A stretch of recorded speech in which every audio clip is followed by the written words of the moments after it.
Greetings, everyone. Peace, peace. How y'all doing? We're here. We're here. All right. Looks like my son is going out clear. Yeah, I was making sure that I sound good as I'm coming in. If anyone can hear me, please let me know in the comments how I sound. Let's see. Hey, Lou. What's up, man? Yeah, specialist. How y'all doing? Peace, peace.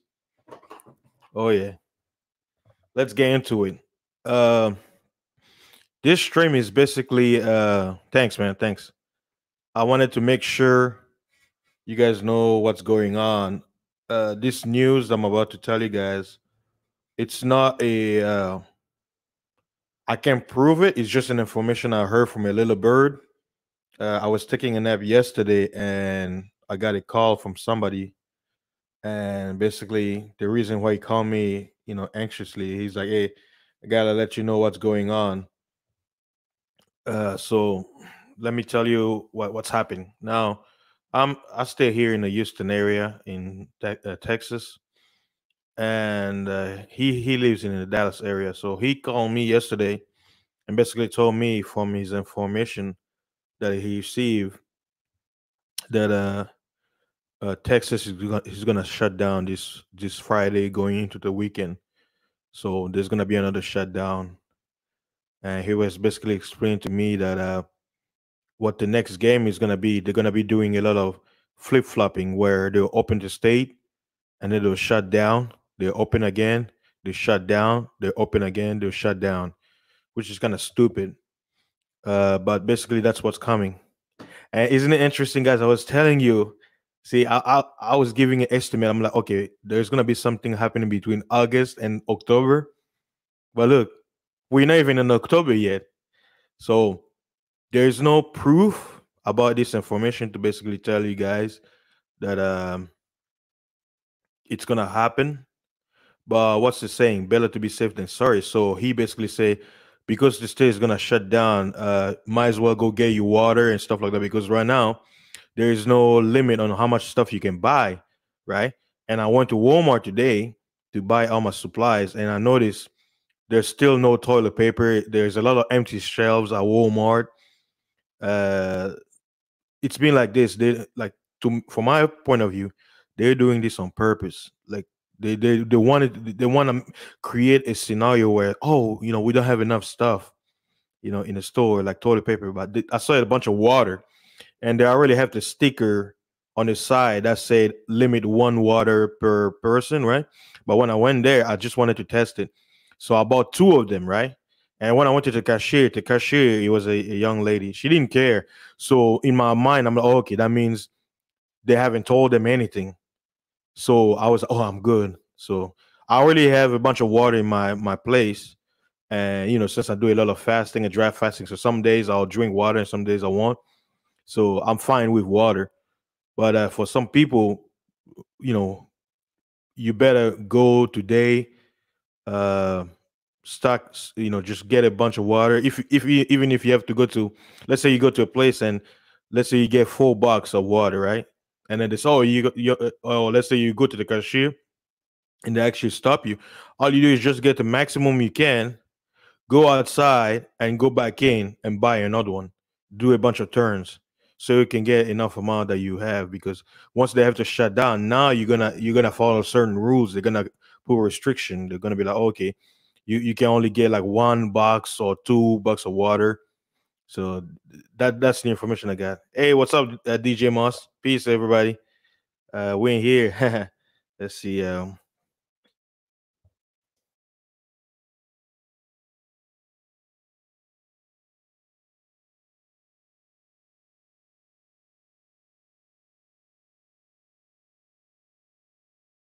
So yeah. As I was saying, basically, a little bird told me yesterday that according to his information, uh, that the Texas state is gonna shut down starting tomorrow. Now, this is what I say. Where some things is ironic, right? Check this out. Today is Thursday, the 16th, right? The little bird called me yesterday Wednesday evening around what time was it? Yeah, it was around 8 p.m. Right.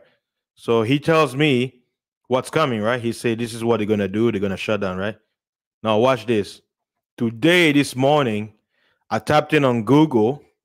Uh, Shut down in Texas, and guess what I saw? Uh, okay, let me search it up here in Google. Hopefully, I can. Okay, I found it. Hopefully, I can share the screen so you guys can see. Okay, uh, fair use, fair use. Okay, one second. Let's see, fair use. All right, Chrome, able. Okay, please let me. Do you guys see this? Do you guys see it? Can you guys see able? Let me know if you can see it because I'm sharing it right now. So if you guys can see it, please let me know in in the chat. Okay, let me make the size bigger because it's okay. Let's see. All right. Okay. Now this is the news that I saw today. It was published 3 hours ago. This is what it says. It says Abbott says there is no plan or there are no plans for another statewide shutdown of Texas. Right? This is interesting. All right. Now, this is where I put my tinfoil hat on, right? Isn't it interesting? I received a call from somebody the night before about the plans that the government has, the Texas government has, to shut down. And today, the governor comes and says that it's not going to happen, right? So now, with my information that I received, you know what I do? I took action. I got what I needed, and me being a truck driver, I know I'm still going to be an essential worker, so I'm good. But a lot of people out there, they don't know what's happening. So somebody else who's going to look at this news, because it says what KDFW, that's a Dallas a Fox channel, they have no idea what's coming right now because of this information. I don't know if it's true, I don't know if it's false, but hey, based on what I've been saying and my prediction and stuff like that, any kind of information that sounds like this or related to this or pandemic, I'm taking it seriously, especially if it's not from quote unquote the mainstream media, because they're not going to tell people because it will create panic. So I see that what's gonna happen is when we're gonna wake up tomorrow morning, either he's gonna come back and backtrack from this statement right now and basically say, "Oh, the numbers are too high. Let's shut down." Right? That's my prediction based on what I know now. But you see, guys, it's interesting that I received that information yesterday and then this comes out today. Is he saying something without saying it? Check this out. I get a little bird telling me that they're gonna shut down. He comes in and says, "What? There are no plans." Check this out. That means he's saying there are plans for another statewide shutdown of Texas. That's how you should read it. That's how they play with words. I would say they're very good with words, wordplay. So if you can see how they play with the wording, you'll understand that what they're saying is the opposite of what they're saying. I don't know how that sounded. I said what they're saying is the opposite of what they're saying. uh, hopefully you guys got the meaning. I know it sounds weird saying that, but yeah, man, like it's because I want to keep my subscriber informed of what's going on. So that's why I'm making this stream, to kind of let you know. I can't prove what I'm saying. Again, I repeat, I can't prove what I'm saying, but at the same time, it's better to be safe than sorry. So this information that I have, I'm conveying to you guys. So if you are in Texas or California, you can take precautions, stock up, so that you're not over there with the crowd when they hear that they're gonna shut down. You're rushing in to get the stuff you need. Uh, so, like I say, it's an information that you're receiving. You have a choice to make. You know. Okay, so let's look at the article. This is what's going on. Like I say, this is an information I heard, right? That they're gonna shut down tomorrow, Friday. I can't prove it. A little bird told me. But based on the news I just saw today, the state governor came out, Abbott, saying there is no plans for another. I mean, this is not a coincidence. That's what I'm saying. There are no coincidences when it comes to this kind of stuff. So for me to receive an information about what they're planning on doing this weekend, and then the state governor coming out and saying the opposite of the information I receive, that's why I say there's whatever what they're saying is the opposite of what they're really saying. So this is for you guys. I hope you guys take to heart what I'm saying, and for the brothers out there and sisters who are in the Texas region, please take precautions. And I know a lot of you out there have children, families. Water is important. Uh, I would say if you can have canned foods like sardines and corned beef and stuff like that, that's good.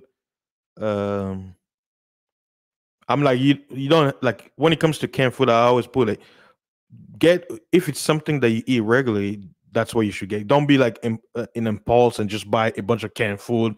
No, when you buy food, buy the necessity, the things that you're gonna need, not just because something is gonna happen. No, just get what you need. But knowing that once they shut down the states, you're gonna have certain restriction, meaning there are certain things you won't be able to do. Like you won't have certain freedom. Like some stores, for an example, Walmart already they're opening at 6 and closing at 9.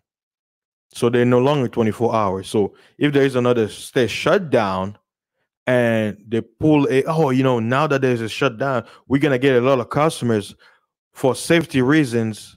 We can allow certain numbers of customers to come in the building. So they're probably gonna have machines that are gonna count people as they come in and out. I'm telling you, they show this. They show this on movies. Like it's already happening. Like man, like. But like I say, nobody's gonna believe me. Some of us who are speaking on this kind of stuff, nobody cares. We're nobodies. Nobody's gonna listen to us until when it shuts down. Then those of us who knew in advance and took precautions, we're gonna be chilling. We're gonna be okay. You know. You know what? Let me read the article. Let's see. Hold on one second. Let's see what this guy is saying. Say Governor Greg Abbott said there are no plans in the works for another shutdown of Texas. Yeah, right. He told Houston TV, KPRC, on Wednesday that despite the ongoing spike in COVID-19 cases, officials are now working on further closures of businesses. I get this question, it seems like 1,000 times a day. People are panicking, thinking I'm about to shut down Texas again. The answer is no. Now, wait a minute, stop right there. Now, for those of us who've been paying attention to the news, right, and you live in Texas, this guy, a few weeks ago, when they were talking about mask, right, he said that it's against it's unconstitutional to force citizens to wear a mask, right? When the judge here in Harris County, basically, she was trying to basically force people who live in the Harris County territories to wear masks, right? And he said it's unconstitutional, but he said that businesses will be required to wear it, and uh, they have a choice to basically force their customers to wear one. But then this judge in Harris County, she basically made businesses. She said, "Well, since I can't get my way, any businesses that allow their customers to come in without a mask, if they discover, they're gonna get like a was it $1,000 fine, right?" Now, then a few days later, this guy comes out and say, "Oh, the cases are climbing up. So okay, now everybody has to wear a mask outside." And then a few days later, he comes and say, "Well, he's like, if people don't wear their mask, then you're gonna force me to take more measures." So this guy is a proven liar, right? He's a proven liar, meaning he doesn't keep his word. He said, "Oh, this will never force Texans to wear masks because that's unconstitutional." And then when things quote unquote get worse, "Oh, everybody has to wear masks when you're outside." And when in summertime, they told us, right, that the quote unquote virus cannot survive over 84-degree Fahrenheit, right? Yesterday's temperature was like over 110. Like it said, the heat was what, 97, 98, but they said the index, meaning the humidity plus the humidity, was like over 105, 7. You mean to tell me the virus can survive in that temperature? Come on. I can understand winter time, but summer, and how in the hell are you gonna have more cases, more numbers climbing when it's hot? When a few months ago the temperature was less than this, and you had less cases. This is the thing, man. Let me continue. I don't want to gain. I'm pissed right now. It says, if everyone can adopt the practice of wearing a face mask for the next 4 weeks, we will be able to get COVID-19 under control, Abbott said. You see how I told you guys that they're very slick with the words? Check this out. This is what he said. He said if everybody can wear a mask, right?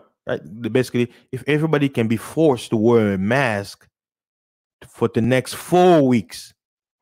So this is my interpretation of the message. He's basically saying we're gonna shut down Texas for the next 4 weeks, and we're gonna make sure that all you guys wear that mask so we can control this. That's the message. That's the message. This is how I'm breaking it down. Yeah, we're gonna shut down, right? Because this is his word. He said this is not happening, right? But like I say, don't read what they say, read what they don't say. They're gonna shut down Texas for the next 4 weeks, and they're gonna keep forcing the whole face mask thing. Now you guys understand why I have certain views on things that happens. I don't read the rhetoric. Yes, it's English. When you show somebody, any normal person is gonna read it. Well, he's saying, he's basically saying that we all need. No, no, no, no, no. There are hidden meanings behind this phrase right here for those who can see. He's basically saying we're gonna shut down for the next 4 weeks so we can get things under control. And all I'm doing is, based on what the little birds show me, I'm just waiting for tomorrow. See what happens tomorrow. What's gonna happen?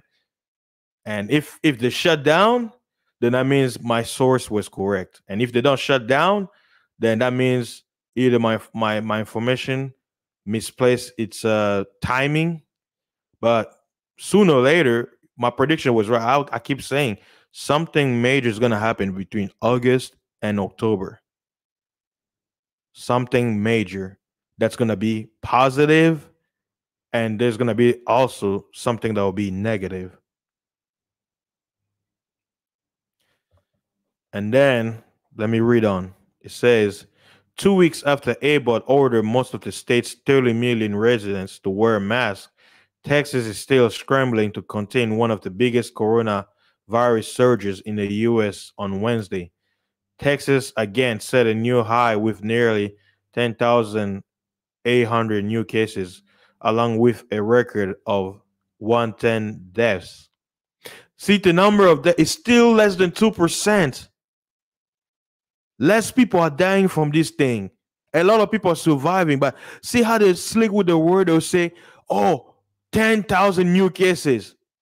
So when a normal sleeping sheep hears this, they'll be like, 10,000 new cases. Oh my God, this is. I'm like, dude, they just mean people who are contaminated. But check this out: 110 deaths.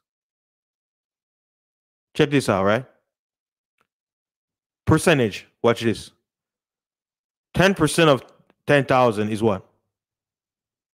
1,000. 2% of 1,000 is what? 200. Deaths, 110, less than 2%. You see? How can this be a pandemic when you have less than 2% of the people who quote unquote caught the viruses are surviving? Huh? Why do they shut down the country during the flu season when you have thousands of people who die? Right? Record numbers. People dying on the highway from accidents. Why they don't shut down? They forbade people to drive. They say, okay, we can only have a certain amount of people driving on the freeway. Like, why do they do that? Right? Why did they stop U.S. citizens from driving on the road where thousands of people die every year? But that's what I say. This is like, that's what I call it psychological warfare. They play with words to get to your emotions, because any normal citizen, they'll see 10,000 new cases. Oh my God. But anyone who's smart, be okay, 10,000. Okay, I see 10,000 more people caught it in Texas. And then it says 110 deaths. You're like, wait a minute. Hey, I can survive this.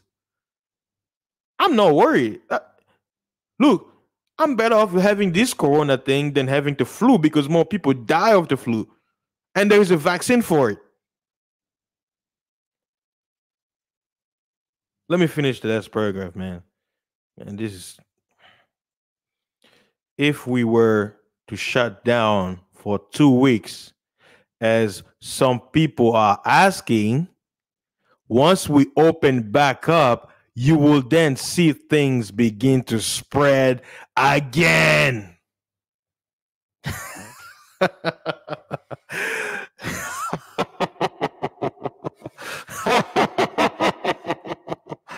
Oh man, this is these guys, man. Come on. Didn't that just say that, guys? Huh? Didn't that just say a few minutes ago? Wow. I haven't even read. Look, I saw this article earlier. I didn't want to read it because I wanted to read it with you guys, because I was like, I already know they're gonna say the opposite of what they're saying. Look, what did I just say? That this is what the little bird told me. This is what they're gonna do. They're gonna shut down the states for a few days, weeks. They're gonna open back up again, and then they're gonna come and say, "Oh, we shouldn't have opened too early. The cases are going up again." They're gonna shut it down again. Give it a few days, few weeks. Then they're gonna look. Like I told you guys before, there's not gonna be an election this year. They're gonna drag this till next year. This is the perfect storm they've been waiting for. This is the perfect storm. It's not just here in America, it's happening all over the world. This is the perfect storm that they can ever use, because everybody believes in it. Now, some people say, "Oh, you're sensitive. I know somebody who died." This is what I tell people. People die every day, right? And again, since when they really care about your health? When you're struggling to pay bills, your family members are sick, where are they to help you? Huh? So where is this propaganda about, oh, we care for your health, we need to do something to save the people? Since when they really care about you? Nobody gives a damn about you. Nobody cares about your life. But you should care about your life more than anybody. Not your doctor that you pay money. You or well, you call him a doctor, I call him a witch, a warlock, drug dealer, right? So at the end of the day, you can care about your health. Nobody else. So again, let me continue. Until there are medications, keyword vaccine, to slow down the spread of the coronavirus. Oh, you know what? Let me read it in my evil laugh. I'm in my evil voice. Until there are medications to slow down the spread of the coronavirus. There is only one thing that can slow the spread, and that is by people adopting the use of wearing a oh, I was excited. A face guard. What did they say? Guard. Mask. Face guard of some sort whenever they go out. You guys see the agenda here? I keep telling people, you're gonna see more sick people, not from coronavirus, but from wearing the mask. This is what's gonna happen. I know my voice, the Bible says speaking to the wind. Hopefully people out there who are listening will take heed. DJ Kuda was right when he was telling us, hey, the second wave is coming. Get your health up, build your immune system, get herbs and stuff like that. Stay away from pharmaceutical drugs because those drugs will have side effects.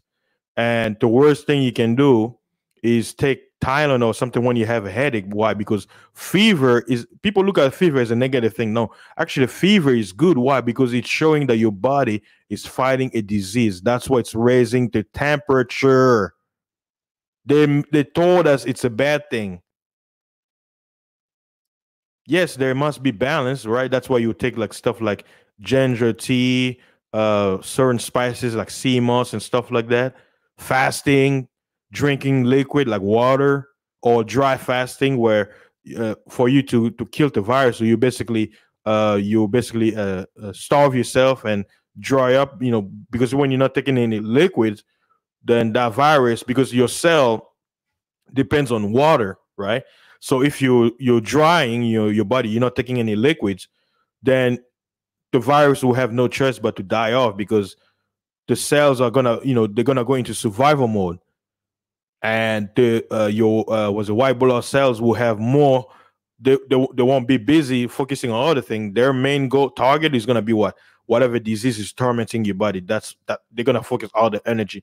You're gonna destroy that virus like a nuclear weapon, like boom, get rid of it within your body, right?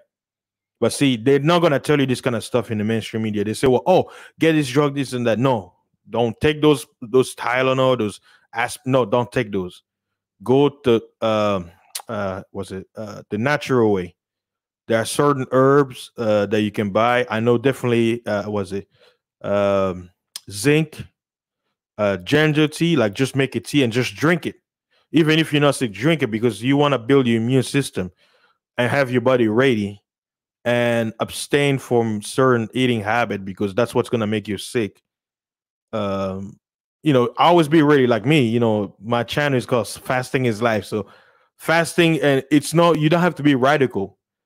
You could just fast 16 hours a day, where you give yourself 8 hours where you can eat. It's like an 8 hour window where you're eating healthy, taking your drinks and all that, and then after that 16 hours where you sleep, relax, but you don't eat.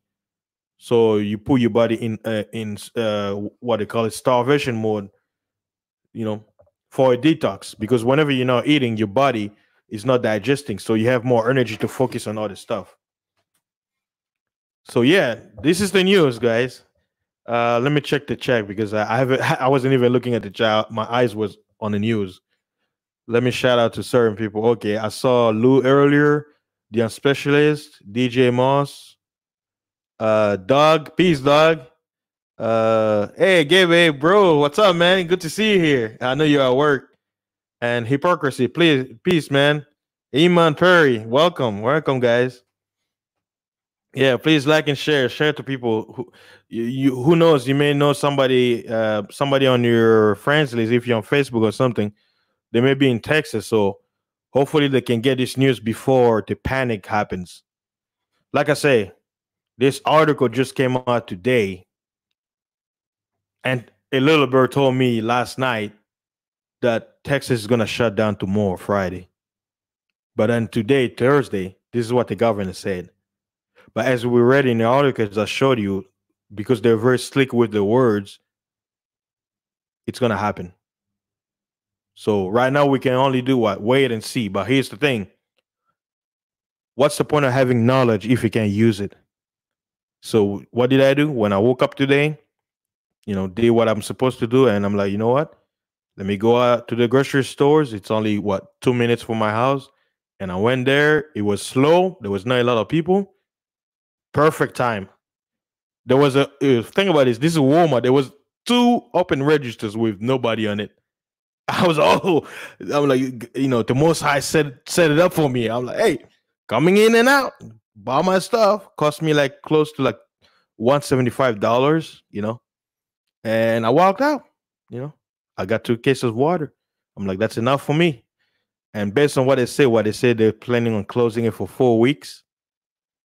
Yeah. So I think that would be enough for me for a month. I still have more water here in my place. So just me adding 2 cases of water. It's good enough for me. I'm cool. So let me put the link to the chat. Anyone who wants to jump in, because I think I've been rambling enough. Because this is more like a breaking news to basically let people out. Let me stop sharing my screen. Okay, let me come back.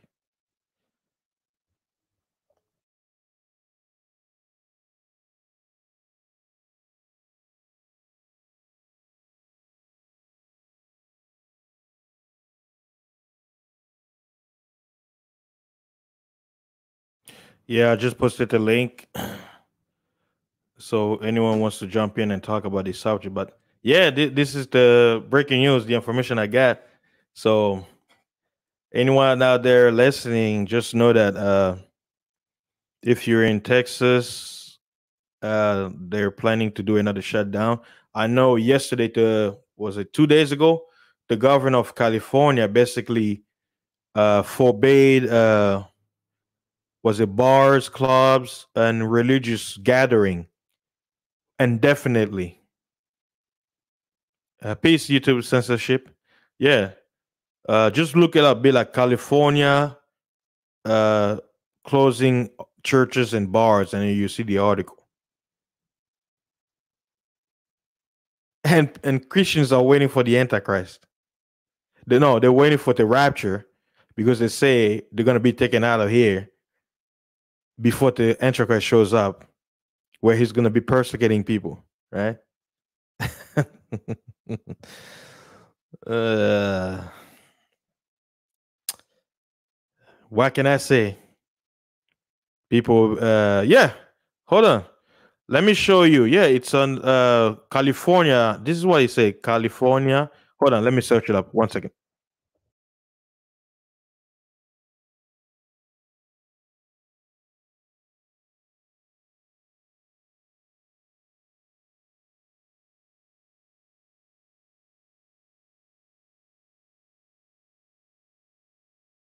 Yeah, I found the article. Um.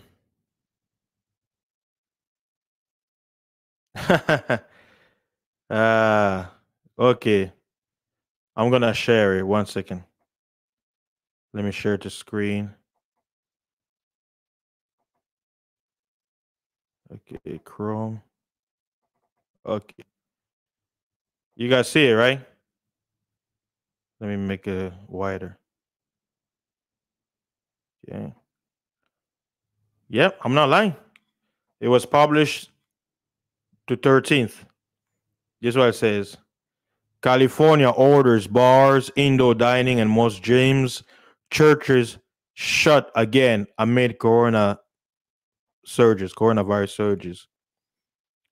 Let's see. Huh.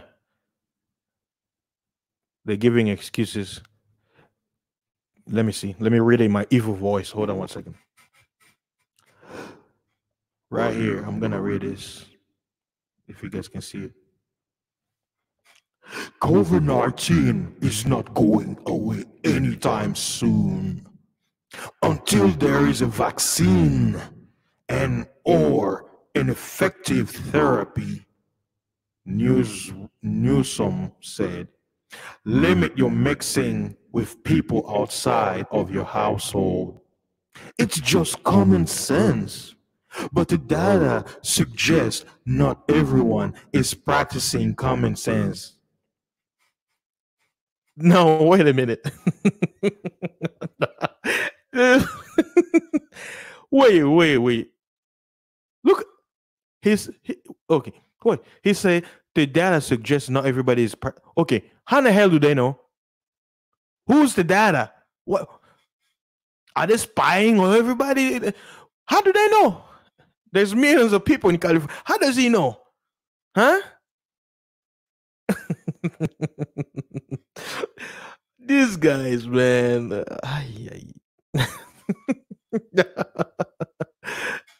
What? What is it? How about that? Thank you. Wow, like this is look, guys. Like whenever I'm reading the news because I'm crazy and I can see the bull, right? Look, some people be like, "Man, you're so insensitive."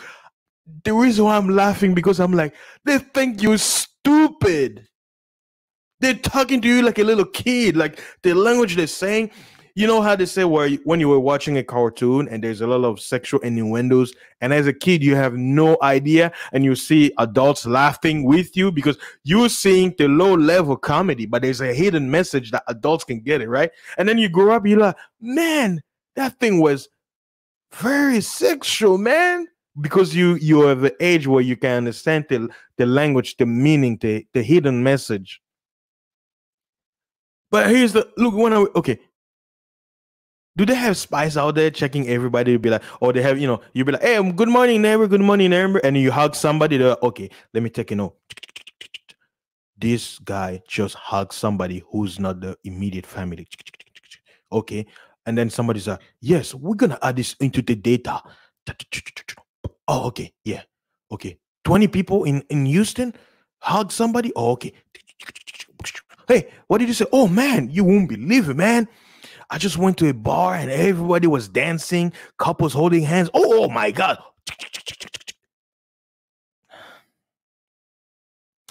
Let's carry on. I'm not going to read all that bull. Okay. Let me read this paragraph. It says, red. Oh, no. Okay, let me go back to yeah, I'm an actor. Hold on. Red is when everything shuts down again. Everything to our strictest level. And I do want to warn people that we're close to death. Obey me, slave. Obey me.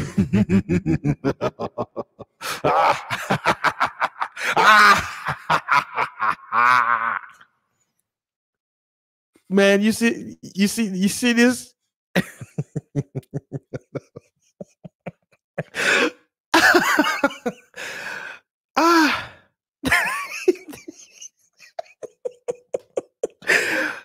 He's basically saying, yeah, it's gonna get worse.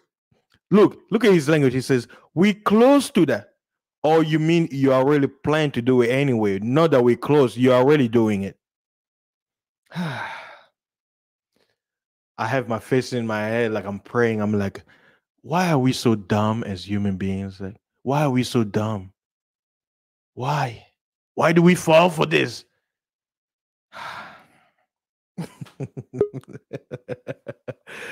Oh man. Oh man. Hold on, hypocrisy. Let me add you in the screen. Hold on let me add you to the panel. Hold on one second. Peace, bro. What's up, bro?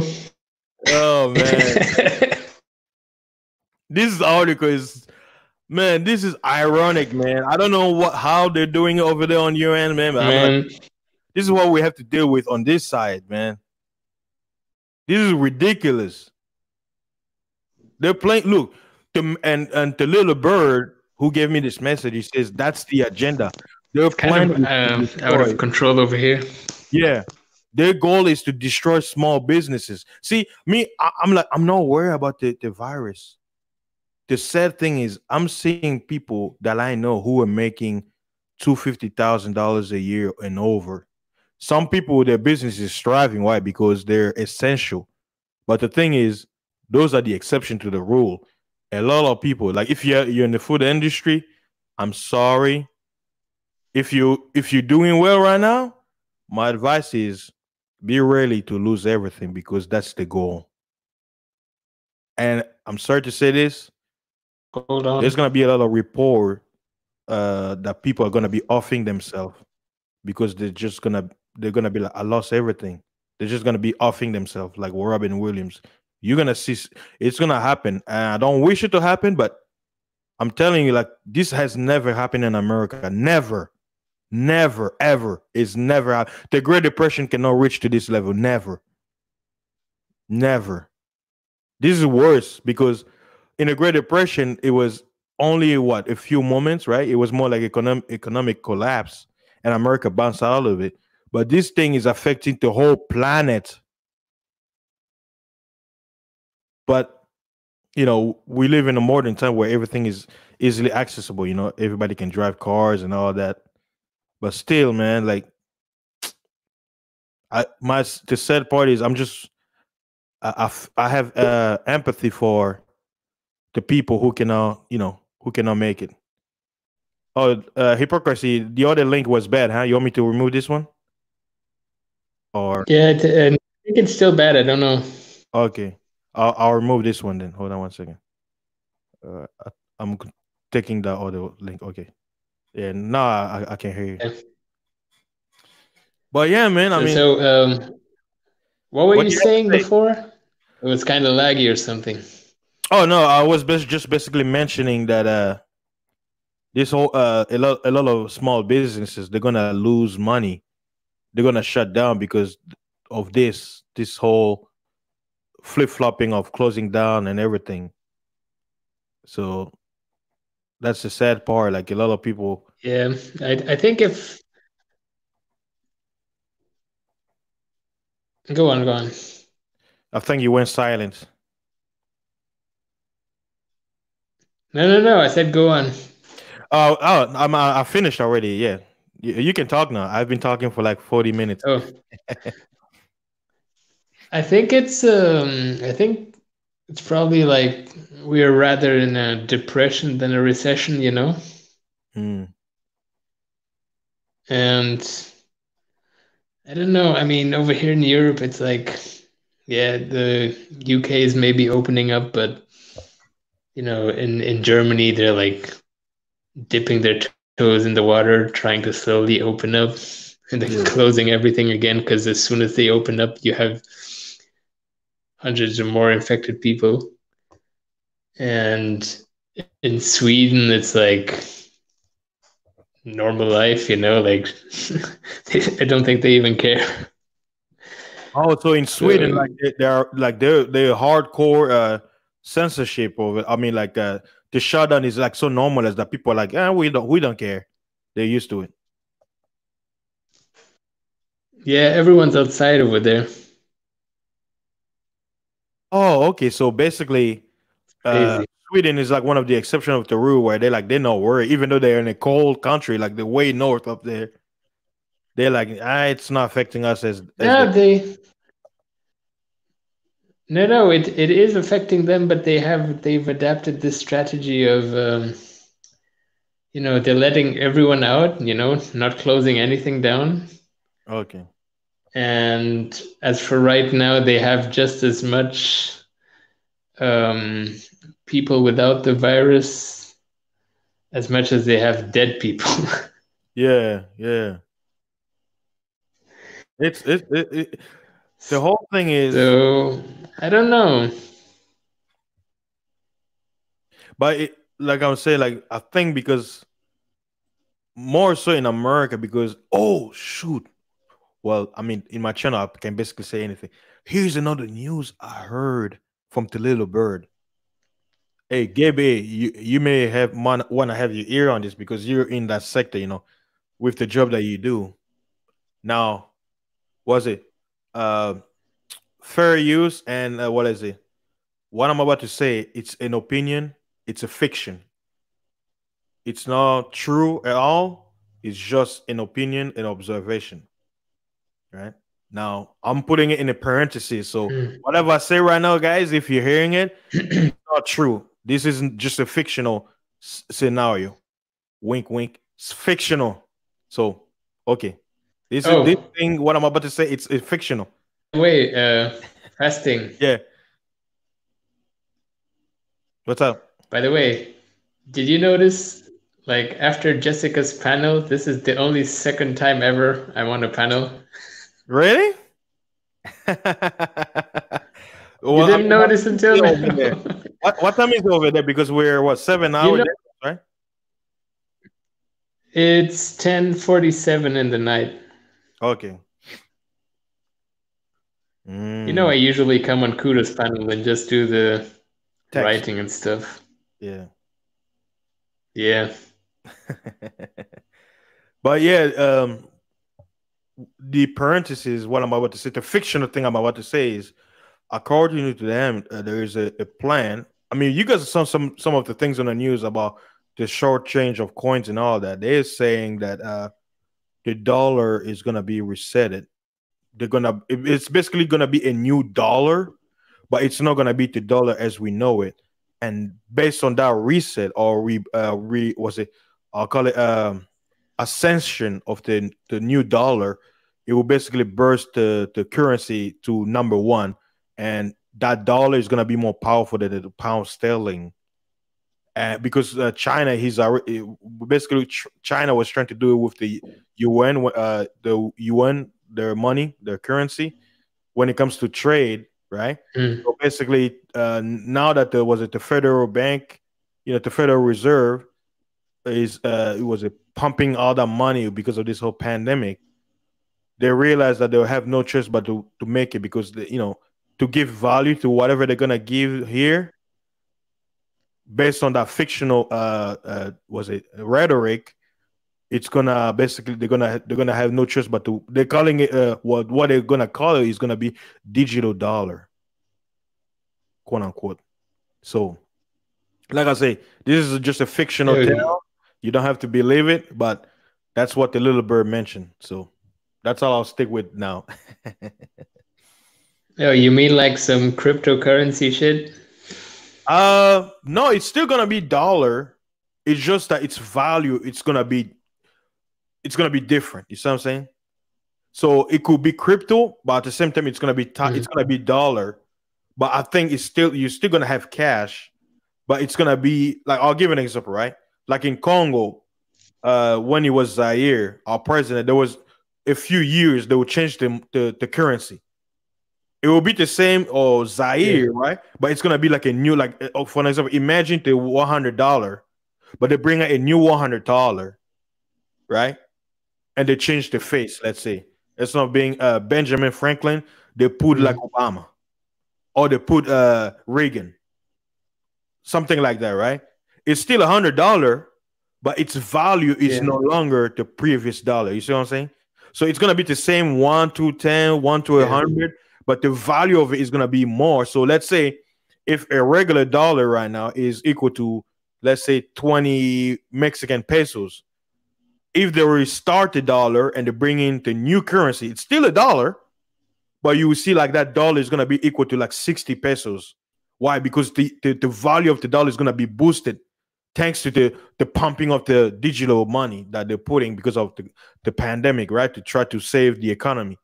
So it's gonna make America's money like number one, all over the world. Like the pound sterling will be like way behind. Like euro, like basically the dollar, because the dollar is already one of the most traded money in the world. Now imagine it becoming the highest currency in the world. Think about that. That's what the fictional story says. But like I say, who knows? We're not there yet. So this is only a fictional story. So you don't have to believe me.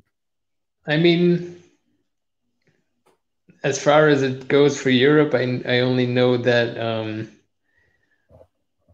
the European Central Bank and other bodies over here have initiated a plan to slowly, with time, get rid of cash.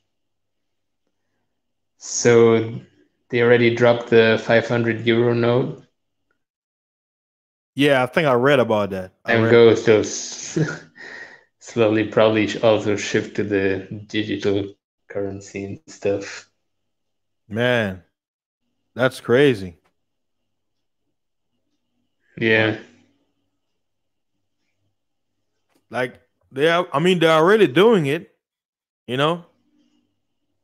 But like I say, certain things when you tell people, they may not believe you. Like they don't. It's like it's happening, but it doesn't get their attention. You know what I'm saying?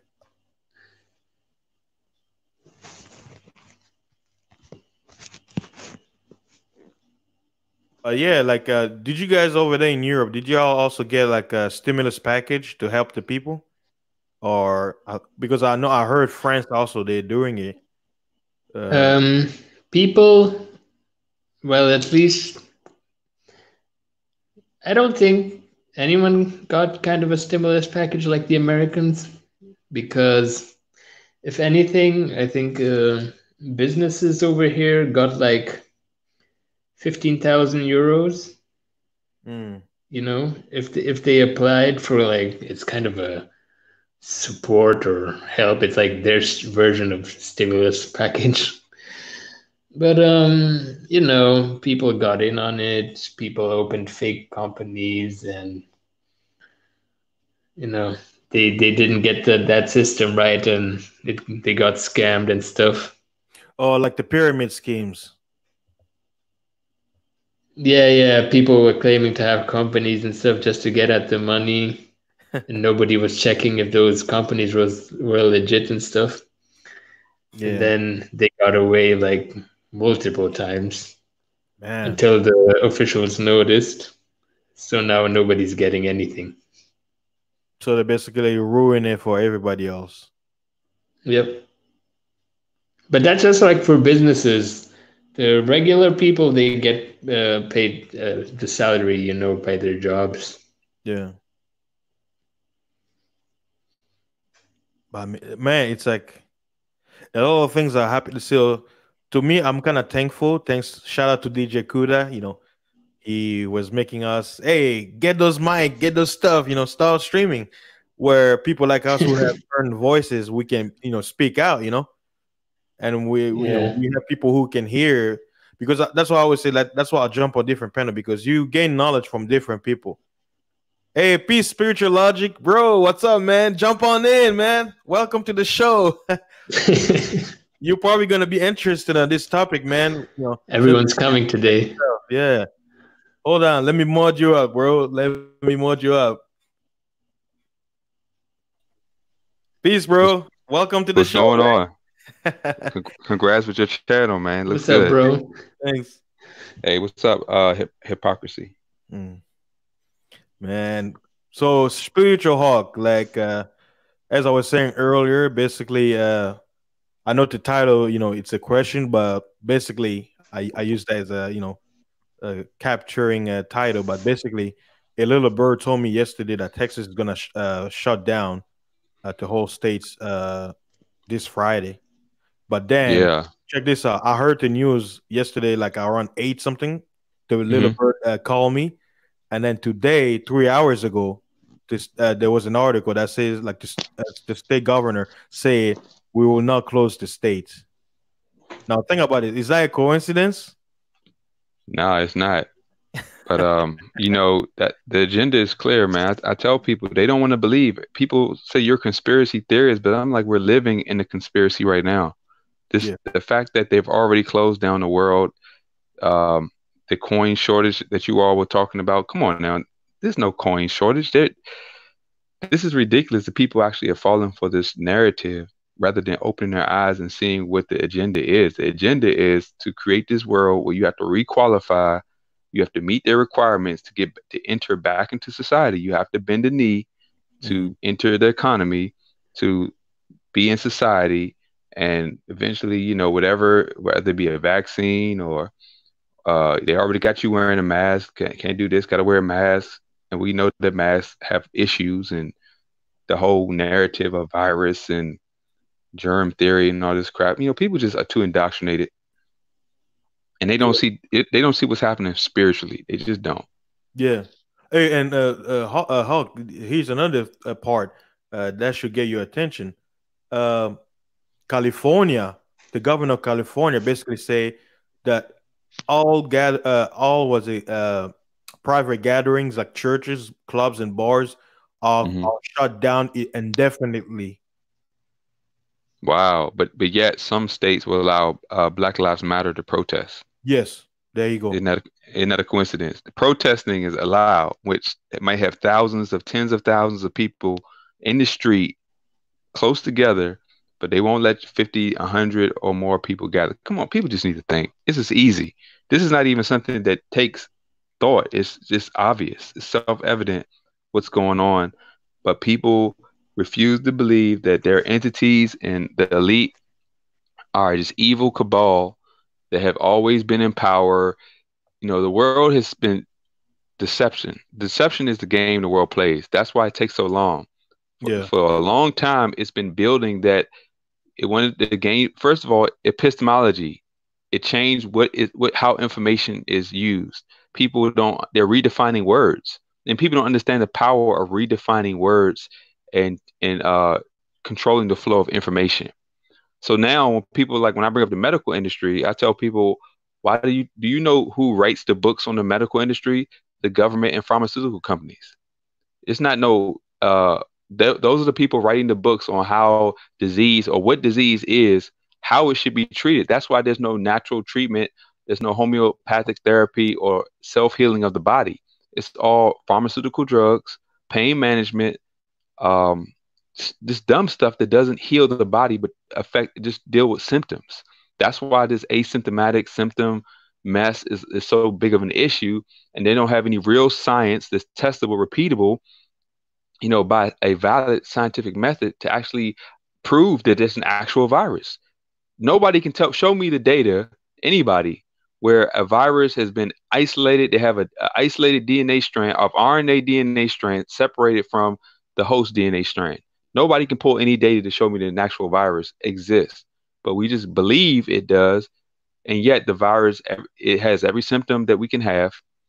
You know, asymptomatic people can get it. They don't have, it's just random relative nonsense.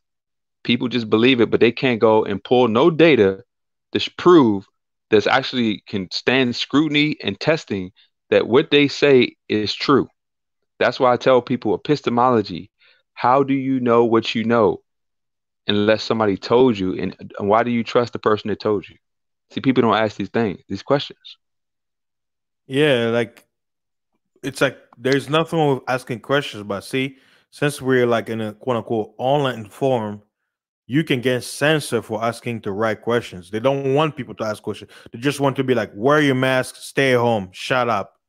That's Hey, Fasting, are you going to be on for a while? I got a Zoom birthday call with my 92. Oh yeah, oh yeah. I'll be here for a while. Yeah, that's fine. Yeah. So I'm gonna hop off, do the Zoom birthday call, and I'm gonna hop back on if y'all still here. All right, yeah. Thanks, man. Thanks for showing up. All right. Peace. No, thank you, man. Peace out, y'all. I'll be back. All right.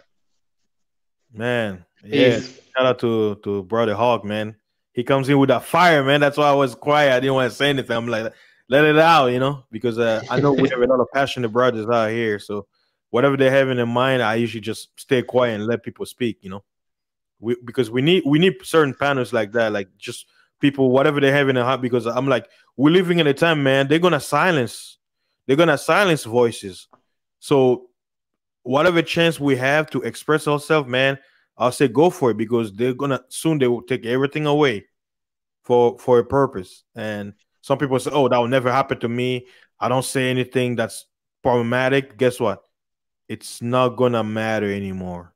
It's not gonna matter. It's their platform. They can shut us down anytime. They be like, "Well, we don't like you. Okay, bye." You be like, "Well, what did I do?" "Oh, we just don't like you." See, there you go. You gone. Find another platform. That's what's coming, man. Well, I think the more information they have, the more power they have. You know what I mean? The more they Yeah, know about you, the more they know about your habits, what you do, and this and that. They want to be involved in your business, even if you take a shit. yeah. They can only use it when they realize you're a threat to them. That's when they put it up. But they're just gathering a computer just gathering, and whenever you show up on their radar and they see you have some sort of power with your voice, that's the whole point. You don't need a gun to scare them. You just need to speak because they know they're using spells and magic and words. But now if you bring in certain words that counter their magic, you're a problem. That's why people don't understand censorship is another form of witchcraft war, spell wars, where one side casts a spell and you have to counterwrite it, right? And if they don't want your spell to work, they're gonna put a spelling that will basically censor your spell. Mm. So when we're in a place like this where we can express our voice, that's we casting a spell. Your words are spell. And when someone hears it, you're casting a spell on them. Now, here's how spells work. Some spells, what it does is it open your eyes to see reality, and another spell basically close your eyes so you can see what they want you to see, or what the spell, the illusion. You're looking, but you're not seeing what you're looking. That's the best way I can put it. Man, this world is amazing, man. The things that are happening. Wow. Speaking of which, since we stay here, I'm gonna go to TMZ because I know TMZ, like Kuda was saying, like a lot of news they show up, breaking Well, I news. think sometimes everything's. Oh, you went Yeah. up a little bit hypocrisy, like when you were talking, your voice like blinked out. I don't know if it was the borging or uh, you were saying something and then your voice just went out. Is it working now? Yeah, I hear you now. Yeah, go ahead. Oh, okay. No. I was waiting for you to pull up the website. Oh, okay. Yeah, yeah. 1 second. Yeah, let me share the screen.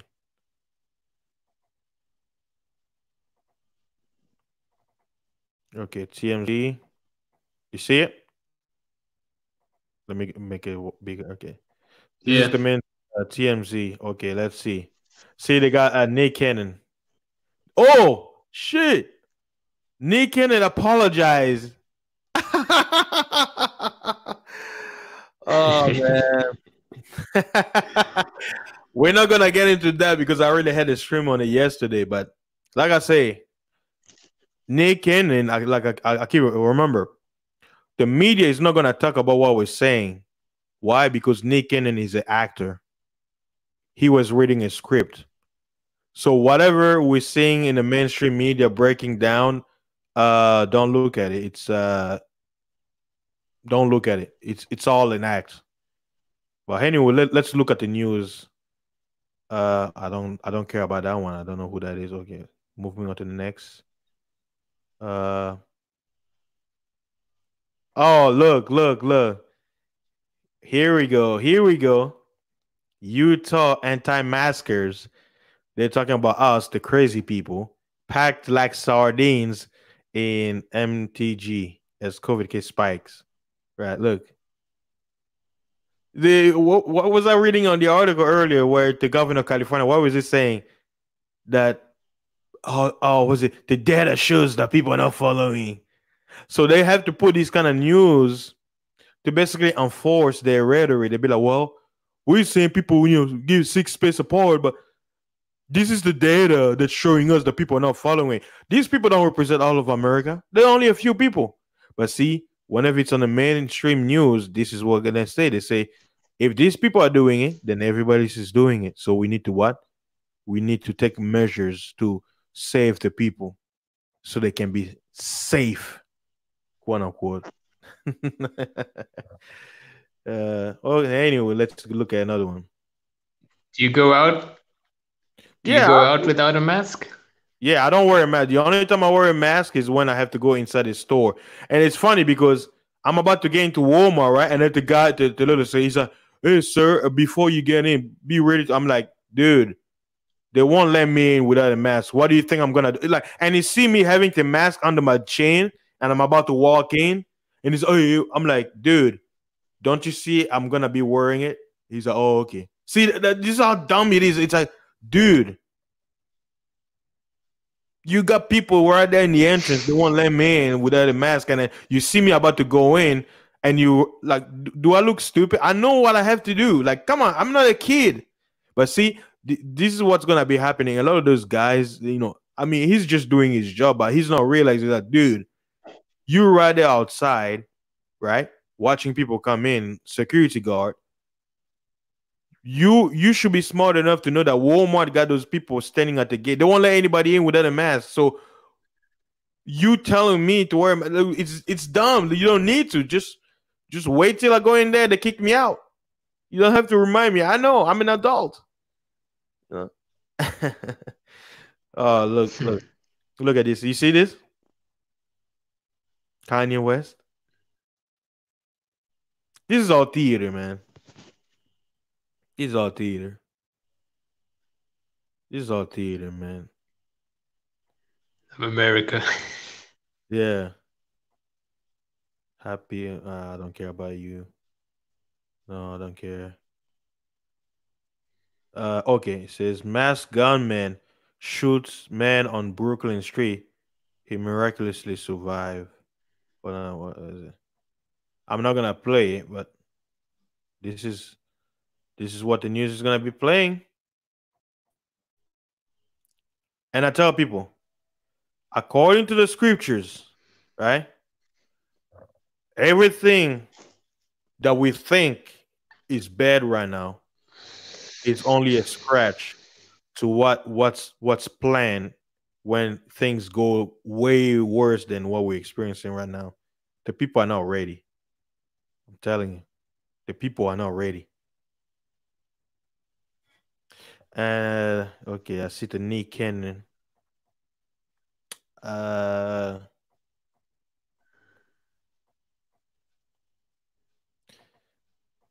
At the end of this is the one thing.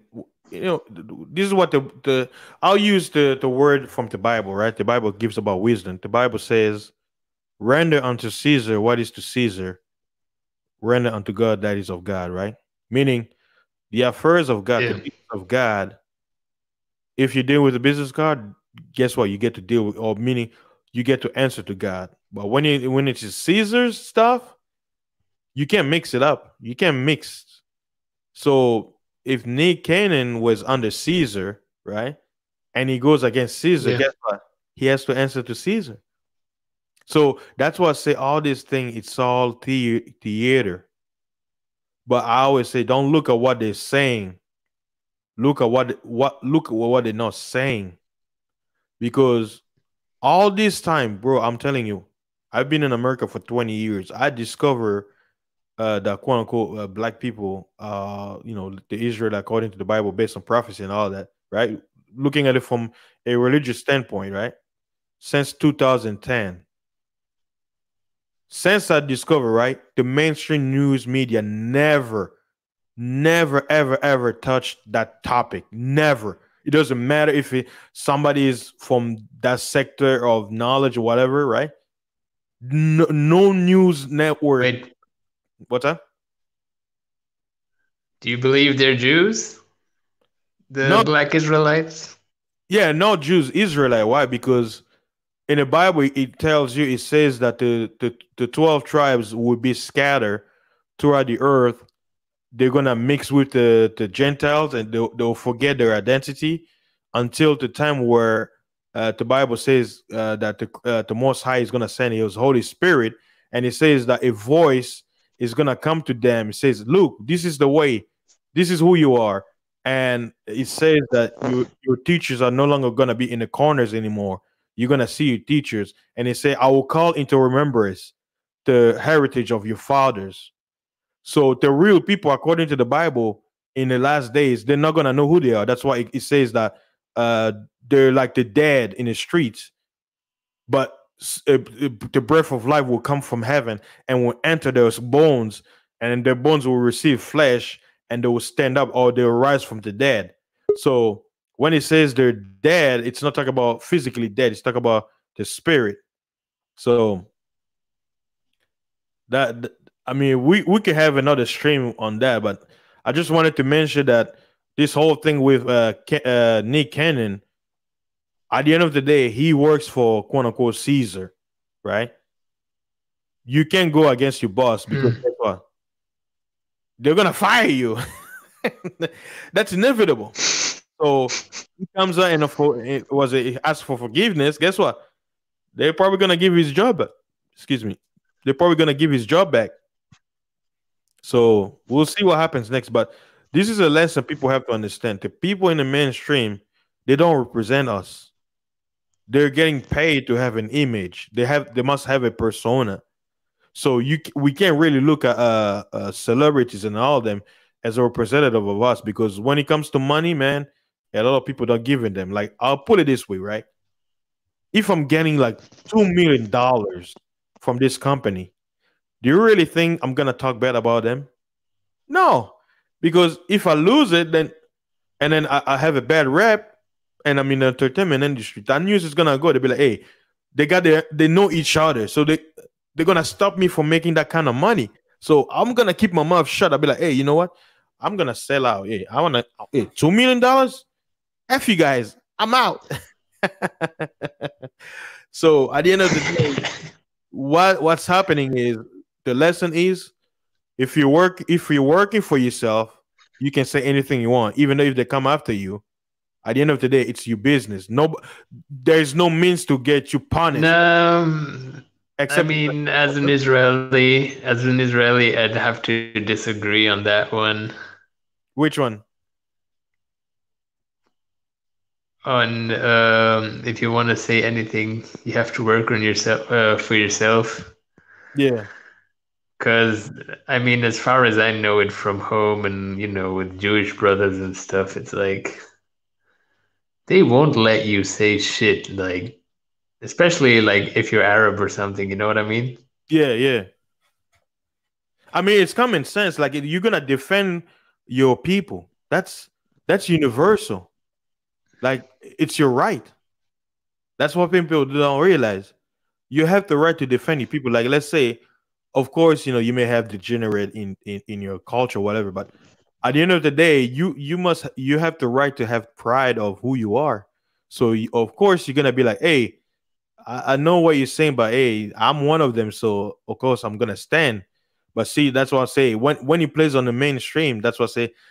That's when was it to divide and conquer comes in, right? You're black, you're white, this and that. Okay, everybody takes side, right? Because that's what I say, at the end of the day, it's all game. Yeah.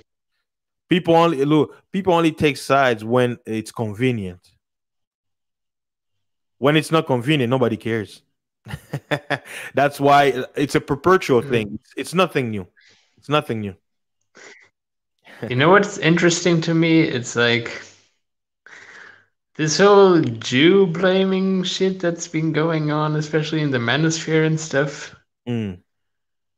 It's kind of hypocritical because, this rhetoric generally didn't start among blacks, but usually comes from the, alt-right. Oh, what you have it, KKK, all those type of dudes, that corner. Mm.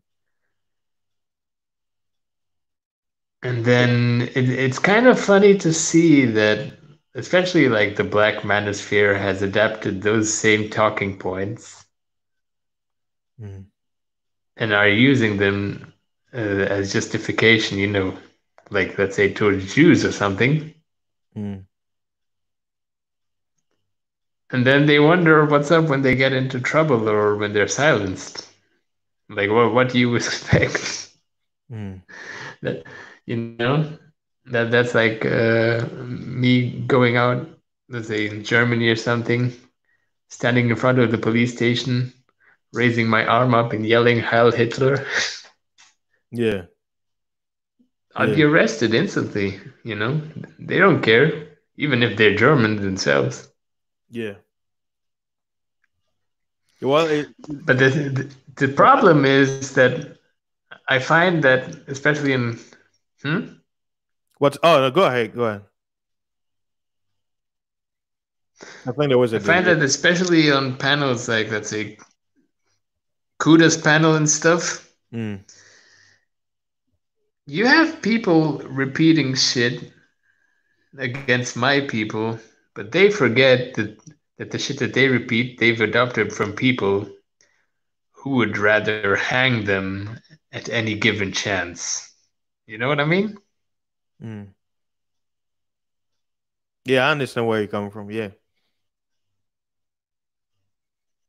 Like I Yeah. said, So there's a, so to me it's like, what? Is it now like, have you adopted your slave master's mindset now, or and see, but this is what I'm gonna say on this. That's why I say, uh, or I'll literally have probably have to have like a stream specifically on that topic. This is what I tell people, right? In every nation, yeah. the poor, the citizens, they're ignorant of what's happening, what their leaders do. So when America does something overseas, guess who gets the blame? What do people say? You Americans. Do they say you American government? No, they say you Americans, right? So seeing it from that perspective, it shows you. Guess who's gonna be blame? All Americans. Even only a few Americans were And responsible for something. to Doug, I mean, to address his point, this whole the Jews and the Rothschild stuff and everything. It's like this didn't come from blacks. This started with the alt right, like the basically white racists, and not just them. You have Arabs having the same talking points. It's I don't know. Hmm. That's like the anti-Semitic core of this issue. Hmm. But then you have people who have been enslaved by those same people that they apparently seem to be listening to. Hmm. And then they come over here on YouTube and spew the same shit. You know what I mean? Yeah, like I say, It's like, are you forgetting that those people you're taking your talking points from would rather see you back in slavery or hang you or kick you out the country or whatever?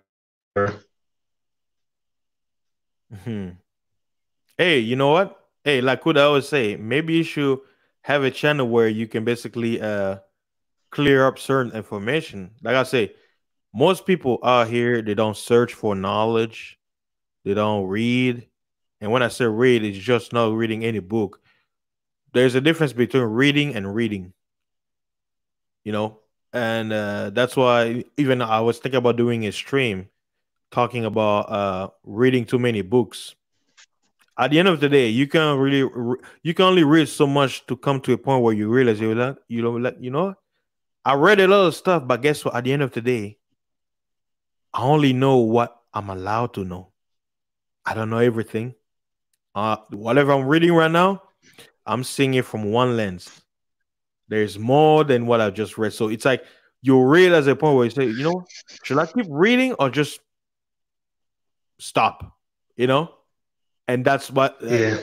you can go too far when it comes to books. So shout out to brother Vision. Kuda, he said something yesterday about, it was a busy panel, so I didn't really want to jump in it. I was kind of quiet because you know how the madness was yesterday. But he mentioned something key about knowledge. What's the point of having all this knowledge that you never apply? And that's why I say, when I say college is a scam, why? Because we have a lot of people who have degrees right now, and the degree is useless. They're not, like, you know what I'm saying, like this pandemic basically, and it's funny, right? We have the pandemic. A lot of people are staying home. People lost jobs, but guess what? Oh, school is about to start. You're gonna be doing online. I'm like, dude, this I'll put it this way. Watch this. If you were going to college and the pandemic came, and you basically were forbidden to basically attend your class for quote unquote your safety. If I were you, right, and school comes back, I'm dropping out of college. I'm never going back. Why? Because they showed you, guess what? We can tell you when to go to school. You have no rights. You have no power. And they showed you that, guess what? You don't need a degree to get a job. Because why? Because the government determined what was essential during the shutdown and what was not. So you having a degree, but guess what? You're not essential based on what the government decided. Guess what? Your degree is useless. So it was a waste of time. It was a waste of time. Like, I'm doing truck driving and I went to college. I was able to still work, and you don't need a degree for this job, and it was essential. That's so. Like I say, there's a lot of what's the phrase I want to use? What word I want to use? Uh, the programming of society. They want you to see things certain way, but things like this, it shows you it basically it breaks you out of the routine that society has set up. Because like me, it's like I was like, man, like, think about this. I know some people, they got degrees. You think that, oh, okay, because I have this degree, it'll be easy for me to find a job. But guess what? The job that's related to the career was determined unessential. So they're screwed. Now they have to go out and look. What certification can you get where everything is shut down? You can't go to school. You can't take any because they what? Quarantine. So what do? Work from home, online, but everybody else is doing the same thing. So you got competition. Everybody's trying, everybody's was it applying for the same job that's available online. You got competition. Yeah, but you can't really apply that because as far as your the specific jobs being essential talking point, you have to factor in the lockdown, and this virus because it's pretty much based on that. Yeah. Hey, that's So what you'll have like doctors and stuff being essential, but like, I don't know, mechanics or whatever well, not being too essential. Dude, in my surprise, guess what? Like mechanic stores, like AutoZone, where you can buy like car tools and stuff like that, they were open. Like anything related to, because remember, if you were Uber, I don't think Uber was. I don't know if Uber was. Yeah, I think Uber was essential. Yeah, because I know a lot of people were not driving, but Uber was considered essential. Food delivery was considered essential. So you need an auto mechanics to be open or a store, right? Because they have tools for the essential job. So they were open. I was surprised. I was like, whoa, you guys were open? They're like, yeah, we were open. We're not closed. So those people had jobs, but they had less customers because everybody was afraid to stay home. So you got that too. But like Kuda was right. He said everybody needs to get into the online thing because it's the future. That's why I'm doing this now, and I'm raising my voice, and hopefully my channel will grow and I'll reach more voices. But I'm like, I mean, it's common sense. I have an essential job, but at the same time, but how long it's gonna be essential? So because the government can change anytime, be like, okay, whatever you're doing is not essential anymore. We don't need you no more. Uh, they can switch up anytime, so that means I'll have to adjust myself. You know, and I mean that's the way this country is going. So I know one of the main questions people have in their mind is, what shall we do? What shall we do? Yeah. So Well, I think to the unspecialist's point of Jewish people believing what they're taught from their youth being true or not true, as an Israeli, I have to say yes, that's partly true, like especially in the Orthodox community, mm, but not as true in, the atheistic kind of side of the country. And you're more of an atheistic part, because I know in Israel there are some people. yeah, I'm not that really deep into the religion. Oh, okay, yeah. I mean, it's common sense. Even here in America, America is quote unquote considered a Christian country, but we have a lot millions of atheists. So, like I say, that's what I say, in society, you're gonna have all kinds of people. You're gonna have all kinds of people. So, I mean, it's normal. Yeah. Not unique or anything like that. Yeah, like that's what I say. We're probably gonna have to do another like a show to basically touch on that subject, because uh even some of the books that I have were written by quote unquote Israeli or Jewish authors, scholars and stuff like that. When it Mhm. comes to like religion and history and stuff like that. So it's like that's why I give the example. If the American government goes out there and does something, right? They're not gonna Yeah. say, "Oh, the U.S. government." They're gonna say, "You Americans are always are." You know what I'm saying? That's how people talk. So, but someone who's smart enough is gonna be like, "Well, Americans are working every day trying to eat, trying to survive. Do you really think Americans sit there be like, you know what? Let's put a plan together and let's go over there in Iraq, and we need to take out Saddam." Like, Americans don't care, and America is working. He's like, "Oh, I'm thinking about women, food, traveling, chilling with my family." Basic stuff like everybody else in the earth. They're not unique, you know. But like I say, the way people talk, they'll be like, "Oh, so and so. Oh yeah, those Americans, or those French guys, those Africans, or those Nigerian, those Colombians and stuff like that." So that's how people say it, and then it may sound in your ear like it's inclusive, but someone should be like, "Oh, okay." When they say Americans, they're not talking about every American, but they're just saying because the influence or the action came from America, they're referring it to Americans because the government is American, right? But if it does Yeah. something because it represents the Americans, everybody's getting to fault. So you look at the same thing if you're talking about Jewish people. Certain Jewish people, they do something or they've done something that's immoral, whatever, right? But guess what? Everybody's gonna get the blame. So I mean, it's inevitable. Well, Censor. You can't censor how people gonna basically put the blame. They're gonna blame everybody. But no, but I mean, first off, with putting the blame, it's nothing new. Like, mm, even this goes like way back, even before the Roman times. yeah, And as far as wait, what was your other point again? Um, the well, now I forgot. I forgot. Like I was just pointing out. No, with the people. I mean, with the people. Yeah. I Yeah, mean, you need to remember that my country is pretty much.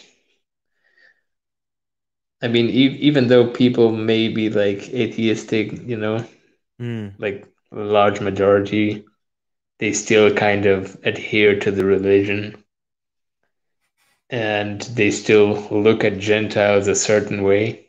yeah. You know what I mean? Mm. But okay, let me So ask it's you like then. yeah, we have this culture of Mm. Yeah. I mean, but like I'll say, so now, for an example, for you, have you, because I always put it this way, right? When someone says something, you're like, oh, okay, this is an attack, but you be like, you know what? Let me put myself in their shoe and try to see what they're saying or find information that leads them to think this way. And then basically you're like in a scavenger hunt to basically find out why certain people or they see things, and then to see, okay, what information do they have concerning us that I don't have? And then you go to the search. I mean, has that ever come to your mind? Like, okay, I see what he's saying, but you know what? Let me prove him wrong and basically do my research and basically find out what he knows. And basically, maybe I'll find an information where he's being biased about, and I can basically use the same information against him. Have you ever thought about that? I agree. I agree. But I mean, not to take it back to the whole anti-Semitic label, but one has to admit that especially in this black sphere, it's like it's become a norm, like Mm. pointing fingers and stuff.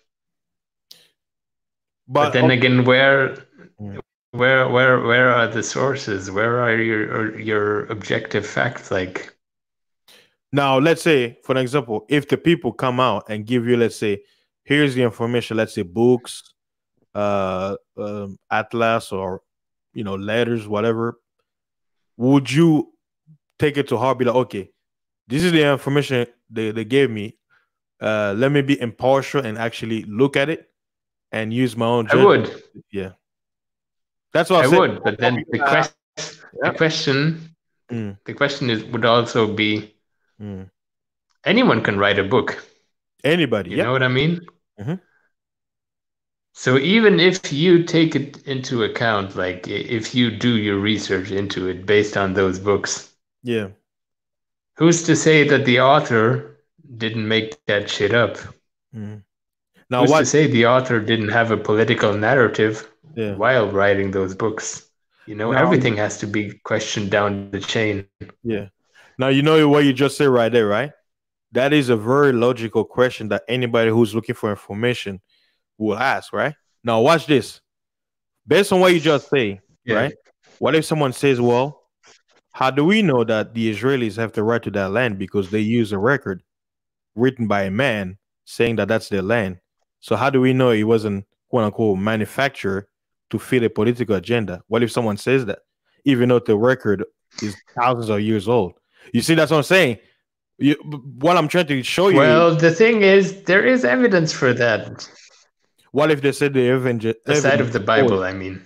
But I'm saying, like, what if they said the evidence is forged? Because people, remember, people will ask questions. They will say, well, I see what I see, but I'm like, how do we not? Yeah, of How do I know course. it's true?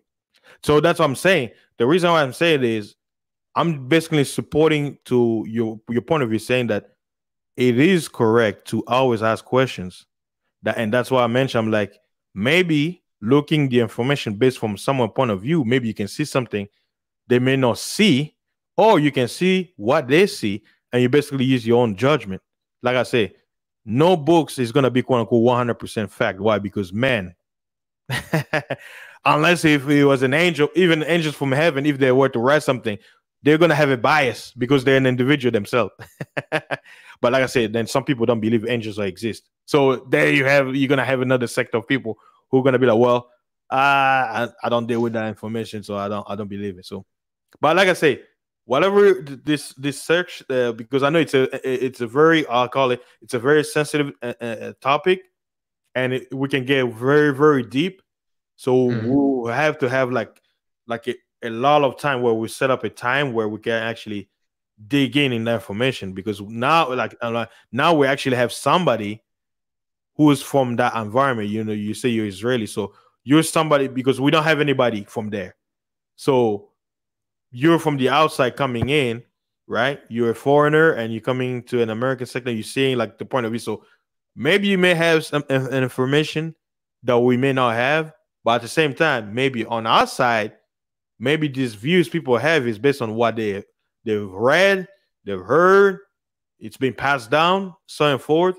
So you're gonna have two sides of information. But at the end of the day, if we can have understanding, you know, on why people have certain view of things, then maybe, you know, it can basically quite settle the feathers to be like, oh, okay, I see where you're coming from. You know, I may not agree to everything, but I see where you're coming from, you know, and vice versa. But at the end of the day, that will be up to the viewers to basically decide, because hey, I can't force anybody. Like I say, my message, I'm telling people, you know, putting this subject ahead about the shutdown. I'm saying something that I heard. I mean, can't prove it's real, but I'm taking precautions, right? Because it's not factual. Yeah. But I'm taking the side of, what if it's true? Now what? And I took action. And then someone else will hear will be like, well, I don't believe it's gonna happen. And whatever decision to make, it's their choice. But watch this. When that message becomes factual, now that's a different story. You see what I'm saying? Now you'll be like, oh, okay, he was Yeah. right. But like I said, an information is an information regardless. So people will still have to make their own choice. But that's that's what I say. I welcome you, you know, somebody from there, and you know, don't feel like, you know, you're gonna be attacked because of your background. No, me, I use the scriptures, right? The scripture says, it says, if possible, be at peace with all men, right? And the Bible says, it says, let people be judged based on their own, like their own words, meaning your words will determine Yeah, what. but we have to leave this the scriptures aside in this. Hypocrisy, you're borging right now. Could you repeat what you were saying? You were borging, like you were trying to say, but you were just going out, like Is it I, still borging? no, not right now, but you were borging. I heard, I know you heard, I heard you say scripture, and then you just went blank. You can speak now. I heard you now. So what I was gonna say is several things. Mm. Yeah, is it not working? No, I heard you. First off, I think I think in such kind of discussions we have to leave out the scriptures. You know, since it's gonna be impossible. that natural stuff, and that's not really factual. But hey, like I said, did you hear me? I said it's gonna be impossible. It's gonna be hard, because like that's why, you know, a lot of people they push me back, because they're like, man, why you always go back to that Bible? It's, I'll tell you, this is who I am. I always been. It's hard to say. It's hard, but I mean, like I say, like I'll put it this way, right? Because I've had conversation with people who are atheists, right? And I'll say I've had practice. I can talk to an atheist without getting too deep. This is how I talk to atheists. I'll say, this is what I believe. I'm like, this is how I live my life. This is how I see the world, and this is my backup. Because I can tell you something I don't do, right?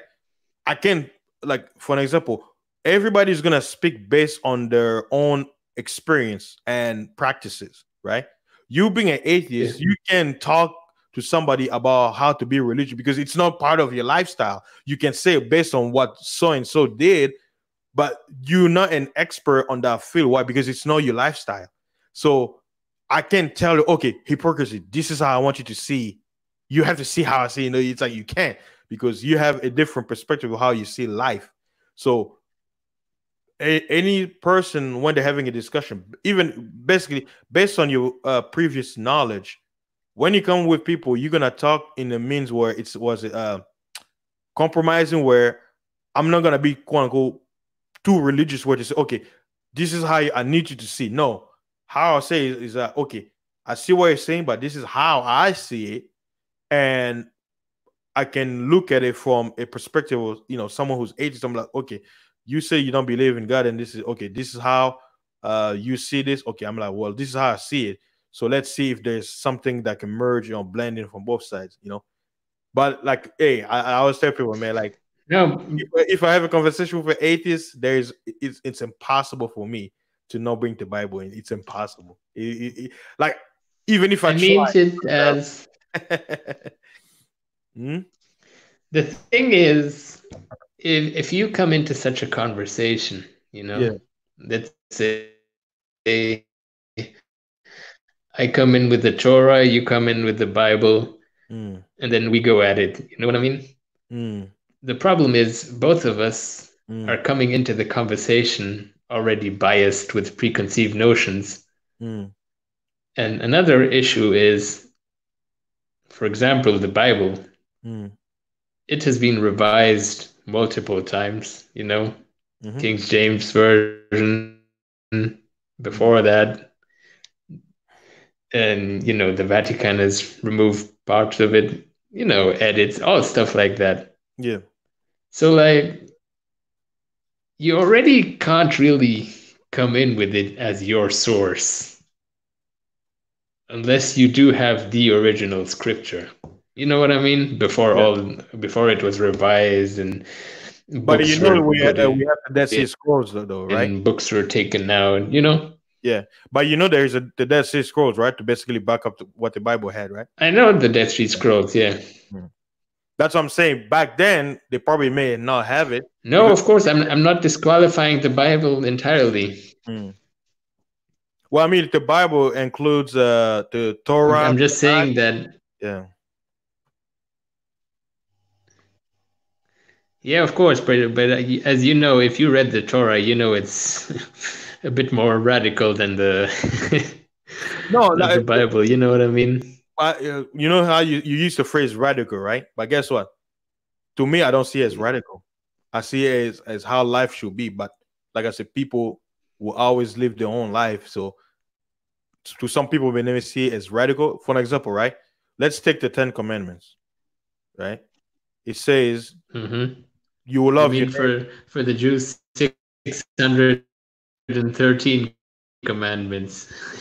Well, the 10 Commandment was given to all the children of Israel, from Benjamin, Reuben, Judah, all 12 of them. It wasn't just the Judeans, because remember, the Judeans came after when the kingdom was divided. Now, when you talk about Moses, we're talking about way back. Yeah, of course, but before they became a nation, right? When the Creator met them in Mount Sinai and he gave them the law, he said, "This is how when you get your own country, all right, this is how you're gonna deal with yourselves and how you deal with foreigners, right?" Now, some people will look at the 10 Commandments as radical, but I'm like, think about it. Just use logical. Let's say you're wearing religious, right? It says, "Love your brother as yourself," right? What does that mean? Get along with your brother, or you're another citizen, right? And it says, "Don't envy your brother," right? Don't envy, because my brother has this. Let me go and steal it. You see? Okay, hold on. That's a good point. Repeat that verse. I said, do not envy your brother. Just because your brother has exactly something you lack, and you're like, you know what? I'm gonna go and steal it. Now stop right there. Mm-hmm. Now take a look at all these, all the anti-Semitism and all of this. I mean, you have the Jews in certain industries and stuff, on the media and shit. Mm. Would that verse apply to black people? Yeah, who use those anti-Semitic talking points? But here's the thing. Here's one thing I'll ask, right? What does it mean to be anti-Semite? Because let's say, because the Bible says it does, regardless of race, envying someone else for having something is wrong. You're not supposed to envy, right? But watch this. Of course. Yeah. But watch this. What does it mean to be anti-Semite? Well, if you were anti-Semite, you wouldn't be only against the Jews, you would be against the Arabs too, because you're both Semites. Yeah. Right? Or you're going to be against yourself, because if I'm a Semite and I go against another Semite, then I'm against myself. So it's like what they'll call self-hate. But the question will rise is, well, if your brother does something wrong, well, let's say it's not everybody, but let's say one of your brother does something wrong, and you basically point it out, hey, brother, this is what you're doing. You need to change, right? Is there anti-Semite? Nope. So that's what I say. How the media, I always bring it back to the media, right? Because you and now, we're just regular people, right? There's kind of a victimhood mentality within the media. Yeah. Now, you see how we're having conversation? We're coming from different background, but guess what? We can come to understanding. See, these are the kind of conversation they don't want us to have, right? Because if you're looking in the media, right? Oh, Yeah. Israeli this and that, you like, oh man, this guy, why are they talking like this, right? And then you're gonna have on this side. So, but if people can actually talk how we're talking, right? I'm not looking at you as an enemy, right? So Yeah. I'm like, okay, I want to understand where you're coming from, and I hope you're doing the same to me, and we can actually have a conversation without fighting, right? So a lot of people, because of the media, screaming in their face and putting this narrative, people cannot have this. Think about this. This conversation, it doesn't happen out here. I'm telling you, it doesn't happen. But we're having it Yeah, but right. geopolitical interests outweigh such conversations, unfortunately. You know what I mean? Yeah. And I mean, Also, cultural differences. yes, yeah. And Thus, it's in their interest to keep people silent, if we're Yeah. to be honest. yeah. I mean, that's the whole point. Like, right? I have neighbors. My parents, they have neighbors who are Lebanon, and I talk to them, right? So because they're Yeah. smart, they know that the things that have happened with Lebanon, they don't just blame it on Israel. You know what they blame? They blame the government. They say, well, the government made deals with the government of it, and things are happening. And guess who gets punished, or who gets the end of the stick? The people, the citizens, the poor. I'm sure Lebanon used to be. Mm. Sorry. No, I mean, Lebanon used. No, you go ahead. Go ahead. Yeah, I was saying, like, I'm sure not everybody in Israel is rich, right? Not everybody in Israel, is banking money. Like, oh, I'm sure there are some Israeli who are struggling. They work. They have a regular job, whether they work at a grocery store, just like anybody else. They're not, you see what I'm saying? Like, everybody has a stage in life where they are, but when something happens in the political level, they get the blame. Why? Because that's who they were. They were represented by this entity, and if they do something that goes wrong, guess who gets the blame? Everybody. That's how it works. But like I said, small people will realize that, hey, you can't blame the Israeli, or you can blame the Lebanese people, because most Lebanese people, they're trying to eat. That's all they care about. They care about what my family is gonna eat. They're not thinking about political level, because that's what they care is their stomach. That's at the end of the day. So, well, you have to factor in. You have to factor in that those running their countries, like, let's say, the Gaza Strip, you have the Hamas, and you have all these other groups in the other areas.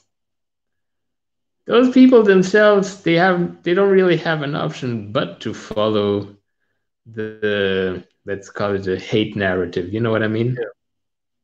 Yeah, the programming.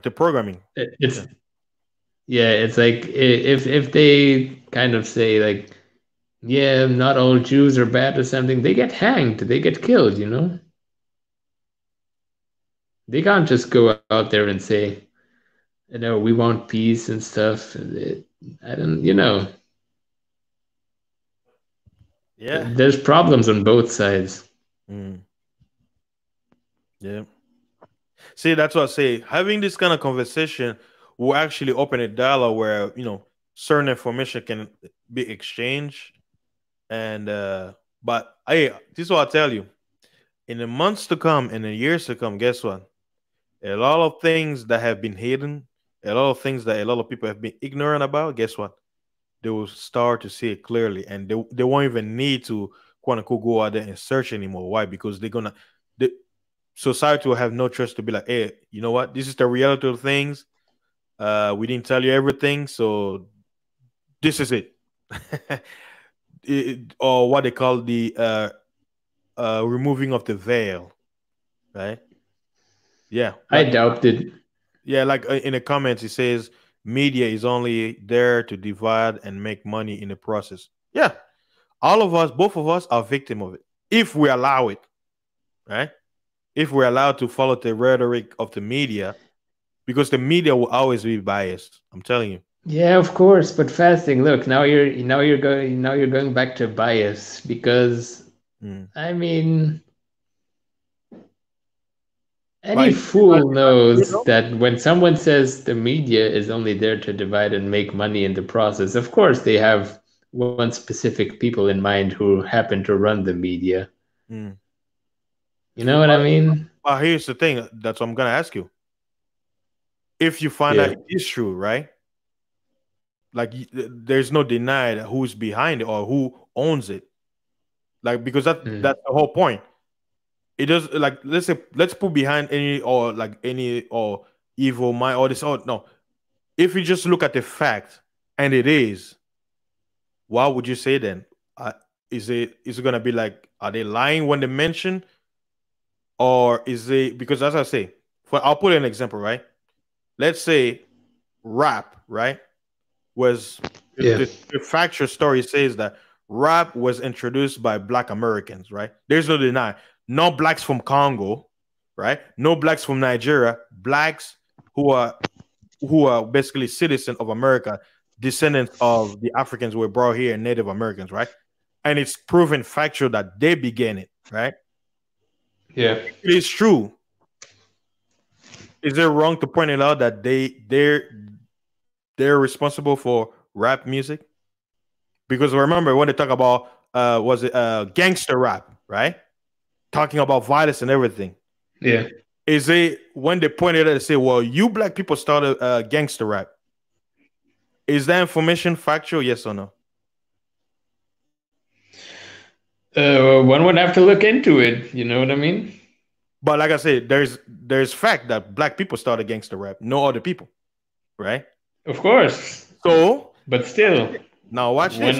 one has yeah. If a white person points that out, is it racist for pointing out saying that well you black people you started gangster rap, that's why we have violence by him pointing out right and it's factual that black people started it even though he may have a certain view but that information that he points it out, is it wrong or right? Well, it's not well, I mean, come on, you can't really compare now blacks to Jews, though. No, I'm not. I'm giving it a scenario. You know what I mean? I mean, You the say whole earlier, right? scapegoat thing with Jews has been going on for like thousands No, of I'm years saying now, and it's like based on what you equating it to rap is like right? No, I'm saying yeah. based on your own statement, right? Talking about you said that well, when I say the media, right?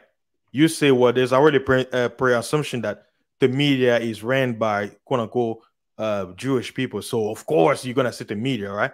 Now I turn to you, I say, well, if it's found out that it's true, that whoever But owns it is true. I mean, people can. I mean, it's not that hard to find out who's a CEO and stuff, you know. So right. So, is it wrong to point it out, or is it wrong?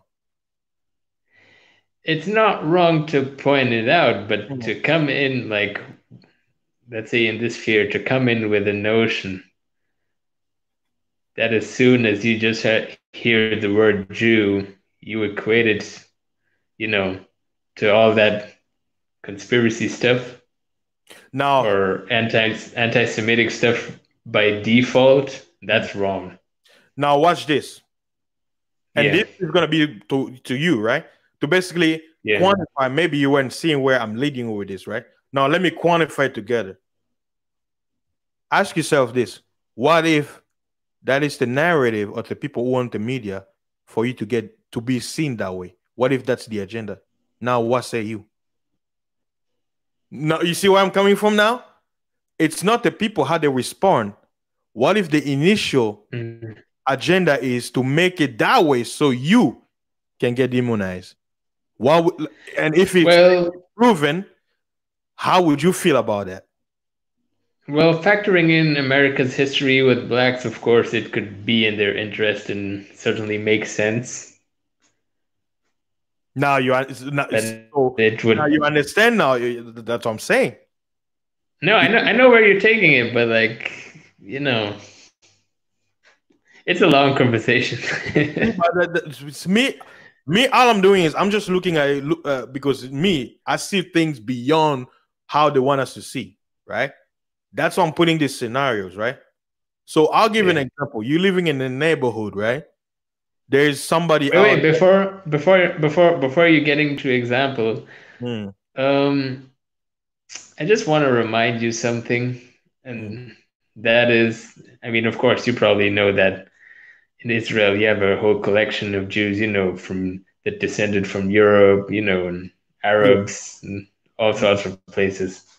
hmm, But what brothers in the sphere need to remember is those same white people, hmm, who are doing you no good over there, even if it's like, the Jewish people in the industries over there. Those same people are also calling the shots in my country. You know what I mean? hmm, The Europeans. hmm. So when you bring up these anti-Semitic, not anti-Semitic, but when you bring up these, I'd say Right. Oh, you negative points talking about points, Jews. like talking points, basically. Yeah. Yeah, when you bring up the talking points, don't forget that even if we're both on different sides, Hmm, we're both dealing with the same cancer that's descended from Europe into the country, hmm. that came with all their politics and all their ideas and all their views. And they enforce that shit. That's why I say you can't put it on all Jews. Hmm. You can't just hear the word Jew and then equate it right away to, oh yeah, he's one of those. Yeah, he's like, Now watch this, right? What you just said right he there. hates Guess what? us. See, I hear what you're saying. Now watch this, right? To basically Yeah. to show you that I support your point. Guess what? I'm a Jew, so I understand what you're talking about because they're gonna say what? Oh, let's blame all of them because you, as you express yourself, right? You say that Jews come from all kind of background, right? And that the Yeah. same media that controls Europe, that controls America, control Israel. So I'll put it this way: me knowing, right? Because I'm looking at from a point of okay, if I'm a Jew too, right? Then we're in the same Yeah. position. So if you get demonized, that means I'm demonized too because I'm one of them, right? So that's what I'm Yeah. saying. This kind of conversation, because the people who control the rhetoric, right, that probably are from your nation, right? They're setting the scenario where you're gonna feel that you think okay, it's coming from the opposition, but that's what I say. A question: what if it's set up that way on purpose? And, No, but don't forget, bro, mm, these people descend from the same source mhm. Yeah. called Oh, you're borging right now. You're Europe. The difference in oh wait, you're borged. Yeah. Repeat what you were saying. You were saying is it working now? yeah, yeah, yeah. I mean, I thought the Europeans came as migrants to America, right? Yeah, that's what they say. But And came as conquerors. to get, Yeah. with the Portuguese and all those, and they brought in all their shit over there. Oh yeah. Oh yeah. So just as they brought that shit over there, they brought it to Israel too. I Mhm. mean, you have the European Ashkenazis versus pretty much everyone else inside the country, Yeah. Oh, okay. especially against the Mizrahi Jews, Yeah, yeah. because Mizrahi Jews are kind of like Egyptian. brown and Yeah, of Arabic origin and stuff. yeah. Because So you Mizraim have in that. Egypt, so the Egyptians. Yeah. Not only that, you have like Persians and everything, Yeah. Jewish Moroccans and stuff. So Mm. you have like this beef going on between the European white Jews basically against everyone else. But watch this, because Yeah. maybe people don't understand. This one I understand, right? Maybe I know you say you're atheist, but have you ever thought that maybe when they say Jewish, they're not talking about quote unquote ethnicity, they talk about your religion? That's why you have people from different parts of the world who are Jewish.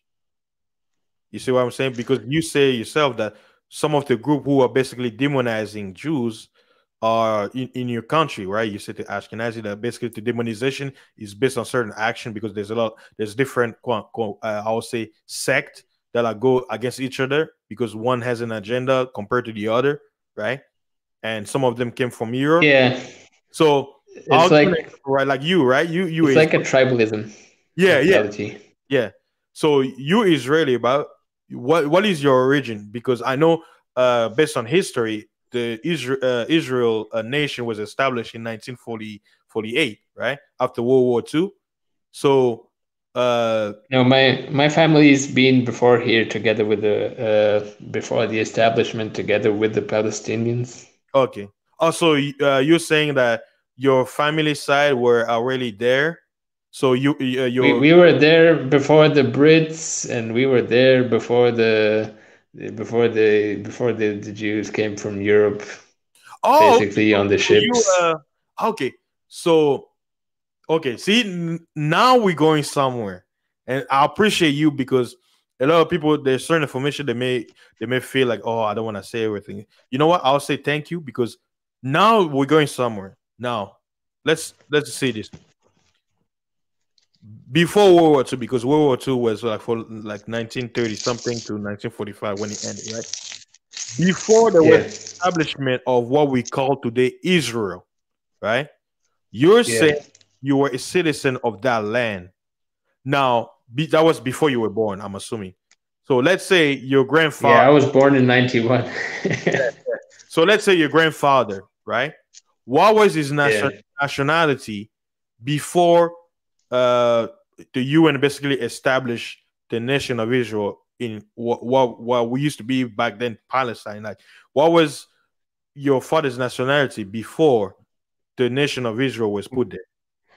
Well, I guess you could unofficially say Palestinian, So you were Palestinian. Okay. So but now, then again, in Israel, there's another term they call it Sabars. yeah. Mm-hmm. Sabars are pretty much like the originals, Mm. No, or they pretty much hold the title that the black Israels are trying to take by saying, yeah, we're the real ones in this. yeah. That's another beef on the horizon upcoming. Yeah. But okay. So you know what? Man, hypocrisy. This is what I want to say, man. I want to say thank you for your patience and thank you for not being triggered and not be resent, to basically give our information. Because see, this is what I say. This is the good thing about having conversation without hatred, without judgment, and say, okay, I'm right, you're wrong. Both of us were sharing certain information, and based on what I know and I've come to learn over the years, based what you just told me, bro. Like, I'll put it this way: you have just basically, based on your experience, your heritage, you've basically proven certain information that I've heard. But I'm actually excited to actually hear somebody who is from that area who can confirm, right? So that's why I'm like, now you see why, I'm very glad that I have this channel where I can have a conversation with you, because you're on the opposite side of the world. You're probably light shaded compared to me. If we were to stand each other, they'll be like, oh yeah, these guys are two different people. There's nothing. Yeah, I'm basically like Drake. Because guess what? I know Palestinians are here in Houston. I know Palestine. I know some Palestinian people, like acquaintances and stuff. So based on your information, I understand. Like, look, you're not talking to an ignorant guy. Like, can I give you an example? Yeah. From my time in the military. Well, we used to do patrols and stuff, and over there, service is mandatory. Oh, okay, yeah, I remember. Yeah. So sometimes when we used to reach the Palestinian areas where basically Israelis can't visit, but some still visit because it's cheaper over there. Yeah. They would like light up tires and stuff, set up roadblocks, come with the cocktails and stuff. So there was this one instance that we went out at night, and then we had to arrest a group of teens. And the issue is we took them back to base before taking them to another base where they would be locked up. And it was like, I don't know, like they were tied up and, blindfolded, all that usual shit. So we got to base, and then they offloaded them. They brought them in kind of like into a room. And, fellow soldiers from my unit, they were like, oh, come on, we got to beat them up. And you know what I mean? Yeah. And you had those teens there tied. They were like two older guys who were pretty much like the leaders of that group. And then the rest were pretty much minors. And it was kind of interesting for me to see the hate, It was like they kept them, since it's like a mountain region, so they gave them wet blankets. You know what I mean? Yeah. And they left the door open, and those dudes were sitting there tied and stuff. So while the guys at the gate were talking like, oh yeah, let's beat them up and stuff, I went into the room and I wanted to change those wet blankets, because it was cold as hell for me too, even though I had a jacket. But they were just like in t-shirts and shit. Yeah, it gets cold over there too, I know. So I went in there, wanted to change the blanket. Another soldier came, saw me. Commander ordered me back outside. And they were like, what the fuck are you doing, bro? These are Arabs, bro. Fuck them, bro. I feel like beating you up. And you know what I mean? And then you notice, like, the moment you approach someone who's probably pretty much out there to kill you in first place and treat them well, you'll get backstabbed by your own side. You know what I mean? Oh yeah, I understand it perfectly, bro. Look, I know. Yeah, I now guess what? By what you just said, right? Check this out. Yeah. I'm about to bring the Bible, right? The prophets. What happened to them when they were warning the people? Their own people, right? They have the same blood. What did they do to them? They killed them. Why? Because they were telling the people, change your ways, stop doing wrong. They killed them. So I understand exactly what you're talking about right there. Carry on. And to the political issues, let's say regarding Arabs especially, of course I could get into the Somalis and all the others, but for now focusing on Arabs. What we go through in Israel, this hate people perceive, I think people don't realize this can't be solved with politics and with the goodness and with changing education and stuff. Because on one side, on our side, you have it backed up by religion, backed up by their Gentiles, backed up by an eye for an eye, every dog has its day. And then on the other side, it's like, yeah, they don't belong in the country. They took over the country and stuff, and they basically don't even have a choice but to follow a narrative of those terrorist organizations that run their area. So they kind of have to fit in. And it's like problems on both sides, and it will never be solved, if I am to be honest. Yeah, and that's what I say. That's the old rule. But that's just to say that if you guys think like despite slavery and everything, that's bad, you know? I mean, not trying to compare or something, but in Israel, that hate towards the Palestinians, it's on a religious level. You know what I Oh, mean?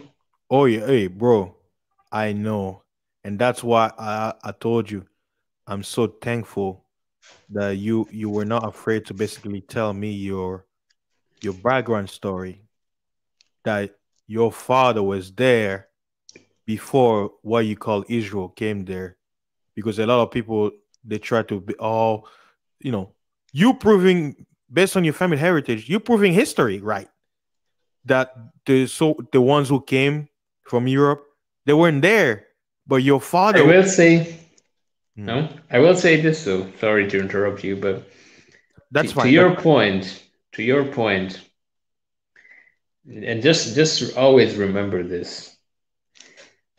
These same white people who came to America, you know, and shipped you over and fucked you over, these same white people are the ones who brought that,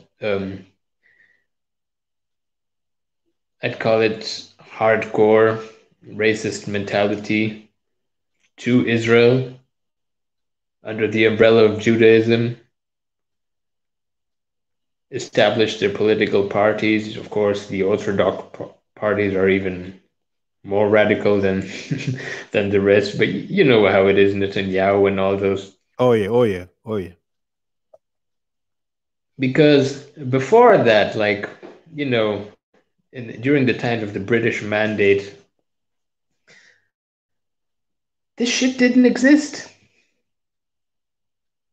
You know, before everyone intervened, UN, the Balfour Declaration and stuff. This hate wasn't there. You know what I mean? People were farming with each other and all that stuff. You know, there were like villages here and villages there, and the Jews here, the Arabs there. But then came the Europeans. Then came the Declaration. Then came the politics. And Yeah, everything switched. yep. There was no wars until then. Yeah, yeah, There was nothing, no issues. yeah. That's right. Welcome to the But building, neighbor. ever since the white man stepped foot in Israel, it's just,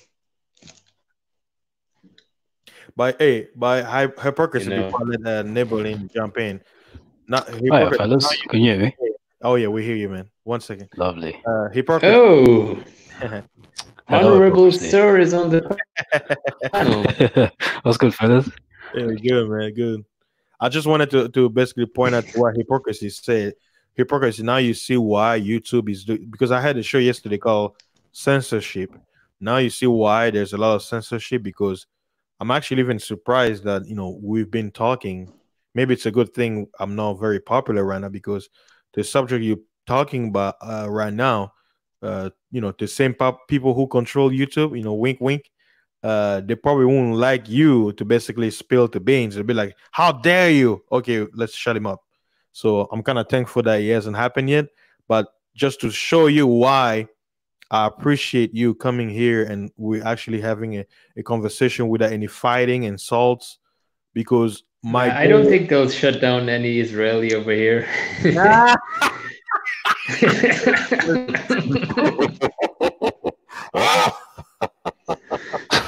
That's a contradicting problem for them if they pull it off. Yeah, thank you. Thank you very much. So, hey, you know what? Maybe it's a good thing we got you on my side.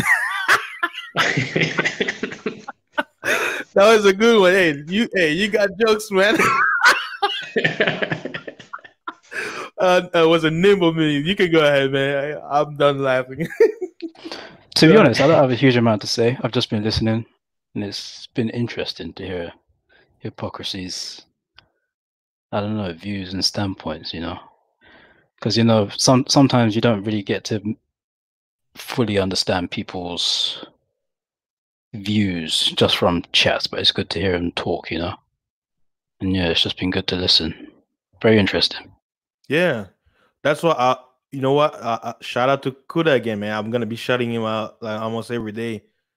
By him motivating me and basically guiding me to get the stuff that I need. I realized that there's a lot of brothers out there who like hypocrisy and stuff like that. Even though he's not quote unquote he's from somebody on the outside. But guess what? Here's how I approach it, right? And I know hypocrisy. You may be atheist, but check this out. All of us here in this panel and in the chat, guess what? If we trace all the way back, guess where we're gonna go? We're gonna go to the first man. So somehow we're brothers. We are related to someone even way back thousands of years ago, right? So there's nothing wrong with us coming together and actually having a conversation to actually try to understand people from point of view. Because check this out. What hypocrisy has say, man. I only have a few people listening right now, but guess what? This information is groundbreaking. Like a lot of people don't understand. Like people who are there, like myself, like this having hypocrisy right now, talking with me and revealing certain information that you have here is very important. Yeah, I can hear you now. What's up? You got a Wi-Fi problem, huh? That's why you keep falling off. Sorry, just to address the unspecialist, I'm British, my friend. Oh, okay. All right. Oh, you're over there in England. Which part? You're Scotland? I am indeed. London, mate. Okay. Yep. You're over where Jessica, huh? Jessica? Jessica? Yeah, she's in East and I'm in South. Yes. Okay. Nice. So you guys met? Man. No. No, never met. I'm next to the router. I don't know. Maybe they. Hey, maybe it's they'll be like, we need to take him out of the panel so we can shut it down. But you know what, man, hypocrisy, bro. When you clarify to me, this is why I tell people, don't judge people because you hear something. You got that's why we have conversation, right? Same thing when it comes to dating or whatever, when you meet somebody you don't know. That's why you have conversation so you can learn, right? You don't just, you're gonna have prejudice, which is normal, right? There's nothing positive or negative. But if you allow prejudice to basically stop you from actually having a conversation with somebody because you already have some prejudgment, right? Because prejudice is a safeguard, right? It's natural, right? But if you allow it to a point where it discourages you from actually having a conversation with somebody else, that's where you're, become that big. That's when it's not good. It's wrong, and that's what I'm telling you, I've read stuff and hypocrisy clear things out. Yeah, go ahead, man. You know why I hate when the manosphere kind of brings the Jew topics up? Because basically, as someone who's been in the military, who's also, with my family's background and stuff, it's like you've seen both the civilian side and the top political side. You know what I mean? Oh yeah. So you get to see both agendas and who's about what and why is this, why is that as it is. And then you come on YouTube and then you see these brothers saying, oh, the Jew this, oh, the Jew that. And I'm like, bro, do you even know what you're talking about? That's a no, mate. It's like, it's like giving idiots a platform and yep. Like, nobody's bringing their sources, especially none of them is Israeli, let alone I don't know what. Yeah. So it's kind of like, where are you bringing these talking points from? I'd like to address the unspecialist comment, and you're right. Go ahead. Because there are a lot more non-US.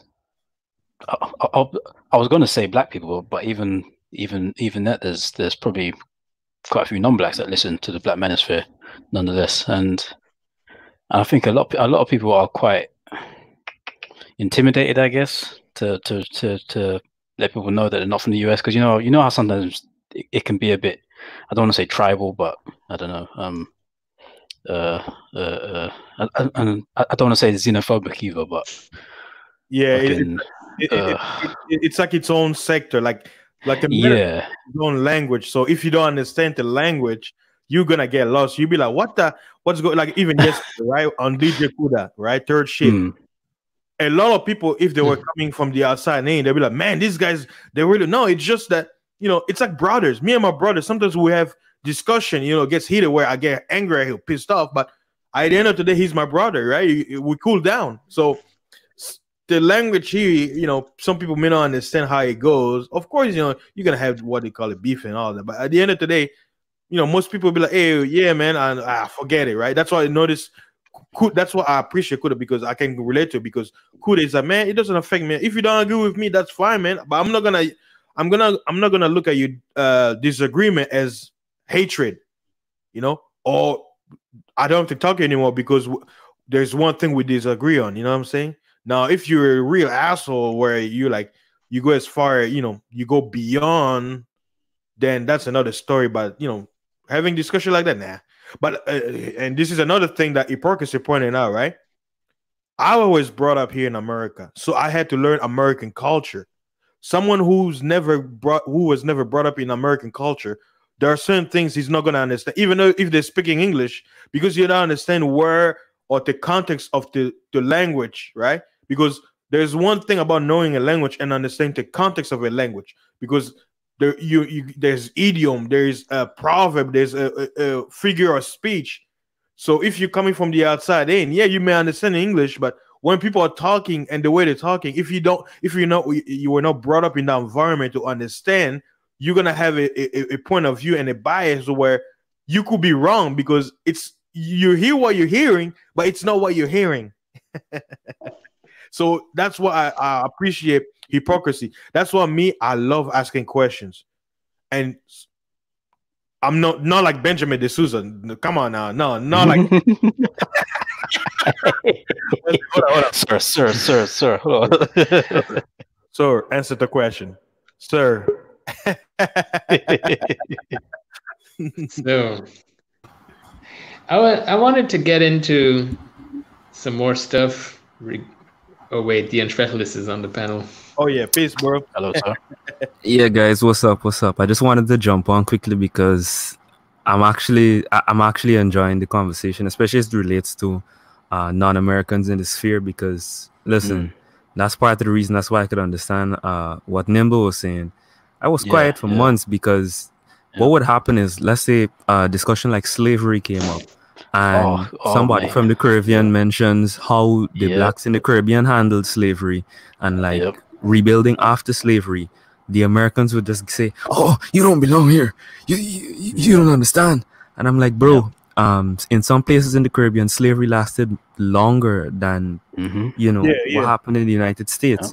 For instance, especially in like non-English countries. So we're talking places like Brazil, Spanish. And the Spanish countries. They didn't just have like post-slavery stuff. They had genocide as well. You know, Argentina, mate. Yeah, not just Argentina. All Mauritania. Yeah, Mauritania. Listen, all those Spanish-speaking countries in South America, most of them went on eradication campaigns after slavery ended. So when you hear guys from those places and in South America saying, "Hey, we had it rough too," and trying to contribute something meaningful to the discussion, when I saw the hostility, I was like, I'm not sure if I want to be a part of this. Yeah. And guys, I think I have to call out something in the hostility. Okay. And that is the fact that it seems to be an hostility tied to, like it's about the money, the reparations. Well, get everyone out this. You know what? So, you know what I mean? Okay, yeah, Nimble, go Nimble. No. Okay. The funny thing is, right? You will criticize the call for reparations, and they'll assume that you think that they don't deserve it. And the thing is, the vast majority of black people, when they hear the case for reparations for Black Americans, they support it, but they just criticize the way they go about it. So like Yeah. for me, for example, I will say the case for reparations for slavery itself.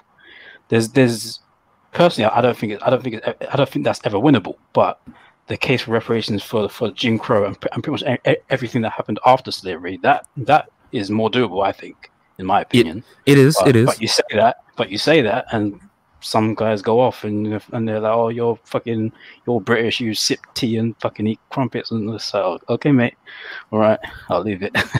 Yeah, but you see, here's a few reasons why both cases aren't gonna work.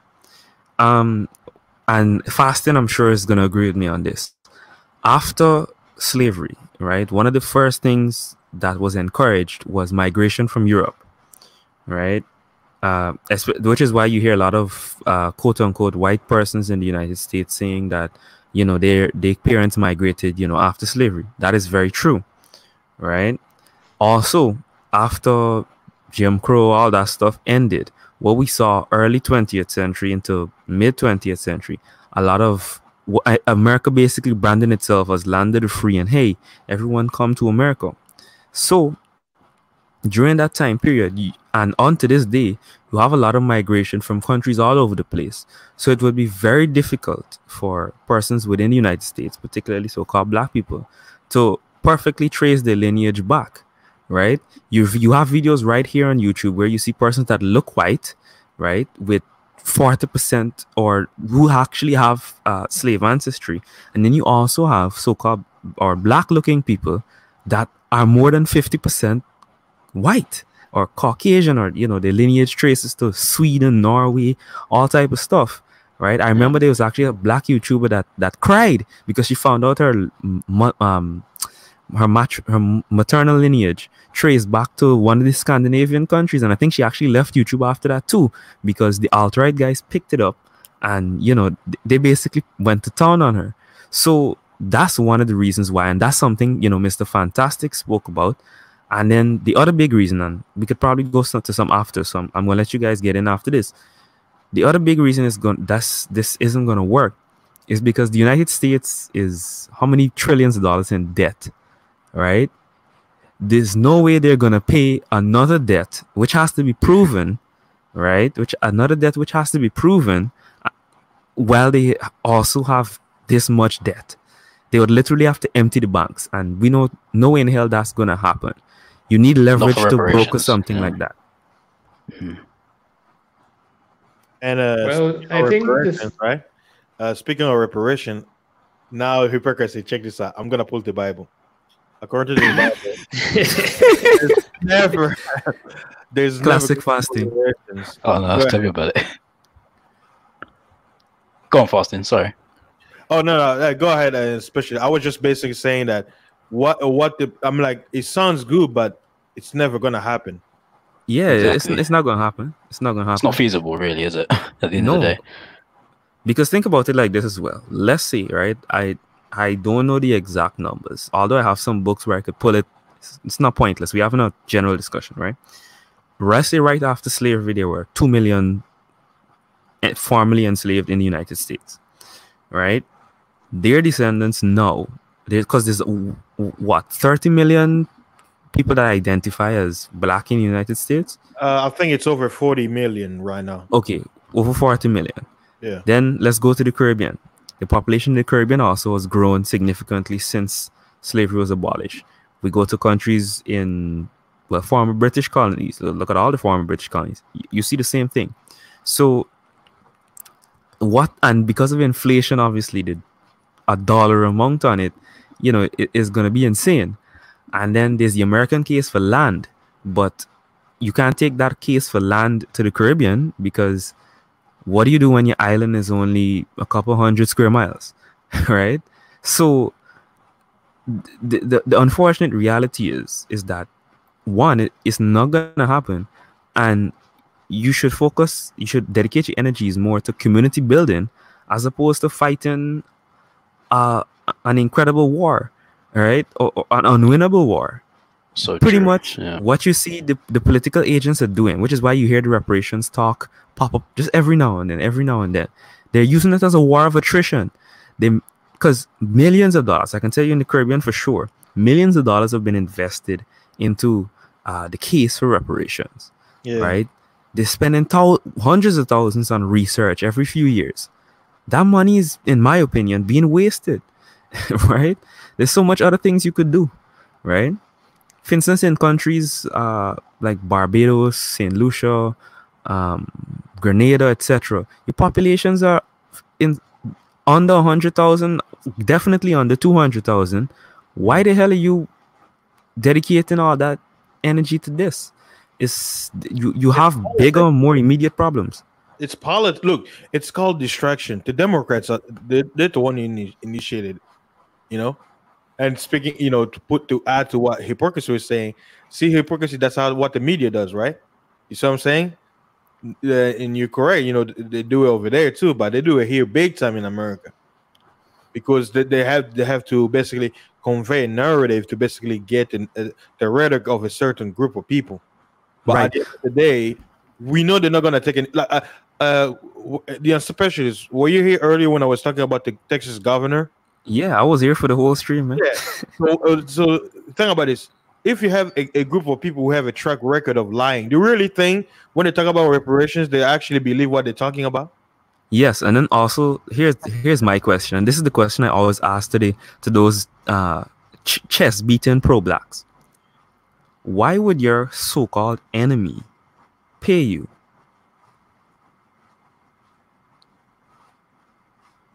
Makes no sense whatsoever. Hold on one second. Specialist, you're sounding like a coon now. No. I'm using their talking points, right? You know, listen. According to them, right? According to them, That's a conquered mindset right there, mate. according to them, the white man is the devil. He's the enemy. He's robbed you, backstabbed you, you know, killed you, oppressed you for hundreds of years, right? And he's still in power. That's what. But because I'm protesting, I'm making a lot of noise, and I'm tearing shit up, he's gonna pay me back. That's why I say you asking questions. That's cooning. You're not supposed to say anything. Shut up. Wear your mask. Stay home. Shut up, wear your mask. What is with you in this fucking coronavirus, my man? No, for instance, right? No, for instance, and this is another question after this, but this is the first question I'm gonna ask you, Nimble. The current ruling family in England, let's say it was in the UK, sorry, let's say it was still full monarchy, right? Let's say there's descendants of some of the other families that were ousted from power and removed from nobility. Let's say they decided to protest in the streets of London and ask for repayment because of the atrocities that were committed against them, all the ancestors that were killed. You think the current monarchs would give a shit? Never, mate. They wouldn't even consider him. Exactly, right? Never. So, what you also have to consider too is when most of this happened, we weren't in a globalized world, right? Where there was international agreements and all that stuff, right? So come on, you can't retroactively apply a globalist standard to what happened back then, and then also expect the same kind of fairness and equity. The truth of the matter is, this is a race, this is a competition. There's no fairness, there's no equity. You have to fight tooth and nail just like everyone else, and if you don't, you will be trampled. It's that simple. Yep, simple as that. Oh yeah. That's what I say. It's a rhetoric. They have to. It's like this is a put this way. There's an African, like a African saying, right? Oh, let me lower it down to equal. There's an African saying, right? It says it's like this is how politicians are doing. It's like people are hungry, right? They're very hungry. They take chicken soup, they put it as a lipstick, and then they bring the person out. They say, "Look, see, we fed him," and the guy is looking at him like, "Dude, I haven't eaten anything since this morning." But because you got that chicken soup shining on your lips, everybody will like, "Oh man, he really care about this guy. He fed him." No, shiny lip chicken. Was it the shiny chicken soup lip? No, he's lying. But that's what politicians do. They gotta put that chicken soup in people's lips, telling everybody they're feeding them, but those people they haven't had anything since morning. Yep, and here's something else, right? Here's something else. Um, one of the biggest, I guess, or the most famous slogans you've heard from U.S. presidents is "We don't negotiate with terrorists," right?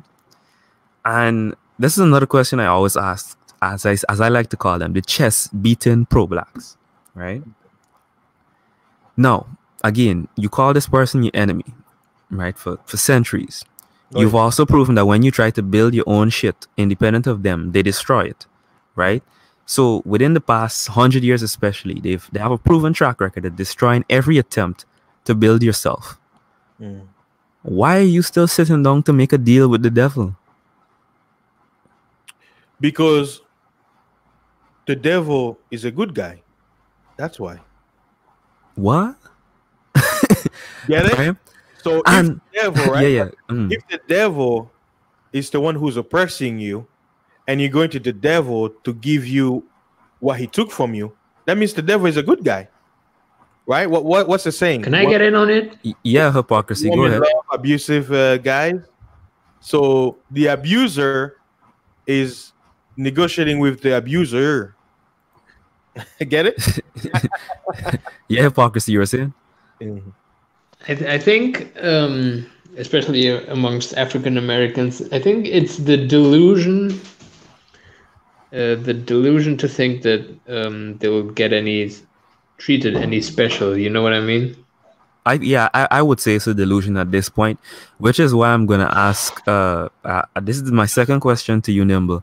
I'm just basically asking if you agree that content creators outside of the US, and in my opinion, particularly in the UK, have actually done a better job of addressing a lot of these racial discussions from a more objective standpoint without descending into the chaos, right?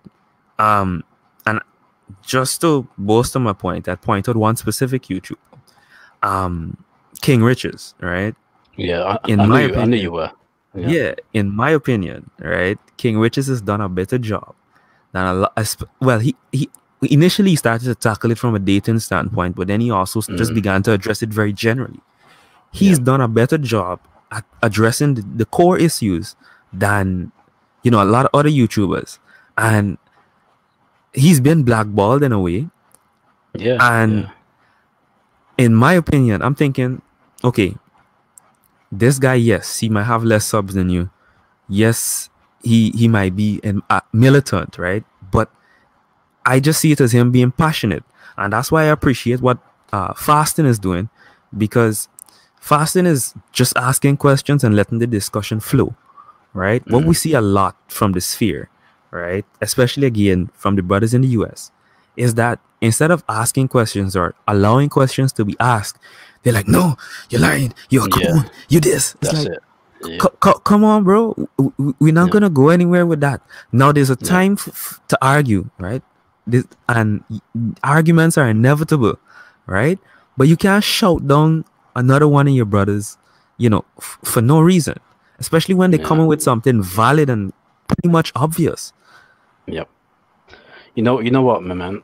There's one thing I've noticed about a lot of the people that argue in this space is when is the moment they hear something, not necessarily that they don't like, but they know that they know they won't be able to have a rebuttal for, they'll instantly just like that cut you off and they'll shout over you, and it's a petty way of winning. Of well, I say winning, but you only win to people that are too stupid to realize that you've only cut them off because you can't argue the point. Yep. And I'm gonna pull Fasting in on this one, right? And this is what happened. This is also when the whole King Riches incident went down. I think that was when there was the whole doxing and the beefing and so on that was happening a couple months ago. There was the big issue was that women from the Caribbean, South America, were dirty feet, right? They were uncut, uncivilized, all kind of madness. Mind you, we're in the 21st century with the internet, right? And we have people in the sphere, content creators in the sphere that are from these places. And you literally have the gall to to just insult them. Insult them, right? Yeah. And I was thinking, right? These men are telling you, hey, come down to my country. You're gonna meet a lot more marriage-minded women, women who would have been raised from their youth, to be wives, etc. Right? And these guys are like, no, I'm not leaving America. America is the greatest country on earth, whatever. Right? And having been to America and to the UK as well, right? What I can say is, yes, the ceiling is a lot higher in so-called first world countries, right? But the floor is also lower, right? For instance, in many places in the Caribbean, poverty doesn't mean you don't have water to drink or you're gonna freeze outside. Poverty just means you might be on the street for a while, that kind of thing. Listen, the night I spent in London, I saw more homeless people in just a few hours walking than I would have seen in like one town or city ever in my life, right? And I was thinking, damn, this is a beautiful city. Seeing all the fancy cars and stuff, but I'm thinking, wow, to struggle here is to really struggle, right? In the cold, no less. Yeah. Exactly, in the cold, because listen, I was wearing 3 layers and I was still kind of cold in London, man. Right? You get used to it after a while, but it takes years, I'll tell you. It takes years and years and years. Because now, sorry, go on. Go on. Yeah, I was just saying, like, coming from the Caribbean where it's really hot, right? And it was in the summer, and I saw the temperature too, and I'm thinking, how the hell is it? Well, it's gonna be Fahrenheit. How the hell is it so cold, right? And even during like I guess afternoon or evening when the sun is still up, right? I'm feeling the sunlight on me, but I'm still shivering. I'm like, what the hell is this? Yeah, mate. That's spring right there. That's British spring. The beginning of British spring is it's still cold, but the sun is shining. Yeah. But yeah, Faustin, what is your opinion on this? Like, guys in the US just completely disregarding and the absolute hatred or not hatred, in my opinion, it's a fear, but they put it off as hating traveling. What's up with that? It's probably a lot of ignorance, because I've met small brothers, right, who understand things and they don't think that way. And I'll give an example. Some of the ignorance people have. I remember one time, me and my friend, he's Indian, right? And he was buying a new car, and one of the salesmen was a Black American, right? In front of white people, he literally be like, "Hey, bro, I hear you in the accent. Where are you from?" I'm like, "Oh, I'm from Congo in Africa."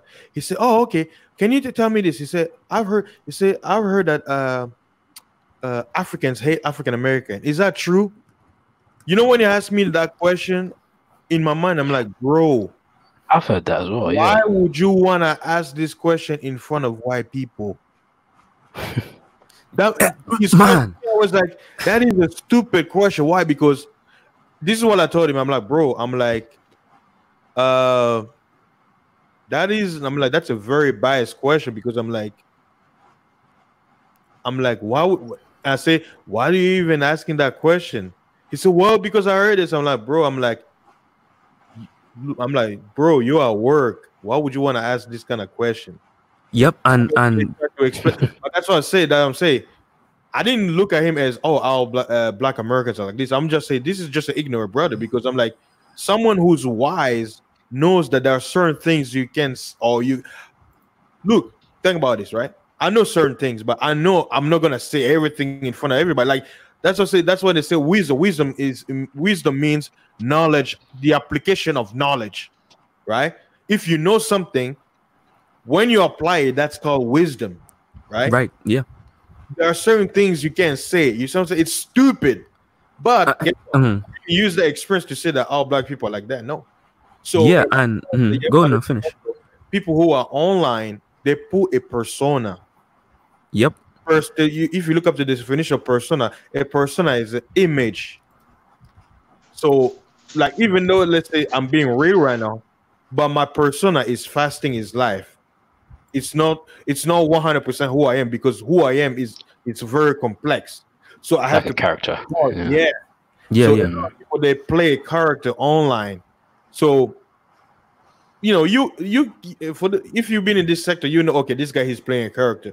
But for someone on the outside looking in, he may not see it, so they're gonna be like, "Oh, this guy is just ignorant." Yeah, But yeah. a lot of people they're playing. But guess what?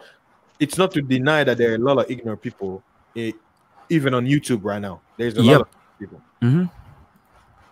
And I don't know, man. That's one of the I guess the craziest things. And that's why I agree with the guys that say a lot of these pro-blacks just want to hug from the white man, because one thing we hear throughout the sphere is, oh, we got to be on code, right?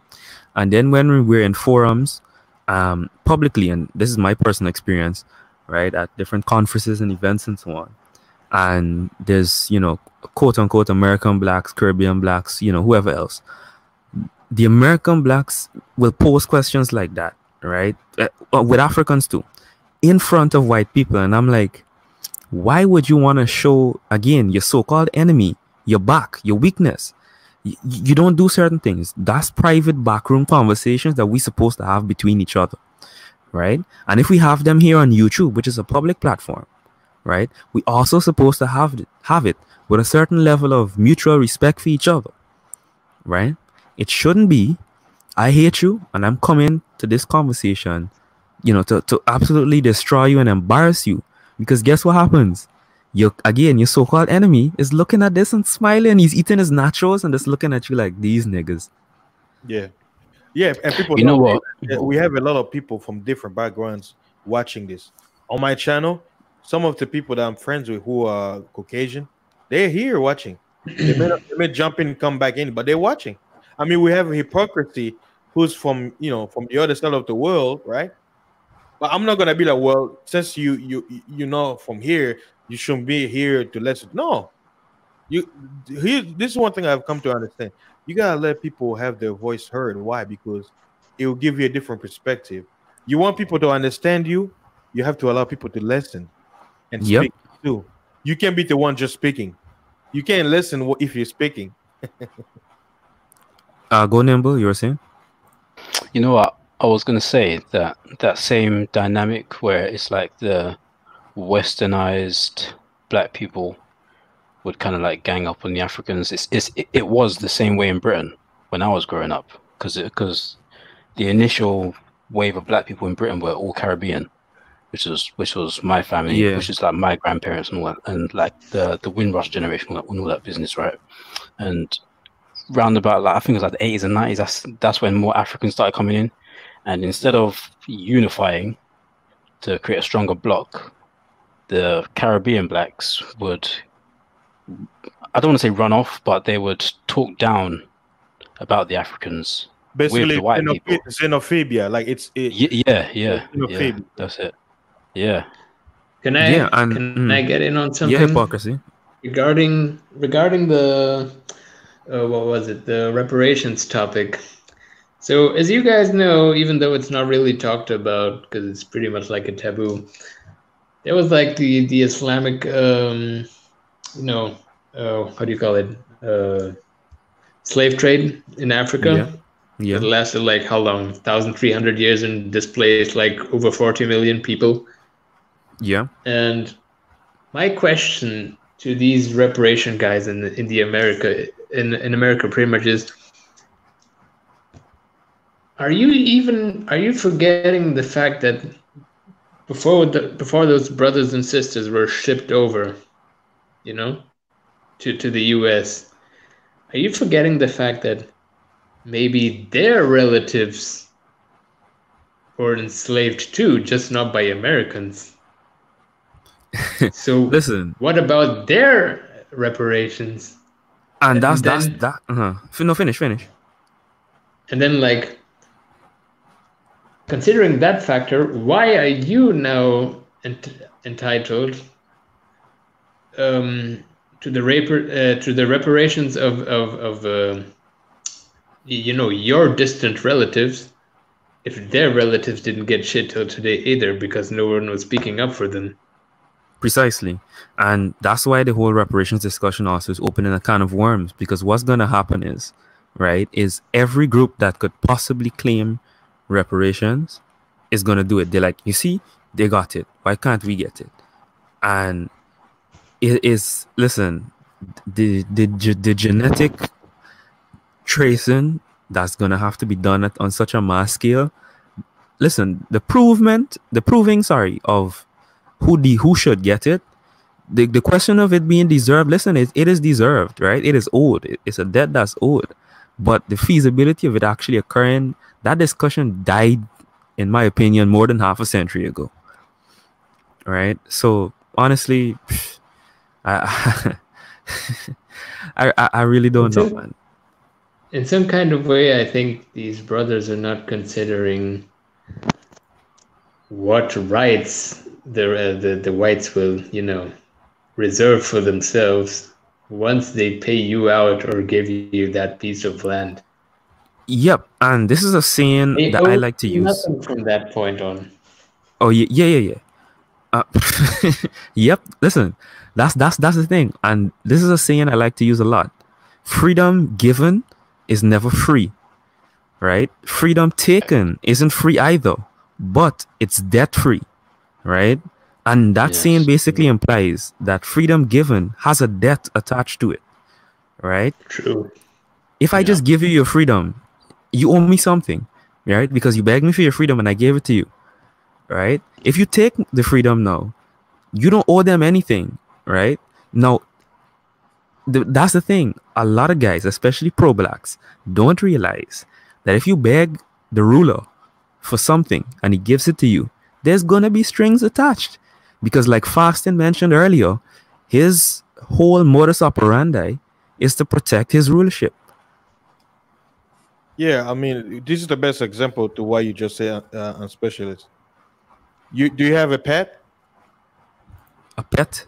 Yeah, like a dog, cat? A dog. Okay. You let your dog out to go run, right? You be like, hey, go outside, go take a dump or whatever, right? Yep. What the dog is going to do sooner or later. Well, hold on. In the Caribbean, no dogs in the house, bro. No dogs in the house.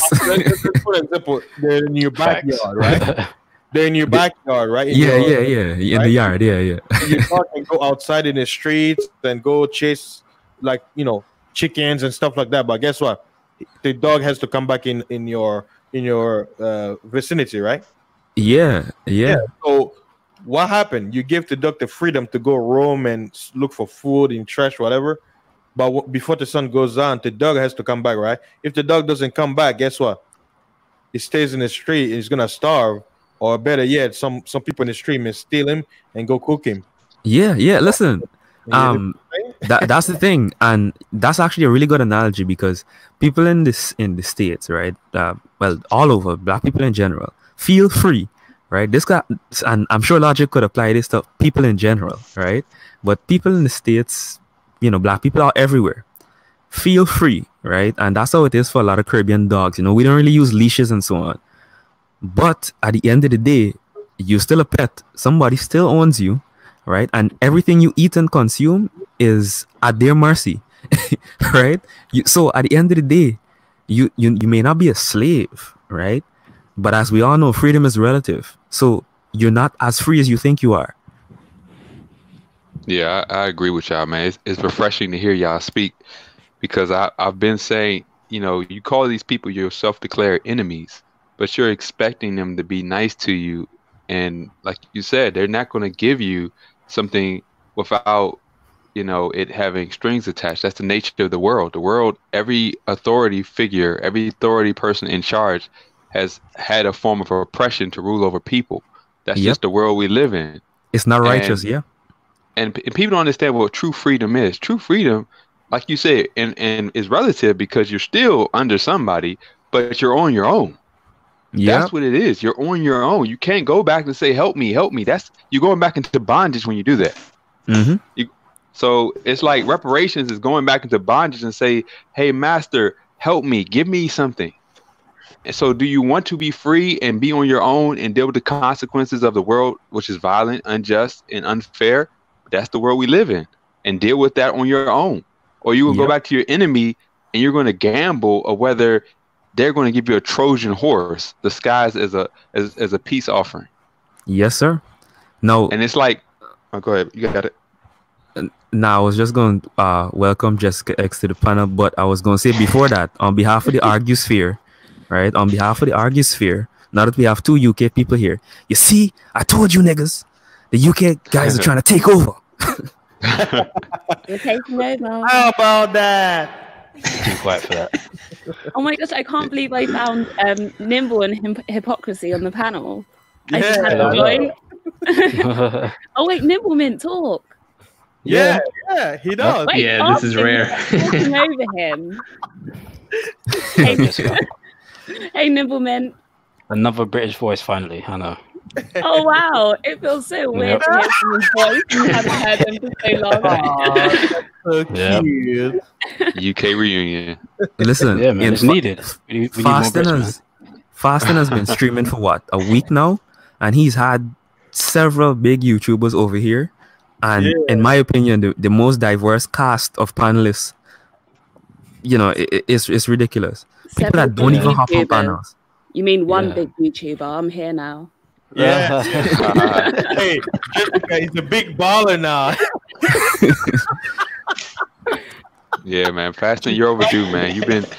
Your voice has been tried to be silenced, but you've always spoken, you know, a lot of truth, and you've always spoken what you believe, and you've been bold in it. So gotta respect that. Oh, thank you. That's why we're here to support you, man. Because I listen. I know a lot of times people want to suppress your view of things, your perspective, and your background, and people are not open-minded to understand that people think from different perspectives. That's just how life is. You know, some people come from a spiritual view. Some people look at the big picture. Some people look at the small view. You know, in fasting, he's like me. We look at the big picture. We don't just get caught in like, oh, we're slaves. No, we're looking at the big. Oh, for spiritual, you blinked out. Hulk just dropped out there, yeah. But nah, Hulk is right, and that's. Oh, sorry. Continue then, Hulk. You were saying the big picture. My bad. Yeah, I say he sees the big picture, like, you know, not just we're slaves, but what's happening now? People are ridiculous. People are trying to beg for reparations while we're being pushed into a world that is reparations is going to be the least of our issues. Yeah. But see, people are falling for the bait. They're falling for the trap, the deflection, the distraction.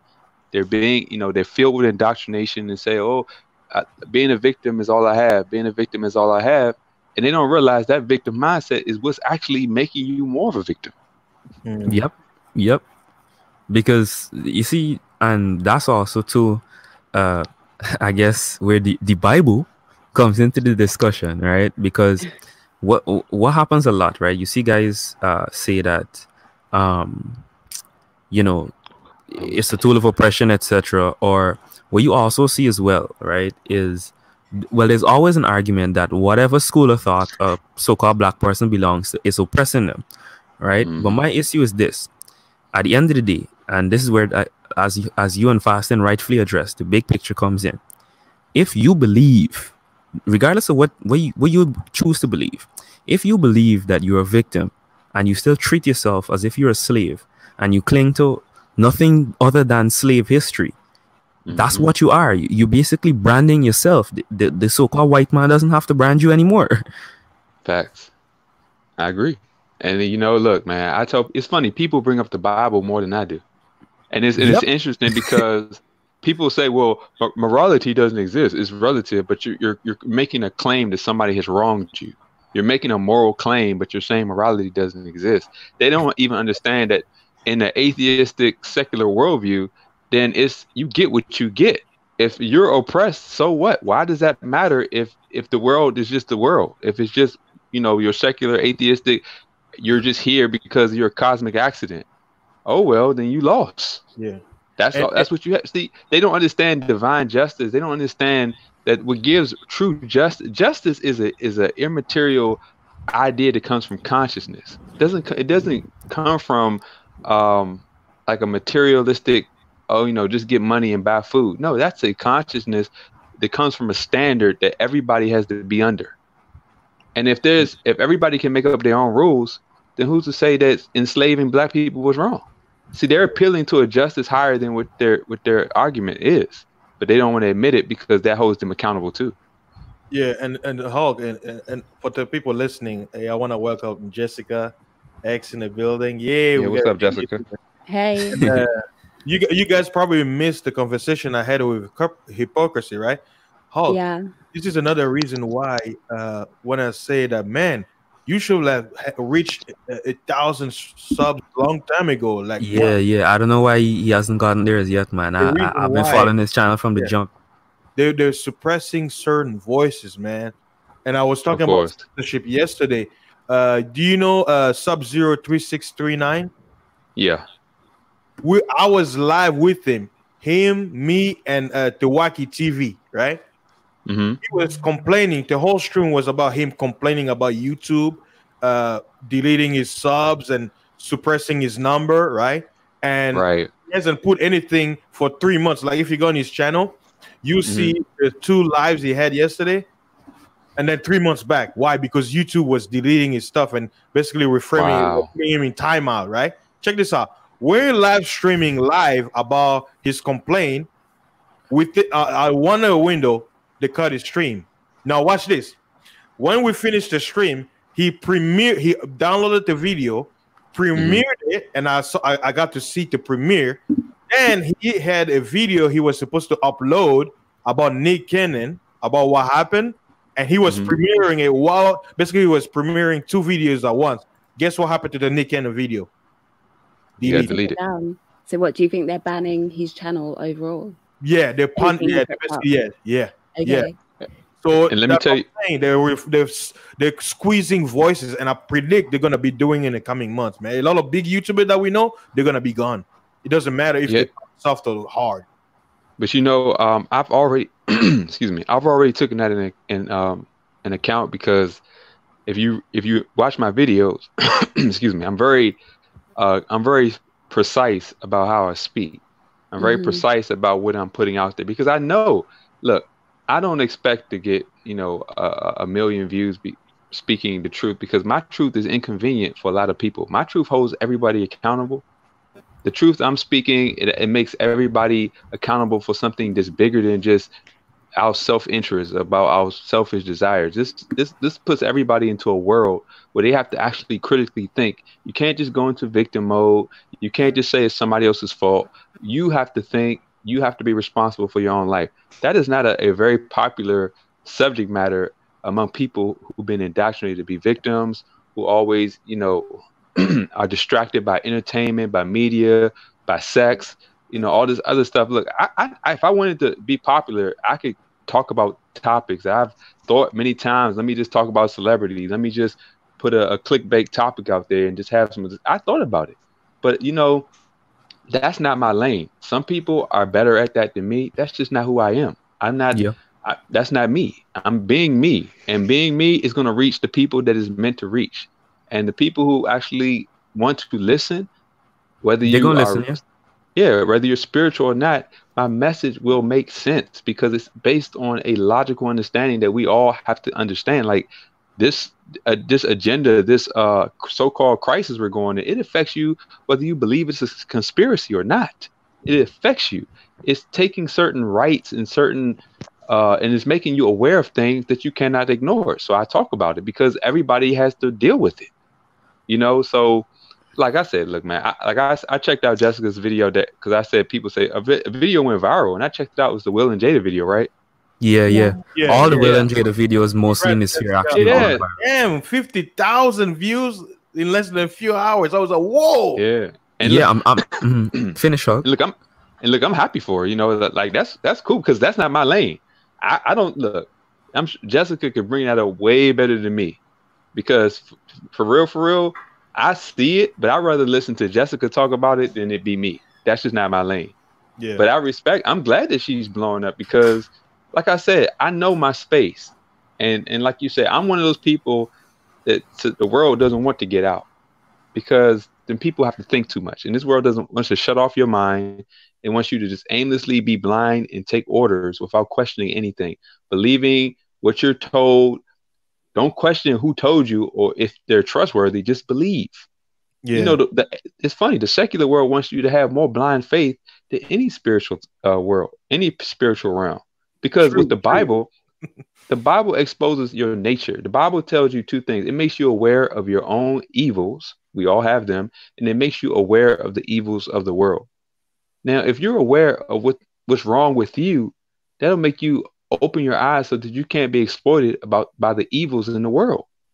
You know, it's a logical thing because, you know, we talk about men and women in the manosphere and who's to blame and who's to blame. I tell people, look, the more you have yourself together, the more discernment you will have to accurately vet the people that you bring in your life and the reasons they're there.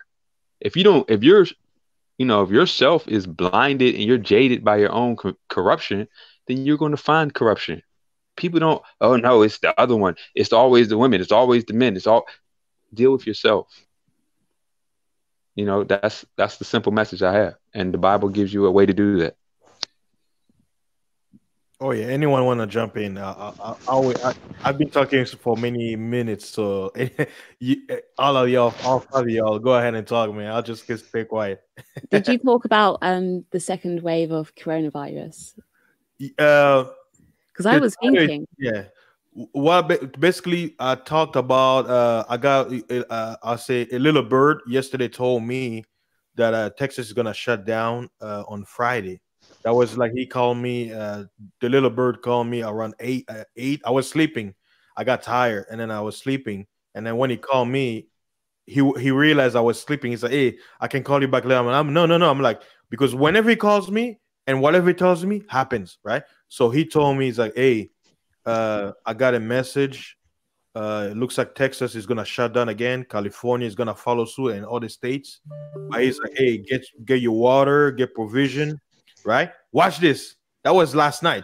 Today, before I had my stream, I saw an article. The Texas governor, Abbott, he says, we will not shut down the state. But when you read the article, like Hawk will understand what I'm saying, don't read what they say, read what they're not saying. He basically said, we're going to, like, when you read it, it's going to be the opposite of what I'm saying. What he basically says, because of the case of COVID, we're going to shut the state for the next 4 weeks. Because if we only shut down for 2 weeks, and when we bring it back, the cases are going to go up. So we need to shut it for 4 weeks. That's the cryptic message he said. But any normal citizen who's unaware, when he reads it, says, oh, yeah, I don't have to worry about our state shutting down. The numbers going up. Yeah, we're going to stay open. Wrong. And then the California governor basically indefinitely shut down bars, clubs, and churches. And then Christians are still waiting for the rapture, for Jesus to come and save them before the Antichrist come, where the laws that are being implemented is anti-Christ, and Christ is not here yet. So the church, no pastor saying, every pastor is silent. I had a stream where I mentioned that every pastor received the 30 pieces. That's why no religious is defending. Let me speak on that. I want to speak on that real quick because you're absolutely right. Don't think that when a pastor goes for a 501c nonprofit tax exempt status with his church, that they don't have to sign a contract with the state, knowing what they can do, what they cannot do, what they can say, and what they can't. They understand that. And even I know a lot of people, I know a good preacher know when they get that 501c, and this is why, if you understand the Bible never promoted a building that you had to go to. The temple, the church are the people. And the Bible always says this. When you look at the Old Testament, anytime they built a temple, it was an idolatry. You can go back to the golden calf. They made an idol of things that they valued, and they called it Jehovah.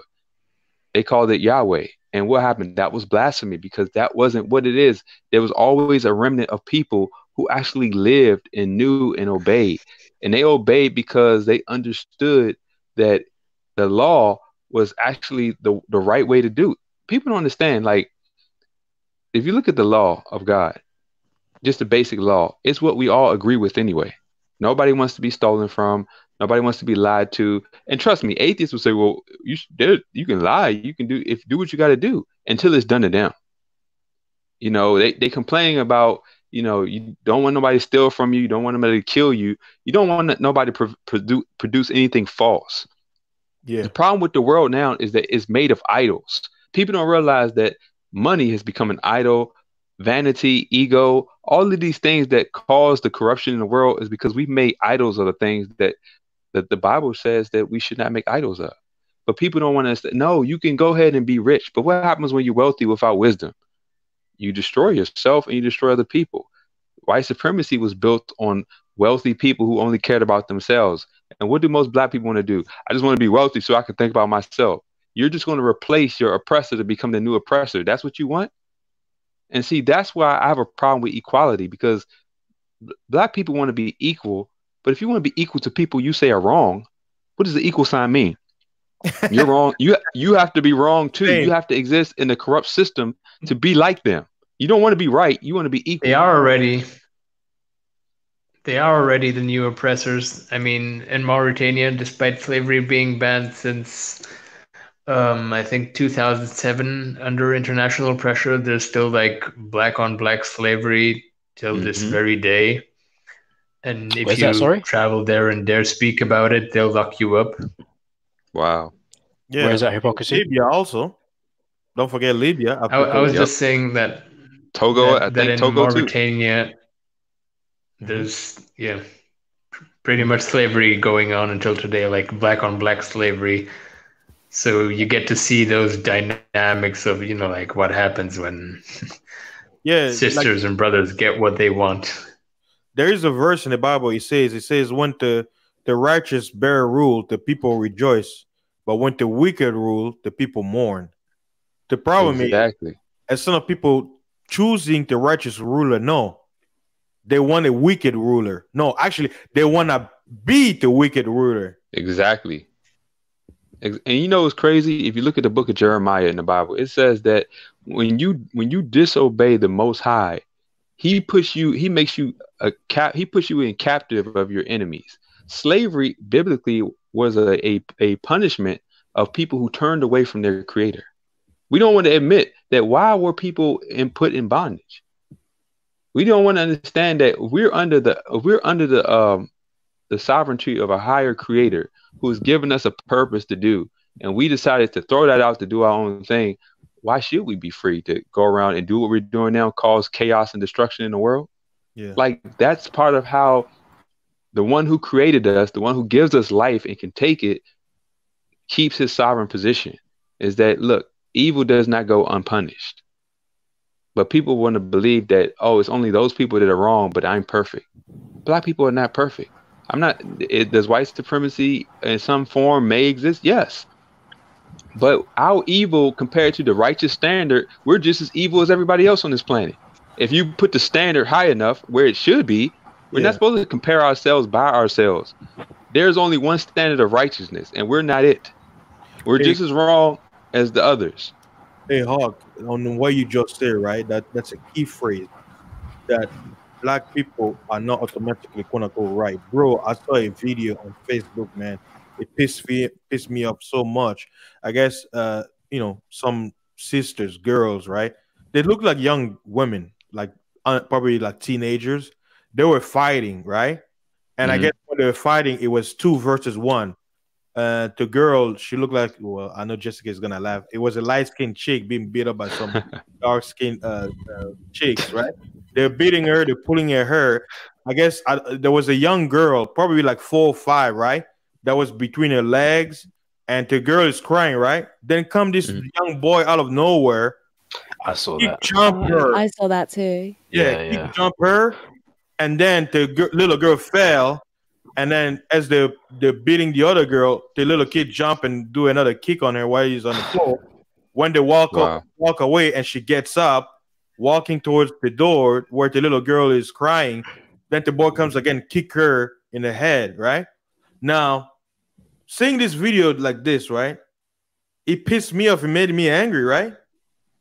Right. But because I understand evil, I'm not gonna blame that on white people. I said, it's the evil in man. Exactly. Evil is a choice. But guess what? Now, let's put a scenario. What if it was 2 white girls beating on a black girl? What would the world say? You see how media play? Yeah. Aha. But because it's too... fasting. Yeah. Why are you going so far? You just have to observe this manosphere pretty much. As soon as you're a foreigner and you come in, you know, or like as soon as they hear or see that, you know, you're not one of them, view. You get the same reaction as if a black man walked into some KKK camp, you know? Yeah. Yeah. You know what? You know what? The same level of aggressiveness. You know what that reminds me of? Is that Jessica, do you remember that Asian guy that popped up into your live stream? Yeah, Samba Demon. Yeah, and the immediate, the guy barely said anything. It was just immediate, the immediate. Who's this guy?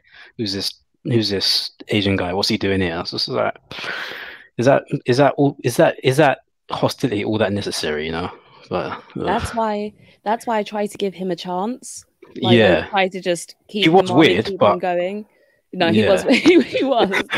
But yeah, I don't know. I don't feel, because I had that too, to a certain extent. Like, oh, you're English, you're not fully black, blah blah blah blah blah. And you're a woman. So yeah, so I thought it's only right that I give him a chance to try and just say what he has to say, really. But people did jump on him. As soon as you're a bit different. Sorry, go on. Because no, like as soon as you're a bit nature. different, they jump on you. Oh, my bad. No, my bad. I think we had a delay. My bad. Go ahead, Jesse. No, that's it. That's all I was going to say. Yeah, because I think the manosphere is kind of an echo chamber. Yeah. I'm gonna slightly disagree with that. Here's why. No, I was gonna say. Here's why. I'm just gonna make my short argument as to why it's not. Go ahead. I would say at nearing the middle to end of the dominance, the total dominance of what people like to call the Black Manosphere 2.0, I would say yes, it was an echo chamber, right? Yeah. But the exodus of a few major YouTubers, and those who were there at that time will know who those guys are. In addition to currently I would call the rise of DJ Kudo, I think the manosphere is actually moving away, trending away from being an echo chamber, because we have many small channels now being formed that are actually moving the discussion forward, and it's no longer just this whole war thing. As a matter of fact, right, which is why I'm glad, although at first I was like, oh my goodness, this is going to be the end of the manosphere, or not really the end, but it's going to create a lot of irreparable beefs.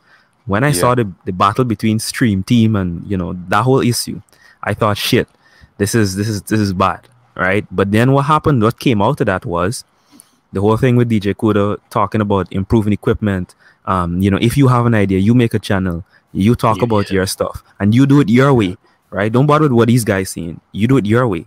And what came out of that was, in my opinion, very productive. As a matter of fact, we can clearly see that it revolutionized the black sector YouTube, because now everybody checking the equipment, everybody's streaming, everybody's doing panels, and people are also starting to check some of the bad habits that we've had, right? And we're seeing actually now a lot of productive discussions about topics, right? Something else that contributed, I don't know if everybody knows, but the Prophet of Thought series as well, that has helped a lot in terms of moving these discussions forward, because what we're seeing is people with different viewpoints actually, if not changing their opinions, but reaching some sort of respectable disagreement, on various topics. So hypocrisy, I would say maybe 2 years ago, we could say for sure it was an echo chamber, but that's changing.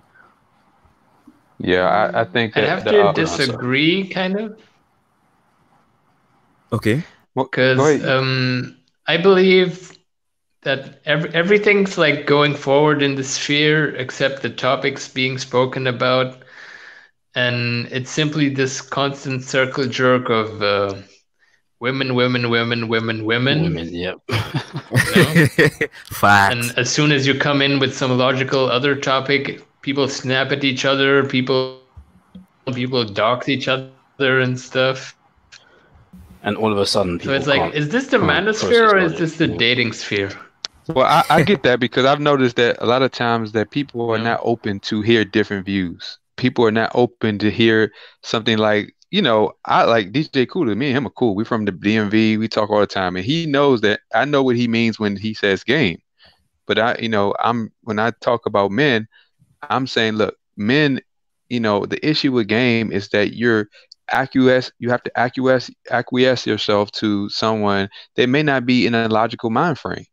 And I'm just saying, look, men, because a lot of times the issue with guys, and Jessica, you can back me up, is that the woman just doesn't want you.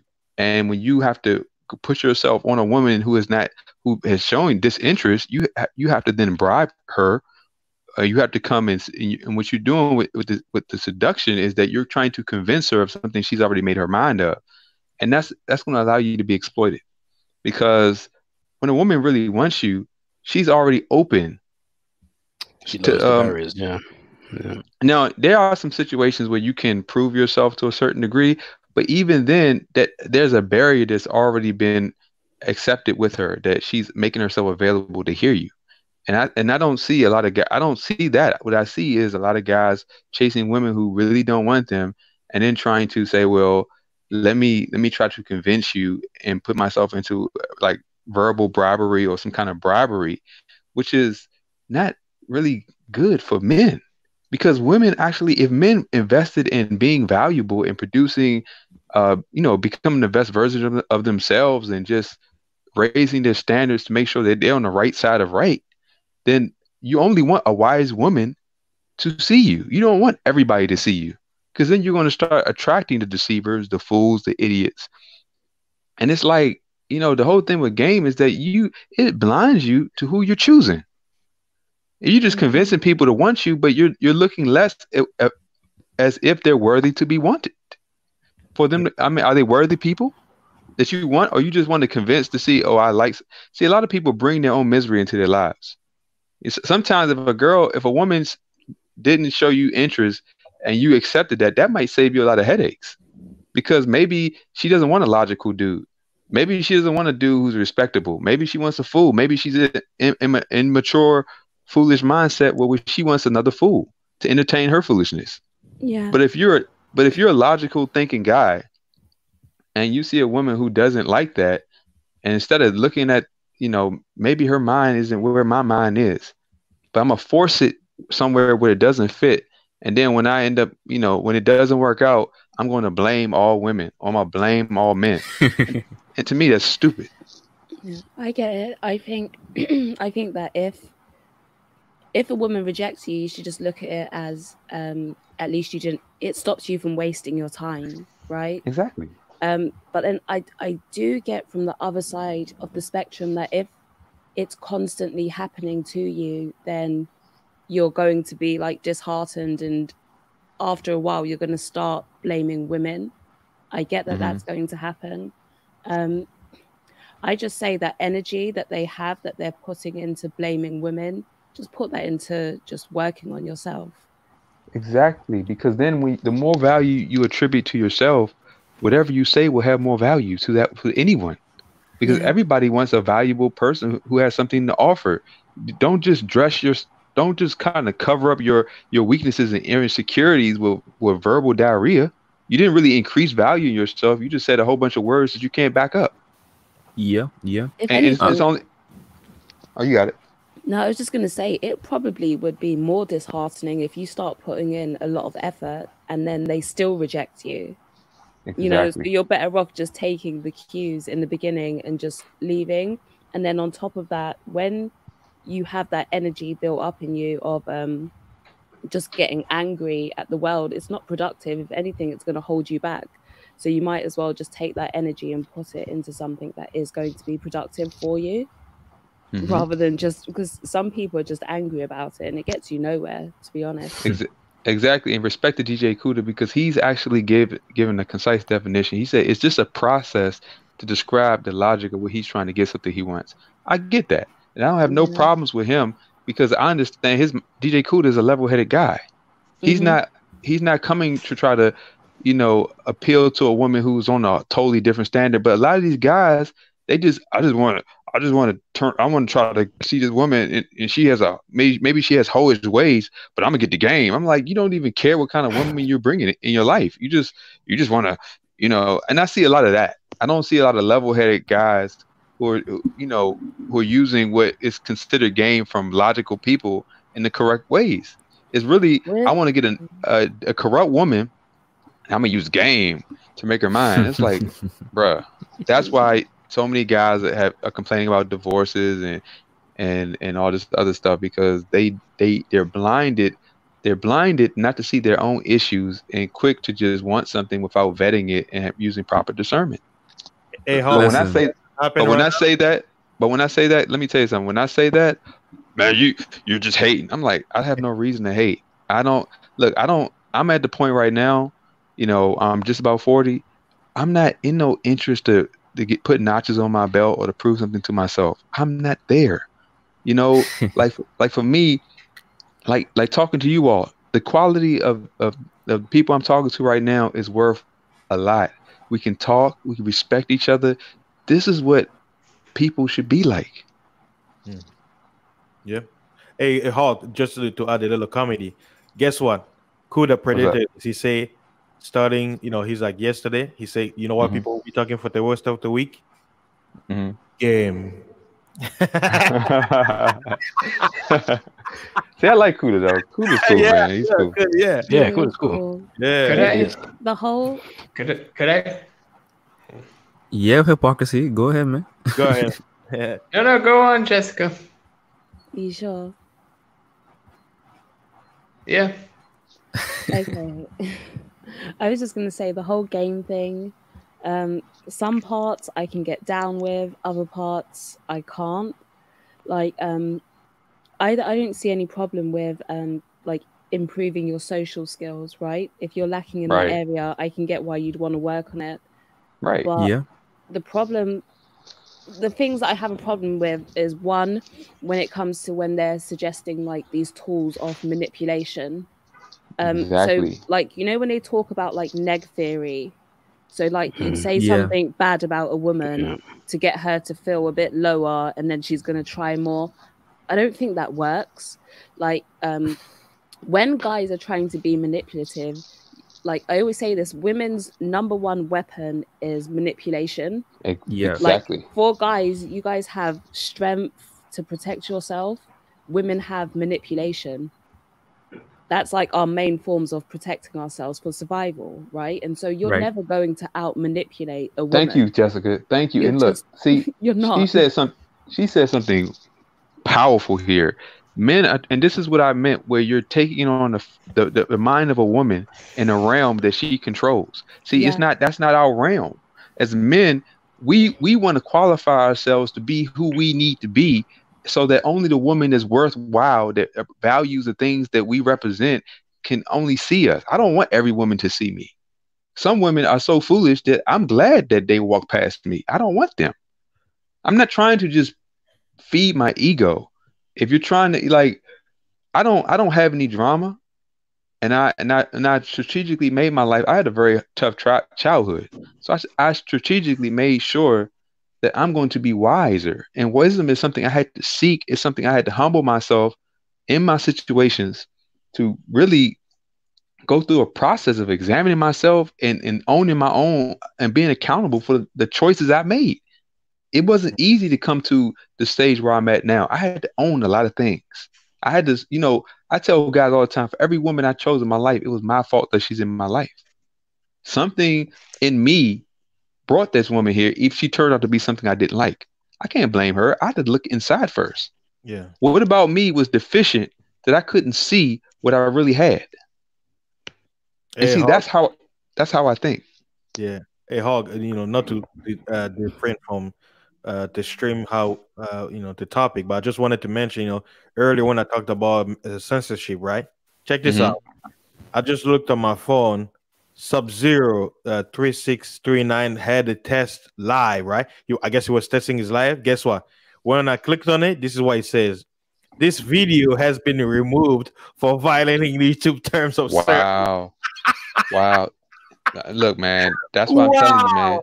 They're not playing out here. They're not playing, especially when it comes to any kind of just telling the truth. People, any truth. Whether you're talking about women, whether you're talking about the crisis, whether you're talking about life, anything that wakes people up.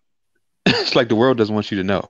The world Yeah. wants you to believe the narratives that keep you distracted, that keep you mindlessly entertained, and you're laughing so hard you're not even seeing. Like, what's happening right now is that people are so consumed with trivial thoughts right now that for me, every day I see something changing in this world. Every day. Yeah. Because I'm just aware. Mm. And I'm like, And how? Go ahead, you got it, man. yeah, what I was saying, right? And this is to piggyback off of what you're saying. A lot of people are focused on the trivial stuff. And I guess this is also touching on what hypocrisy noticed as well, is that, there's the whole circle jerk with women and so on. And what I'm going to say, my personal testimony is that the Black manosphere specifically, has been very helpful to me, and most helpful, as a matter of fact, in everything outside of women, actually. For instance, Brother Gabe has given me a lot of good tips on professional networking, dealing with stuff in college. Brother Andre Hatchett. Who else? I can't remember all of the names off the top of my head, right? But when we're talking about stuff, in terms of Ramil, oh my goodness, how could I forget Ramil, right?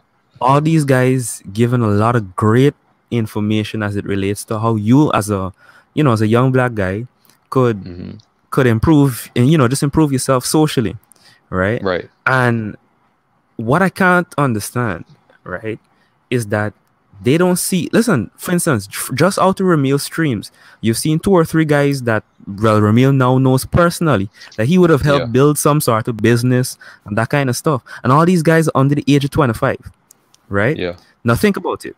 If all the bigger YouTubers could touch lives in a similar manner, right? And it doesn't even have to be big YouTubers, just smaller ones. 2, 3 guys. It's gonna be super productive, if you understand what I'm saying. They don't understand the kind of power they have, But see, Ramil preaches one thing that's very unique. It's personal responsibility. And that's something that I've noticed is almost a curse word in some spaces. Look, we know the world's unfair. Matter of fact, who said that we were deserving of being put in a perfect world? We're not perfect people. Matter of fact, the evil in the world comes from people like us. The old argument, well, why did God create evil? I was like, well, because he created you, and he gave you the free will and a life that you can make choices. The only evidence that you have that you actually alive is that you can make a choice. So I tell people that's why you exist, and that's why evil exists, because you're here. If he got rid of evil, you wouldn't be here. Because if he had puppets, the puppet wouldn't be alive, because the puppet wouldn't make his own decisions. It wouldn't have autonomy. Right. And this is actually something I'm definitely going to have to address when I get back to creating content, is that what's happening to the current society that we see now, and I guess the Black manosphere is a microcosm of that, is that victimhood is the path of least resistance. Let me explain. Being pitied is a comfortable position. Being respected is an uncomfortable position. Let me explain again. I can do like fasting. It's like this. Let me give you an example. Right? Let's say when you're in rulership, right?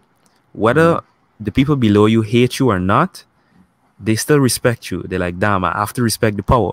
And how do you know they respect you? Because they have to come to you and come through you to get stuff done. Right? When you're pitied, you're going to get a lot of help, a lot of handouts, but nobody respects you. Right? Nobody respects you. So what we're seeing in the sphere especially is that when brothers come with the whole personal responsibility and saying, hey, to hell with all of that, you have to own up to your mistakes and your weaknesses. They're like, why? They don't realize that you will never truly be respected by anyone if you don't take what you can, basically. And I don't know if you were there when I said it, but I said freedom given is never free. Freedom taken isn't free either, but it's debt free. All right. And that's what I really like about Ramil's message. It's like, listen, you got to take what's yours, man. I don't understand what his complaint or this expectation that the world should have been fair. Like, we don't live in that world. This world was built on violence, corruption, evil, the evils of human nature. We should have the good thing. The Bible gives us awareness of the world we live in so we can be wise to not be subdued by it. And that's the whole point. Instead of trying to change something that you can't change, the free will of man to do evil, his propensity to want to do wickedness, you can't take that away. It's too powerful. You cannot take someone's free will.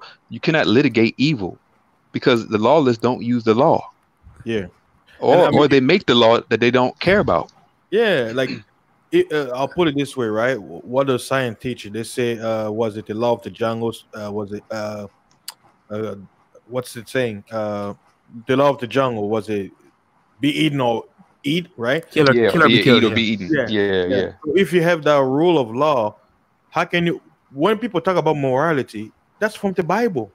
Exactly. That's a biblical worldview because the Bible is the only doctrine that gives everyone equal footing and holds everyone accountable for the wickedness that we potentially could do. Yeah.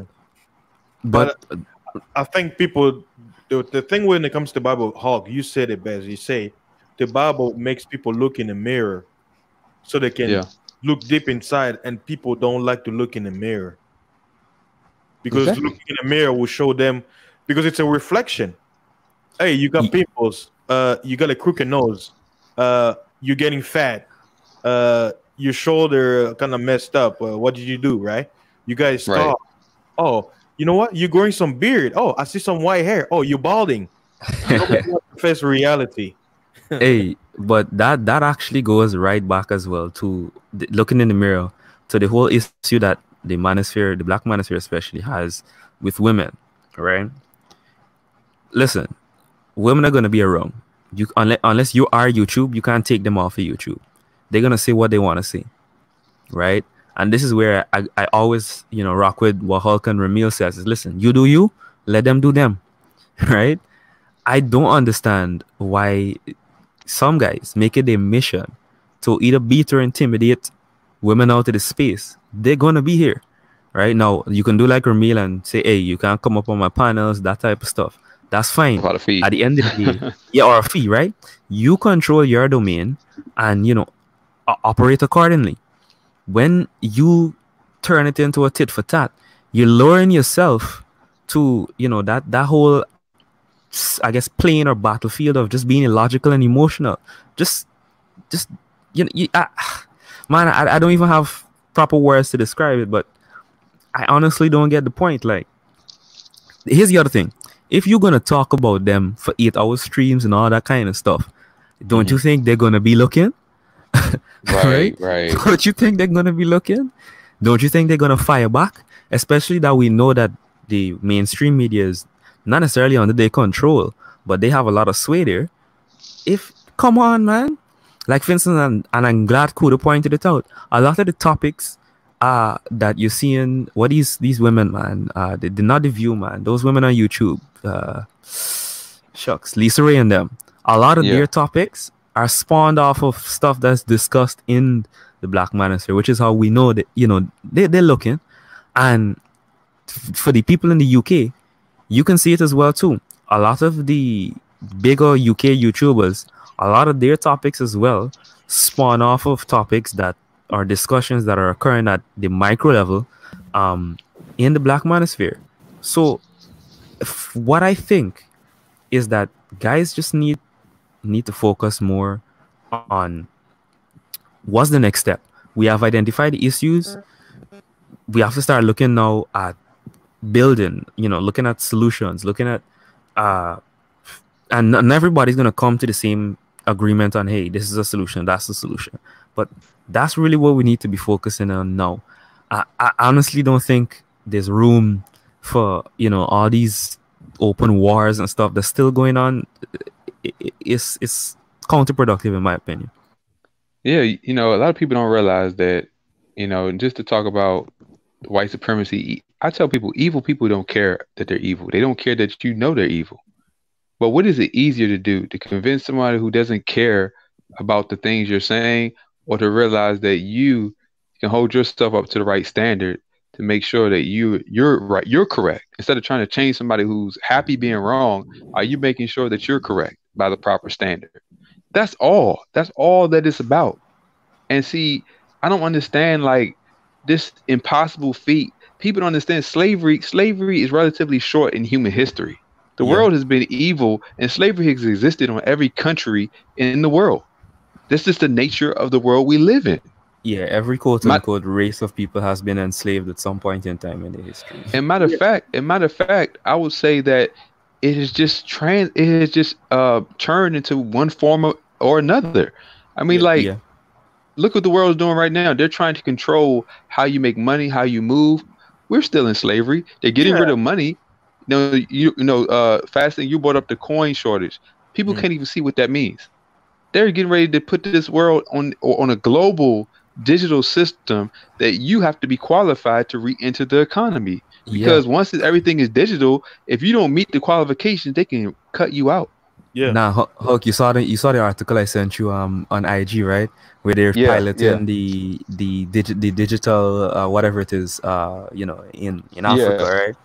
And what they also not seeing as well too is that, for instance, look at the whole mask situation, right? Despite the and I think the amazing Lucas had addressed it, despite the obvious disagreements between what's his name, Fauci, and the Surgeon General, right? They gave different opinions on the same topic of masks, right? But so one is saying, hey, use it. The other one is saying, no, this is symbolic. This is not important. And then they kind of flip-flopping between, their positions on it. Look at how the media is demonizing those who don't wear masks, right? Exactly. When they, but at the same time, they're not releasing any, what do you call it? Like studies, and let's not even get into the validity of studies, right? But they're not releasing any studies to say, hey, okay, so we found that people not wearing masks increases this or decreases this. For instance, we had all these protests in, for BLM all over the place, right? They let that go on for however long. Why didn't they use the same anti-mask message in the news during the protest? You understand what I'm saying? This is all social engineering. They want chaos because they want to reset the world. And they want this system to be torn down because it gives them more incentive to come up with this draconian, authoritative new world regime where you have no decision. You have no free speech, no free thought. Everything you say has to be in line with the new world ideology. Whatever the world says goes. If you're against it, you're a terrorist, you're an enemy of the state, put him down. That's where this is going. And people don't understand you're placating right into the agenda of fighting each other instead of fighting evil. Hey, Hulk, I've been in America for 20 years, right? And I've known that Americans are very pride people when it comes to their laws, their rights, right? Greatest country on earth, man. America. What are you talking about, bro? Check this out, Hulk. And guys, like, for those of you who may not see where I'm coming from, I'm in Texas, right? Texas is kind of like, they call it Americans country. They have pride in Texas and America, right? Check this out. Right. The government imposed a law where you have to wear a mask to go into businesses, and the people willingly gave up their rights for safety. Basically, just people who scream, over my dead hands, like my gun rights, right? So basically, the only law they're gonna fight for is the Second Amendment, but the rest of amendment they don't care, right? So the whole thing is, even if you were to stand up for your rights, it's you versus 98% of the people. You're not gonna win. You're not gonna win because the people have accepted the reality, and American people haven't realized. Check this out. According to U.S. law, right, a business cannot forbid a customer from coming in a building, only in certain exceptions, right? So if I was a customer, right, and a business basically stops me from coming in, I can go to corporate level and give my voice. Customers are always right? But here's the thing, because the people are trained to be individualist, right? Because people don't realize America is not they don't think in collective. It's more independent. When the programming comes, then they think in unison. But living the everyday life, everybody's on their own. Everybody mind their own business. So because you had people who were not collectively thinking alike, everybody's, hey, I'm gonna wear a mask because I need to have food for my family. You see what I'm saying? So you have, hey, you're giving her your right. I don't care. I care only for my family. Guess what? Now you have no choice. You basically was it the majority rule. So at the end of the day, because everybody has agreed, they've given up their rights, they have to go forward.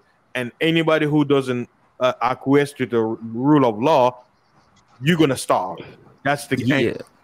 Yeah, and that flows off of what Hypocrisy was mentioning earlier. How I think he said the whole hate and all that, the politics, all that was brought over by the Europeans to the region over there in the Middle East, right?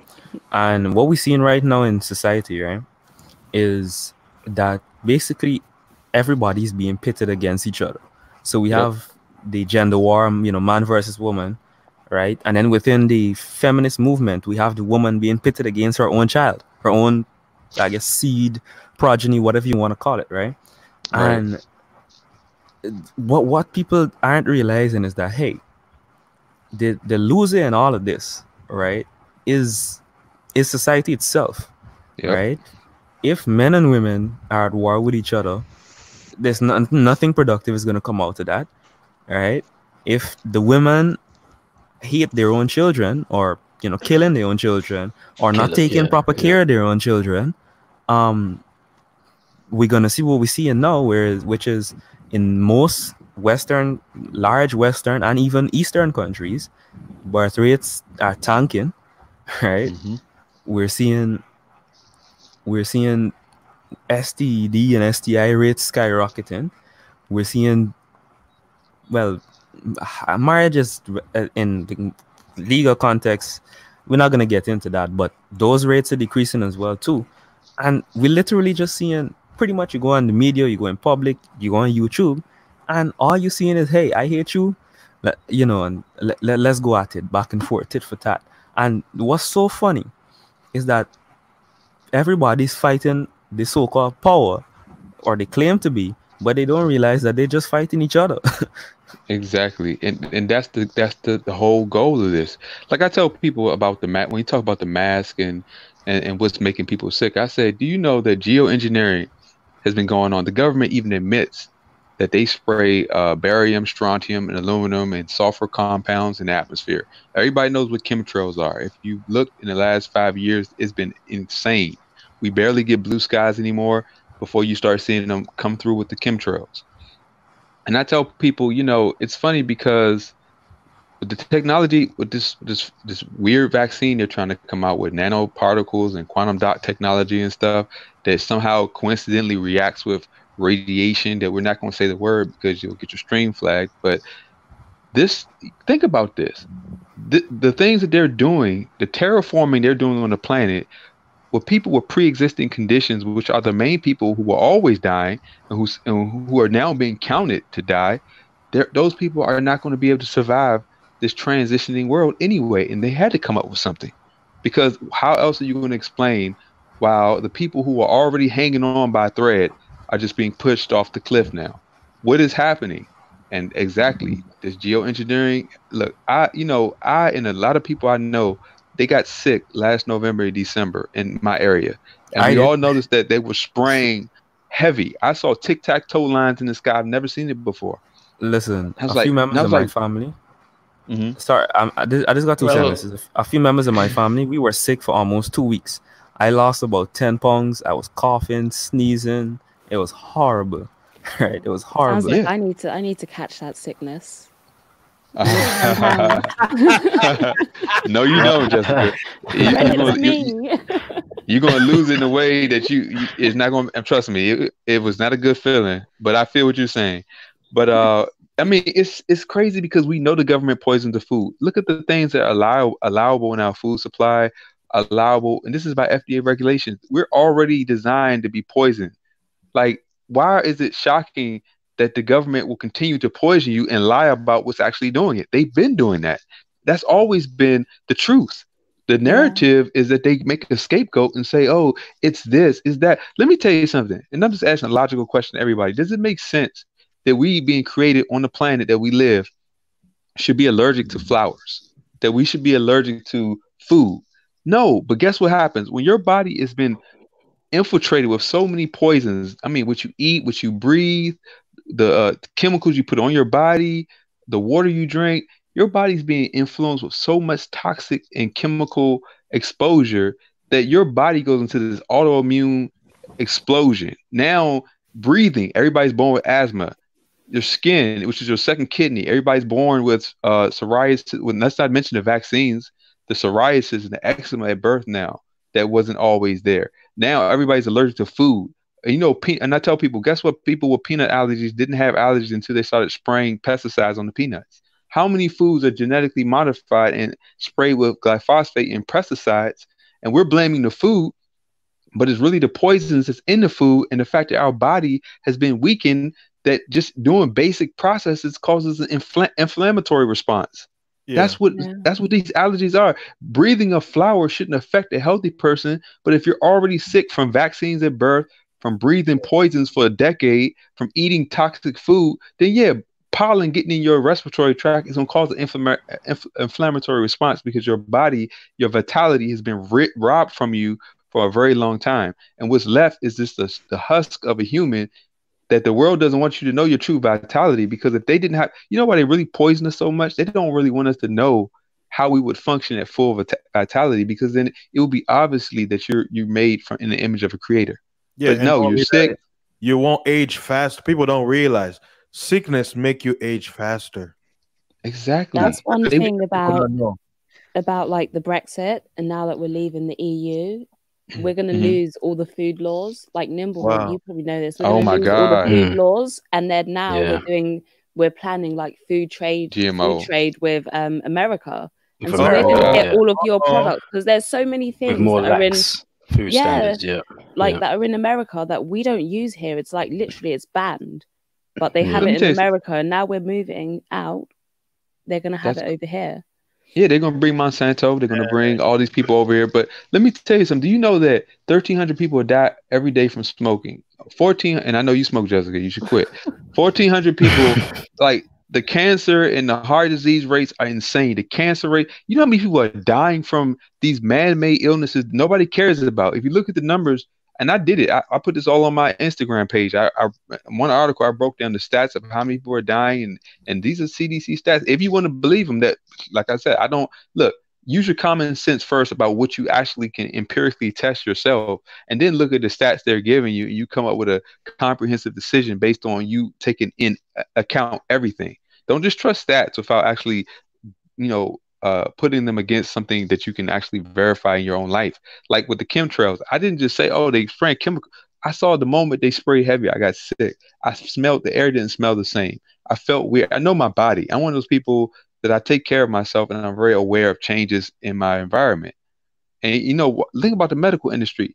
The medical industry doesn't promote anything that helps the body to self-heal or detox. Only is pharmaceutical drugs. Can I counter that? Go ahead, you got it. First off, with the chemtrails, I'd like to kind of destroy that point. Basically, we're talking. I mean, you mentioned first the TikToks in the skies. The tic-tac-toes and the lines. Don't tell me you're gonna say they're contrails. Basically, simply, travel routes. No, man. Have you seen the chemtrail? All those lines you see in the skies. Have you seen the planes? Have you actually seen the planes with the tank? Travel at a.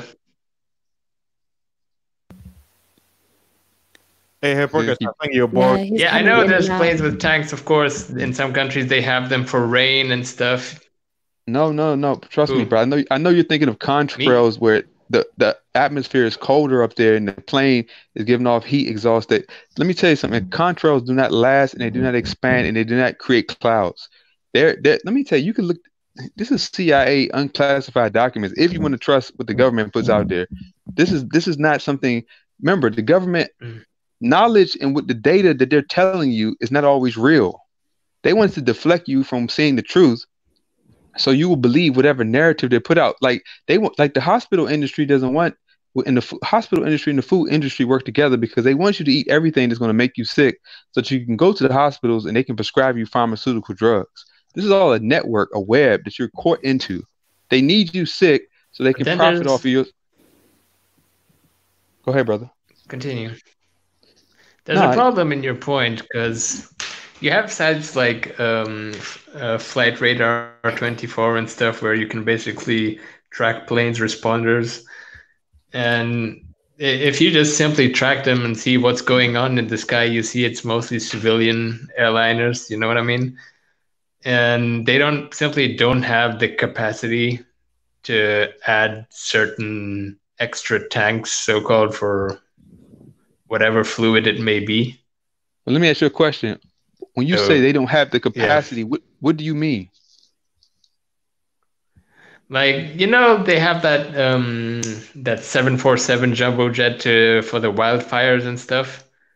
So Yeah. they stripped it from the inside. They stripped everything out and put in large water tanks and stuff. So, so it can be usable for its Mhm. task. Hmm. They don't have that space in airliners. Let me ask you a question. And Why would you? and when they dump the fuel at that altitude, it evaporates before it even gets down to us, basically. Hey, I wanted to point out. Hey, here's I know people will say this is a conspiracy theory, but hey, Hawk and hypocrisy. Yeah. Maybe you know this or not, but check this out, Hawk. The plane doesn't really fly with fuel. The fuel that they put on a plane is just for the engine, but fuel is liquid. It's gonna be heavy. The engine is made to basically use the wind, just like a bird, right? A bird doesn't Yeah. need fuel. I'll say the only fuel a bird would be It like does. food, right? No, Or you can fasting. just, food. Yeah. So what the engine does is it helps the plane process the wind, how it will fly. The Because a lot of propulsion. yes. So the thing is, they don't tell you that. They don't. No, put- no, but fasting, they do that, my man. Come on. What's that? They do because they No, I'm saying the- yeah. I'm not denying they put the fuel, but I'm saying the fuel that they put, it's not for the plane, it's for the engine. And the wind, that's why you notice the plane has to go up. Like for those people who flown a plane, right? What does it do? It's at the angle, it flies, it goes up and up and up and up. And what happens? It levels up. When it levels up, it's not using, there is no quote unquote a man or like a machine power. No, it's using the wind now. The turbines, the spinning thing. Notice whenever they say if a plane, one of the engines shuts off, right? But the plane can still fly with the other one, right? Why? Because they're flying. But notice when it's below the altitude, now they have to try to make yeah. Just saw Well, that. let me add on to what Close fasting up. is. Let me add on. I know a lot of You know people you're might not think. Fasting. A lot of people I might think think. you're forgetting something. Hold on, Hawk was wanted to add in, and then you're gonna go hypocrisy. Hold on a second. Yeah, I'm Go- gonna be quick. I know a lot of people want to say, "Oh, Yeah. fasting is saying something crazy," because we know that the lift from the plane comes from the air over top of the wing, moving faster than the air under, so it allows the pressure change that allow the plane to lift. But not even getting into that. See, we quick to say what is and what isn't, but the narratives that we're all given, we have to take on faith. Let me tell you something. Every plane that is in the sky, we cannot see what's in there. We make a deduction from what we understand from when we go to airports, from from the few of us that work on military bases. We're seeing a small slice of a pie that's bigger than we're ever allowed to see. We don't know what this world is doing. We don't know how they're spending their money. We don't know anything. All we know is the data that they put out there, which has been falsified and proven to be so on every level. The deception and the lies and the misinformation and everything. Do you know how many pharmaceutical drugs are prescribed that actually cause the disease? But the medical industry wants to say this is going to help you get better when people are dying from pharmaceutical drugs. And the number is actually huge, but it's being suppressed. They want you to look left because what they're doing right is going to kill you. That's the whole nature of this world. It doesn't make sense. Why is cancer rates going up? Heart disease? They're making people weak and dependent because those are the easiest people to control. A sickened population is a desperate population. And it's this common sense. It's what we see. It's now objective reality. We see a bunch of sick people dying from cancer. I've lost a ton of people. Everybody's getting Alzheimer's and dementia and all these neurological issues now because the high sugar eats up the brain. It dulls the nerves because you need fat. The myelin sheath over your nerves is fat. Men, your testosterone level comes from cholesterol, but they cutting the fat and they loading everything with sugar. Sugar actually kills your T levels. This is the agenda that's been going on. They put fluorine, chlorine, and atrazine and all these chemicals in the water supply that are toxic. I mean, even the type of fluoride that they use is a waste byproduct of chemical waste. It's too toxic to put in the ground, so they dump it in the water supply to dilute. And people drink this, and the government approves it. We have to wake up because everything look at the world we're in right now. Is this the result of a world that makes sense? No, this is the result of a world that's lying to you about everything, and you're being pushed into a web fast that you can't get out of.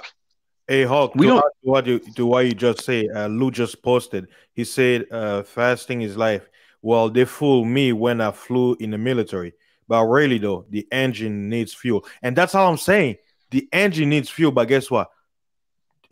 Logically speaking, we know in science way, right?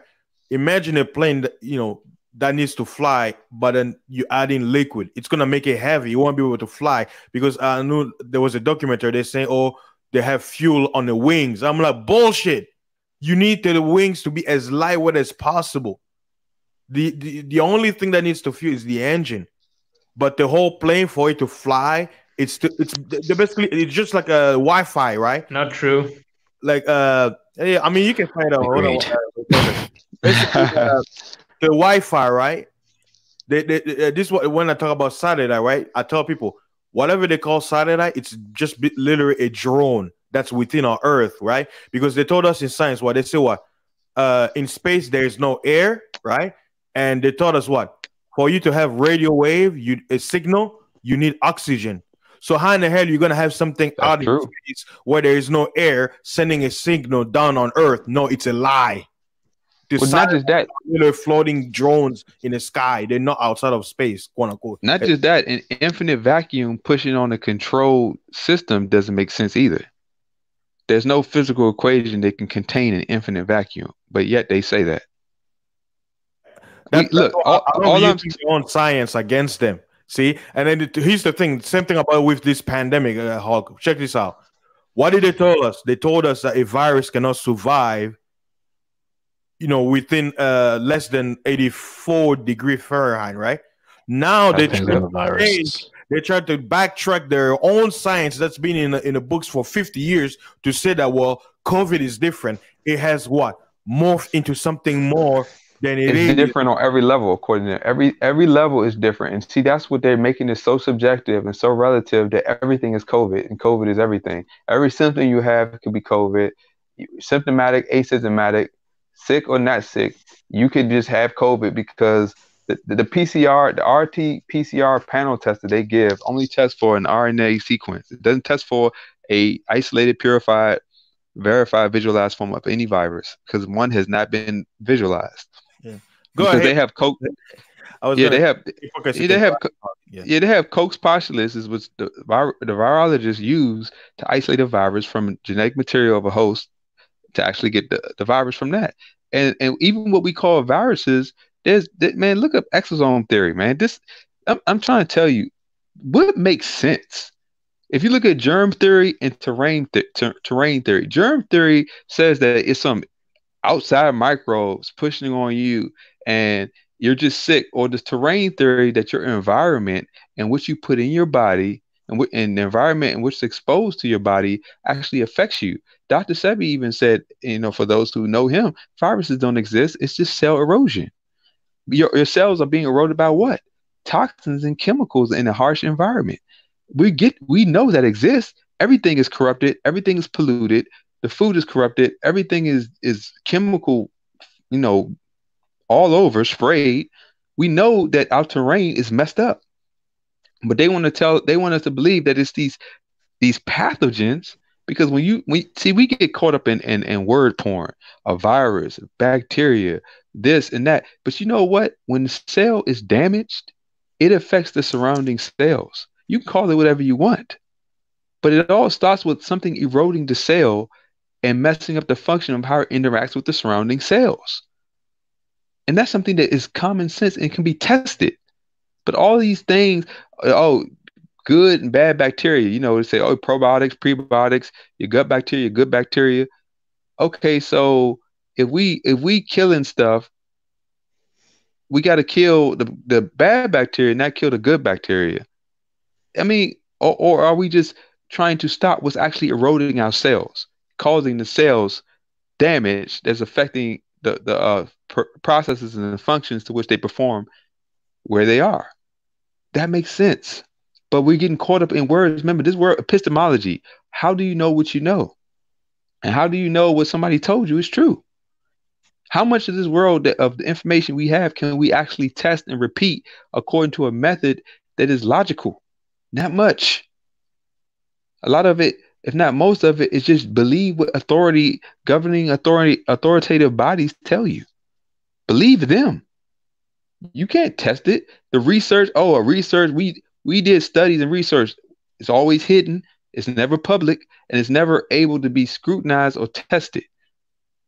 Harvard study, Johns Hopkins study. Where's the study at? Where's the data? Where's the actual DNA sequence that you're talking about? Oh, you can't see that. You just have to trust that somebody with an MD behind their name or DR in front of their name is right. Come on, y'all. This is simple. Why do we have institutions controlling everything?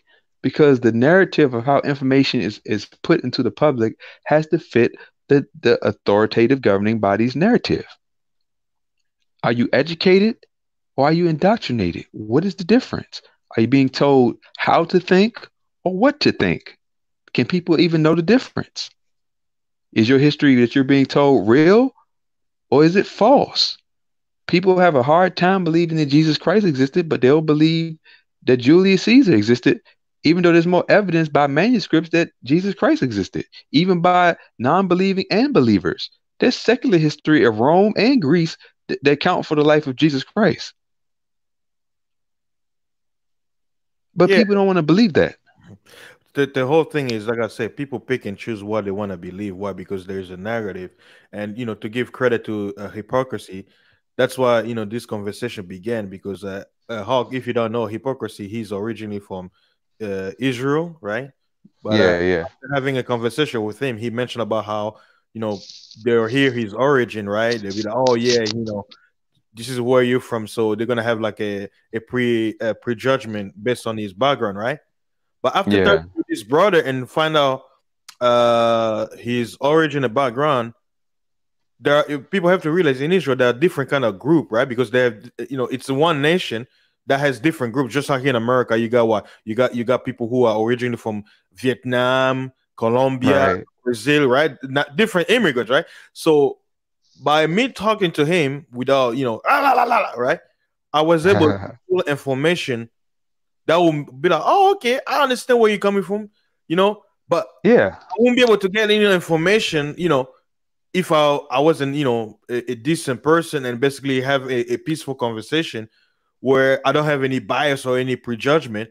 And when he gave me his information, I'm like, oh, okay, I understand now. And he gave me his perspective being from there, because I'm not living over there. I don't know what's going on, right? I may have a little bit, like Marco says, there's a difference between reading about something and actually going there and seeing it.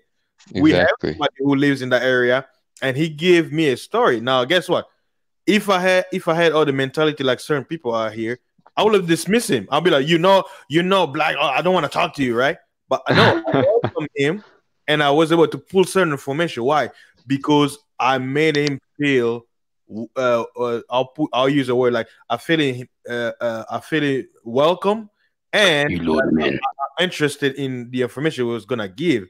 And I think that's why I'm kind of happy that I'm able to have a space where I can allow somebody to speak up, because I know how sometimes that's why I see why Vision talks so fast, because he wants to say something, but he knows that somebody's gonna jump in, so he wants pump out overthinking all the But I'm glad I have a channel where I can be actually relaxed and basically allow somebody to speak as much as they want. Why? Because somebody out there may want to hear it, you know. So Well, I respect what everybody's, man. Look, I don't want everybody. I don't even want everybody to agree with me. I want us to come to a critically thinking, logical understanding of things by sharing ideas and listening to different perspectives. I don't have the whole picture of anything. So when somebody says, "Hey, that may not be true," I'm listening. I'm trying something. I'm trying to understand their perspective. And once we put all our data together, we can just discuss it. And I like that. But I noticed that you can't do that with everybody. Some people say, "I can't stand," and I'm just like, look, man, I like everybody who is willing to offer their view, the information, their experiences, and their knowledge, man. That's why your space is definitely should grow. It should blow up. I know you're going to be shadow banned, probably like me, because you're exposing a lot and you're speaking too much truth. But spaces like your channel are needed where people can just, hey, you're from a different place, I'm from a different place, we're from different perspectives, but there's a lot that we actually agree on. So let's discuss. And that's why it's I don't so think cool. Go I ahead. don't think they'll take this one down though, because I'm kind of basically his insurance policy on this stream. He's basically He's our protection. So, yeah. I told him. Oh, that's what's up. Yeah, he's my homie now. He's my homie. Hey, you too. Don't mess with me. I got hypocrisy in the building. So shut up over there. It would kind of be. It would kind of be hypocritical for them to take the stream down. It's like I've never seen a Jew shut up a Jew, Yeah. Hey, I like that. I like that. Yeah, Hog. Now, okay, check this out, Hog. Right? Mm-hmm. Now, think about this. You know when we say one make enemies when you can make allies. That's why you talk to people like this, right? I didn't discriminate against hypocrisy because, I know some things, but guess what? Because I gave him a voice, guess what? He's my ally now. Because I bet you if he wasn't here, something would have happened. I'm pretty sure, man. So look, man, he's a treasure to the manosphere. For example, for those people who actually want to hear different perspective. If you want to talk about, hey, guess what? Hypocrisy. Stay tuned. I'm gonna have I already told you we may have somebody who can give us the history, right? Because I know you can only say much in a few hours, but maybe we need to know what happened over there on your side, and you don't have to say everything, right? Because you don't want to expose certain information, but you can give us like a brief summary from your perspective, so that way people can have an understanding about that Israel is a country with multiple backgrounds. It's not just what when we say, oh, who controls the media, but the main narrative, yeah. So we will need to do that one. Yeah, the mistake is people take Jews as one body. Yeah. They don't as a monolith. Yeah. Yeah. See, I'm learning already, man. This is what I like. I like to learn. That's how I am. I like to learn. I like to hear from people who know things I don't. And that's what I like. That's the environment I like. It's not about me just, it's a lot of stuff that in this thing I don't understand. And so when I hear fasting talk, or I hear the Unspecialist, Hypocrisy, Nimble, Jessica, everybody says they add to the conversation. It becomes fuller. We get a broader picture. And I think this is how it should be. This is how you come to a better understanding of anything. Yeah. It's just not like when you said, hey, the chemtrails thing that may not be, that's cool, man. Just let's talk about it. Yeah. And that's another thing. I was going to correct fasting on the planes. Oh yeah, go ahead. Yeah. I'll be quiet. So basically, let's take the biggest airliner, like the A380 from Airbus, You can fit in there 310,000 liters of kerosene. And you have, I think, Kerosene, about four jet turbines that produce about 75 or I think 70,000 pounds of thrust to get that thing up to begin with. And basically, the fuel tanks you were referring to, you're right, they're not in the wings, they're in the fuselage, spread throughout the plane, you know, at the back and the front and in the middle. And basically, the pilots can just like trigger some buttons and feed, you know, the engine through the wings, all that kerosene, you know, so they keep running. It's not like it's not like the wing is some tank or something. Yeah, but see, maybe you explain it in a way where, in more detail. But we literally basically, I agree with you. Why? Because it's literally what I was thinking of. How when I saw the information, how I understood it. Because what that documentary tried to do, or the understanding, they tried to make it seem like the fuel goes into the wings. I'm like, that would be stupid because it's gonna make the wing heavy. But I'm like, no, it goes in the engine, not the freaking wing. Because even when we're on the plane, you can tell, you know, whenever the wings open up, whenever it's doing the angle, the wind is blowing it. So basically, the engine is just powering the machine to, you know, the motor and the electricity and everything. But once it's in a high altitude, it's the wind. So the engine is just making, building that process. Because you notice when you look at the engine, sometimes that's how when we talk about chemtrail, that is, they have something attached to it. You can see, for those who get a chance to see on the wing side, you can see when from time to time it will blow something like some liquid, right? Now some people say, oh, maybe it's just like the release of the liquid, but like I say, they only tell us what they tell us. But like I say, sometimes you can see when it's coming out from the wing, like not from the engine part, but it's actually little, like Google chemtrails and look closely at the planes that I'm talking about. They're not, every plane we see up there is not the traditional plane that we think of, military or commercial. There are other planes out there. And that's all I'm saying. I believe hypocrisy when he says what he's saying. I'm just saying that there's a lot of other things that on the books. They're not coming from airports and military bases, but coming from somewhere else. They're spraying us with chemicals because it's measured in the soil, it's measured in the water. The levels of aluminum have been measured. You can test them today, and they're crazy high. Yeah. And aluminum, like any other heavy metal in the body, it causes havoc. And that reminds me of. Go ahead, Parkers. Go ahead. Oh, continue. No, I was going to point out that reminds me of the.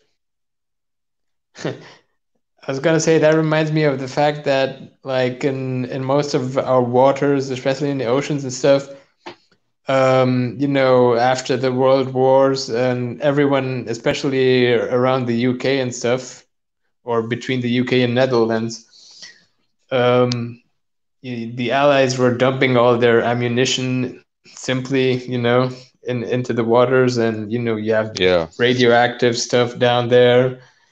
And people are consuming this fish, and it's like full of who knows what, you know? Yeah, like I'm telling you, man, it's hard to eat these days because even if you get pasture raised, organic, free range, uncured, and all these words that sound good, non-GMO, you still don't know what the hell you're getting because you're just trusting a label. Yeah.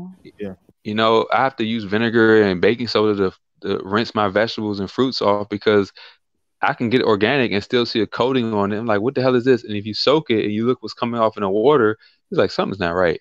Yeah. So, you know, you can't even trust what you're seeing. That's the kind of world we live in. It's like some people just go ahead, Jessica. No, I was going to say off topic, but has anyone seen, you know, like the strawberry hack? Right, so if you put strawberries in water and then put salt in there, and then all the bugs and the worms start coming out. Mm. Hell, I'm not eating strawberries no more. Yeah, I think I'm off. Excuse you? I've never seen that. I'm gonna try it out. But just put them in like a bowl of water and then add salt, and then all of like the bugs start coming out of the strawberries. I'm gonna try it. Yeah, but check this out, right? A lot of people think, you know, having bugs in the food is bad. No, actually, it's good. Now, watch this. They claim they spray those stuff. Why? To kill the bugs. But what would bugs eat? Because the creator made them to eat those, right? Because I remember doing farmings back in Africa, right? You know, let's say you when harvest came, you picking up was sweet potatoes or peanuts and whatever. Of course, you're gonna have some peanuts that will have bugs eating it. That's how it's the circle of life. You get your piece, the bugs are getting their piece. You're not supposed to kill them because people don't even realize there are certain bacteria that will attach to this, and those bugs eat them. It's how the balance of nature. So if you kill them, you're eating poison. And it's funny you say that because that's why I have a problem with glyphosate, because what glyphosate does is that it's a terrible herbicide that they spray on genetically modified plants that it kills all life except for the genetically modified plant. So now that's how toxic it is. It's basically anti-life. And the only thing it doesn't kill are the genetically modified plants that are resistant against it. So imagine what that's going to do in your body. Your body's not GMO. So you're eating something that is, and they're genetically engineering the seeds actually for the plant to reproduce its own pesticide internally. So the bugs eat it and die. So the plant is so toxic that it's resistant to what they spray on it, and it produces its own pesticide for bugs to eat it. So when we put that in our body, which has no resistance to this chemical and the GMO plant, it's killing us, it's breaking us down. That's why the hormones are tanking among men specifically, and estrogen dominance is an issue with women. Jessica will tell you, fibroids and cervical cancers and breast cancer and all these issues and reproductive issues that women are having now is crazy.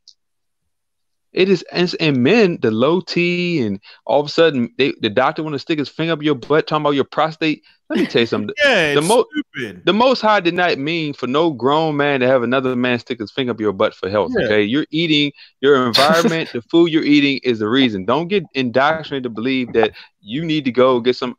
That's because you fell for the Kool-Aid. You're exposed to whatever is killing you in the environment. Because it doesn't make sense for somebody to have to stick their finger up your butt to see anything. There is a verse in the scripture in the book of Job. It says what? You are forgers of lies. You are physicians of no value. Even the Bible speaks about, because the Bible doesn't condemn physician because they're supposed to help people, but it talks about the pharmaceutical industry because pharmakia, sorcery. It's witch. The word pharmakia means witch. Or it was a sorcery in Greek. Pharmakia means witchcraft. Yep. See, because they say pharmaceutical, it sounds fancy. No, you're literally going to a witch, but they're gonna demonize a witch doctor, right? From Africa, it's a voodoo priest. So, to me, I tell them a doctor in a hospital wearing white with the little heart check and whatever, and a voodoo priest in Haiti. There's no difference. It's just that one looks fancy and one whom you can trust because they dress in white. But they're the same. They're doing the same practice. They know that when people see somebody in white, they all of a sudden think purity and honesty and all these things. And you're not going to question that this person is a deceiver. Because let me tell you something. They do the same thing with the DSM, the Diagnostic Statistic Manual for mental illnesses and stuff. Let me tell you something. They want to convince people that everybody is struggling just from life. Like, everybody's depressed, everybody's bipolar, everybody's this and that. But here's the issue. Life is difficult. People have to be responsible and accountable for knowing the truth, for how they live and the choices they make. So now that the world has increased victimhood, the DSM has jumped in and said, okay, your life is difficult. Your parents weren't here when you were born. You were abandoned. So you have a mental illness, instead of realizing that your life, it was difficult. And see, the issue is these people have nothing to depend on outside of their life, this life and what is given them. They're not looking towards a greater purpose of why their life, the meaning of their life coming through the suffering, and how it could, better. Because if you're coming from an atheistic worldview and this world is all you look forward to, then you will be messed up. You mean to tell me I didn't hit the lottery and wasn't born with two great parents from a wealthy situation? No. So go ahead and kill yourself. Oh, no, here's some drugs. Take the drugs. And it's like, instead of understanding the nature of the world and the nature of people, to why people do the evil they do, so that you can deliver yourself from that same issue, they want you to get on a drug that's going to actually manifest the illness they say that you have to justify why they have it. See, it's the drug that's actually creating. They don't know anything about the human brain. Nothing. That's the most enigma. That's the most mysterious thing on this planet, the human brain. They're just messing with chemicals and assuming and making theories, unfounded theories on things. This is why people, the only people committing suicide are the wealthy and the people on antidepressants. Every time somebody commits suicide, they want antidepressants. Make sense. And you know what? There's actually proof that the people that write the DSM business and all that, they can actually fall to political pressure, because gender dysphoria at one point was listed as a mental disorder, and they folded to those people, I guess I'll say. Let me tell you how they come out with it. This is what they do. I've researched all this stuff because none of it Can makes I sense get to in me. on that? Yeah, but let me say one quick thing. They actually get a group of people and they just vote with no evidence and vote based on what they want to be considered an illness. It's just a vote among people in authority. But you got it, man. I'm done. So I was gonna ask brothers like D. Durrell and all these other so-called professionals, right? If you're going to a psychiatrist who's relying on the DSM-5 and stuff, and you're relying on that person to tell you what's wrong with you, how let's say if I'm the psychiatrist, how can I tell you what's your problem if I too may have some sort of disorder, thus my assumptions may be biased, and maybe I'm interpreting something that ain't true, but I think it is so. You know what I mean? Right. I agree. Yeah. It's like, how can you tell me what I have when you're not a trustable source? And you're not perfect How yourself. do I know that everything you're telling me is not your opinion? But it absolutely Well, is. it is. Yeah, it is. It is opinion. They have to give the best opinion they can to tell you what you have. So it's not a fact when they say that you have something. I mean, there's some things, right, that you can scan the brain for, and like it would highlight that you have a certain mental disorder. Sometimes they can do that, but they don't go around doing that for every person that they diagnose. From like basically everyone that they diagnose, they don't do that for. So it is an That's true. opinion. And to go on to Nimbleman's point, like I don't want to get the stream struck or anything, but I still believe it is a mental disorder. So do I, mate. Yeah. So do I. It is. Because at the end of the day, if someone were to say, "Oh, I'm a dog," and they quite clearly aren't, you say, "Oh, you're mentally ill." But for some reason, if a man says, "Oh, I'm a woman," we tell them that then they are. It's just. I mean, it was I considered think it's mental illness less than 30 years ago. So Yeah, exactly. they're changing everything. I think it's a Yeah. form of delusion, like many absolutely other right. things. Yep. You're absolutely right, but let me add just a caveat and a different perspective to what you're saying. If we're ignoring the design given to us by our creator that already says, like, it's like children. Children are not meant to discern what they are. They have to be told what they are. They have to be trained and taught. So if you reject the design that you were and out of evil, because what is evil but just going against the concept of your creator? That's what evil is. Not really, we like to say evil is something spooky and scary, but evil is just simply going against the creator. And so if you just reject what the creator is saying and says, well, I'm going to reject that which I can actually see, that men have penises and girls have vaginas and they have different functions and purposes outside of the 0.0001% that may have slightly altered hermaphrodite qualities and situations that we like to account for, somehow making that the norm. But if we go against and say I reject and I hate the truth, then that's when we get into the realm of evil. Some people hate the truth.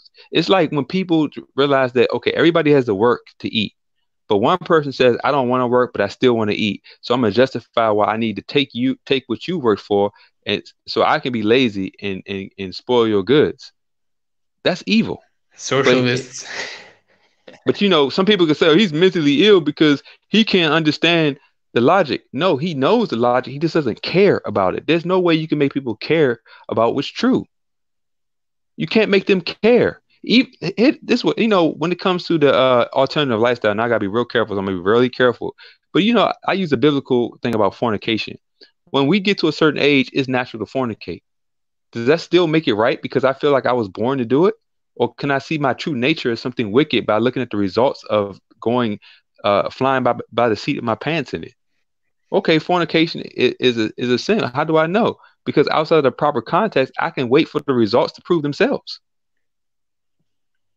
It's just like we don't look at the results, because the way I look to see if something is true or false is implement it in your life and look at the results to see if it proves the value that it said it would, or reject what it is and look at the consequences and see if they prove that rejecting it was a wrong decision. This is all logically able to be figured out. It's not rocket science. Just do something. People say, well, the Bible isn't true. Have you done it? Has it improved your life? Or are you just saying that because you don't like that it calls you a liar, a sinner, and you have to be held accountable for your life?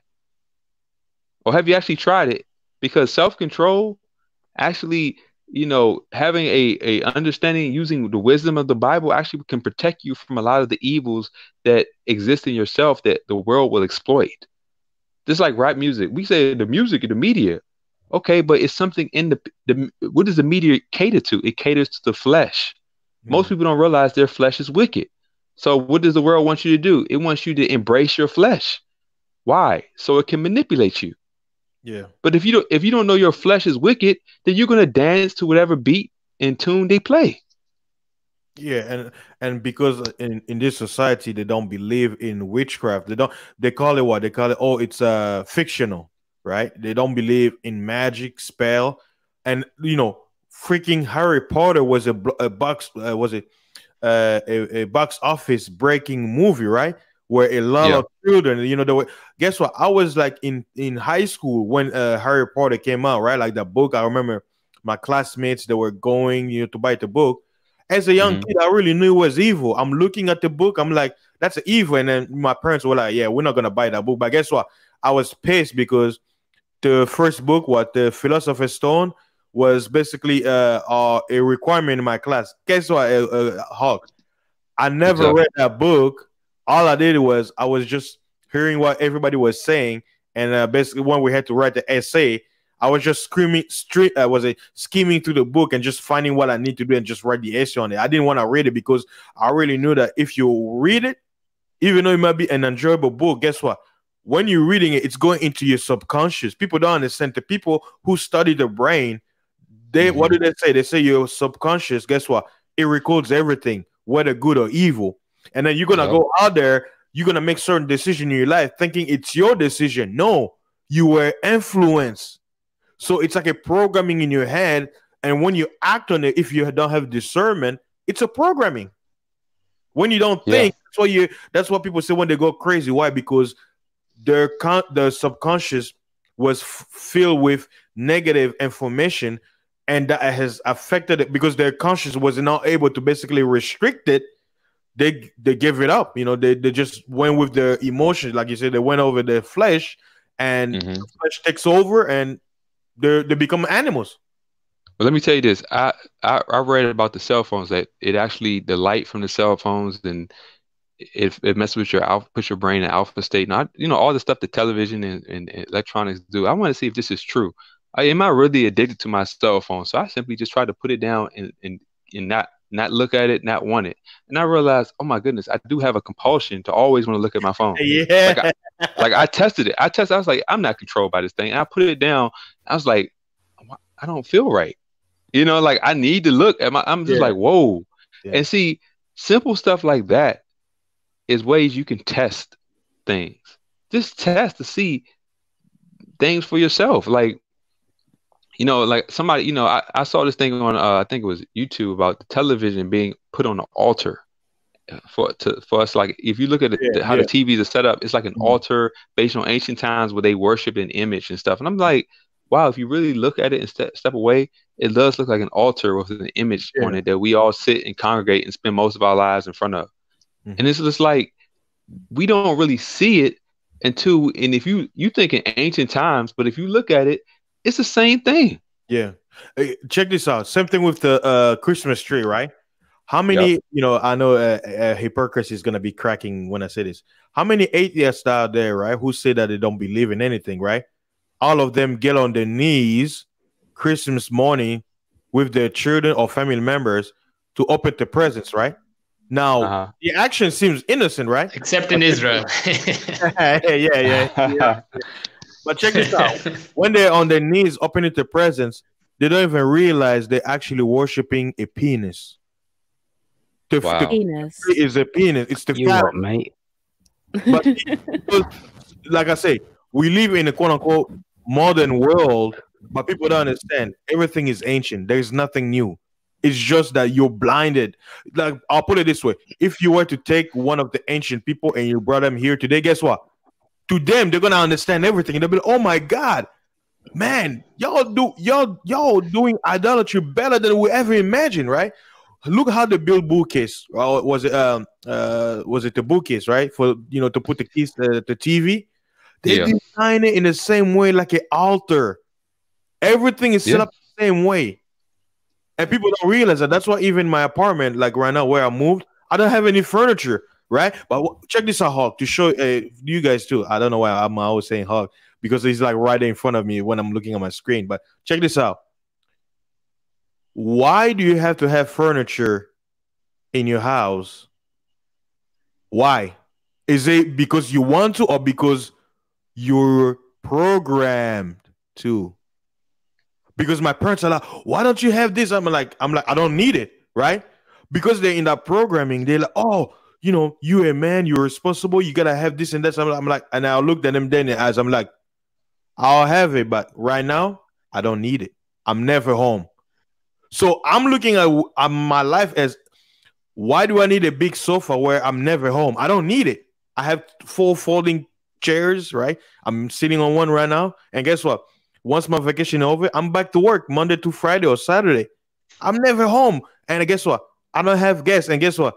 In this pandemic, everybody's staying home. So it's like, what's the point of having three sofas and a big furniture, a big screen where, like Hawk say, I already have my phone and a laptop. I don't need that stuff. So, but people, because they can think in a simplistic way, they waste all the money having the things they will never need. Why? Because it's a programming. You're not doing it because you want to. You're doing it because you have to, based on the little message that's put in your head. Oh, because everybody does it, I have to do it. You don't have to have a furniture in your house. You don't have to. But you know why you're doing it? Because you have to. Yeah, because if you think about the Christmas tree, I tell people the Bible talks about the Christmas tree, about why not to have it. If you read Jeremiah chapter 10, it talks about making the tree that stands up and speaks not, and adorning it with gold and silver. And it tells you that that's idolatry and pagan worship. It says that word for word. But people still, well, y'all, what does Christmas have to do with the Bible calls out every, and see, I have a problem with so-called fake Christians. These people who say I'm Christian, that really, they're not Christian. They're just unbelievers who like the righteousness, the self-righteousness of labeling themselves with a religion. And there's a stark difference between Bible-believing folks and these people who just want the label of Christian to feel self-righteous, to feel like what they're doing is more justified than someone else, even though they do the same things. They just put on better, they might put on different clothes one time a week, and they try to hide most of what they're doing.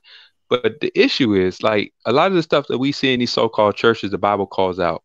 The vain repetitions in prayer, the showing of money. Ain't no scripture ever that requires what we see in these synagogues of Satan that people call churches. The whole Christmas tree, the December 25th, the Bible doesn't talk about celebrating the birth of Christ. It doesn't talk about no Easter bunny. It doesn't talk about none of this. And we all know that this comes from pagan rituals. It comes from Nimrod and Semiramis, and everybody wants to bring up Constantine and the Council of Nicaea. Yes, I know about all those things. And look, I'm telling you, when the Emperor Constantine was introduced to the Bible, he liked what it represents, but he liked the popularity of pagan rituals. So what he did is he combined pagan rituals into what he called Christianity, but he gutted it of the substance. He didn't keep it. He gutted it because the substance will actually will expose his rituals. So now that's why if you realize most preachers don't speak biblical truth. They just speaking words. They mangle scriptures and they don't read. They read things all out of context, and they don't even speak half of it. They don't tell you what came before or what came after it. Yeah. You can do that. Were you shocked that Fasting is Me? phallus? Yeah. I didn't know that it was a phallus, but I knew about like the pagan origins of Christmas. Yeah. It I is. know that it's not actually a Christian celebration. Yeah. I can believe it though. You're basically adding to fasting. Yeah. Go ahead. Do you know there's something the Bible's get like pretty much the Bible's getting wrong with Moses regarding the parting of the sea. Yeah. And did you also know that the what you guys call the Red Sea, right? When you talk about Moses and stuff. Hmm. The Hebrew translation to the word is not red, but reed grass. And the location is not the Red Sea either, but we can deconstruct that, Yeah, like on some other stream. And here's another thing, Hawk. I don't know if you knew this, right? Check this out. Mhm. Where the children of Israel, right, where Mount Sinai is, it's not what the mainstream tell you. They lie. Yeah, It's I know. actually Arabia. Yeah, I know. Yeah. I've actually looked into that, and I recently came. I didn't always know, so I'm gonna humble myself. I didn't always know, but like I said, man, I don't. I just want people to know the deception is not limited just to the world. It's infiltrated. This world is trying to take away any structure, not just from world systems, economy, but from religious systems. They're trying to tear all that down, and they're trying to rebuild this relative, subjective society that basically everything will be accepted except for believing in absolute truth. That's why right now you can pretty much tell people you're a dog, and they have more. The crazy, insane people have more rights than the people who can sit there and say, "No, I'm a man." Yeah. Because they're trying to take away. See, evil is allowable now. Evil is accepted because the more they see what they're doing, they're not getting rid. This is the world's attempt to get rid of evil, is to make everything legal. They want you to believe that we're fighting. No, they're just making everything acceptable. So that every time something evil does happen, it's mental illness.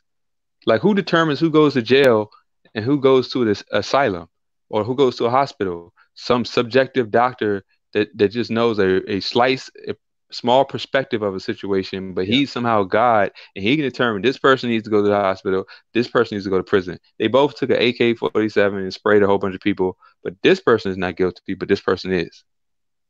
Come on now. Just like in the days of Noah, people don't understand that the science that we're enjoying and everything, it already happened. The Bible, what did the Messiah say? He said, as in the days of Noah, so shall it be at the coming of the Son of Man. See, that's why the flood had to happen. Why? Because technology advanced so much and evil was so much based on the influence of the fallen angel that the Creator had to stop him. And just like he stopped them back then, he has to do it again. Why? But this time he says he's not going to do it with water. He's going to do it with fire. Why? Like we're just saying, how they've polluted the air. And what's the greatest cleansing according to the scripture? Fire. Fire. Yeah, man. If we just look at the world we're in right now, it's really messed up that you can't even be like, for me to say I'm a man, and a man, basically not even speaking from a spiritual realm, but just a man has the ability to enact his will on his surroundings. A man doesn't want to be dependent or helpless, but he wants to use wisdom and understanding and just kind of secure his life. But to say that is like you're misogynistic because I want to be a self-sufficient, able-bodied man. Women want to say men should have feminine sides. No, we don't. We don't have see, masculinity has a balance within itself. We don't need to have a feminine side. We just have to have, part of masculinity that you don't hear about is a man able to be calm and patient in harsh conditions. In volatile situations, he able to keep his resolve. That takes amazing strength. But we don't always attribute that with masculinity. It's always puffed up your chest and screaming. Not the resolve it takes to stand and save your family out of a burning building while they're screaming their head off, but you can keep your head calm and secure them. But see, we've been indoctrinated in they're stripping the words of meaning by changing the definition of words.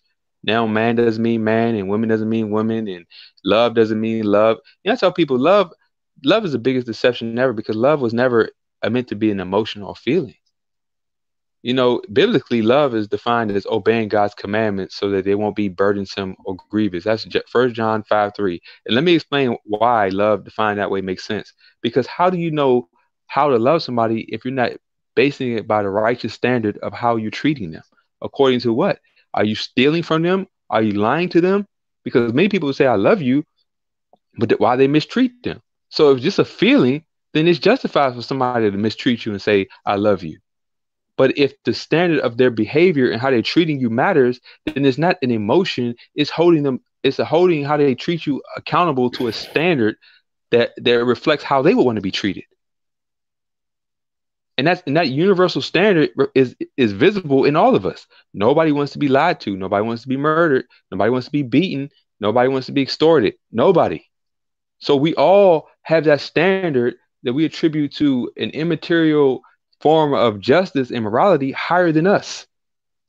That's why we can simply say, you're wrong. How do I know you're wrong? Because you wouldn't want it done to you. So you mean this whole wrong, everybody calls it wrong because it's higher than us. If everybody could decide good and evil for themselves, then everything would be accepted, including murder, theft, lying, all of it. And so it's impossible to complain or have an expectation of how you want to be treated if there was no standard of morality that was universal. Because who's to say slavery is wrong if there's no standard? It benefits certain people. So just because it's detrimental to you, that's your problem. It benefits them. Yeah. So who's to determine whether your view is better than theirs? People don't want to ask those questions. And not only that, I know a lot of people in the black community, they tend to say, oh, that the Bible was the white man's book, it enslaved you. But if they took time to read, the Bible is against what they call slavery. Because there's nothing wrong with working. The Bible supports working to make a living. Right. Exactly. But it doesn't support slavery. That's one thing. It says that's worthy of death. The Bible says that the kind of slavery people attribute with slavery with black people, that's worth the death penalty. You put to death. Being a servant is what we all do as employees to employers. That's servitude. You can call it what you want, but your boss is your master. He determines whether you eat or not. It's illegal to have a self-sustaining environment, and you can't even grow your own food without a permit. You have to pay somebody. Yeah. Yeah. I mean, the world it's illegal to live off the grid. They making it so that no one will be able to buy or sell unless you bear the mark of the beast. What is the beast? It's this emerging system that's going to become with the emerging leader. Yeah. It's going to call themselves basically God. And I can see how people are going to believe him, because look at what people follow now. They follow an idol of foolishness now. So if a man came and just promised the evil desires of people's hearts, they would worship him. Yeah. And people understand when they say the mark of the beast, according to scripture, the beast represents an empire, a Gentile empire. Yeah. Remember, it was saying that the beasts that were coming out of the sea, and the end of the book of Daniel basically say, because Daniel didn't understand, people, because it was a vision, and the angel says the water represents all nations, tongues, and and languages, right? And he said that the beast, each beast that are coming out, and guess what, proving science, right? Like, because in science they say, oh, evolution began, but they don't understand when they read in the book of Genesis. It literally tells you that out of the waters came out animals. Yeah. The Bible even explains how things came to be, but science, they try to twist it to say that, at first it was like a little amphibian thing and it started to grow. No, literally every animal that were made, they came out of the waters. and then they begin to basically breed. And to birds, same thing. So he says like each beast that were coming out of this, basically all of the nations came out a beast, an animal representing an empire. So when he says the mark of the beast, talking about an empire. And if Christians are waiting for the mark of the beast to come after Christ's return, we are about to see it right now in our generation. The Messiah hasn't returned yet. And guess what? When you read in Apocrypha, it tells you that nobody is going to be saved out of it. We have to go through it. It's called what the Bible calls it what? Being tried through fire. This is a trying time. Mhm. How can the Creator know who you are if you're not tested? He's not going to Yeah. have, I love you, Jesus. Guess what? Christ says what? Depart from me, ye that work in iniquity. It's a filtering period. Those who will stand for righteousness and loving the neighbors and all that, and those who basically want to live with the flesh, doing all evil. Why? Because society is giving you the way. Because I Yep. think a lot of people they do evil. Why? Because society allows it. That's what Mr. Fantastic says. He says a lot of people be doing a lot of crimes if there was no law. That's true. And I mean, shoot, man, you making good statements, and it's just evident in the world we live in right now. Because I tell people, I'm like, look, I know you don't. I know it's hard for people to understand, but when I talk to a lot of atheists, and I respect them because I know I have some really good friends who are very intelligent. They're atheists, and I'm like, let's talk about two foundational issues that you don't have an answer for. From a scientific atheistic standpoint, what do they tell you? Everything came from nothing. Now, people want to talk about logic, what makes sense. Prove that makes sense. And then they want to tell you that life came from rocks. So organic material came from inorganic material, but there's no evidence in any testable, repeatable scientific experiment that shows any form that that's logically possible at all. But we believe it.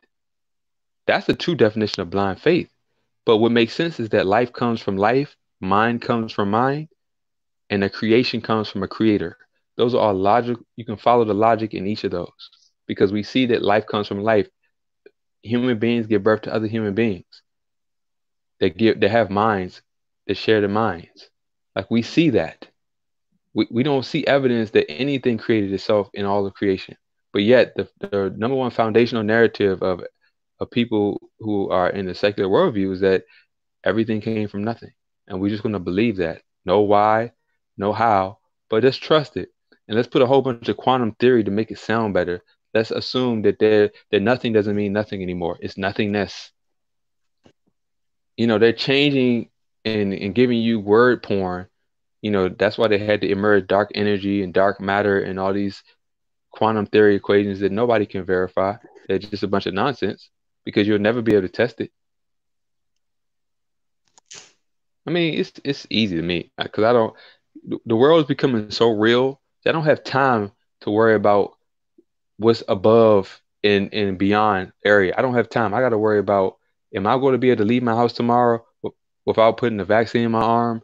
Am I going to have a job tomorrow? I don't have time to worry about this fantasy stuff. And that's why I want people to understand what's important now, because right now your survival is really at risk. Every day, you don't know what this world's going to push on you that might affect how you eat, what you can do. We already know you can't say much because YouTube is good evidence of that. You know how many things I posted on Instagram? The moment I posted it, you cannot post it because it's false data or something. I'm like, what? I'm like, how would you know? But it's obvious like that. I mean, fasting, you brought up the censorship. And that censorship is, we don't know how big an issue that is. We really don't. You can, like sometimes when you type it in the chat, basic words are not allowable. Not even curse words, but basic words. Yeah. They're censored big time, man. So it's wild. Hey, but thankfully we have hypocrisy as our trump card.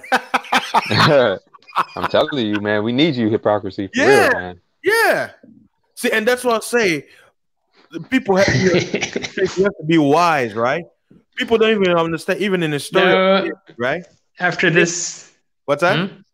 Oh, I was just gonna mention that even King was it David before he became king, when he was being chased by King Saul. Who did David go to? He had friends who were Philistines, who were supposedly the enemy of the Israelites, right? But because he had some good terms with certain people, like high officials on the other camp, they gave him refuge when his own king from his own country was trying to kill him. So what people don't understand is, you have to be smart and, deal with people the way you want to be treated. You see what I'm saying? Yeah. If you don't want people to prejudge you because of your, of your background, then don't do it the same to others. But see, the whole thing is, like I said, because people are selfish. Hey, treat me good, but I don't have to treat you that way too. Facts, man. I Facts. see Benny in the building. What's up, Ben? Hey, what's up, man? It took me a minute. For fasting. Yeah. What's up, hypocrisy? Can y'all hear me? Yeah, we hear you, Benny. Yeah, we hear you. No, I just wanted to jump on. I was just gonna say it's like I think it's a delay. Hypocrisy. Hold on one second. Since Benny came in, go on. let him say something, and then we can go back to you. Yeah. Because I gotta get ready to go to work, so I only got a couple minutes to be on here. But can y'all hear me clear? Yeah. Oh yeah. Loud and clear. Oh, all right.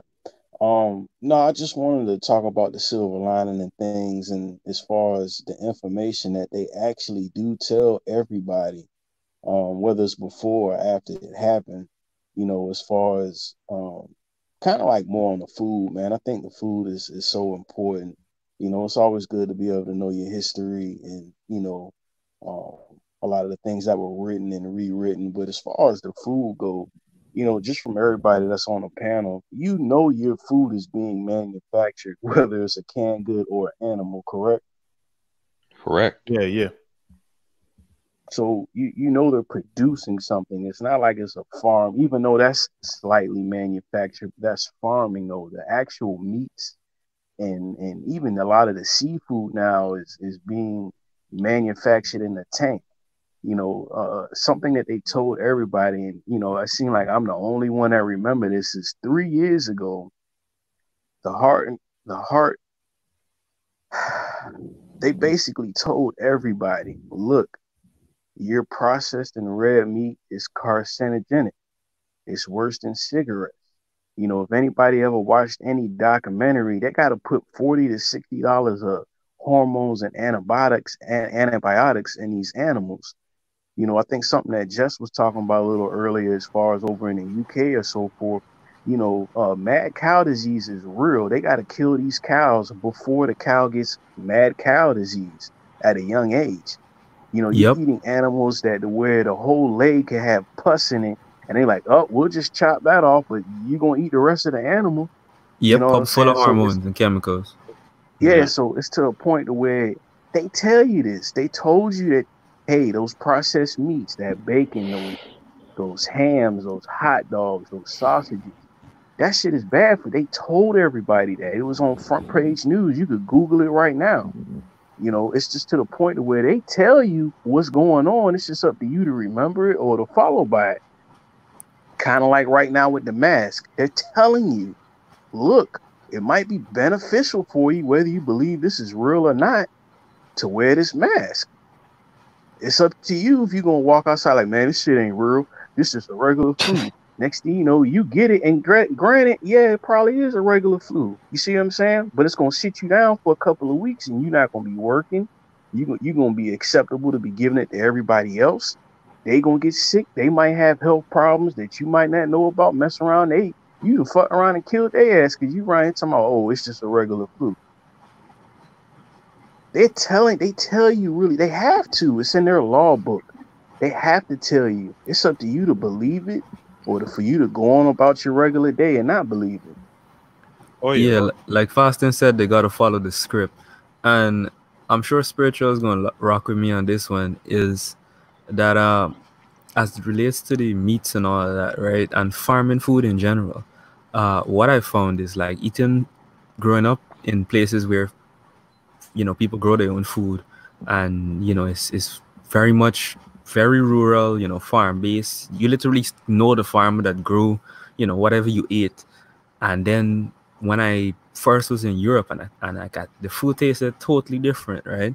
And at first I was like, it's regional, like there's a regional taste. But then I realized, well, like the food, just reacted differently. Well, I reacted differently to the food. And what I can say for sure is that, yeah, listen, when a food isn't necessarily that good for you based on how you react to it. Like when you're used to eating something that's good, when you eat something bad, your body, it doesn't sit well with you. However, the human body is it's not like it. It is adaptable. So what tends to happen is people get so used to eating trash and junk that you don't even realize that's what you're doing. Something else that's crazy is that they claim that you get a lot of your protein from the flesh, and what does that animal eat to get its protein? It's so common sense on a lot of this, and it took me a while to obtain the information, and then when it sit with you, you're like, damn, that's freaking. What does a cow chew on all day? Grass. That's where it gets its protein from. It's common sense. The protein is in the plants. It's not in the flesh. That's why that cow got so much protein. No, the thing when it comes to it, it's how the cow, right? If you guys remember, a cow's stomach has 4 stomachs designed to process herbs. But man is an omnivore. We're supposed to eat. We eat everything. We eat hold on. Back up. What does a cow chew on all day long? Grass. It doesn't eat flesh. They don't just chew it. What they do is they'll eat like a bunch of them. Guess what? The grass will go into one of the stomachs because a cow has 3 or 4 stomachs. 4, yeah. Stage, guess what? They can bring up the puke, meaning they'll bring up the grass that goes on the next stage. They call it the bile. Yeah. A regular stomach, it's not gonna process it, so that's why he needs to have 4 stomachs. Oh no! I'm not saying that you could chew on grass. I'm not saying that and get protein from it. But what I'm saying is that animal chews on grass, though. Yeah, but most cows now they eat genetically modified feed now, so the animal is poisoned because of the GMO feed. They're not feeding. Yeah, they're not eating. They're not feeding. Yeah, they're not feeding them on the pasture anymore. They're just giving them genetically modified grains or something that messes with the integrity of the meat and makes it sugary. Yeah, let me touch on that. That's where. Go ahead. Even animals that we believe to be entirely herbivorous have been observed when in deficiency to eat other animals. That includes cows, gorillas, all the poster child animals for veganism. All of them have been a lot of apes as well. Birds even that we thought were entirely herbivorous actually sometimes even eat other birds or insects when necessary to supplement their diet. So sorry, go on. No, that's the last thing I have to say is that it's more so to what Hulk is saying and what I was saying is that pretty much most of the food we eat, plant or animal today, is corrupt, genetically modified, or just straight up poison, bro. That much is true. Yeah. Yeah. And also, go ahead, Hulk. I'll go after you. No, you ain't say much, man. You got it. I wanted to add also, see, that's another thing about the propaganda, right? Because they're talking about, there's a meat shortage and all that stuff. Here's the thing. Remember, the devil is a liar, right? So he cannot just bluntly and tell you the truth. He has to use deception. See, people say, certain, like, was it beans and certain, was it grains and stuff like that have protein? Yes, but people have to understand. You have to understand how to create and made everything, right?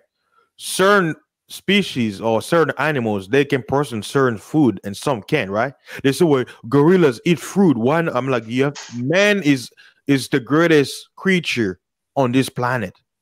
So you can't compare it to certain things, right? Because a lion eats flesh, but people don't realize a lion also eats grass. You want to know when he eats grass? When he gets sick.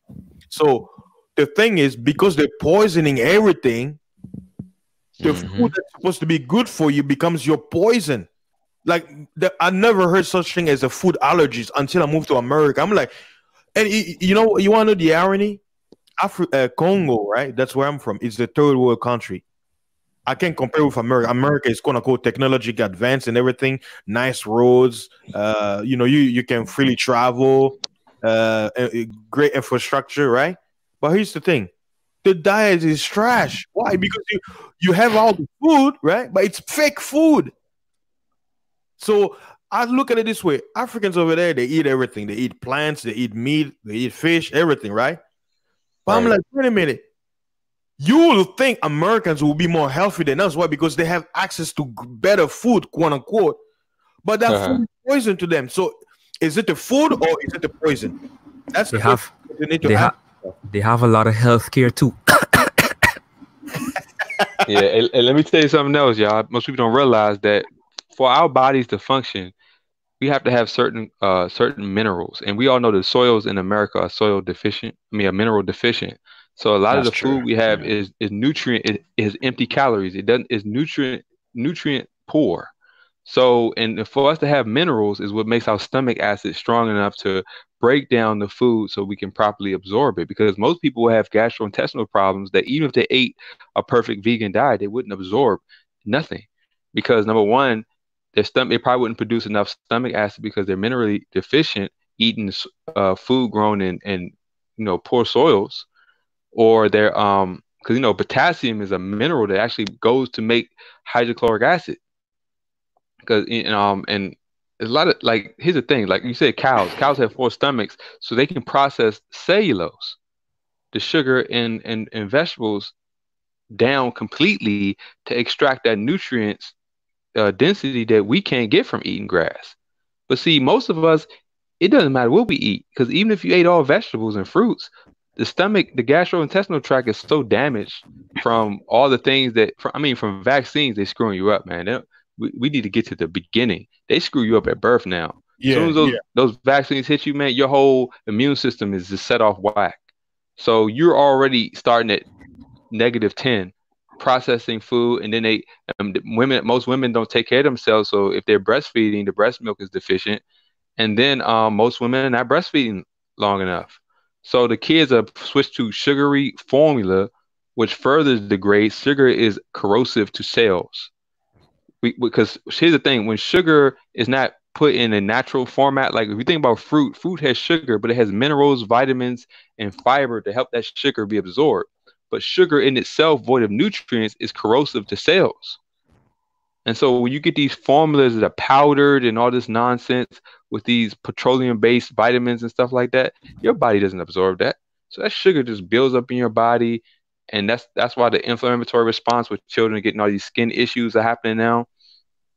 And so, because I've noticed this in myself, I've tested myself. I'm like, look, I tell people, my biggest portion is vegetables, but I eat a little bit of red meat. I eat a lot of pasture-raised eggs, and I eat a certain quality of protein, but I also keep a balanced diet to have fruits, vegetables. I eat like sweet potatoes and stuff like that within reason and proportionately, because meat without the rest is bad for you. Because first of all, if the meat is not good, I don't know why I feel like I have something in my throat. If the meat is not good for you, you're not going to get. It's going to cause a lot of issues hormonally and all that, because most people get bad quality meat. They don't understand, like, the meat has antibiotics, it has hormones, it's been just in bad conditions. It's an animal that's been eating bad feed, all those issues, and then meat creates a lot of nitrogen. A lot of ammonia in the blood that ruins your kidneys if you don't have the proper balance of vegetables and your body's not healthy. Yeah. See, and that's why I say we're supposed to be omnivore. Why? Because it works out. Because people don't understand. Vegetables are basically fibers. So what it does is, when it's in your stomach, right? If you eat something that's detrimental to your body, it will make it easy for you, for your stomach to basically get rid of toxins, and they're gonna get attached to the fiber. That's how you notice whenever you eat vegetables, you go to the bathroom. But if you eat meat, you barely go to the bathroom, because it causes you constipation, because your stomach easily absorbs meat. But the thing is, when you have certain vegetables, if your meat had some junk on it, right, for the body to kick it out of the body faster, that's what the veggies are. That's what people don't understand. That's why you eat what? You eat meat, you're just a meat or chicken or fish, veggies, fruits, right? And then you drink water. Notice fruits has what? Sucrose. And sugar, in a way, is also a form of fiber. That's why, I remember in Africa, we eat a lot of mango because mango in itself is fiber, or pineapple. But see, our ancestors were not stupid. You see what I'm saying? They were not stupid. So the question is, if my grandfather was eating a certain diet and he or she, my grandpa or my grandma, they were healthy, I'm their descendant. Why, if I eat the same thing, I get sick? The question is, it's not you have to look at what is in the food, because my grandpa was eating it and they didn't die. I mean, I'm here, right? So why is there the same diet that they ate will make me sick now? What changed? See, those are the questions people don't ask themselves. Yeah, I agree. And I just, that's why I tell people we have to be careful about, going in extremes, because it's really understanding the balance that everything plays. Because cholesterol is a deficiency that a lot of people have a bad rep with cholesterol. But the reason why the cholesterol is not the enemy is actually sugar. Because when you consume a lot of sugar in your blood, sugar is like glass. It causes little lesions in your arteries. And cholesterol is what makes you clot. What happens is that the cholesterol that normally will flow through your blood and actually protect your cells, because the cell wall of the cell is cholesterol. So the integrity of every cell is controlled by the cholesterol. It's the brain. I think what's the guy Nimble said, the brain is mostly cholesterol, and your hormone balance. Testosterone is a cholesterol molecule. So you need cholesterol. The issue is with sugar, it causes lesions in your arteries, and cholesterol goes to clot it up. And the more cuts you have, it builds these clots. So strokes, heart attacks, all these issues happen because the integrity of arterial walls are compromised because of high sugar. Sugar is the worst thing to happen. That's something that is new to diet. If you look at all of history for thousands of years, the amount of sugar we're consuming is the main thing that has changed. We consume way too much sugar. Yeah. Hey, your mic is going in and out. Like, I guess, are you using a mic? Because you sound like somebody keeps calling me. That's the issue. Hold on one second. Okay, so like whenever you get a call notification, it goes silent. Okay, I see what. Yeah, hold on one second. They almost done. Yeah, Benny. Can you hear me better now? Can you hear me better now? Yeah, you sound good now. Yeah. Okay. I saw Benny talking, especially if you have some background noise. Sorry about that. I'm gonna mute.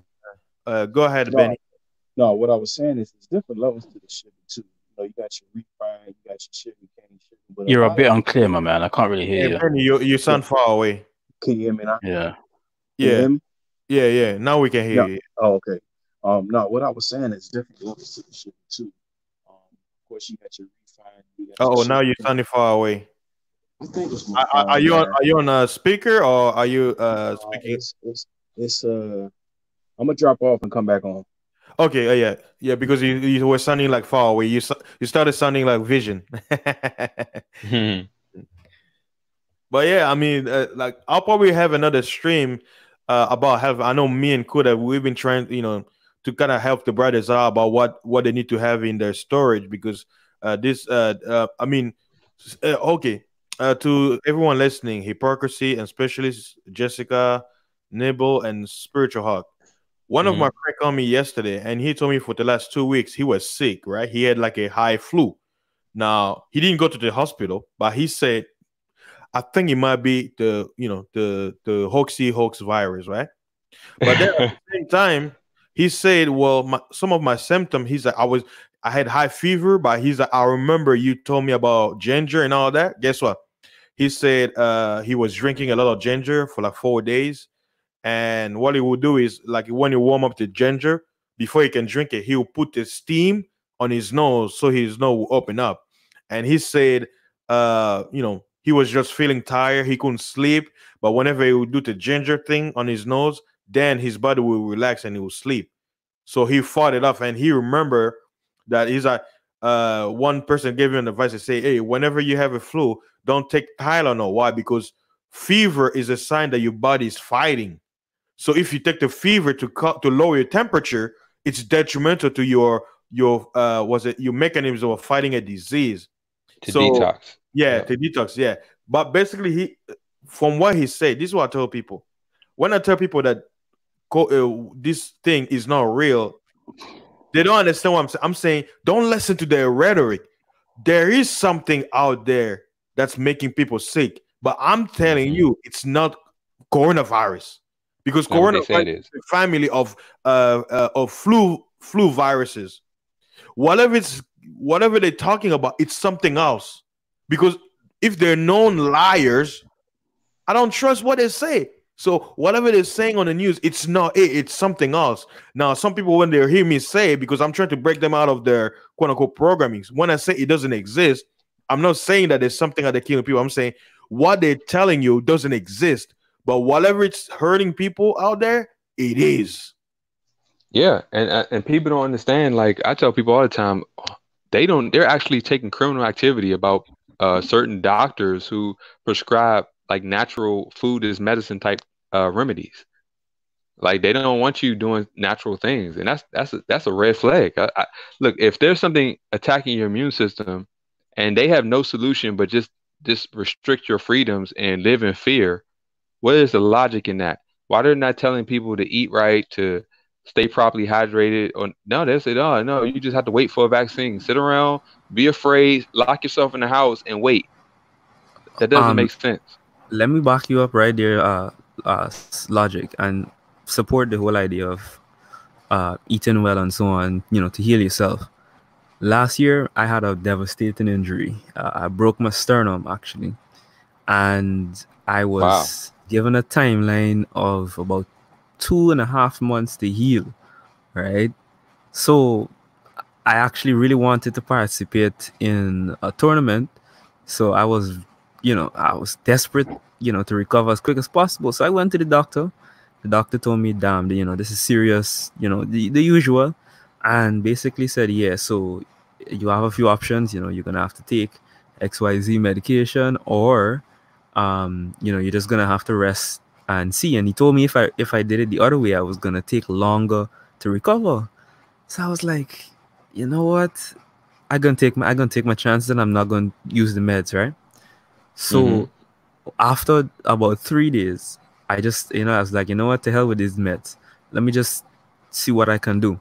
So what I did, I looked up, what minerals and so on would be necessary and beneficial for bone growth, bone recovery, that kind of thing. And as well, protein, obviously, for muscles, because I had lost a lot of muscle, in my chest area. All I did was up my intake of water. I think I was up to almost about 1 gallon a day. My diet was rich in calcium and a lot of other micronutrients, and I ate as clean as possible. I had no fast food, no added sugar for just about 6 weeks, and I was cleared. I went back to the same doctor, and I was cleared in 6.5 weeks. Wow. And see, that's evidence. That's someone who's tested the theory to tell you that, look, the medical industry isn't the disease creation. Now hold on. The medicine, the meds they gave me worked in terms of like I wasn't feeling any pain, right? Like it didn't hurt, right? But if we're talking about the actual healing of it, if you look at look up the medications, so a lot of people don't do this.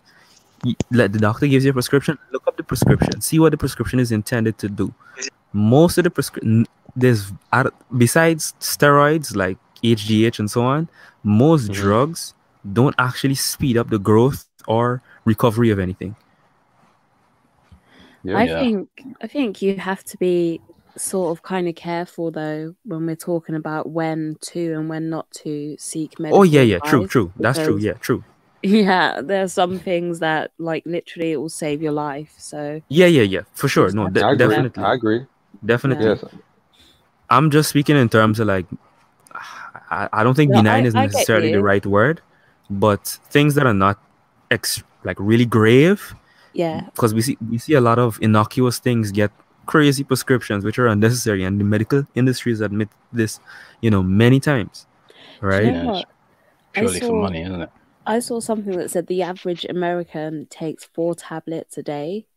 Yeah. Four different medications a day, and I was like, what the hell? So like they're just prescribing for every and Yeah. anything. And So a if lot of there's just quickly, if there's something that you can take like a natural remedy for instead of like prescription drugs, then yeah, go for it. yeah, a lot of these depressions are related to 1, caffeine addiction, and 2, poor diet.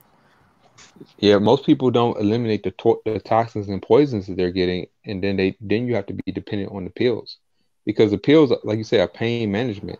See, pain is actually useful because a lot of people have sudden heart attacks because they shut off the pain alarm that was telling them something in your body was wrong, and you just take a pain pill, and it shuts off the symptom that was telling you that you have some kind of illness or some kind of weakness in your body, and you need to change your lifestyle, up your nutrition, or something. But you just kept taking pain medication, and then all of a sudden you have a stroke, you have a heart attack. You're like, well, it just come out of nowhere. I was walking one day, and next day I just had a stroke. Well, no, you were taking pain medication. You numbed your nerves, you numbed your body, because that's all the pain medication do. Yeah, and they numb your response to detecting illness. See, doctors are good for diagnostic. You need to know exactly what part of your body is wrong. Like, I have a tooth issue. I have a doctor's appointment tomorrow. A dentist appointment. I don't know if, I had cracked a tooth, one of my molars, and I was like, oh, it kind of was hurting. Anybody know about a bad toothache in your jaw? That thing is serious. And I was like, I could sit there. I don't know. I need to. This is when unfortunately, X-rays are bad, but I need to get an X-ray to know exactly what's wrong instead of just guessing, because I did all my natural remedies and I'm not in pain now, but I can tell that it's not healed. It's still going to come back because I can feel it. And I don't know if it's a pressure issue, if it's my TMJ joint, if it's just the tooth itself. I need to know structurally what's actually affected so I can actually decide whether I want extraction or what I want to do. So I need to know. I can't figure. I'll be guessing. And I think you're a fool to guess when you just don't know. Some things you can know. Some things some things you can't. Said, you do not want to guess. Yeah, no, definitely. Doctors, physicians, all that are definitely important, but we just have to be wary not to fall into the traps of the pharmaceutical industry. Yeah, I don't do pharmaceuticals. The following is a disclaimer by the Fasting is Life channel. No one on this panel is a qualified medical professional, so for any medical advice to stay legally in the right, please consult your physician if you need help. Good man. Right. Man, you did that well, man. You did that well. I'm not to record you. Consult your drug dealer. I'm a doctor for any. Oh god. Yeah, That part I do agree with, though. Medicine, it is a business at the end of the day, and so it pays to basically what's the word, like, treat your symptoms rather keep you in the system. Yeah, treat your symptoms rather than the actual cause, because they want you as a repeat customer. You know something a lot of Americans don't know? In many countries around the world, it is actually unethical and in some cases straight up illegal actually to have drug commercials. Yeah, it's only in America. America is the only country that allow commercials about drugs. Even in Congo, we didn't have that. I never have drug commercials. Commercial about drugs. I don't think so. No, like you might have like hay fever medicine or cold medicine, but yeah, that's it. Yeah. Yeah, especially not necessarily drugs, because specifically prescription drugs. Let me correct that. Specifically prescription drugs in most places I've been to and that I know of, it's illegal for you to advertise these prescription drugs and actually tell someone that, hey, when you go to the doctor, you have to request the prescription drug. Hell no. Okay, that's unethical. We don't have adverts for prescription drugs, no. Yeah. And people have to crazy, man. Check this out. Do you know how much money has been funded for quote unquote research for the cure for cancer? Where's the money going?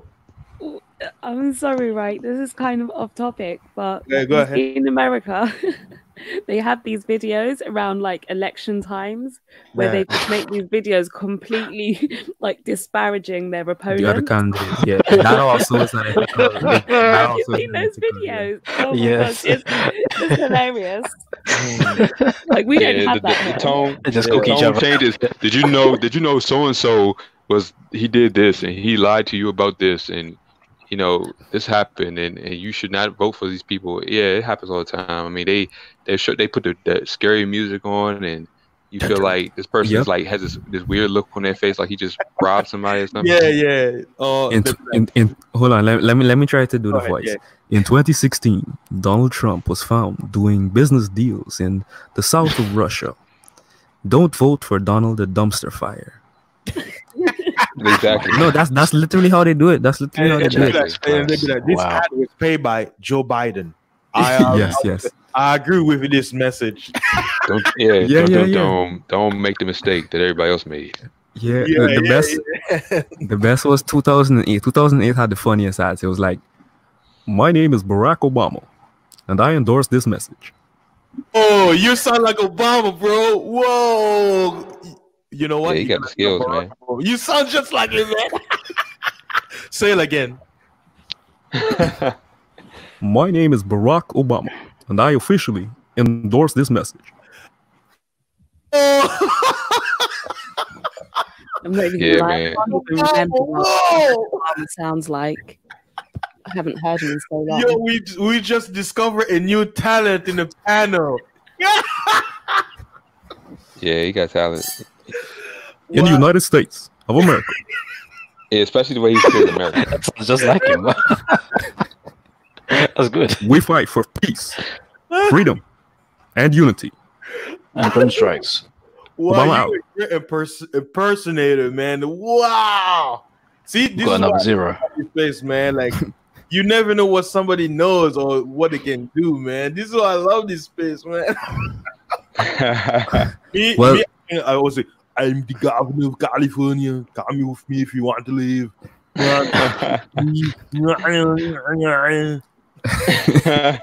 Nah, but I think Hulk had remarked when I did the whole radio voice. I guess I'm gonna reveal more of this when I actually get back to creating content, but that's pretty much how I like got started or kind of got popular at university and at high school. I did a lot of like stage performance and that kind of thing. And so what I used to do mainly was like mimic accents and people's voices and stuff. And I also did, some voiceover stuff early on because I had actually started out in the choir, but I hated it. So I stopped singing, and then puberty hit and my voice changed and I couldn't sing anymore. So I was like, shit, I got to find something else to do with my voice. So I pretty much like watched a lot of Jamie Foxx and oh shucks, I'm forgetting. Yeah, he's a good impersonator. Yeah, a lot of Jamie Foxx and like Dave Chappelle. And I always used to wonder like, how the hell did they do all this stuff? So I would stand up in front of the bathroom mirror when I'm like brushing my teeth for hours sometimes and just like, try to copy what they were doing. And at some point, I guess I had a breakthrough. You could actually check on my IGTV. One of the poetry performances I did there, I actually mimic like about 3 or 4 accents in the video. And you learned this through practice, and it wasn't just a talent you had. Yeah, I couldn't really do shit, man. I was just like I said, I started out singing, but then my voice changed, and I was like, damn, I can't sing anymore, and I don't really like it. So what the hell do I do? So that's what I did. I had to find something else to do. Hey, I always thought it was pure talent. It led you somewhere else, bro. Like I'm telling you, like because you sound just like Obama, man. You man, like your channel could, because I know there's one brother who does voice impersonator. Like he's famous, but you just doing. You mean Godfrey? Man, what's I up? think that dude Godfrey, he does them too. A comedian. I forget. Yeah. There's a YouTuber. I think he's black too. He's Alzar or something. Alzari something. I forgot his name.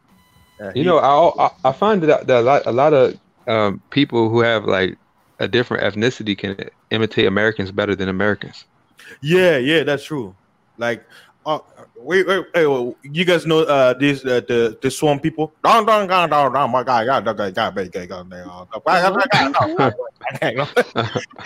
The who? Swamp What? people. They The basically speaking English. That's how they talk. They're like, oh my God! Basically say, you go over there, grab that bucket, and bring it over here. I laugh at my guys so they can understand each other. I'm like, what? What Who are these people people? is Say again. In Louisiana, they call them the swamp people. Yeah. Oh, Oh, swamp yeah. people. Louisiana, yeah, Swamp that's people. the dialect, yeah. My That's friend the used to swamp. talk like that too, you know. She can switch up. You know, whenever she gets like emotional or something, the accent will come on. Okay, man, God there. I'm like, wow. You know, it's pleasant to my ear because it's so different. Wow, I gotta look that up. The Swamp People. Yeah, you're gonna crack up, man. It's funny. Dude, they even have subtitle. That's how bad it is. Like you as an American, you won't understand it. They have a subtitle Do because you know they what? speak dialect. Oh, sorry, I feel like that with Scottish people sometimes. Yeah. Like some they can be a bit accents I hard. can do, yeah. Some I can do, and others is like I need a complete translator to understand what they're Yeah. saying. Let but me say just to something. ask, you're a Siri though. You do Siri perfectly. Let me say something. What I found, right, and this is not from books or anything. This is just like crazy personal experience. Is that the key actually to mimicking accents, because we actually do it naturally. You know, when you move to a new area, believe it or not, you organically adopt the accent of that area, no matter how hard you try to resist. Is that you actually just have to mimic the phonetic sounds of what the other person is saying. So if you can actually listen to what they say and then break it down into the phonetic parts and figure out the basic sounds, you can actually copy the accent of anyone. The problem is, and this is why you see like a lot of Americans struggle with learning foreign languages, is that they obsess about pronouncing things the way they pronounce it. Yeah, that's the thing. It's like Italian. What is it? Come on, everybody! Come on, let's. Yeah, cadence is also come on, important too. yeah. Yeah, cadence is also important. No, but like, Yeah, what you're the right hell though. is this? It's just examining patterns. If there's any that I'm worse at, it's probably like the American one. But when I listen to people talk, I can hear the differences in how we pronounce things. Yeah. So like I always say that like sometimes we miss our T's out, right? Yeah. But then an American would Right? Yeah. pronounce it. Pronounce it. That was good. That's what You're some black fortunate. people. Some They black- pronounce it like with. Perfect. Yeah, go They ahead. pronounce two T's as like almost like a soft L. Yeah. So instead of Little, like yeah. That's what's it. like a Yeah. letter, they'll be like letter. Letter. Letter. Yeah, letter. Letter. Yeah. Yeah. It's a bit like And an L. the th, they'll say the like a lot of like me. I used to Yeah. Thursday. I used to say Thursday. They're like, no, it's Thursday. Thursday. I'm like, oh, okay. Like British people say, let me have some water. Water. American. Water. Water. Yeah. What? The T For is like British an people, L. we pronounce our THs sometimes with an F. So like instead Yeah, of Thursday, Thursday. we Thursday. Yeah, Yep, there you go. It's yeah, Thursday, true. mate. Thursday. You And- know what? I can probably do the unspecialist accent just a little bit. That's not No. bad. That's not bad. That's not bad. I'm that's trying. Not bad. Nah, that's not too bad. That's not too bad. It's very good. Let me see if I can try the British one right now. The unfortunate reality about life is that life, while meaningful, is wonderful, but it's never fair. That That's was actually good. okay, yeah. That's pretty good, mate. Your accent literally changed. Like if you were to come on a panel and we didn't know you before, we're gonna think you're from England. You sound like the other brother who usually comes on panel. I forgot his name. Where he's from? Madman. Yeah, yeah. Madman, yeah, madman, yeah, yeah. So yeah, that's kind of all it is.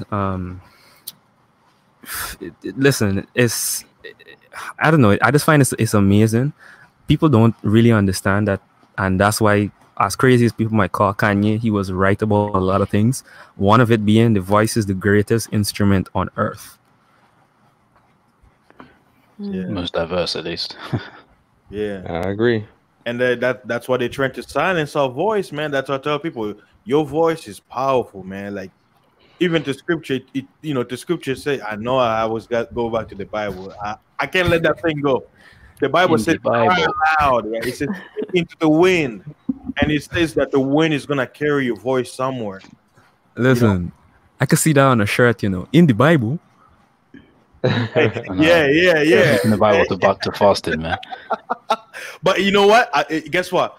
Hog, check this out. I've been telling everybody this. I say, by January 21st, everybody's gonna. This is gonna be in people's tongue. Fasting was right. Fasting was right. Fasting was right. Yeah. Not fasting is life, but fasting was right. Yeah. Because of my prediction, I'm like, man. Because I'm predicting, man. Hog, you can really see this, man. I don't believe there's gonna be an election in America. I hear you saying that, and I honestly think it's very possible because let me tell you what I've noticed. A lot of kids were projected to go back to school, but now they're starting to put more children on virtual school. So they're like, no one's going back to school. Because think about it. I mean, you're not gonna have kids in there wearing masks, and kids are not gonna be able to do that. And I mean, just think about it. Like kids in school, if that's being canceled, and they're projecting that, that's the beginning, and now they're already shutting down restaurants again in certain states. I mean, this has the potential to get bad just because we already see how they can quickly shut things down. We saw it, the whole world. Yeah. First time in history, the whole world, everybody shut down. It was so bad. The air was cleaner. I remember when they first shut it down, the air was cleaner in my city than it's ever been. I was like, this is real. Here. This is air real. pollution went down. But then I suppose this is the thing, right, with your title. I was thinking, you're saying like shut down for second wave, but have you actually even left your first wave? Really and truly, because your numbers are like some of the highest in the world, and you started at the same time as us, but your numbers are still like sky high. So the reason why they're calling it the second wave, what they're saying is whenever they open it and they, whenever they close the country and they open it back up, they called it the first wave because they were projecting over 200,000 people to die, but the number fell short. So what was on the news, the full shit guy, that's his name is not Fauci, it's full shit. He kept saying, "Oh, the number, we don't need to open; it's gonna climb up." Basically, their rhetoric fell because they were projecting more people to die, but less people die. Right? They say, they say 200,000, less than 120,000 people die. So they were wrong, right, in the projection. So he kept saying, "Well, we still need to close the country because we haven't reached the number yet." That's the thing. I'm like, wait a minute. So you mean you really want that number to reach there? Is that like what kind of, why would they, and people don't say anything? Like, how in the hell are you gonna stand there in the public space and say that, well, we haven't reached the number that we're expecting of people to die, so we still need to close the country until we reach it? Like, what? You see what I'm saying? That would have made sense though, no? Considering that, everything's sort of popped off again, would have made sense to close it for longer. Well, you've got to be practical, you know what I mean? You can't. And then that's what I mentioned earlier. Around the bush. They're gonna be. Guess what? This is what the little bird say. He said they're gonna be flip flopping. They're gonna open the country, and then they're gonna close it. They're gonna open again. They're gonna close it. They're gonna be doing it all the way to November. That's why it's everything we see now. It's confirming that they have to do this if they don't want the election to happen. They have to do it. There will be a second phase of the lockdown during this pandemic. You will be saying fasting is right. That's good, you're talking like Popovich. He died. But I do find it interesting that you can't always trust the figures, because I was reading today, right, over here, that the numbers are still like, it goes up and down, but then basically less than 40 people a day have been dying from COVID. But when they're actually showing the numbers and they're telling us how many people have died, it will come up like 100 and something. But those are all people that died months ago, and they're only now filing the paperwork for their death. Check and this, then right? The majority of the majority of people haven't even tested positive for COVID. It's just written down on their death certificate, but they haven't tested them. So you don't know if they actually died from COVID. Check this. This is why I really love the content produced by Brother Savings Minus Debt. What he says is trust your mathematics, right? when we're dealing with stuff like this, cumulative, all you need is basic arithmetic. You look up the stats in the papers and what's on the news, and you write them down. Then what you do, you just try to see if it adds up. If it doesn't, then something is wrong. If it does, then, well, you can say, even if they're not telling the truth, they're being consistent. Unfortunately, if you do this in many places, you'll see that that's not necessarily the case. For instance, I challenge any of you to do this. Type, just pick a number or any number, and then put COVID cases after it, and you will find an article. Pick a number, any number. Google it, and you'll see that. Matter of fact, fasting, pull up screen share on your share your screen and do it right now. Pick a number, any number. From 1 to, well, obviously not, you can't go a million, but like 1 to 10,000 or higher. Just any number, you'll find an article. COVID, right? Yeah, and it'll be in the US too, just to show you how crazy it is. It'll be in the US too. Just pick a number, any number. Yeah, there you go. I just put in Google before I even click on it. It says it's giving me an option. 10,000 COVID, 10,000 COVID relief, 10,000 COVID cases, 10,000 COVID deaths. Okay, let me click that one. No, I mean, obviously it's likely that, hey, yeah, the numbers aren't going to be all exact, like round numbers. We know this. But like I said, you test it in your own area. Test the deaths, most places have, especially in first world countries, you have your population statistics available. Yeah. So, you just test the numbers, do the arithmetic for yourself. If they're telling the truth, they're telling the truth. If not, they're not. Yeah, and a few hours ago, I mentioned, I'm like, see, people when they're here, oh, we got 20,000 cases, 15. In people's ear, they're not, it's just cases, right? They're looking at the number, they're thinking, oh my God, it's a bad deal. Well, now check this out, right? I'm looking at one, it says, Florida reports 112 new COVID-related death. Keyword, related, right? And then it says more than 10,000 new cases. So what they're saying is, out of 10,000 new people who, quote-unquote, catch the virus, 112 of them died. Guess what that is? That's less than 2%. Spiritual, let me say this. And this is fasting too, but I know Spiritual's gonna love this one. Okay. I have contributed to writing news before, right? We're talking both like scripted for presentation on TV and like in newspaper articles, right? And more than once, I have been told to adjust the narrative of my story. Now, this is just small local stuff. This is not, big global stuff. But if that kind of corruption is happening at a local level, what the hell do you think is happening for bigger corporations? Yeah, of course. Because even here, right, just take the COVID, for example. When they were first reporting the figures, it was deaths that happened in hospitals. So they weren't counting deaths that happened at home or in care homes. But then once those numbers started to fall, they began to incorporate care home deaths in the total number. So what it does is it warps your perception, right? So they don't want you to think that it's going away. They want you to still think that it's a big deal. Can anyone hear me? Yeah, we got you. Okay, yeah. So it warps your perception when they're doing that, because you're thinking that it's still out thriving in the community when it's not, but it still keeps the fear and the hype around it. Of course. Yeah, it's a mess. This whole thing is a mess. It's all fear mongering.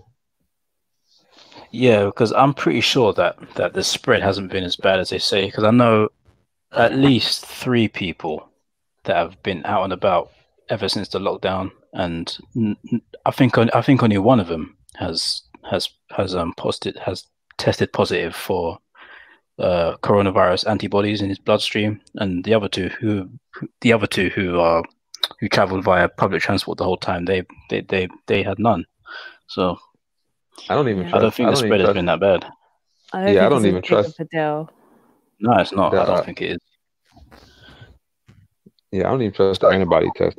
All of this crap is, to me, we're being sickened by something, and people with compromised immune system, pre-existing conditions, obviously are going to be the first in line to suffer from something. And I just think we got to realize that, the virus, this even the president said the invisible enemy. The virus is just the convenient narrative that nobody could test, but everybody can believe. It's very convenient, and the symptoms can be anything. Now the symptoms range from nothing to anything you can think of is a COVID symptom. They're just adding it on the list. And here's my issue. Again, they don't prescribe any solutions. They don't tell you to even drink water. It's just stay in the house, wear a mask, 6 feet, and wait for a vaccine. That's it. I got a question for the persons in the UK, because here in the Caribbean, a lot of our news is British. What tends to happen over here, and I actually saw it on the news just a couple of days ago, is that they found, they're saying that in Italy, they're finding that they found new symptoms of COVID. They say it's attacking the kidneys and all, on like a bunch of other different organs. I think I saw that on Sky News. So I don't know if you guys saw that too. I saw it. I saw that it leaves lasting brain damage, heart damage, like just damage to various different organs. It was pretty much any heavily oxygenated organ. Bloody hell. Yeah. Nah, but on a serious note, that's ridiculous. Like when I saw that, I'm like, are you guys for real now? Coincidentally, the same symptoms can be said about radiation sickness if you look at it in various degrees. Because I know a lot of technical people want to say, well, the radiation infrastructures are not doing that. First of all, we don't know what they are. I've been going around and I've been seeing the towers that I'm not going to say, because if you say them, it's like the bots come for you. But the towers, we know what you're talking about, Hug. Don't worry, we know.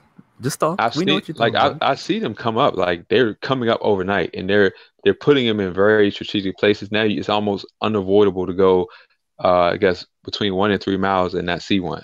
And these are not the single. These are not the single cells. These are the big towers, the FIVE towers, FIVEG towers. You can't even go 1 or 3 miles without seeing them.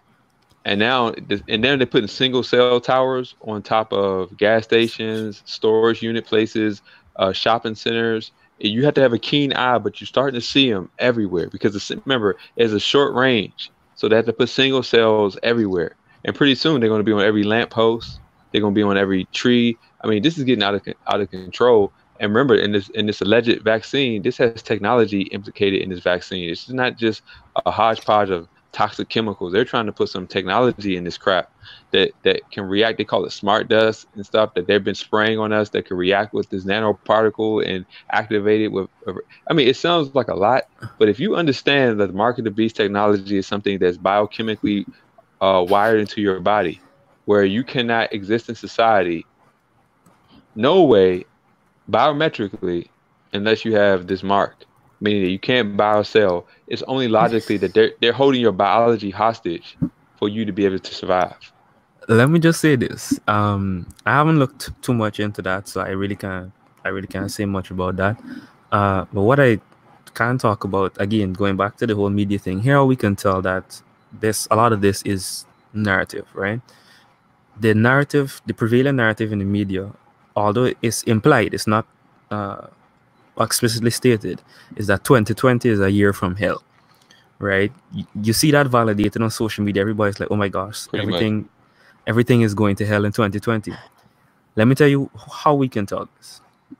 All you're seeing on the news is virus pandemic. Like, for instance, the graphics you guys got in the UK is insane. Like BBC, Sky, all these networks, they got some crazy ass graphics, man. Virus pandemic, warning, suggestions, like they're bombarding you with that stuff. Then there's all the protests. Even to this day, after a lot of those protests have died down, they're still showing you videos from what happened with George Floyd and Ahmaud Arbery and all that stuff. And I'm like, this is UK news talking about something that happened in America that's pretty much kind of died down by now. Like, what the hell? Then on top of that, in the US, you had them talking about the killer hornets, all these those murder hornets. That was crazy. you know what just happened? Do you know what they just found? What did you just find? Squirrels with the plague, and now one person has contracted the plague. They found what? the case in a human.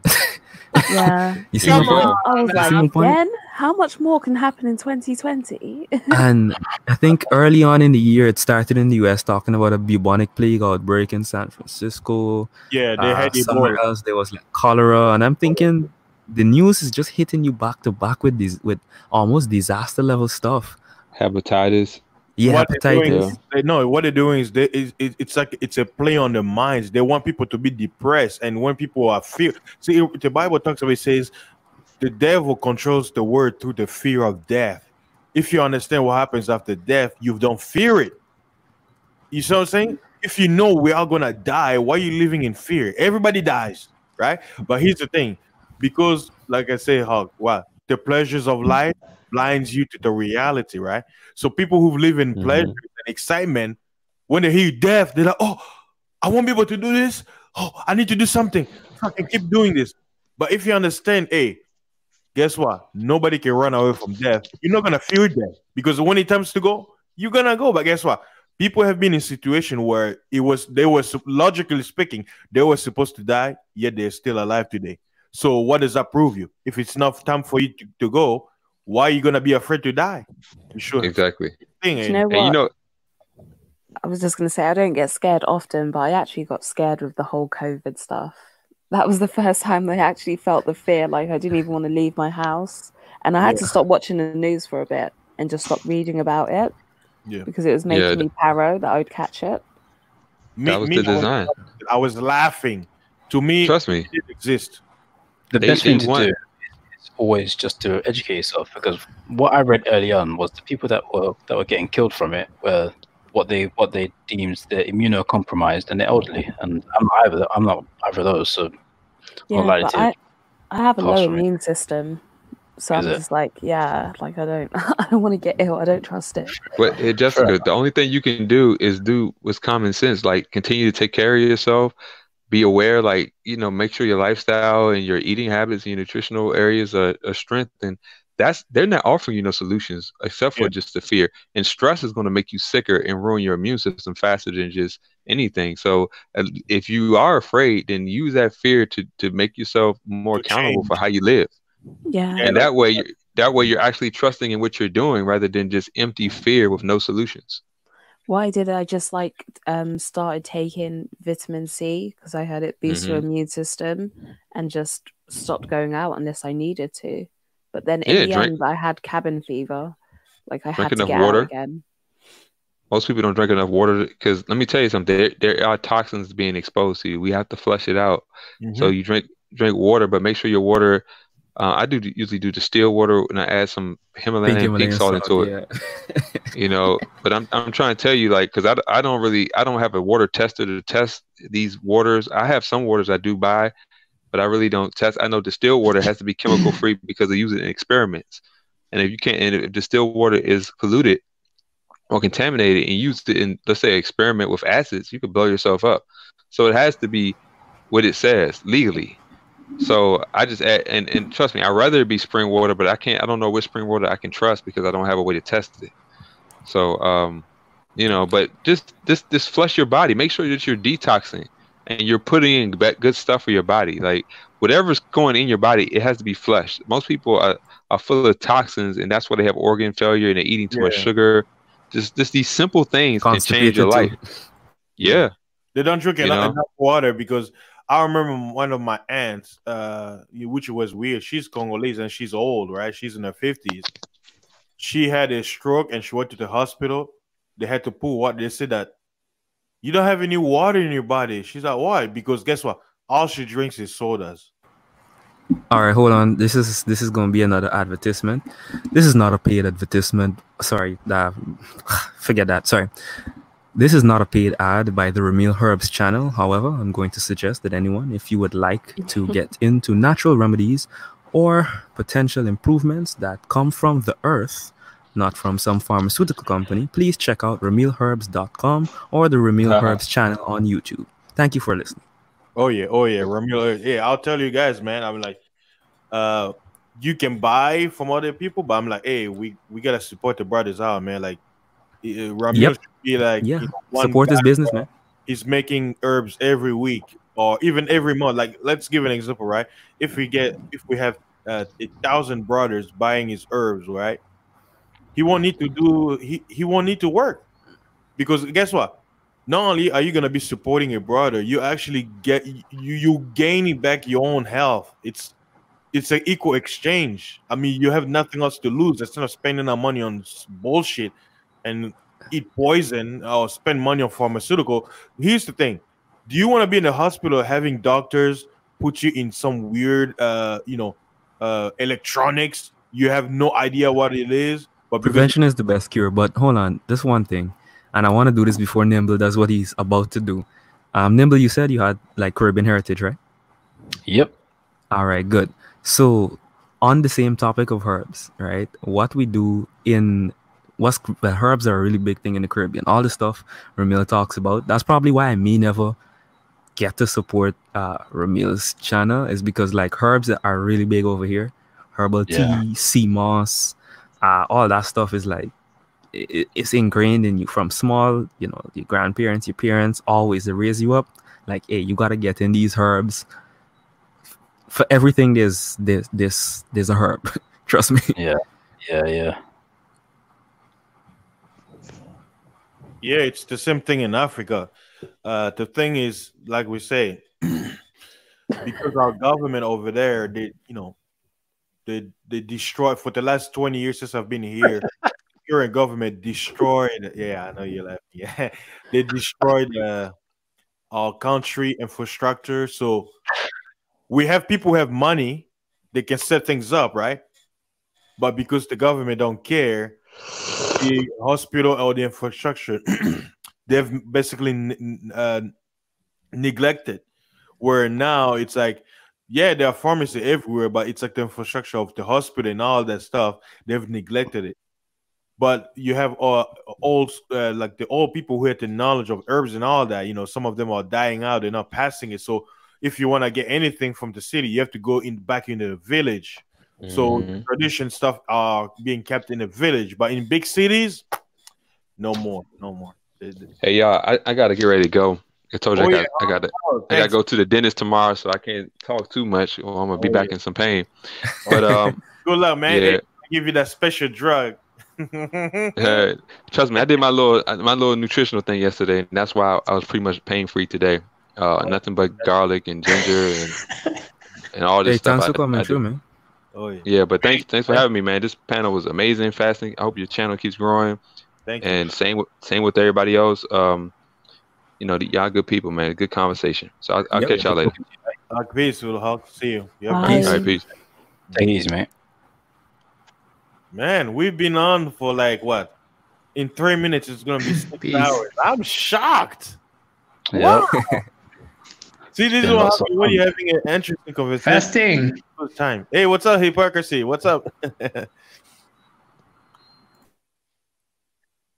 So, are you You got- sticking to the foreigner sphere, or are you going back to the zombie sphere? I'm everywhere, man. You know, I'm everywhere. I think I like this foreigner. Yeah, the accent sphere, the foreigner sphere. I think I like the sound of that. Oh my Yeah, gosh, if he's- we've all got accents. Yeah. Because Don't even though worry. Fasten is in the States, he has a markedly Congolese accent. Yeah. Yep. My accent, it will never go away, man, because I still speak my native tongue. Even when I talk to my younger brothers who grew up here, they speak English, but they will talk to me in English and I was speaking my native tongue. Why? Because I want it to stay in their brain. You know, they have to get used to the sounding and everything. Like, for example, one time I say dog in our language, and my younger brother was like, what's that? I'm like, that's a dog. He's like, oh. I'm like, see? And I'm like, now you see why you need to speak the language, because when we're talking with my parents, they may not understand certain words. I'm like, that's why you need to practice so you know your own mother tongue. You gotta know it. Yep. Yeah, I hear the American in there though. I hear Yeah, the it's there. American It's there. influence. It's definitely Yeah. there. I'm It's a American. mix. No, don't mess with me. I got guns, man. Listen, even the I'm being very muted That right was now. bad, considering you're an American. Sorry. Yeah, I'm being very muted now and speaking quite formally to ensure I sound well. You guys can understand me, because if I I know. broke into our Creole English, Yeah, Well, man. Hey, you know what you should you know what? listen, say? I love Donald Trump. Say it like a Caribbean. Say I love Donald Trump. I love Donald Trump. Oh, that's how they say. Me love Donald Trump. Bomba clock. Now that you see now, hold on, pause right there. Now you see that's the thing. The Jamaican accent is probably one of the most famous Caribbean accents because Yeah, but I know there are more. everybody knows the Jamaicans, Yeah. but there's a wide palette of accents, bro. You have Jamaican, Barbadian, Guyanese, Trinidadian. Listen, there's so many different accents. I'm gonna sound ignorant, but they all sound pretty similar to me. There's it's like it's gonna be it's like Americans, right? Like almost every American would sound like, but guess what? They can tell the difference between somebody from New Jersey or LA. But No, that I can tell. Maybe I just haven't heard enough like other Caribbeans. yeah, But no, the Americans, I can tell the difference between like someone from New York and then someone from the South, and then all the rest just blur into one for me. yeah. So that's But how- yeah, limited that's how it works exposure is for gonna me. make it all sound the same. That's true. That's true. For instance, what I'm gonna tell you is my accent is mostly influenced by the Guyanese sound. But because I've spent time living elsewhere, it's quite corrupted. All I know is someone told me Bajan people sound like they're singing when they talk. That's Nah, what that can't be Bajan. That gotta be Trini. Bajans don't sound like they're singing. Bajans are they cut off a lot of words and it's harsh. So, for instance, let me see. Shucks. Listen, you know what? Let me see if I could do. Okay, fasting. No, I don't know. All this is on my IG, man. Jeez, on my IGTV. I'm Adion specialist. I have a video there where I do a poetry performance. In that performance, I do a Jamaican accent, a Bajan accent, and a Trini accent. And then, well, you obviously hear my accent throughout the entirety of the performance. You should post You it. have it on your channel, huh? No, it's not on my channel. It's on my IGTV. Oh, okay. And- Wait, what is IG? Oh, you talk about Instagram. Instagram, yeah, Instagram. And I'm the same name on all social media, the Unspecialist. Yeah, I'll probably have to. Me usually, I don't really use Instagram a lot, even though I have it. Facebook is where I troll most of the time. For instance, just to go back on the accent thing, what a lot of Jamaicans do, they drop their H's and they add H's where there's none. Guyanese do that too, but the Jamaicans do it a lot harsher. So they would also change a lot of E's, like E sounds, so they wouldn't say her, they would say har. I know, Jamaicans, whenever they get really, really angry, their accent comes up, and like if they're pissed off. Yeah. I guess they forget to realize that they're speaking a language where nobody. Hey, they do like Africans. They do it. Nimbleman. Do a Some Jamaican teeth, accent. Huh? Nimbleman. Wait, want me to see it? Say He did it. hi. I think. And Nimblebit is like, I don't want to. Hey, I don't want to duck. No, go on. Say, my name is Nimbleman and I love the manosphere. My name is Nimble.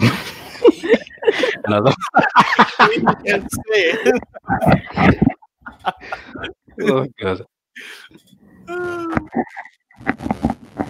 Man.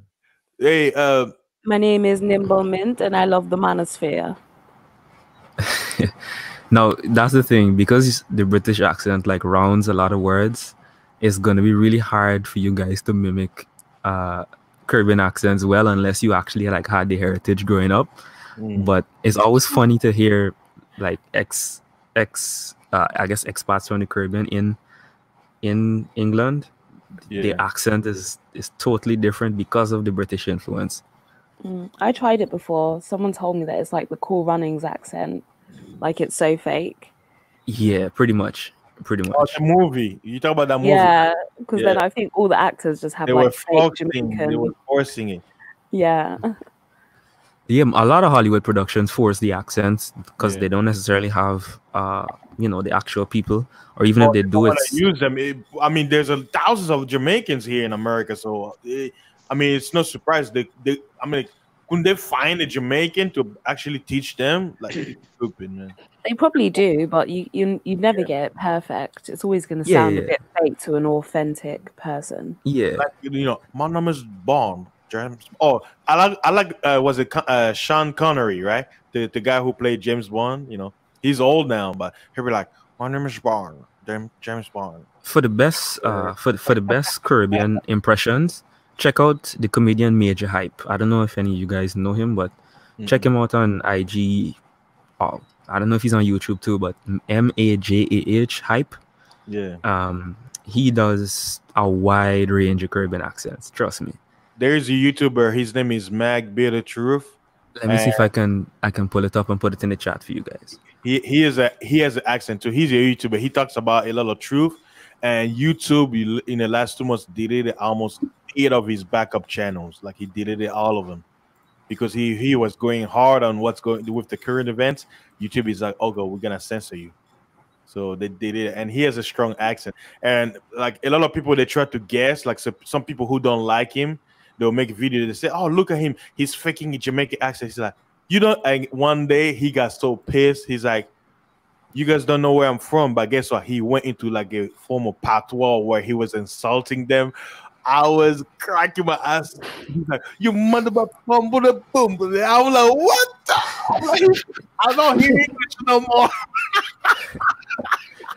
Yeah. I was like, whoa, he's pissed because they tried to guess where he's from. He's like, I'm not gonna tell you where I'm from, but you guys are wrong. But then he's like, "You know what? You sound from Jamaica," and he started speaking patois. I was like, wow, it was funny.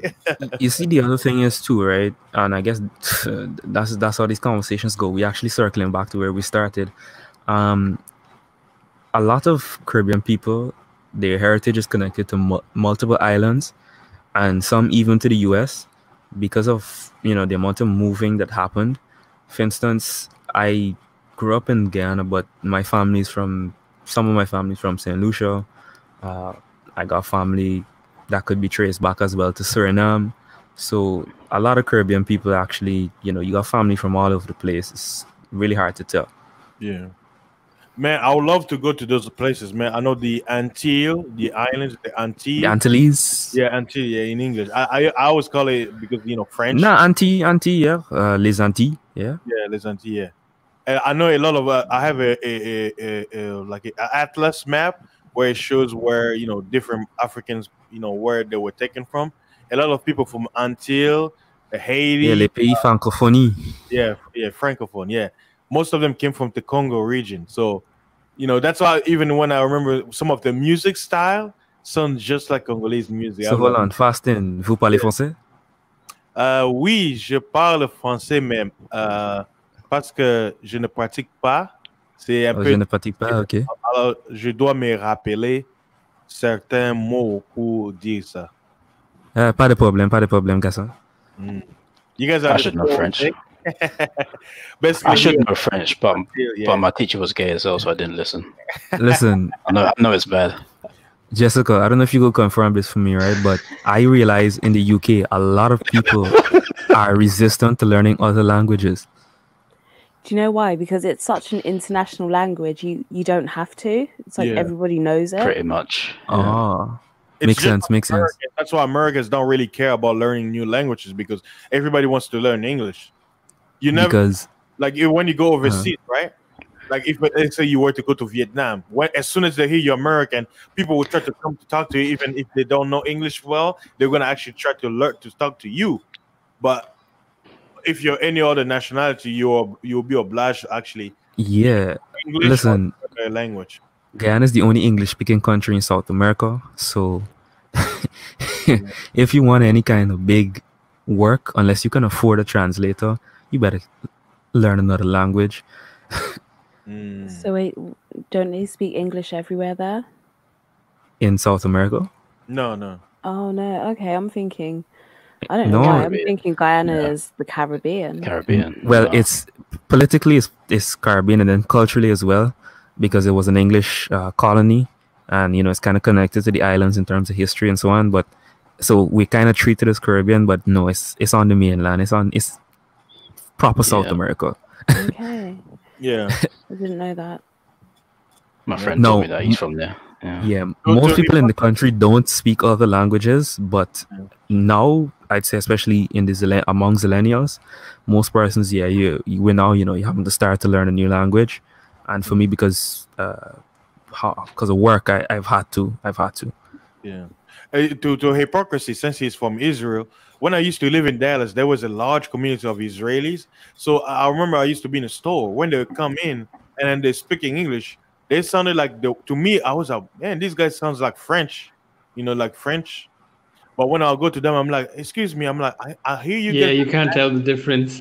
Yeah, I was like, are you guys from France? They're like, no, we're from Israel. I'm like, you guys sound like you speak French. They're like, no, we don't. But the accent, I guess, because they speak the modern Hebrew. So it's like when they're speaking English, when I hear them, they sound like French people. And you're like, oh, what's this? I'm like, oh, I'm like, that's how I basically discovered that.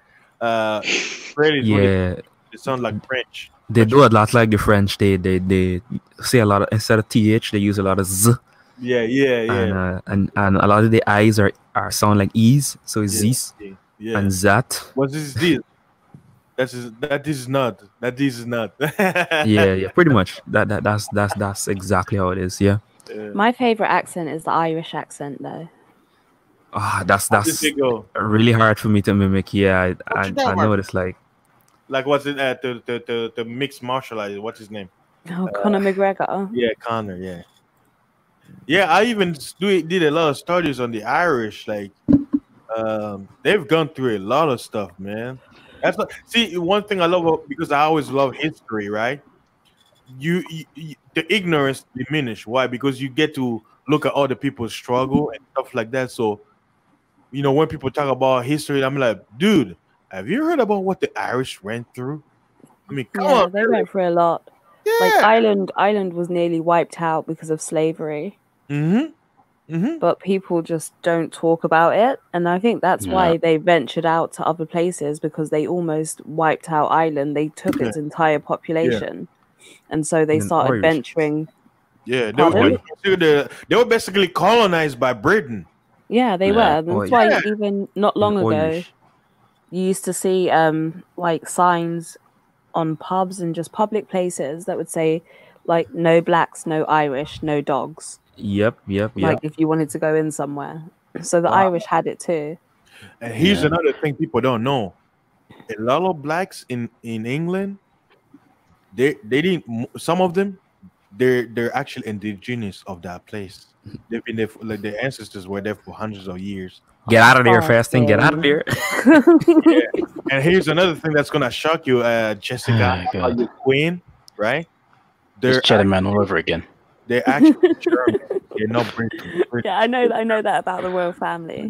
Mhm. Get out of there, fasting. Get out of there. But I'm not buying the black people are Hey, hey, You're not buying it. Listen, nah, remember there's actually history to back that up, Jessica. the Moors ruled Europe for Yeah, 700 but listen, if that's the case, the amount of DNA that people have in their system is negligible. I mean, I'm not going to consider somebody who has like 2% black DNA black. Nah, I hear you. But you see, what happened was, right? And that's why I guess the Dark Ages kind of treated like, as what they're called, the Dark Ages. The Black Death was quite literally the Black Death, right? They lie on the Dark Ages. Yeah. Lie. Listen, I'm not ready to go down that rabbit hole tonight. Oh, I'm ready. But trust me, there's a lot, because let me tell you this, and I've seen evidence of some of this in my travels, for instance in Italy.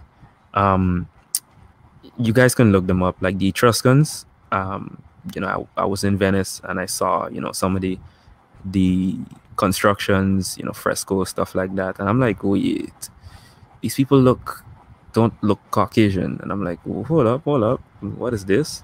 So I asked the guides like about some of this stuff, and they're like, oh, they don't know about all of the the artifacts. And I'm like, but wait, this is your history, so what are you talking about? And then I was like, wait, well, what if this is not your history? That's, in my head, I'm like, so, I started to look it up, and then, listen, there's a lot. Say, huh? And I saw it with my own eyes, so I can definitely tell you there's more to it than, what you... I know, but that's Italy. And you have to realize in where it lies on the Mediterranean, whenever you have coastal regions like that, there's always been back and forth travel, like as far back as we can imagine. So the people that live on those coastal areas are like, they're literally a combination. So on those coasts, you have people that are a mixture of being like Arab and European, right? True. So yeah, they can have a different sort of appearance, but then you go up to the north of Italy and it's just like, they're just normal white people. The people in the south can have more of like an exotic look. So for example, when I go to the south, I see people that they're darker than I am. Like lots of them, they'll be darker than I am. You could tell by their features that they're a bit mixed, Mm-hmm. So yeah, I get it. What you can also see evidence of this from like early writings of some American, founding fathers, I guess. Benjamin Franklin, I believe. Several of them in their letters, you'll see them mention you'll see them mention tawny people and swarthy people, and the people they're referring to are in fact black, right? And they were speaking of these people as being in England, as we know today, and Germany.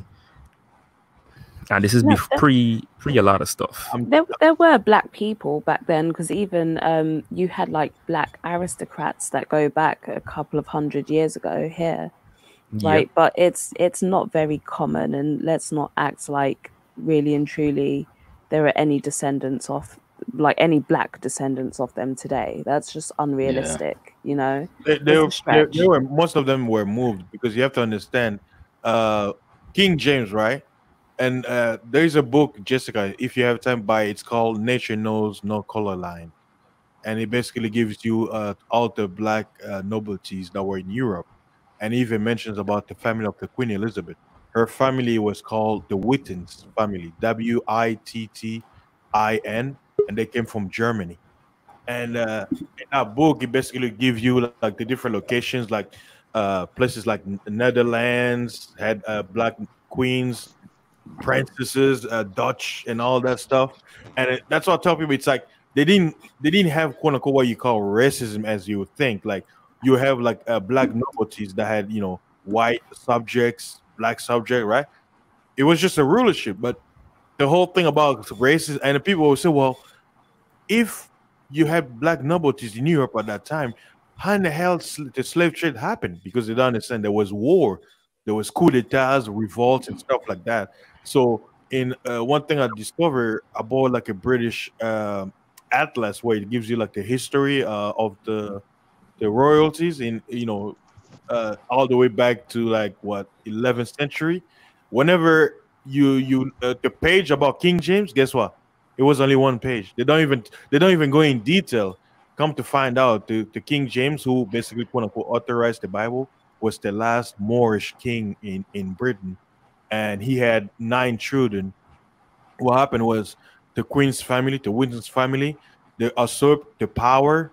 They killed King James, and they killed his son, who was supposed to basically take the throne, and they basically usurped. And that's another reason why you had like that which led to what you call the colonization of Ireland, because King James was basically King of Scott, King of France, and King of England. He was sitting on 3 thrones at that time.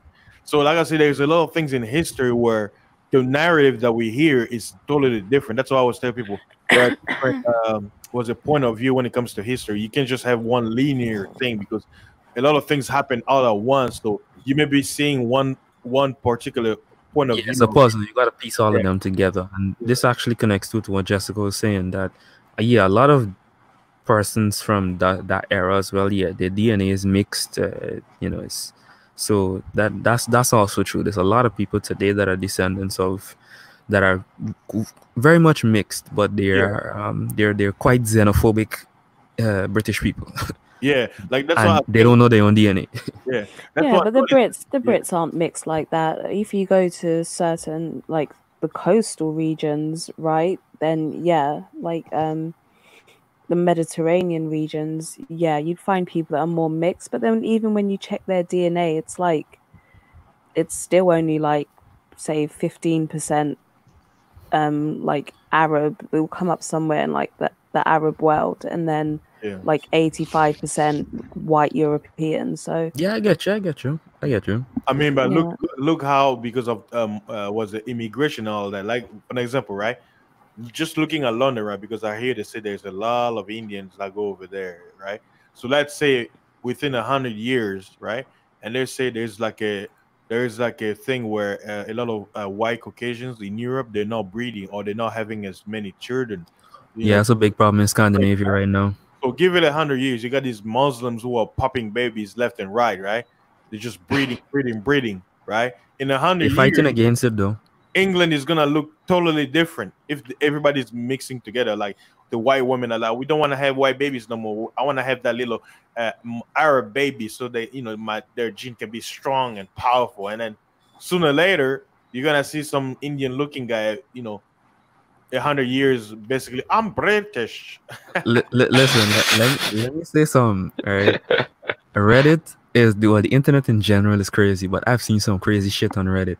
For instance, I remember after one of the Olympic Games, right? The British relay team, I think it was in the 4x1, got smoked, right? And I was on a subreddit. I do remember the name of the subreddit. But these guys were going in on quote unquote black people, right? They were like, all of them are on drugs. There's no way in hell they could be so fast. Why are they faster than us? We need to get rid of them. Like all types of shit. And I'm like, what? Right? What subway you on? And then, for instance, right? Outside of the Caribbean, I mean, even in the Caribbean, Usain Bolt is like a really, really big figure, right? But I saw him training, when I was in Jamaica, and I'm like, this guy is, he's a regular guy. Like, I mean, who knows if athletes drug and all that stuff. But what I can say is for like a lot of these Caribbean athletes, especially the ones I've met in person, I'm like, I know where these guys live. I've seen their houses. I've seen them, like live normal lives. They're not superhumans, folks, right? No, they're not.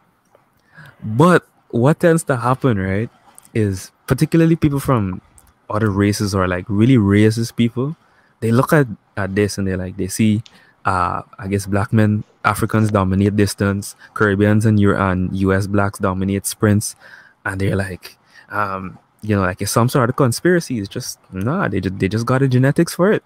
Yeah, it's just a genetic thing. That's all it is, and it's not superhuman because when you actually break it down, they're probably only like 2 seconds faster than the average man, the average fast man. So it's only like 1, 2. That's how much faster they run 100 meters. So it's not superhuman. Oh, sorry. And then not just that, but Usain Bolt, the 959, right? Usain Bolt's record of 959. Yeah, I really did. Yep, I thought so. Wow. Yeah, Usain Bolt's record of 959, right? At the time, I think it was like 0.1 of a second faster than the previous record. But when you see him running, he looks like he's way out in front of everyone. Yeah. But what people don't realize is all of them are moving so fast, right? That just a minor change in speed or stride length is a big difference in front of you, right? Yeah. But it makes a big visual difference, yeah. Yeah, big visual difference. But performance-wise, it's literally slim-ass margins. Yep. There's not much to it. There really isn't that much to it. Nope. I saw someone's shoes catch fire when they were sprinting. Who saw that? What? No, They were sprinting and the bottom of their shoes caught fire. wow. Nah, I've never seen that. Nah, Did you get pranked? that sounds It was crazy. the Check it Flash, out. right? The Nah, Flash. get out of there, Jessica. Get out of there. Because they were running out of so there. fast. Well, I don't know what it was, but yeah, the bottom of their shoes caught fire, and they had to quickly Get take out them of off. there. Get out of there. You're gonna have to link that, mate. Yeah, Right, should I link it? Let me try and find it. That's crazy. I've seen. We're gonna have to You know, see that like- to believe it. I've Sorry, seen go on. I've seen athletes like burn through shoes or melt the rubber from like constantly stopping. No. I'm The dead serious friction, on yeah. that one. What- Yeah. about No, I hear you. But What I've about never those who seen. break legs? Like, have you seen the one where they started running and then his leg, his Achilles heel, Yeah, blockade. yeah. You can seriously injure yourself running and stuff like that. Yeah. And then people don't understand running is supposed to be in case of an emergency. That's why I hate, like me, I can run if I want to, but I don't like running because why? I don't need to. So, Oh. and a lot of those runners, they ruin their knees, man. Like Usain Bolt, he ruined, like he's when he get older, he's gonna, unless of course he starts Does he have bad knees? And Does he have bad knees now? not yet. I don't think so. But, Now what I I can doubt say. he will then. I doubt he will then. Yeah, the thing is about it is that because you have to constantly train, you put in weight, pressure, all that stuff on it. The thing about it is, yeah, it does put a strain on your body, which is why you'll see a lot of persons who are like ex-military, ex-athletes, depending on the sport. Yeah, they likely will have joint problems later on in life, but it all depends on a lot of stuff, genetics, how well you recover, stuff yeah, like so that. recovery. Yeah, the Yeah. recovery part. I think a lot of people don't take it seriously because people understand like the human body even shows you that you were not supposed to die. Because think about it, when you get a cut, right? Fasting, man. happened? What the fuck? when you You're not when you supposed to put like die. when you put the balm, to heal it. Guess what? Your skin reattach to each other. So even your body is showing you that your cells are made to basically regrow, to recover, like to basically keep you back to normal. So that's why it's like even aging is against our nature because even when you age, your body's still trying to. It's like I'm trying to retain my youth. By Get out of there, Faster. Get out of there. But hold on. To We're respond gonna to get the respond to the video Jessica posted in the chat, I can actually tell you the history of that video. So I believe the sprinter's name is Maurice Green, right? He ran a blisteringly fast time, yes, but that was actually a celebration of the race. So that was all staged. He had the guy come Oh, out fake. with the extinguisher to to extinguish his shoes because it was a celebration. The IAAF eventually banned that kind of celebration because it dirtied the track. I'm not surprised because no way someone's shoes catches fire from running. Come off it, mate. There's No several there's several other like kind of celebrations that they that they That's a stupid prohibited or amount of banned. friction. But yeah, that's what happened. That's the actual story behind that. It was all staged. No, you can make it happen though. Yeah, you can, but in a controlled No, environment. Okay, think about it like this, right? Think about the friction. No, you can just put Just some on white a- phosphorus under the shoe. Oh well, yeah. Oh, come on. Yeah, okay, obviously. Okay. That's what a petrol light on fire. Okay, it's technically on fire, but yeah, okay, don't worry about it. But yeah, so that's the history behind that. His shoes didn't actually catch on fire. It was a celebration.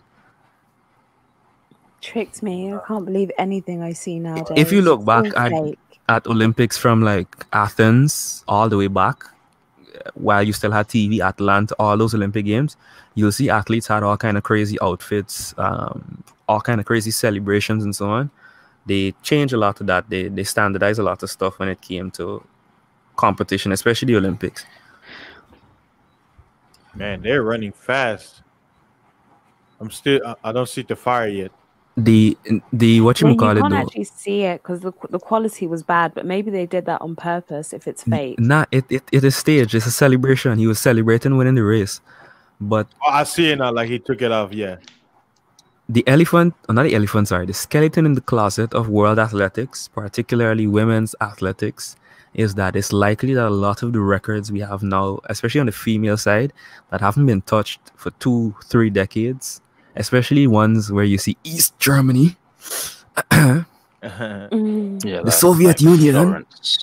Florence Griffith Joyner, that German, one, that the lady. German language is very She hard. still holds the man. 100-meter language. And German and yes, and some US records, yes. They were drugging, man. They were drugging. Yeah, Yeah. hell yeah, man. I mean, look, Roided to the max, mate. China. Look at the Chinese. Like, I mean, come on. They were Chinese weightlifters, yeah. They were super juice, man. Yeah, it's all fake. Like, remember the cyclist guy, Armstrong? Oh well, It's it's all no, fake. hold on. It's no secret that what you call it, that doping was a big Oh, deal the first. in cycling.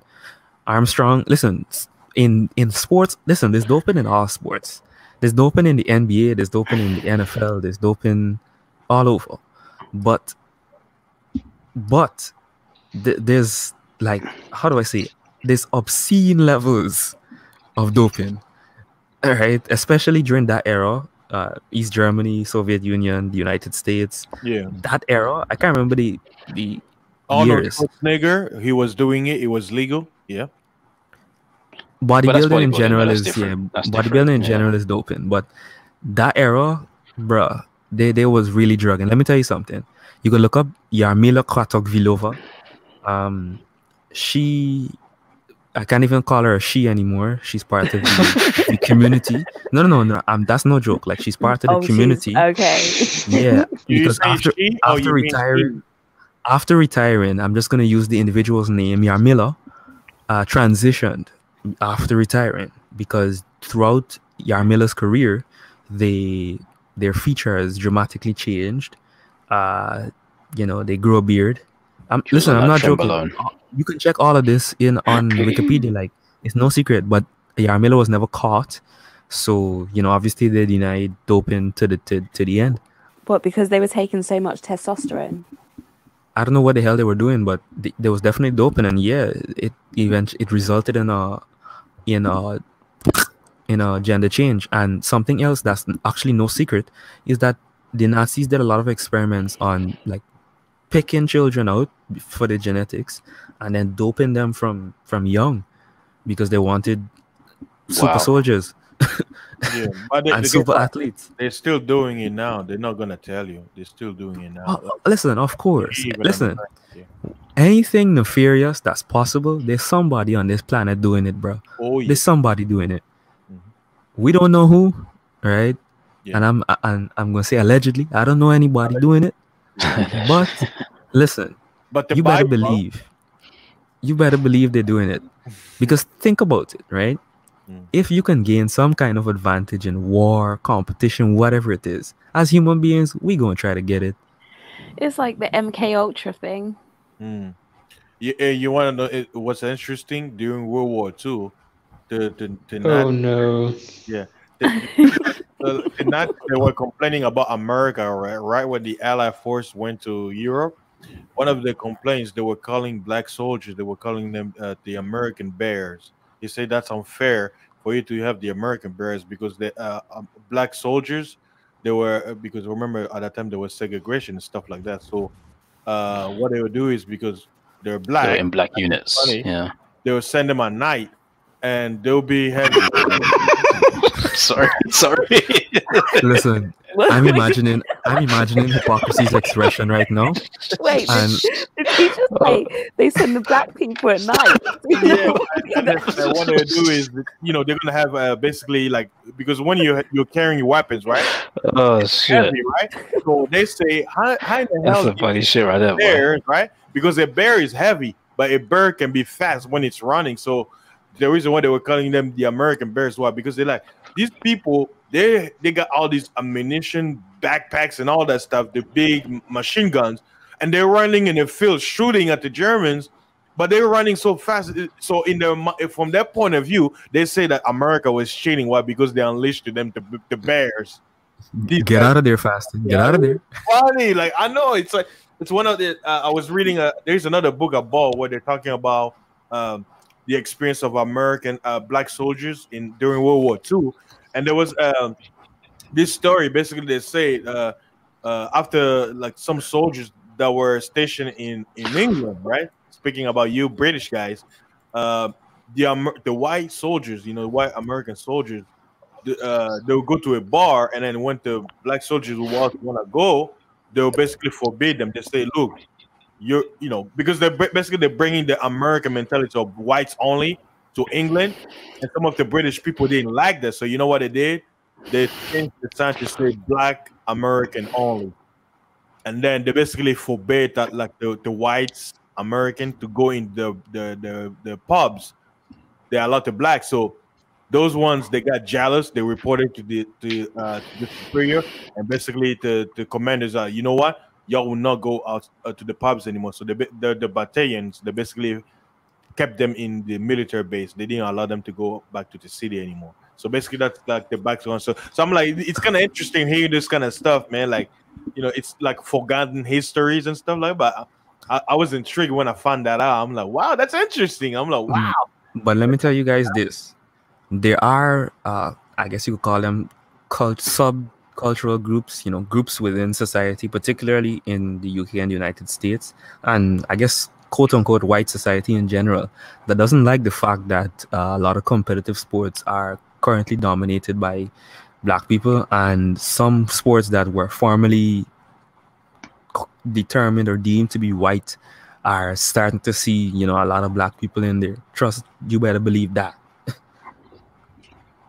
Yeah. I'm always fascinated about history, Oh yeah, it's Black Wall Street. Say Captain America, bro. I'm telling you, there's usually movies. What they do is they do it like what they do is they give you analogy. They basically base things based on some things that actually happen, and they basically make it into like a mythology. But yeah, the whole thing you saw in Captain America, it was real though. It was real. Yeah. They discovered scientists and stuff like that. They were doing experiment on, illegal experiment on humans and stuff like that. Yeah, it was happening. But hell yeah. Tell you because it's gonna be too much information. They're gonna give you Captain America. How do you think they have all these steroids synthesized, right? And why the hell do they have so much of them? Who's taking these drugs? Yeah, it's crazy. Hey, hypocrisy. I'm hearing your breath, man. You're like, he's like,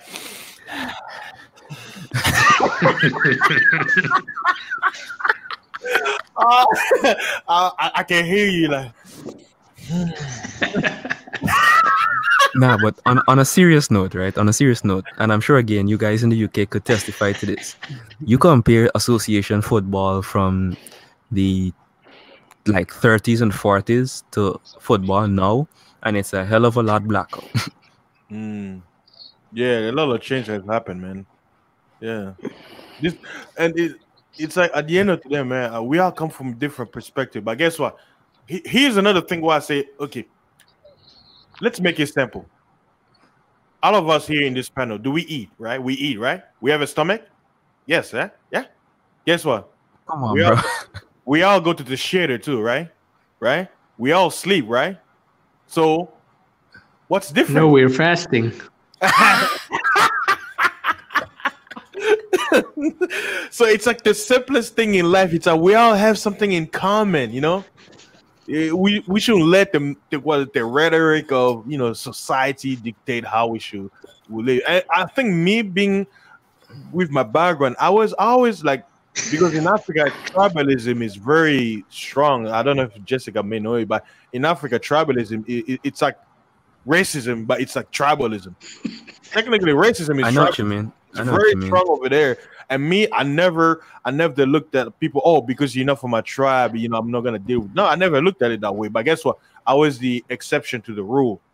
Everybody was like that. But me, I hung out with everybody from all cultures, so I was always different.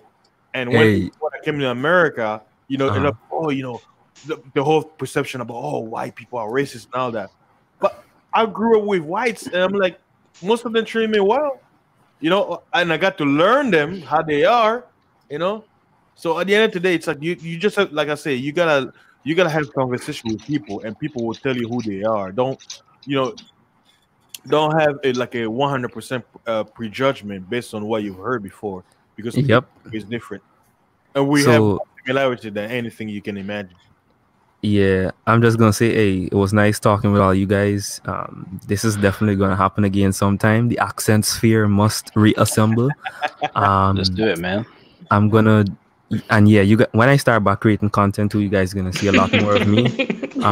I'm gonna drop out now because I see Kevin Samuels as a stream. Why do high value black men love white women? So I definitely want to see the crazy comments. People tonight. Oh no! Wow, I already know he's probably gonna have like 4,000 people watching. Especially, he's gonna trigger a lot of black women. Oh my god! Wow, that's all I'm going for. I gotta see the triggering comments. And over the past 2 weeks, he's been having a lot more callers from the UK, and like the UK callers have been also like totally insane. Like, man, what females?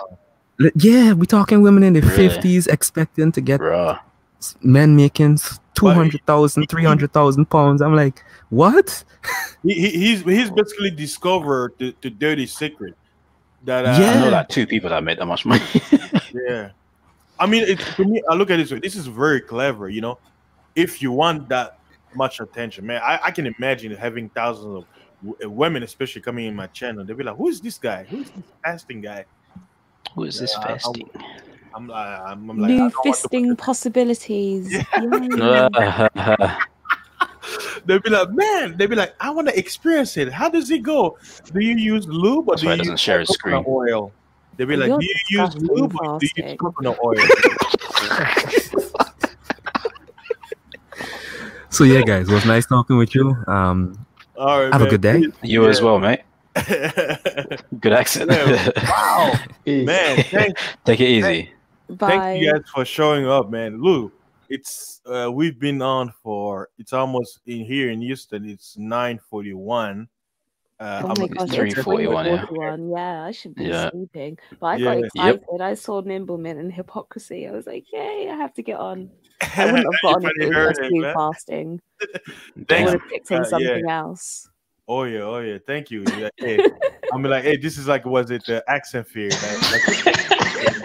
He thanks you for that. No. Wow. I don't think he even caught what I said. Yeah. Wait, what? I missed something?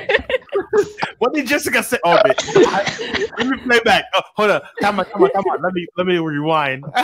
Hold on. Hold on. Can you guys hear me? Can you guys hear that? That's what it was. Third word. Third. Oh my god. Let me try that.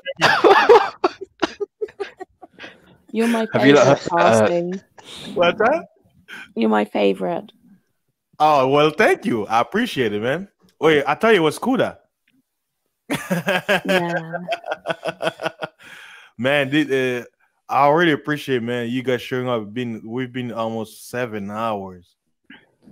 So you're gonna try and do a 24-hour stream? Cool, if y'all wanted to, that would be a record. Oh my gosh, I tuned into Fasting the other day and he was playing like some heavy death metal. Yeah. Yeah, I was like, let me just play something. Yeah.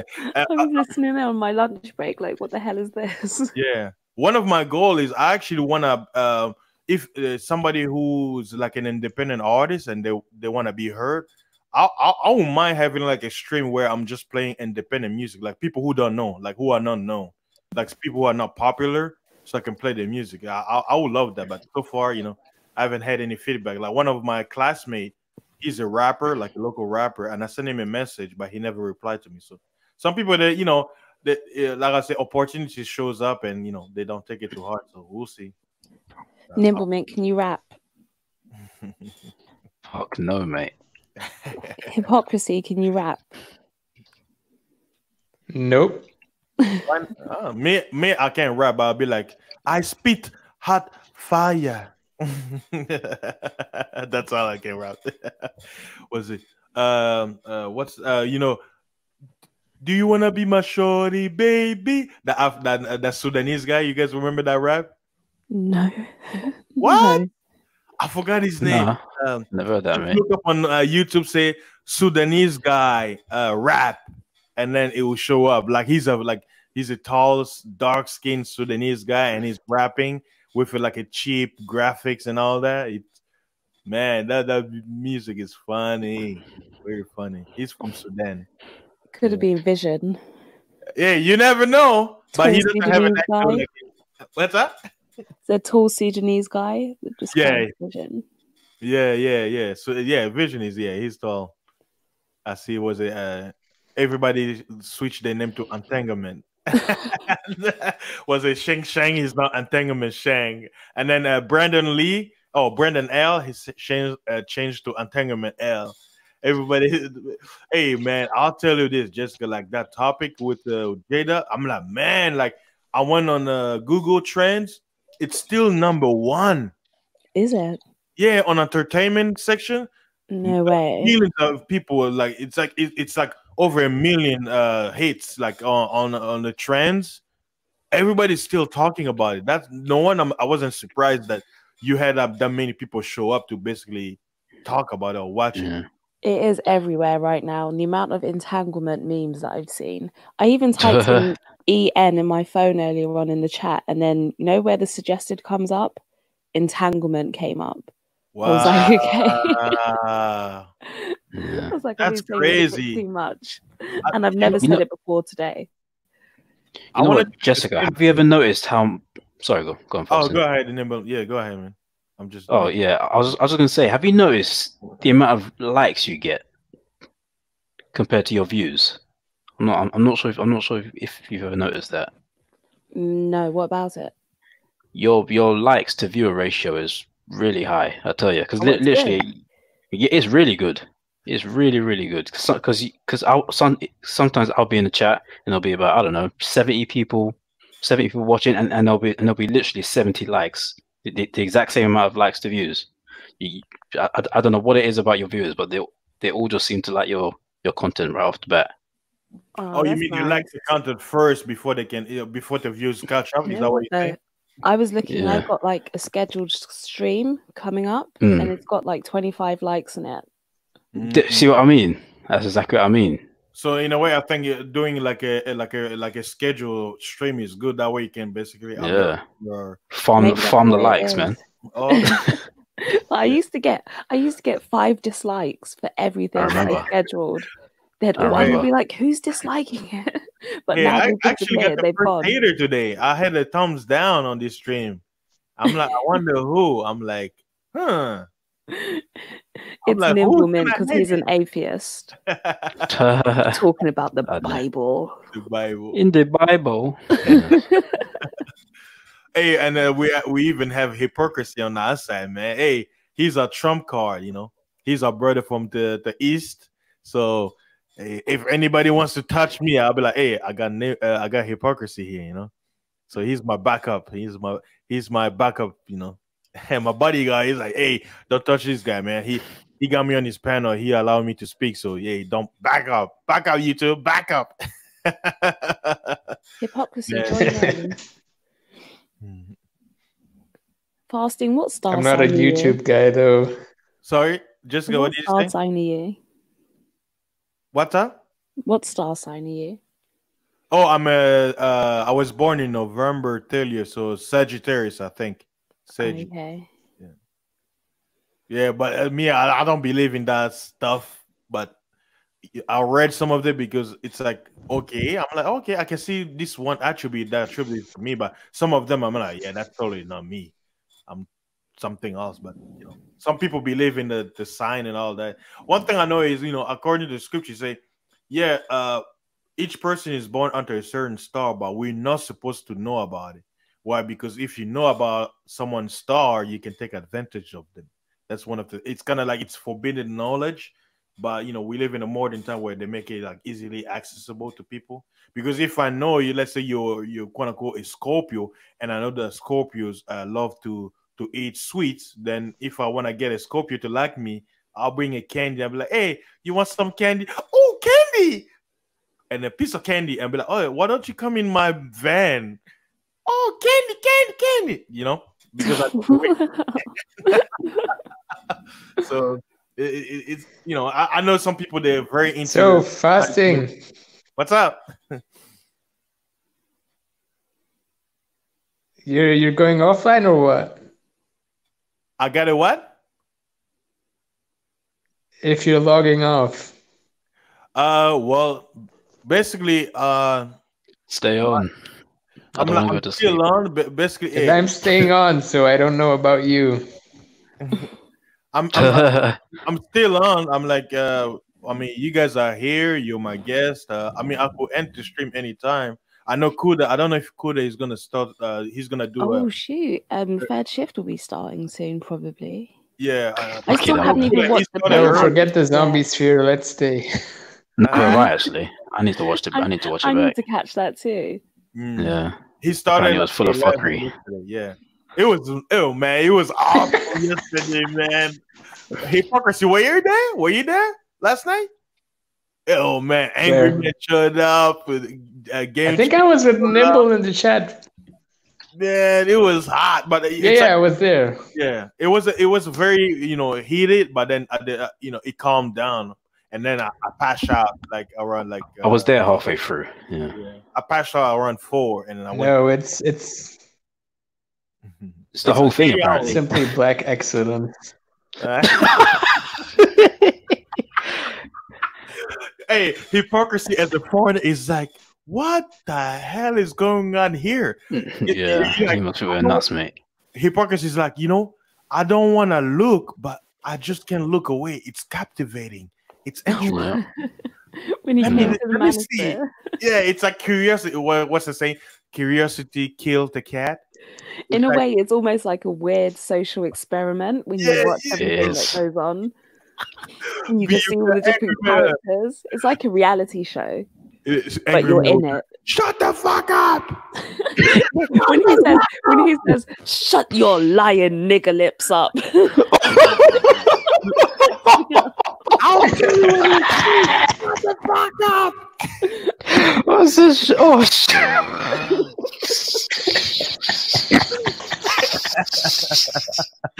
Yeah, So, yeah. That's some funny Hypocrisy is shit. like, man, Who said that? And then he comes back. Yeah, Angry man. Hypocrisy loves to hear. Oh, man. shit. Oh, That's the man. oh God. That's guys, funny. man. And the Kuda was right. He said it's I hard. think I'm gonna leave this space. You Don't leave. leave. You'll Why be the fuck back. you lying? No. Yeah, I know. No. Hey, hypocrisy. It's just this lockdown brought me to You love it, really. space. Yeah. Come So off it, as man, soon you as love this it. is over, I'll be out. No, you'll Never. be here. Hey, you know what happened? No. Prepare a bit. It's the same thing. We saw you. You were. But I like the zoo though, you know? I like the zoo in here. Sometimes I'm like, oh my gosh, this space is really effed up. I shouldn't be here. But then it's like I Yeah, can't. yeah. At the same time, I can't leave. Yeah, Like, in I a want way. to see what happens It's like a next. drug. It's like a Oh. drug. You can. I need to shoot more. One more time. Look, they say what? Ah, man. This is just one more time, and then I'll quit. One more time, I'll quit.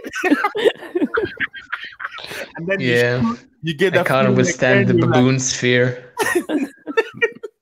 The Hey, macaque the sphere. hypocrisy, they're gonna come after you, man. They're gonna come after you like Nick Cannon. The bonobo sphere. I guess they'll have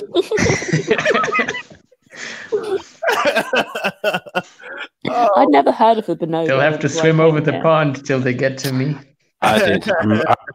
I remember learning of them from one of those David Attenborough documentaries, and I remember them fucking each other every 10 seconds with those big old, with those oh god, those massive fucking genitals. They got big ones. Oh my god, ugh, I was in. They disgusting. fight, right, and then the winner has to give the loser a blowjob. No. Oh It's god, so weird. And then the women ones, well, the female ones, they scissor each other. yeah. He's a With their swollen genitals. Ugh, disgusting. Like, I mean, there's a lot of knowledge to be sure. Like, I'll look at it this way. There's a lot of, entertainment, vice versa. But I'm like, sometimes, like I say, people have to get used to it because some people, you know what I call it, what shadow watching, where they're watching from afar, so you won't know. But at the same time, once they get accustomed, like me, look at me, Jessica.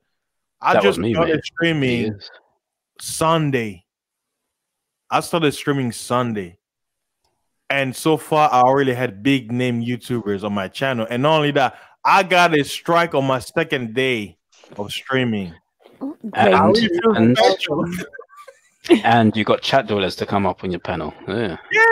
And I got hypocrisy to cover my channel so it won't get strict. Basically, Jessica, if you want to talk about certain topics that are very triggering, that could get you your stream shut down, just have hypocrisy in the build. You know what? I realized I can talk about basically anything because I'm a woman. Yeah. That's interesting. I talk about the same topics that other people do, and like some of them have nothing happens. Getting monetized. And I did it. And Jessica, try talking about Jewish topics. I wouldn't even know what to talk about them, though, to be honest. You'd be like, talk about it, but let me be on the panel. You'll be okay. Yeah. I don't have anything to say like neither good nor bad. Yeah. Well, I would say you just have to know how you're gonna speak about things, and hypocrisy was basically pointing it out. Like that's how I put it. Me and him were talking about it, right? But the conversation was very smooth, where even if you two wanted to strike it down, but they were like, okay, we got somebody who's quote unquote Jewish, Israeli. So they're like, oh well, if we strike it, I could be like, hey, hypocrisy, look, they strike me, but I had you on. I didn't say anything bad. Hypocrisy is gonna go to YouTube, be like, blah blah blah blah blah blah blah, blah, blah, blah. And YouTube they'll send me an email. They'll be like, we apologize. We're very sorry. Okay, is that a substitute for Yiddish? $20,000 just to appease you. No, they'll just see my username and my pic, and then they'll understand. Hey, hypocrisy. You're on my team. Nobody can have him no more. Nobody. You're on my team now. You're on my team. You know what? It's funny. It's funny. Me. You got a friend in me.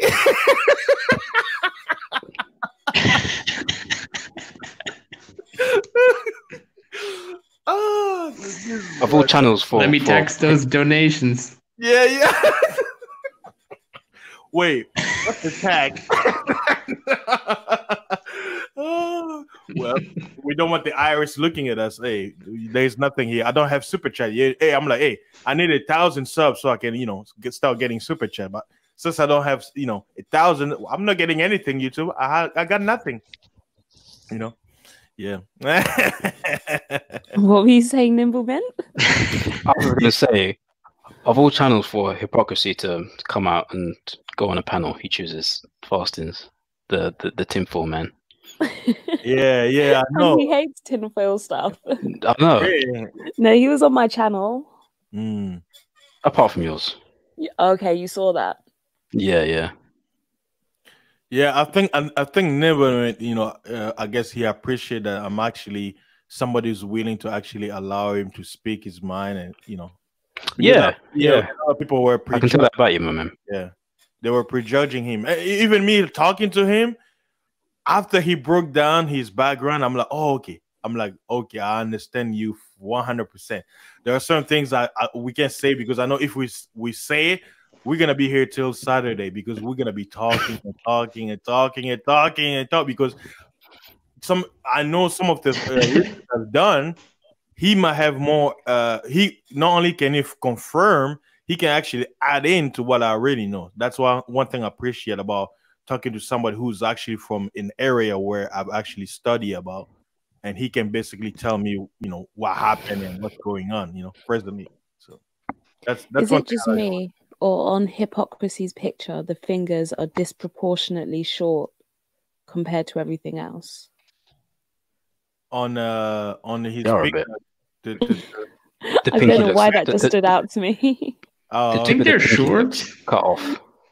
The short fingers. I guess the angle. Little hobbit fingers. Wait, Nibbleman, that frog, what is it doing? He's spreading his anus. Wow. Wow. He's having a good old time. It's coming. That's the wrong avatar to have around fasting. Fasting is everything. At first, I thought it was like it looks like it's holding like a jewelry or something, and it's dancing. But because I guess, yeah. Oh, okay, I see. Do you know what? Yep. In the beginning, I just looked, but then I realized what it was. Wait, say again? You cut out a bit. Yeah. Interesting. Who, me? Yeah. Oh, was it? And specialist he said the accent sphere is gonna take over the manosphere. Fasting. Hey. Do you mind? Do you mind if I interview Jessica for a second? Hey, go ahead, man. Go ahead, rock. So, Jessica, ever since coming to this sphere, do you feel like you're being used as kind of a buffer between the manosphere and Black women, or kind of like payback towards those Black women they talk about? Not really. No. Because sometimes I feel like you've become the punching bag of the sphere, you know? That's why all the women kind of target you instead of coming to Kuda's panel or... Yeah. Yeah. To be fair, though, Jessica does love a good argument. You can tell. I actually don't. I actually don't. Like, I don't like what's the word? Confrontation. Yeah, like I don't like an angry argument like that. I don't like. I wouldn't mind it, like just saying our opinions on different topics. That okay, let's talk about what we think. But I don't like the angry confrontations. But from the outside looking in, it looks like you do. Just saying. I know, because everyone says that. It's like, what's it like? Sadomasochist. And also, how did you find us over here? I found this space through O'Shea. I watched one of O'Shea's. No, this stream. Oh, what, this stream? Because it's fasting. I'm subscribed to fasting. Yeah. From Kuda, yeah. I subscribed to him probably. So he woke you up at night and then. Oh no, I was already awake. What was I doing? I was doing something before I was here. He was in Game Changers. Oh yeah, I was at Game Changers. Then I was waiting for the breakdown, so I was just listening to music because I wasn't tired. And then I saw you guys were live. Yeah, I chose at 3. You know what I'm wondering? I went shopping. Yeah. I'm wondering if the Manosphere would treat Jessica and be as accepting of her as they are if she looked like Cynthia G or something. No, they wouldn't. No. You don't think so? I think they would. With all this helping and tips and all that stuff. Kuda, yes, but the vast majority, no. Because Kuda's quite accommodating to women in general. So I can see him do it to another woman, but in general, I don't think so. Well, that's how you know their interests, you know. Well, that's it. I mean, Kuda is very different. Like, one reason why you have to understand Kuda, I'll tell you. Kuda's unique, yeah, definitely. Kuda knows a lot for his age. He knows a lot, and that's why I respect him, because a lot of people that's why he gets frustrated, but he has a great skill that any small person should have: patience. Yeah. Think about it. Just look. There's a lot to challenge him on. Yeah, just look how wild the stream goes. If it was anybody else in this manosphere, they would drop them. Right? Yeah. Kuda would support. He would just be like, "Hey, guy, hash it out," right? So think about it. Like even me here, like I'll say so far, I'll say today was quote unquote the most numerous people I had on the panel. I had 7, 8 one point, and everybody was mellow, like no fights, nothing. I mean, Yeah. most of the time we're giggling or laughing, right? But most of the time it's like you're letting other people. Yeah, the difference is we don't speak Niglish. Yeah, And not only that, we don't talk over each other. We let each other talk. yeah. Everyone here is pretty cool, to be honest. Yeah. There's We- no hold on. yeah. Let me speak. You know, there's no need to rush.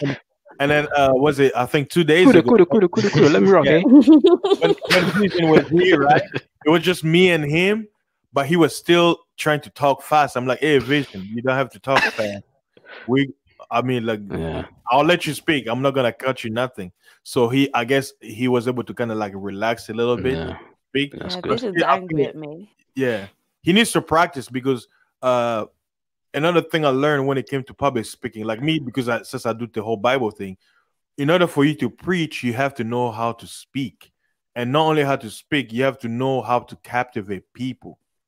So they say when it comes to speech, instead of doing the right, the what you do is you have to go silent. So let's say you're thinking, right? You say, okay, the little Red Riding Hood went to the forest. No, you don't. What you do is you just go quiet. Let's say if you forgot the words, it's gonna be like, no. What you do is you close your mouth, stay quiet, and then continue. Why? Because that pause, it's actually gonna be like people will be like, oh, where is he going with this? It's gonna be like, because the is gonna be annoying.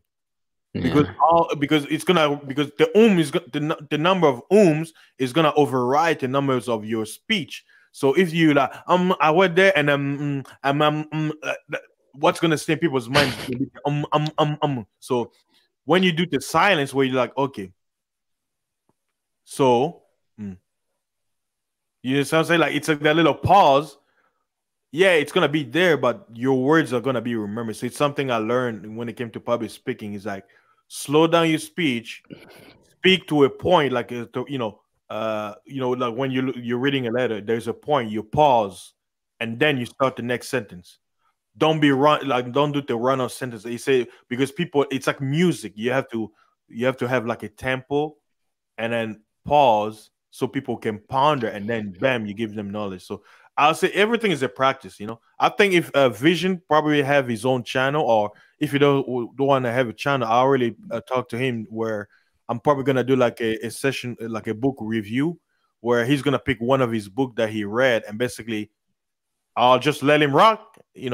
Just let him basically sell a book. I'm like, okay, how can you sell me this book so I can buy it? Tell me about it. Tell me about this book and convince me based on what you like so I can buy it. And basically just let him rock. If he has to take him 2 hours, and at that time, so for somebody like that, he's not gonna rush. Why? Because he's gonna have time to slow down, and the more he does it, it's gonna help his speech. Because I know Vision becomes second nature. Yeah. Yeah, he has a lot. He has a lot to say, but because the niggerish.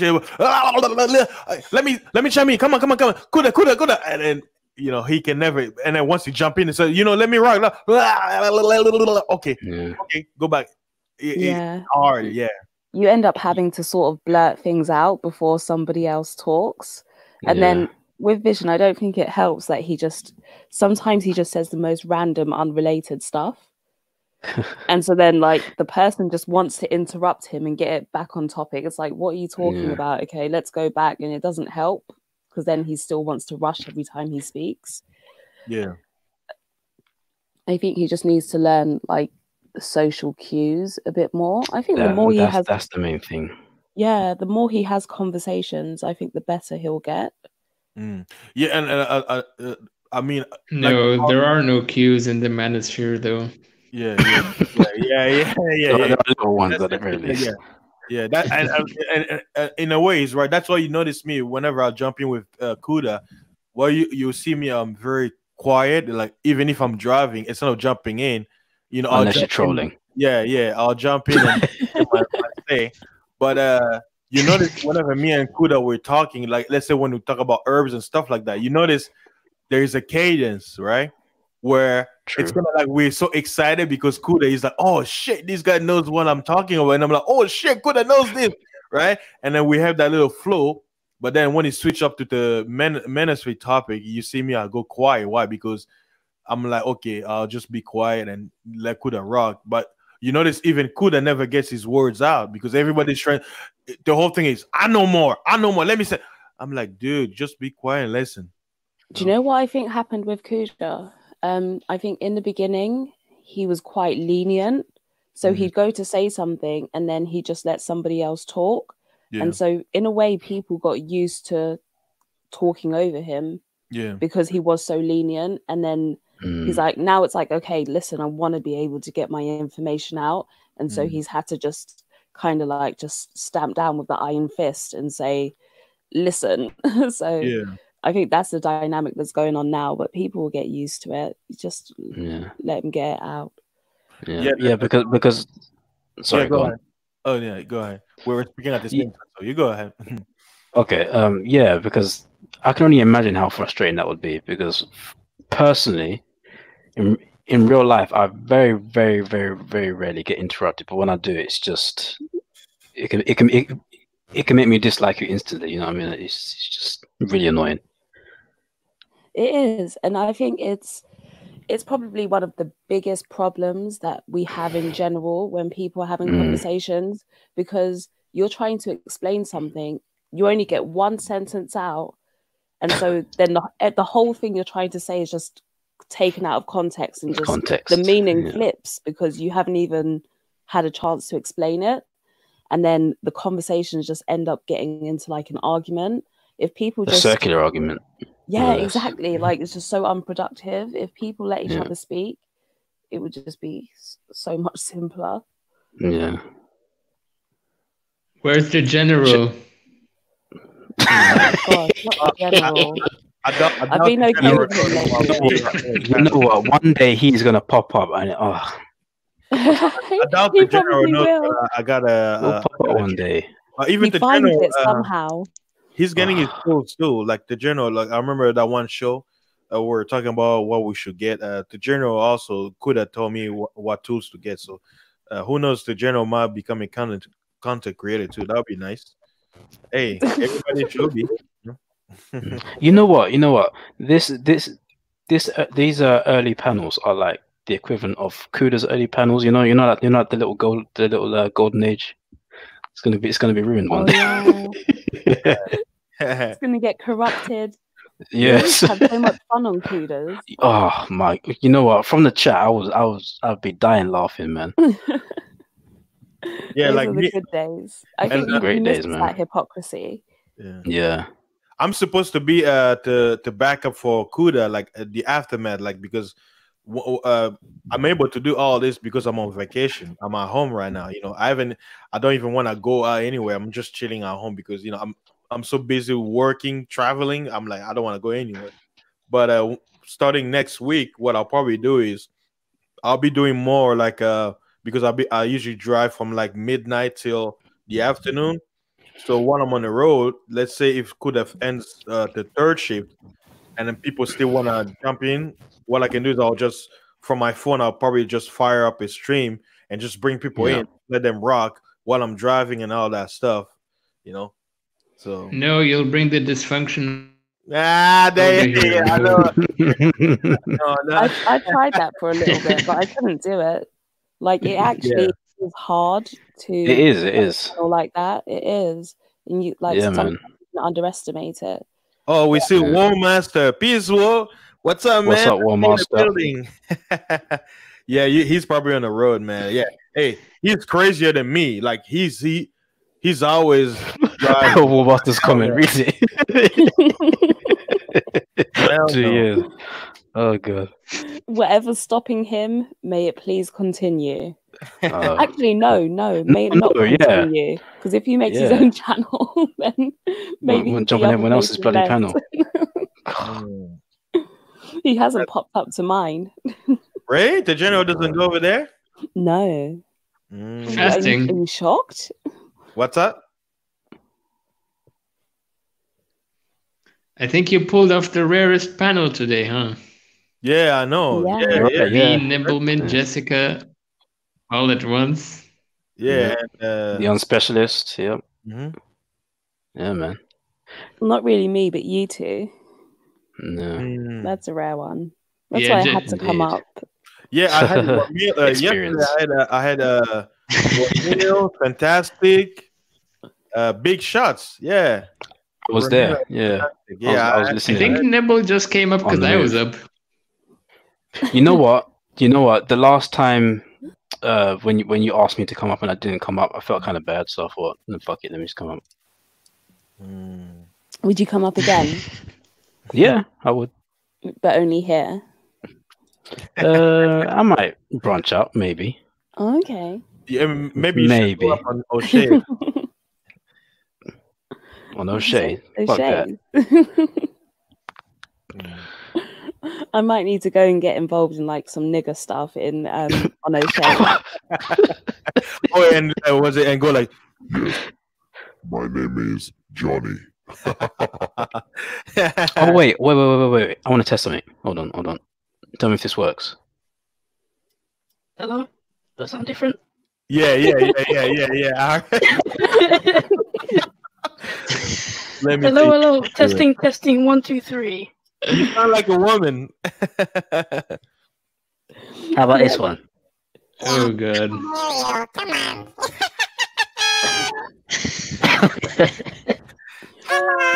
That one, okay, that's fasting. I was going to say that one sounds more fake. Hello. Testing. That was good. Your one is more authentic, Nimbleman. That could actually pass. What are you using? What are you using? Nimbleman, come on. Hold on. Sorry. I'm actually using the software. Voice changer. Yeah. There it is. Okay. The infamous voice changer that I've been using since I got here. You know what, right? I've always wanted to kind of say this, right? But I don't see how people can still Come up, Jessica. hypocrisy. I'm glad you knew where I was going with that, because I don't understand how people can still be on that whole she's not who she says, because the thing is you've had so many I guess accusations put against you, right? Not one of them has been true, but this last one, this last and final one is definitely is the one that is going to be true. You know, personally, I don't get it. I don't get the logic, but I don't know. I don't know. I don't like. Jessica's like, get out of there, Jessica, get out of there. No, like in the beginning, I could understand why people say it, right? Because there are catfishers that come to the space. So, like, I do get it. But then I thought by now it would be over and done with. Like, the amount of pictures I have, I don't even think my pictures look like catfish pictures, to be honest. It's not like I've gone and I have like a picture of some sort of Instagram model. And then on top of that, right, the way people have come at me, if I was a catfish, they would have proved it by now. Exactly. That's exactly my point. Because the thing is, there's been so many people that have accused you of it for so long. One of them would have found it by now. Come off it. Exactly. Yeah. And then on top of that, right, like before, Angry Man asked me to send him a picture, right? Just write Angry Man on it and a date. And I was going to do it. And then GC told me not to do it because at that point, Angry Man had sort of been coming at me a bit. And he's like, oh, why are you going to prove it to him, but you don't prove it to everyone else? Sort of thing. He's like, you're proving it to the wrong person. So in the end, I didn't send the picture. But then when the stream finished one day and like we were still in the back, I showed the picture. So you can see the picture like with the date on and it says Angry Man and you can see that it's me. So certain people saw that. Like certain people have my name. You can go and look at my Facebook and see that I've had it for how many years and it's me. So certain people know that. I think just the catfish, because people know that I don't want to just put too much out there. That's the one thing that they can keep on running with. And so they try and take advantage of that. And that's why they keep saying it. That's the only thing I can think of. Or they're trying to bait me into doing it. That's my opinion. I think they're trying to bait you into it for nefarious purposes. Sometimes, like, I'm so close No, to just saying F it You know, and let me do it. Go ahead. no, I think the real issue here is Jessica's coming into a black sphere, or to be precise, an African American sphere. And I think she's like a thorn in the ass to all these people because she's like biracial, you know, just like me. And it's like, if you come here, you have no say, you know. So I feel like the day she'll like verify herself to them, they'll use that for all sorts of shit. You know what? I'd agree with that if she was a man, but because she's a woman that they desire, I don't agree with that personally. It's more something that comes from like the pro-blacks. Yeah. And some women, not all women, just more like the pro-black women, just the pro-blacks in general. Because a lot of the women, like the women that are in the space now, are cool. Like if I think of like Sister George, Melody, who else? What other women do we have in the space? Sheila, Mella. Apart from Mella, gosh. But like Deborah. Those women, Deborah's quiet, but she's proud.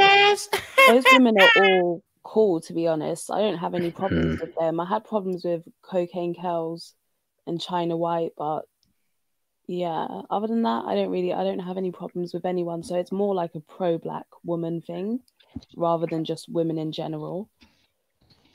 The RNAs. Can we please?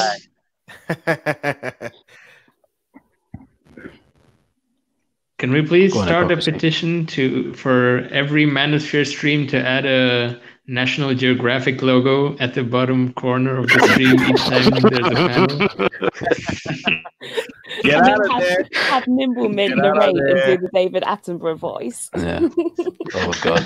Hey, here we see in the jungle of the Manosphere. Oh yeah, pro wax. Yeah. Hypocrisy. So you Drake, huh? Why Drake? Of course. Just without the singing.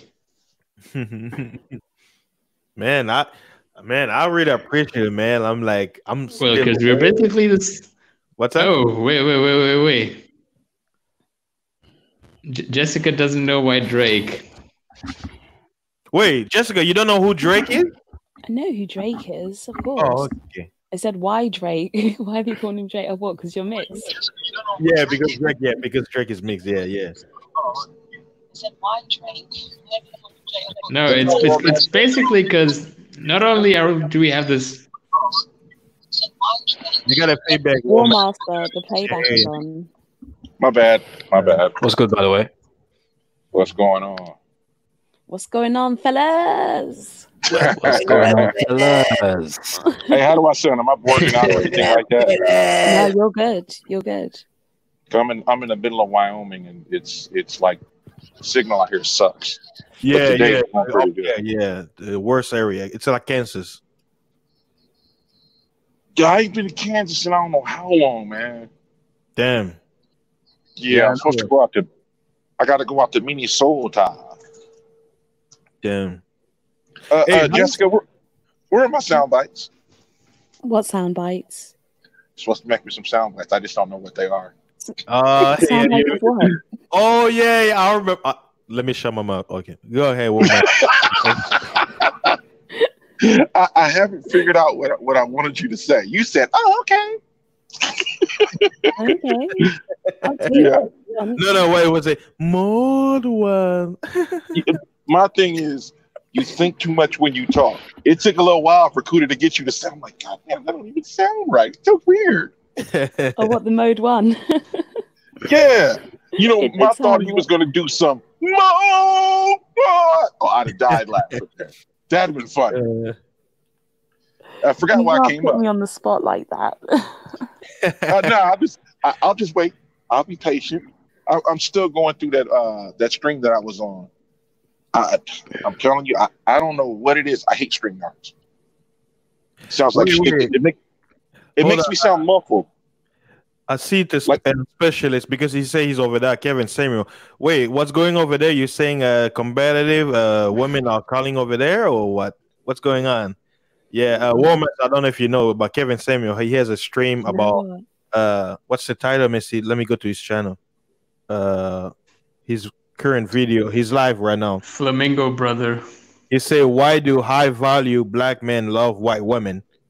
And as of right now, serious? Yeah, and he has, like I told you guys, right? He has over 3,000 people watching, 3,100 people watching, over 31.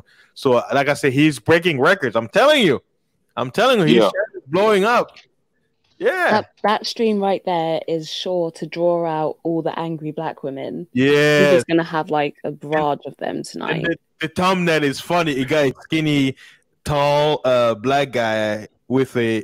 Like the woman, she looks white, but she looks like she's mixed, like with Asian, and they're both smiling. And he got the big African teeth, like big African teeth. What the fuck? Yeah. Oh, I'm looking at it. I'm looking at his grin. Yeah.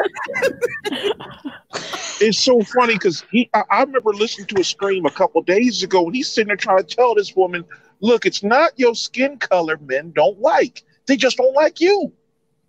Yeah. And he's like, cam up. Passive aggressive slap on the face. Like that's what it's a trap. Like women don't see, that's what I say. Because women are very emotional, they don't realize what's happening. And that's what I say, it's a very clever move. But hey, I give shout out to Kevin said, hey, get that bag, as they say, get that bag. Hey, it's probably a great show. You know what I'm saying?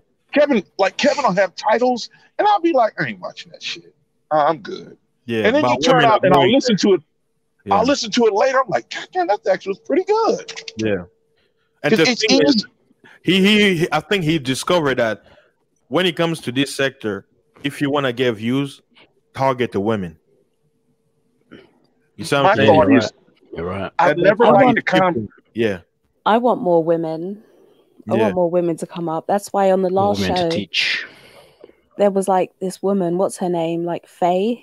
Her name is Faye, and she was talking a load of crap, but I just kind of let her rock a little bit. Yeah, because I want her to feel a little bit safe so that the other ones can watch it and feel like, oh, I can come along too. Yeah. And then just slowly, do what you got to do.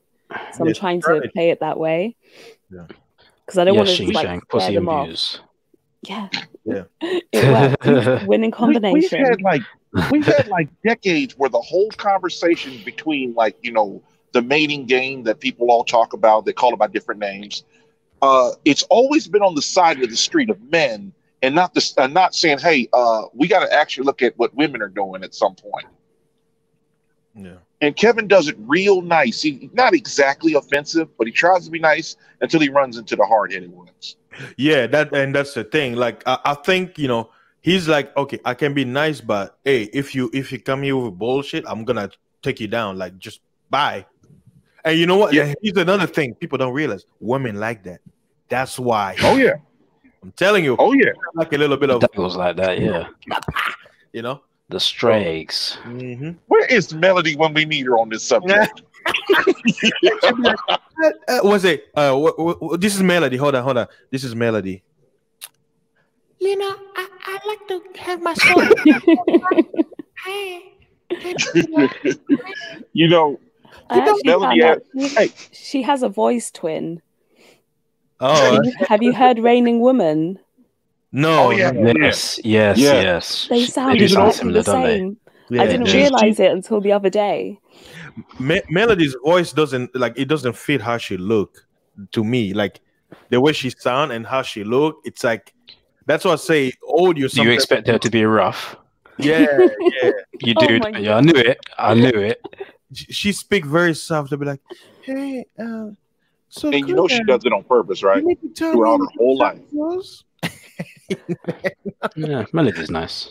Yeah. No, you know, She is you know, cool compared to the other women that we've had here. Melody's cool. Oh yeah, yeah, man. if there's She's one wild. thing, if there's one thing I could change about Mela, is if she would stop interrupting when somebody's in the Is middle it of a sure sentence. bloody well go away? But that's Mela though. That's Mela. You have to remember Mela. She does it on purpose. That's why I remember yesterday. For those who were there, like when she started talking bullshit to Angry Man, what did he say? Pull in the glass, pull in the glass, because Angry Man, like talk about drinks, right? And then General was like, Mela, would you? He said, please, sister, can you please shut the fuck up? Just. And she's like, okay, I'll go on mute. Yeah, please shut the fuck up. At some point, you get tired of the shit. Huh? What's that?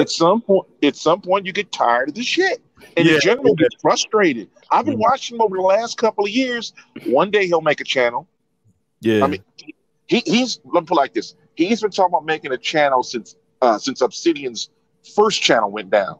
Yeah. He's I'm still probably waiting. busy. He's probably I want him busy. to make a channel, man. I want him to, man. But the Say that. pandemic is gonna force a lot of people. Like I say, hey, War Master. Speaking of which, you missed it earlier with my title about the shutdown.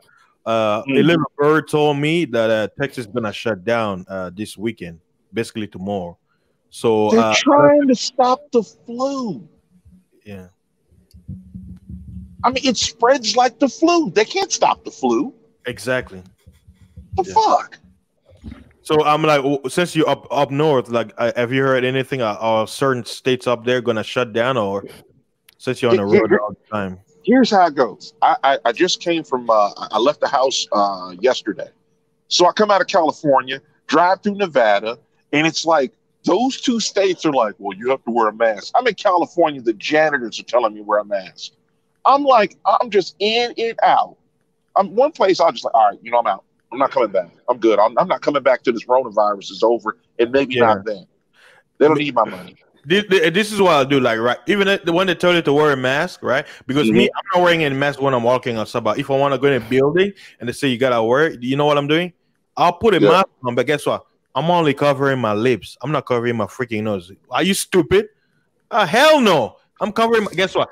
As long as you cover him up, they're not saying nothing. So I'm like, okay, I'll just cover my mouth. Yeah. I finally got some masks, right? And now when I put them on, like my whole mouth area and nose just gets so hot. Yeah. Like it feels they want like you it's to die. stifling me. Yeah, they want you to die. They're like, you dumb shit, wear this mask. Stay home. Shut the hell up. I can't do it. Plus it ruins my makeup as well. I'm just like, no. Yeah. Hey, let me ask a hypocrisy. Hey, hypocrisy. What about in Israel? Are they enforcing this whole masking over there? Did your family members tell you if they're doing over there too? Well, over there, like it starts already. Like if you just reach the country, they put you in a hotel for 2 weeks, quarantine and stuff. Then after you get out, you still can't just walk the streets, and if the police find you, they'll just arrest you and bring you home. Oh, they're not gonna beat you up, right? They're not gonna beat you with a stick or anything to teach you a lesson to not come out, or they're just gonna be like, "Please, sir." No, they'll just get you. They'll just get you in the car and bring you home. Oh, okay. Hey, that sounds like a nice. Hey, they're better cops than American cops. Hey, that actually sounds kind of nice. Do you know what? Rather than pay for an Uber, you might as well just like walk the street for a bit. Yeah, there you go. Yeah. I was thinking the same thing. Get a free ride home. Getting taken. Hey, I want to experience how it feels like to have nice cops to be like, sir, for your safety, we're gonna take you home for free. That's nice though. See, this is one thing I love about people. For free with a fine, yes. Oh, okay. Then never mind. Nah, I don't want to go. very clever, man. That's so good, man. Hey, what if you say, well, I can't pay it because it's illegal? Or what if you say, let me put it this way. Yeah. Since What's going on, since this lockdown, What's going on, fellas? What the hell is that? Is that you, Fasted? No, that's Nibblemint. What's going on, fellas? It's so silly. That sounds like Grinch. Yeah. Grinch I'm gonna be honest, Grinch is hella funny. He's hilarious, mate. He's super funny. Go ahead, hypocrisy. Sorry. I was just testing it out. No, I was gonna say,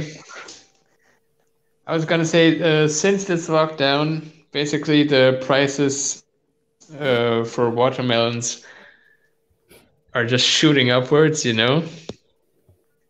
And I don't know, it's kind of like people started stealing them off the field, especially the Arabs. What, do they love watermelon over there? But then if you get caught, Why are you guys laughing? it's like a national thing. They do I'm call being him serious. Sandy. Sounds like they love their watermelon. Wait. It was the way she said it. She was like, really? If you get caught, If they're stealing it from the fields, you know. Yeah. if you get caught with one, Yeah. What happens? that equates directly to 5 years in prison. Wow. That's crazy. Man. Hey, hypocrisy. Because Does that they've been, because of this lockdown, the prices are shooting up, and Oh, okay. I see why. But man, that's ridiculous. I mean, if they give you jail, well, what about the virus? Like, don't they fear that this guy might have the virus and they're gonna put him in jail? Quarantine. Is watermelon a No. national actually, wait. what's the word? Like a national treat? Or Yeah, delicacy? watermelon and pineapple. Okay. Yeah, but if you were a farmer right now, and you had tight security, you'd be driving a Ferrari by now just off selling watermelons and pineapples over there based on the prices. Oh, wow. You man, that's crazy. I'm gonna put on my what does Ty City say? My tinfoil fitted. Yeah. About every say every couple of terms in a presidency, there's always some crisis, and the first thing they do, hey, we got to take some of your rights away or some of your money away, or we're going to make it so that people can't actually get the free access that they had before on something. Oh yeah, it's always that way. Mm-hmm. Y'all remember the oil crisis? There've been a number of them. Yeah, like Deepwater Horizon went down, it blew up and sank. And all that oil was coming up to the surface. Well, there's no drilling in the whole of the Gulf. And the judge told Obama that he can't do that. He don't have the authority. And they rewrote the quote-unquote law, but it was really an edict. And they did it again. Same thing happened under Bush with the whole, what's the damn thing called? What was that crisis where people, where they got like $800 billion to quote-unquote save a $20 trillion economy? That doesn't even make sense. Oh, you're talking about 2008? The crash of 2008? Yeah. That was before Obama became president. Yeah, that was during Bush administration. Basically, when he was on his way out, they bailed out. Basically, they signed the bill to bail out the banks, and then Obama basically continued it. That's why I tell people, every president, they follow the same agenda. There is no, I'm going to be different. No, they all follow the same thing. But look at Black Lesbian Matters. They always do that thing where it's like, okay, we got a grief. Black men are being killed by the police. So you know what we're going to do? We're going to make sure no one can go shopping. Yeah. It's always this, or they shut down freeways. Yeah. And I'm like, wait, let me see if I got this right. You want to stop the police who were both fired within a week. They were fired and prosecuted. And you still want to inflict pain on people you don't even know for something they had nothing to do with? It's always the same thing with these people. Drag down the economy. When the Democrats came in 07, this is why I really get annoyed at George W. I respect him, but damn, he annoyed me. When the Democrats came in 07, if you had a business, the first thing you do is hold your wallet. You never know what'll happen.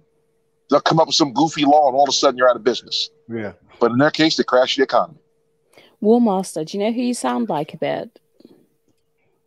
I don't think I want to know, but Judge. Yeah, Judge Zilla. He's just not deep as a judge, you know. We thought the same thing. You sound like Judge. Y'all got Judge on the brain. You actually sound like him. Even the way, like the pauses and the intonations in your voice is very similar. That's because you've been listening to him for too long. I'm gonna change the game.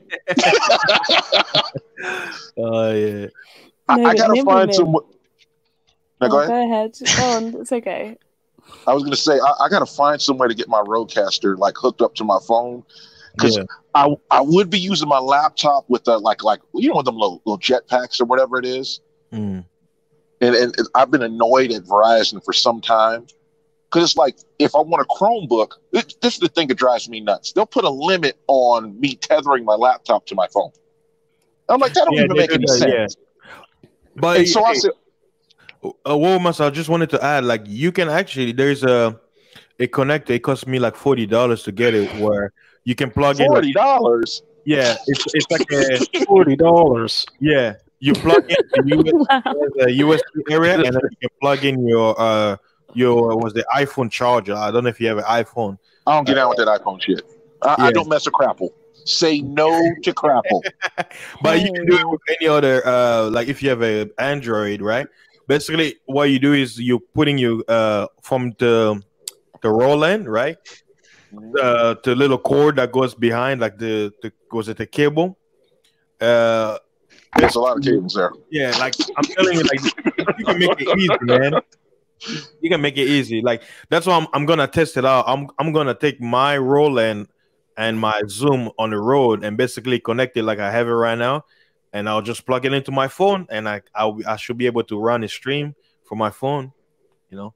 So what I want is to have my my Roland and my Rodecaster all working at the same time, and on the internet. Oh, and it's like, because of this coronavirus, I can't go buy me $600 a Chromebook that really costs $300. They put a Verizon name on it. I'm retarded.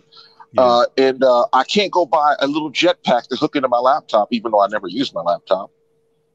I should trade mine for Kuda's. Kuda ain't shit. I mean, he's my dude, but goddamn, I'm sitting like, dude, we'll pass the hat and buy. All I wanted him to do was to build a computer. That's it.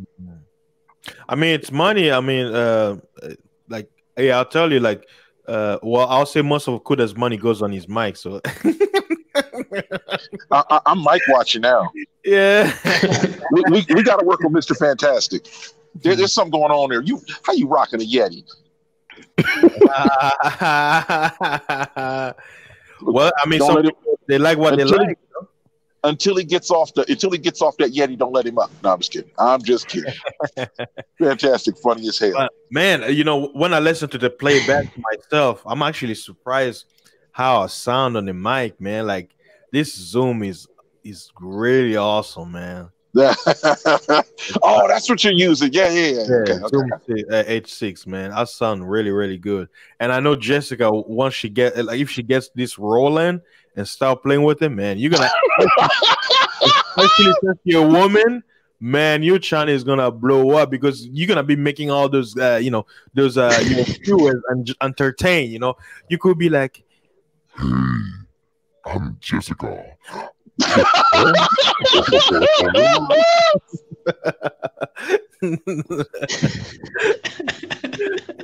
What time is it over there, Jessica? It is 4:43. Damn. 4:43. In the morning? Yeah. You're gonna be going to work soon. Oh no, I'm not going to work.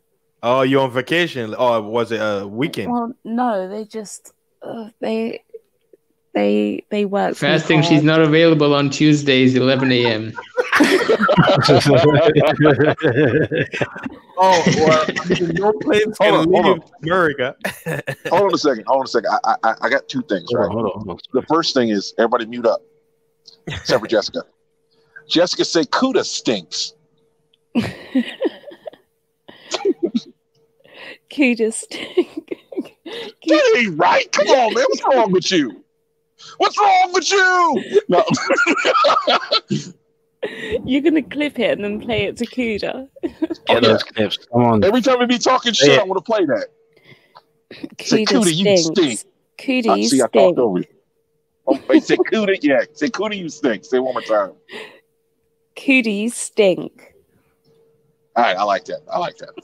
Oh yeah. Wait, so Rollmaster, you saying that you can actually clip and save like a sound clip on the Roland? You know how Fat Albert is when he eats a sandwich? Oh yeah. No, not on the Roland, but it's on the Rodecaster. The Rodecaster is sweet. That's the one that I can save the sound and clip it. Okay. Yeah. The thing is, you can't manipulate the clip, and I need to get some editing software. And yeah, that's the thing. Yeah, that mixer that I got, like, does it though? How could I can literally pick up a? I'm thinking maybe he has on in the computer on a folder where he just clicked the clip, but I'm thinking he probably have something where he pressed the button and be like, okay, Mela, which one of you niggas is eating ass? And then it'll be like. You know, I'm getting that, man. I'm gonna tell you, I got to get that before they take his channel down one day. It's gonna happen. The thing about it is, the Rodecaster, I could plug my phone into it and record from my phone. That's easy. The thing about it is manipulating the data or manipulating the audio, because on my I just bought a Behringer mixer, and with it, it's supposed to come some software. And the software is how you clip it, because the damn thing, the mixer that Cuda held up, I didn't realize how small it was. It was a little bigger than the Roland. And I'm sitting there, you know, one of the moments where you're like, you know, I paid way too much for that. Yeah, you're like, oh goddamn. So yeah, because mine is like 4 times the size of his. I didn't say that out loud, did I? Edit it out. I didn't realize how small it was. Mine is like 4 times the size of his. Because I did the one he got, I didn't really want it, because it didn't look that good. But the one I got, it's like the same model, but I'm like, ooh, it's pretty. I finally took a picture of it, of my setup. Shit ain't plugged in. It's just up there looking pretty. I told him I was gonna send it to him, and I got a picture of a real computer, unlike that crap he has. Man, stop that Cuda. Oh yeah. Hey, I'll say it like this: I've been trying to get him to build a computer for how many months? Yeah, I just don't think he's bothered, because he buys like so many microphones. So if he wanted to, he'd upgrade. That's his passion. Yeah. I have the feeling like whenever you get passionate about a particular subject, it's like, oh my god, it's bright outside. Yeah. Yeah, it is. The sun's coming out. Wait a minute. No. Wait a minute. The sun is coming out where you are? Yeah. Yeah. It's 4:47. Oh damn! Sky is light now. Yeah. You guys are both in the UK? Yeah. Mm-hmm. Don't I sound British? Yeah. I was hardly listening. I mean, the thought didn't occur to me. I'm sorry. My brain was somewhere else. All right. Now you made me. The Quran. So rude. Wait a minute. Do you have any hot chick friends that you can put on cam? Because Jessica got issues. Maybe. All right. Because Marco is always trying to get the Tina, Hold on a second. Say, my name is Tuna, Jessica. No. You might be able to get Okay. a dolphin. But he's always talking about, bring some of your hot. I can't mimic Marco's voice, but he says, bring, because he got a cool ass voice. They He says, bring some of your hot friends. holes, just holes, holes. That shit is hilarious. Yeah, Mark is funny, man. Marco's hilarious, Oh, man. yeah. Kuda's got Very like funny, a man. mic addiction, and Marco has a whole addiction. Yeah, yeah. No, Whole addiction. was it 18 to 24 whole addiction? No, 25 to beyond holes. The expired. Non-expired whole addiction. Yeah. Marker cracks me up, man. Hey, that's one thing I preach about this place, man. Like everybody has different personalities, man. Yes. It's hard to look. It's hard to take favorites. Why? Because I appreciate everybody. So Yeah. I'm more like a neutral thing. I mean, except if you act like certain people that shall not be named, where you become. Name them. Yeah. Come on. Was it? One's name's Tuna.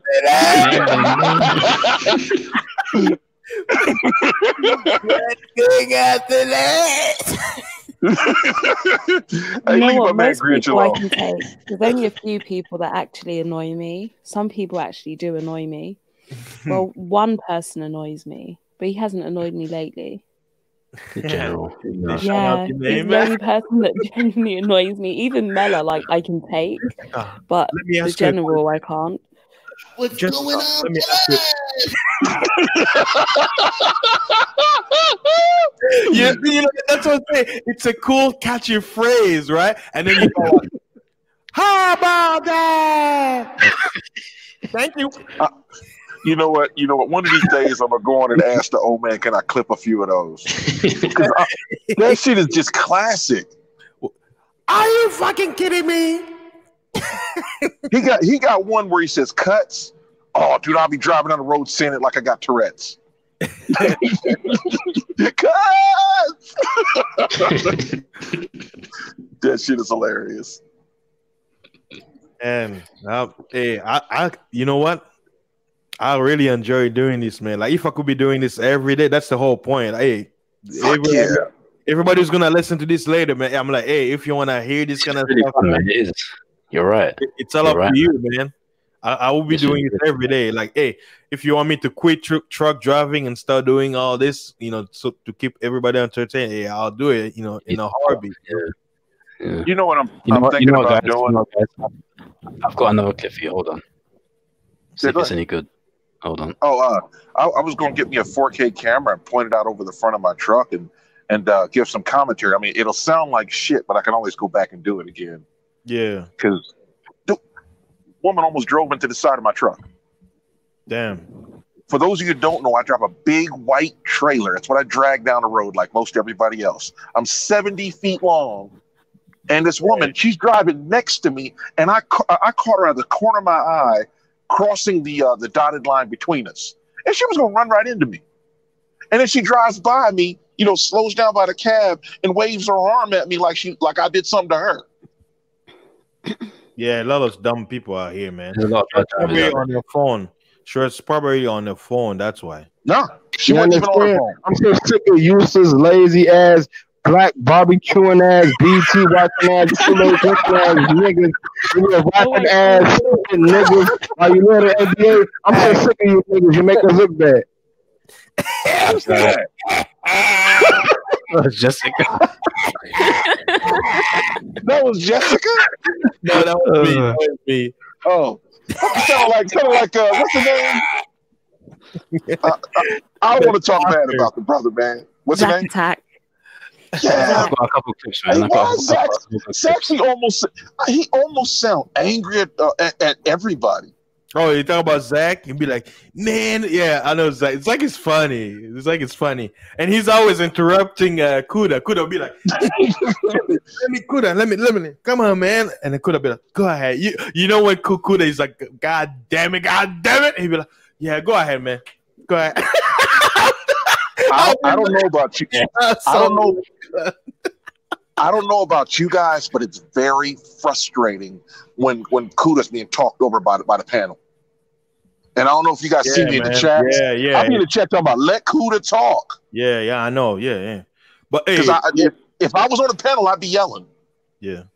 Hey, War Master, how long you been watching my stream? Like when I got on, I probably only been listening about 10 minutes. Oh, like so you just barely came in, right? Yeah. I just got over where I'm at. I'm over in Rawlins, so you know. Hey, if you get a chance, you play back when I pretty much had like 7-8 people here. You're gonna see that all of us. I had Hawk, was a spiritual Hawk. He was here too, and everybody was chill, calm. Everybody taking turns to speak. There was no nigger issue here. They're calling it the accent sphere because everybody was. I was going to ask you about that. Yeah, all of y'all got accents. Yeah. Except for me. Oh, that's a good one. I like that. Yeah, accent sphere. Wait, I'm the oddball. I gotta go later. Peace, man. Peace. Thanks for coming. I ain't going away. I was just joking. He's not really going. I know. Was it? Thank you. Because usually I don't actually have I could stay up all night. It doesn't really matter. But I should have been for the last 2-3 weeks been making sound bites. Yeah. One last soundbite. Hold on. One last one. But which one are you eating ass though? Play it again. Hold on, you gotta mute up. Play it again. I need that. I'll fix it. Yeah. Oh my god! But which one are you eating ass though? Salmon Supreme. It's better than Mella's one.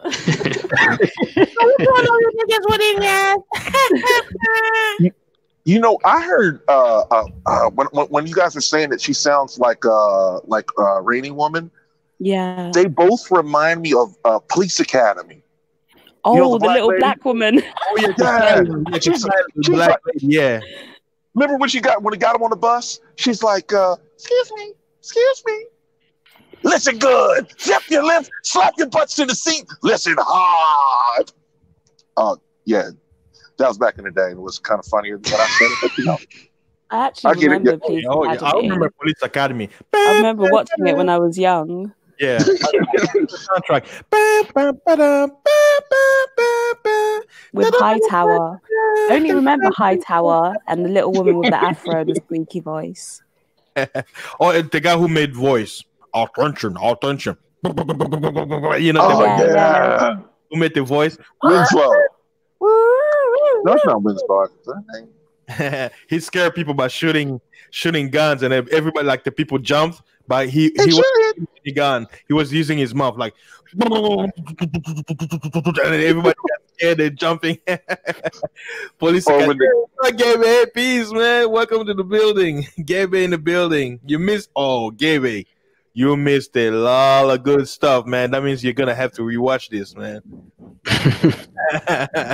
Yeah, we've been here for 8 hours. Whoa, this is a record. Whoa, stops the show. 3 minutes too, yeah. Sunday. And I have done 8 hours show. Hey, I'm reaching Kuda's level. Oh my god. Fire. Come up. Wow. Come up, Jerome. Gabe, you don't come up. Don't hop on. Don't do it. Come on up. Hey, Gabe, come on up. Let's have some fun, man. Come on Welcome up. to the Accent. Gabe, And Marco, you guys come up. Gabe, And Marco, Jerome, there we go. Come on. Marco, you're late, bro. We've been here for 8 hours. What's up, Gabe? OG Mudbone. Hold on 1 second. This is like the third shift. You're It is, isn't it?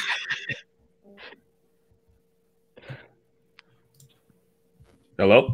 Hey, can you Yeah, hear me? that's better. Oh, you got a mic, huh? Check Gabe. You got a mic, huh? Baby, what you mean? What you mean? I've been had a mic. What I you heard mean? it sound so much to me. Okay, awesome, man. Yeah. Welcome to the club, man. What's up? Hey, we're calling this Man, I ain't. Oh, okay. I haven't been on a paddle in a minute. Oh yeah. How's your day going, man?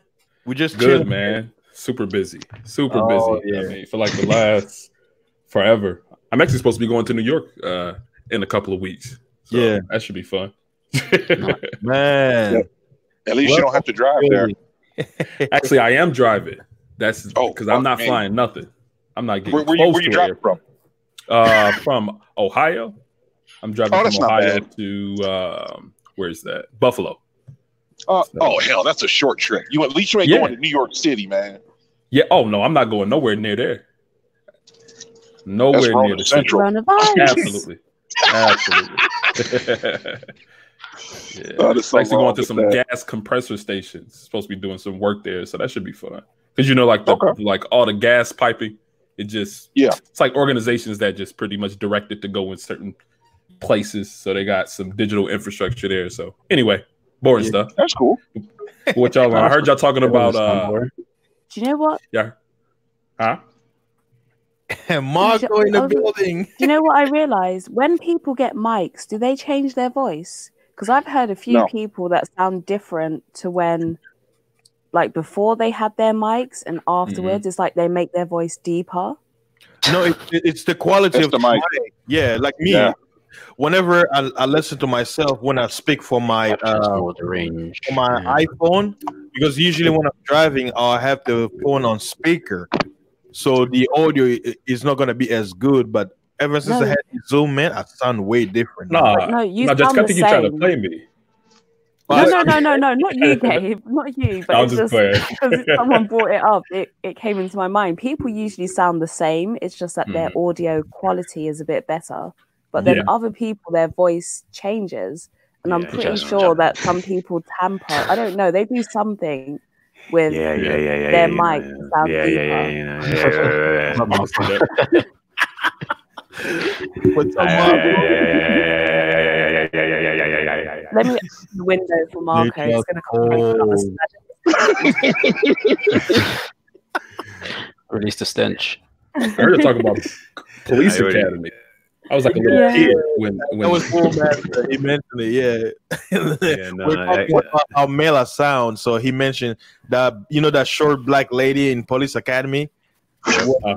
Soft, and then when she was like, the neurotic one. Yeah. yeah. That was some That shit was power, like hilarious. anger or something, right? Like Yeah. she got It mad. was like a schizo where she would play nice and rage move. Is that where you got it from, passing or what? No, you never know, man. Hey, anything is possible in this space. Hey, Jessica, when's the last time you cursed somebody out?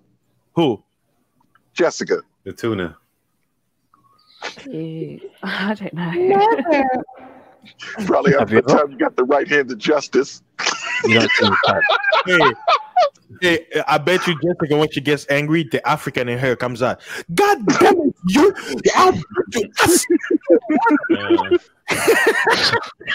No, she starts going like this. She just like gets all pissed off. She goes.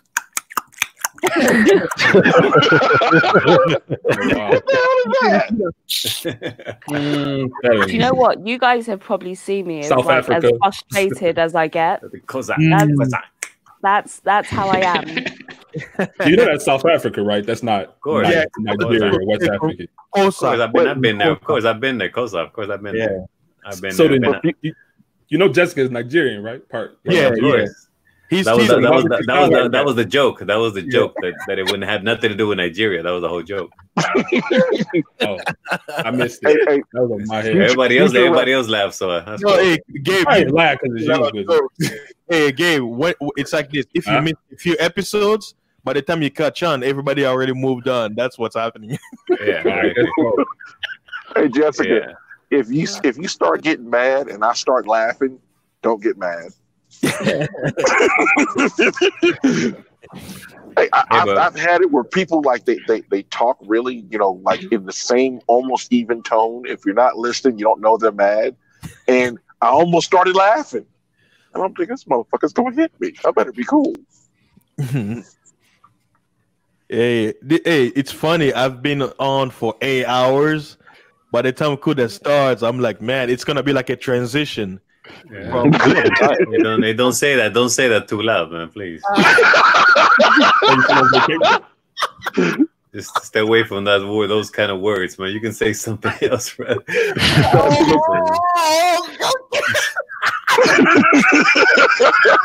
Yeah, so he's gonna get the snip. What do you call it? Okay, what word can I replace it with? I'm not thinking. Just go to another stream. You go to another stream. That's all. I think that's safe enough. Hey, Marco, you ain't right, man. I wasn't even thinking about. You know what? We don't have to worry about it. You want to know why? We got hypocrisy. He's my trump card. Nobody can. YouTube can shut me down because we got somebody special in the building. So I'm saying, what's up, hypocrisy? What you trying to hack these days? He's got everybody's PIN number already. Everybody's PIN number. Good luck. Sometimes I actually sit there and think, has hypocrisy actually got my information? Oh, Gabe. Hey, what's up, man? I heard you're going down to New York for the SCADA systems. Uh-oh. I shouldn't have said anything, man. You're about to be on my neck. But yeah, they got systems for sure. So like, I think they run DMP. They run a whole bunch of. It's like an AB Allen Bradley type of environment. So yeah, it's a lot of SCADA systems. So yeah, should be fun. Yeah. Hey, Tuna, you know hypocrisy be turning on your microphone and your camera when you're asleep. You know that, right? He'd be like,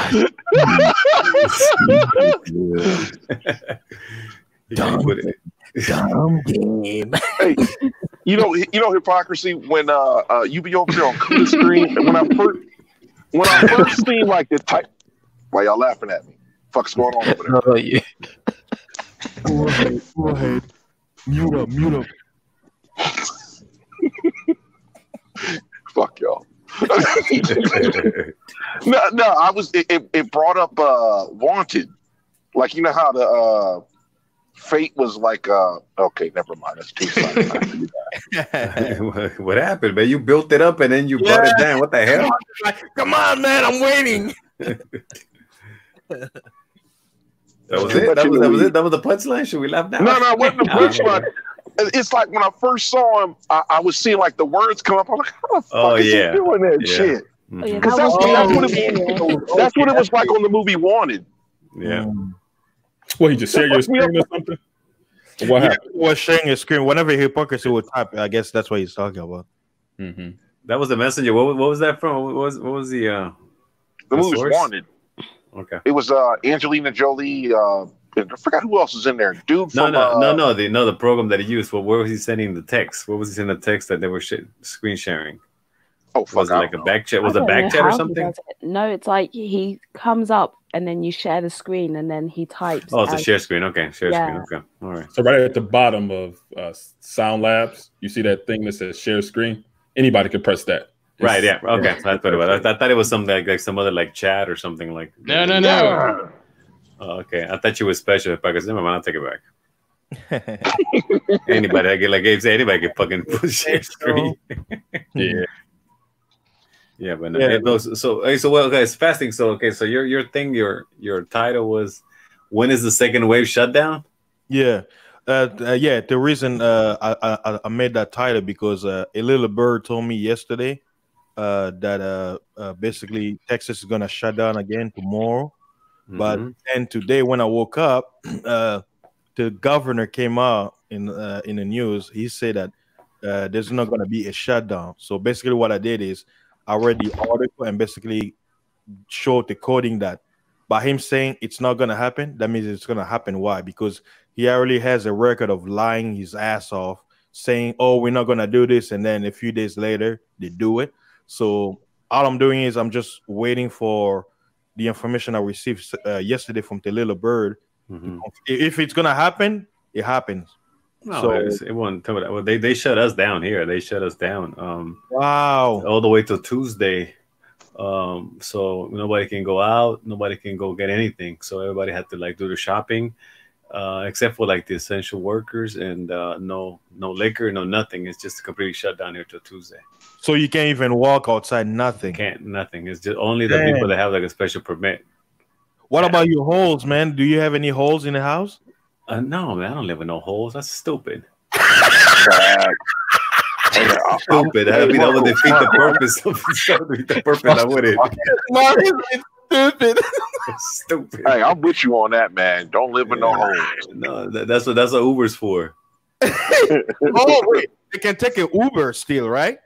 Well, I mean, like I said, if you have a permit for a special purpose, okay, you can still transit. Yeah, you can still transit, but you can't just walk around. So naturally, I have a couple of holes that are nurses. So there you go. Oh, okay, I see. See, you have to branch out. Man. But man, like the thing is, man, because the thing, okay. Adding more to what the little bird said, they say basically the agenda is this: they're gonna be shutting down the states and then opening it back up, and then they will say, "Oh, it's getting bad." Basically, they're gonna do in Africa we say fico, so it's like a flip flop. Okay, left, right, and then basically they're gonna drag it. And the little bird also he basically say that get your water, all that stuff, because once they do the shutdown again, they're gonna put certain limit. And still, even right now, many stores don't have toilet paper. Really? So, where? I'm telling you. Where in Texas? Yeah, like certain stores they still right now. Because think about it, right? They'll bring it in, right? Yeah, and they call us third world. Yeah. And they call us third world country. We got all that shit. We got everything here. We got everything. Many shelves are still empty, Marco. We have everything, dude. Absolutely everything. Yep. There's no shortage of anything here. Yeah. And we're third world, right? I mean, we're supposed to be the no, Marco. Third world. No, you guys walk barefooted. That's what I mean. And we're supposed to have like no clean water. We got dirty feet, and we have everything on the shelves, everything, including my favorite whiskey, Macallan, my favorite Scotch. So that's weird. Go figure. Yeah, man. And in California, over there, the governor basically shut down everything, churches, bars, and everything. And then when you read his language, you know what he say? He say, "Well, we could open up," but he's like, "It's very unlikely." We could. Oh, I could do it. I could, but I could. That's what. Question. Yeah, go ahead. Question. Has anybody heard as if they found out that COVID is less fatal than the flu? Well, I have a friend, actually, when you mentioned California, I have a friend that 2 weeks ago, actually 3 weeks ago, they told him that he had it, right? So he was all bent out of shape. And then he had like a checkup. So he tested positive like 3 weeks ago. Then he went in like 2 days later and they said, "Yep, you're still positive." And then like 8 days later, he said, "Okay, you don't have it anymore." He's like, "What the fuck? What happened? What did I do?" He's like, "I didn't take anything. What happened?" So I don't know, for whatever that means. Hey, Marco, now you starting to believe me when I tell you that it's a hoax? Yeah, I would, but unfortunately, I do know some people that have died. Of course, and you don't know this from that, but they died. I know some people that died. That's what I'm saying. I saying. don't know if it's a hoax fasting. It's like a worldwide thing happening. Yeah. Right. Hey, but that's what I'm saying. Whatever is killing people, it's something, but it's not what it's saying. Well, that's my argument. It doesn't matter what word out of this. Yeah, but it's something though. Who cares what it's called? But it's definitely something that's killing. That's the issue. Yeah, you might get a kick out of this fasting because this is like a newer type of development. I think either between today or yesterday, more information has come out. And hypocrisy, you might like this too. So the Russian government, they have, and all like first world country governments pretty much have these what you call hacking state actors, or like they kind of have a cyber force for hacking other nations. So Russia has one that's called APT-29. That's one of theirs, and the funny name for it is a Fancy Bear is the actual name of it. And what has been interesting lately, within the last couple of days, there has been evidence. Oh, you bored? They got you. They got you. Like, so they've been hacking like hospitals. You bugged out of it, mate. I'm sorry. Can you hear me now? Yeah, the sugar bear got you. How about now? Yeah, you're right. Yeah. So within the last couple of days, there has been evidence of Fancy Bear within like hospitals, like Johns Hopkins research facilities, other government medical facilities. So they're searching for something, Fasty, and it's something. And they've been searching specifically for a vaccine. Oh, so like, imagine that, right? Like another government is like, oh yeah, we got COVID. Yeah. And guess what? Now they're saying, well, man, you know, now there's a company here in America that we were working on a vaccine, and they're gonna test it on 30,000 people, right? Oh, so the Russians are back on business, huh? Absolutely, all the time. Well, never let a crisis go to waste. Well, I read something that Bolivia is actually going to start. They were going to actually start doing the, you know, what they were making fun of President Trump, that they were going to start doing an injection of like bleach and shit like that. Bolivia started to do that, to start experimenting with that shit. It's ridiculous. Wait, experimenting with what? With injecting people with what do you call that? With bleach. That hydroxy, whatever solution. Yeah. He goes. They say Bolivia Senate approved miracle mineral solution, a toxic bleach with no medical use as a treatment for COVID. Oh no! It's a substance, yes, but basically chlorine dioxide. There you go. Even though they've been using that for like 60 years for cure to malaria. Just saying. They had to do something, so you figure it's Bolivia. You know, that's one of the least developed countries here in South America. Yeah, I just threw the article about Fancy Bear hacking people in the chat, just in case you. Yeah, thanks, man. Hey, yeah, that's fine, man. That's why I mod you up, man. Like any information to help anybody out, they should, man. I even thought about making like a stream to basically kind of give people tips, like certain herbs that they can have it in the house in case of emergency. And ginger, I'll tell you, when it comes to the flu, ginger, because of vitamin C, and the difference between that vitamin C and like the powder vitamin C is the ginger. It's like it also has spices, right? Like a pepper, So you're gonna be getting the best of both worlds, basically. So, like, I mean, just take precautions, man. Like, you know, I care about people's health. Like, you know me, I may be trolling and talking like this, but I care about people's health. So, this whole not like Jerome. Jerome is like the master troll around here. Jerome show up and show out. Man, I can't believe I've been doing over 8 hours. Like, I'm like, wow, that's crazy. I'm like DJ Kuda's level, man. I'm like, what the hell? You're the content creator. See? The time flies, man. Oh no, I just make funny videos, man. I'm not a content creator. I make funny videos, right? Hey, wait. Marco. Yes, sir. You make this stuff all yourself? Well, no, it's I use a Mac, and with the Mac, you know, with iMovie, it has real good templates where all I do is pretty much insert the images, the video, and the script, and then you can move it around. So it's very simple. Like it only takes me like about less than an hour to actually make a video. One of those. Thanks, Marco, for the little the little tie that you sent to the church. Thank you, man. Peace. Thank you. Thank you, man. I'm actually, you know what I'm doing? I'm actually spending the Tuna's money. She sent me some money, so I'm spending it. I'm spending the Tuna's money right now. What the hell happened with that? Just carry, spread around. We're circulating the Tuna's Sorry money. to interrupt the discussion. Hey, what's up, man? You back? Yeah, but are you really I'm sorry? back just for this by special request from Entanglement Shan. This is the Unspecialist once again on behalf of the Fasting is Life channel, telling all viewers that this is not a professional medical stream. No one on this panel are medical professionals. As such, we suggest that for any professional medical advice, please seek or consult your doctor or physician. Thank you very much. If I could also let everybody know, or like if I could also make a special announcement, there are no professional YouTube casters here as well.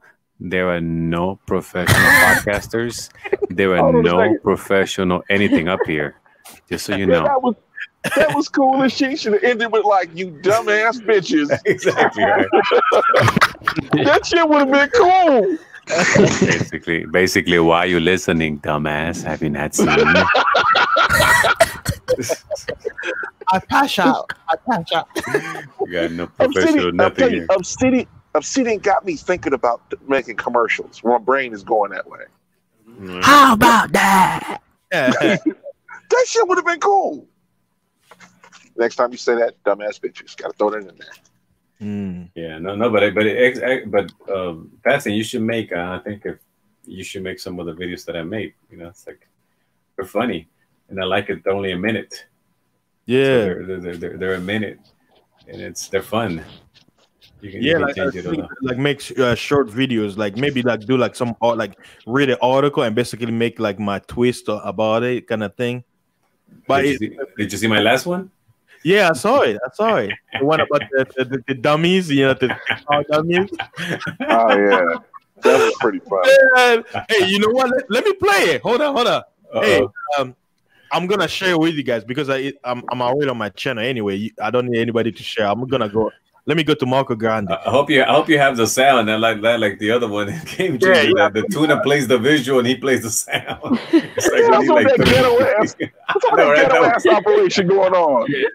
That was like one TV has sound and the other one doesn't. So we usually It's like 3, 2, 1, go. Exactly. Oh, do you know what? I don't think I shared the audio. The screens that you share audio. Okay, next time I have to click share audio. Really? Oh, okay, that's the key. Okay. My bad. Imagine that. Can you guys see it? Do you guys see it? Jessica, your hair blonde. Just curious. Okay, let me make the screen bigger so I just never looked. I never looked that closely. At your hair? No. At the share screen option. Oh, okay. Because I thought you were answering his question. Do you guys hear it? Do you guys hear it? Yeah. Yeah, we heard it. We heard something. You heard the sound, right? Yeah, we heard something. Yep. Okay. If y'all could have seen what I just did, you would laugh at me.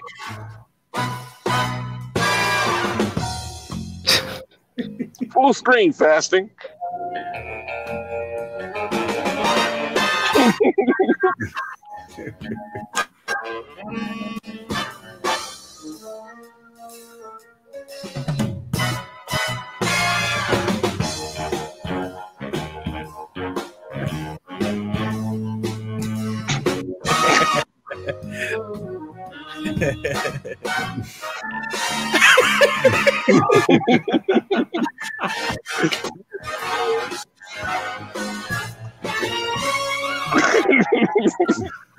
I know ladies, man.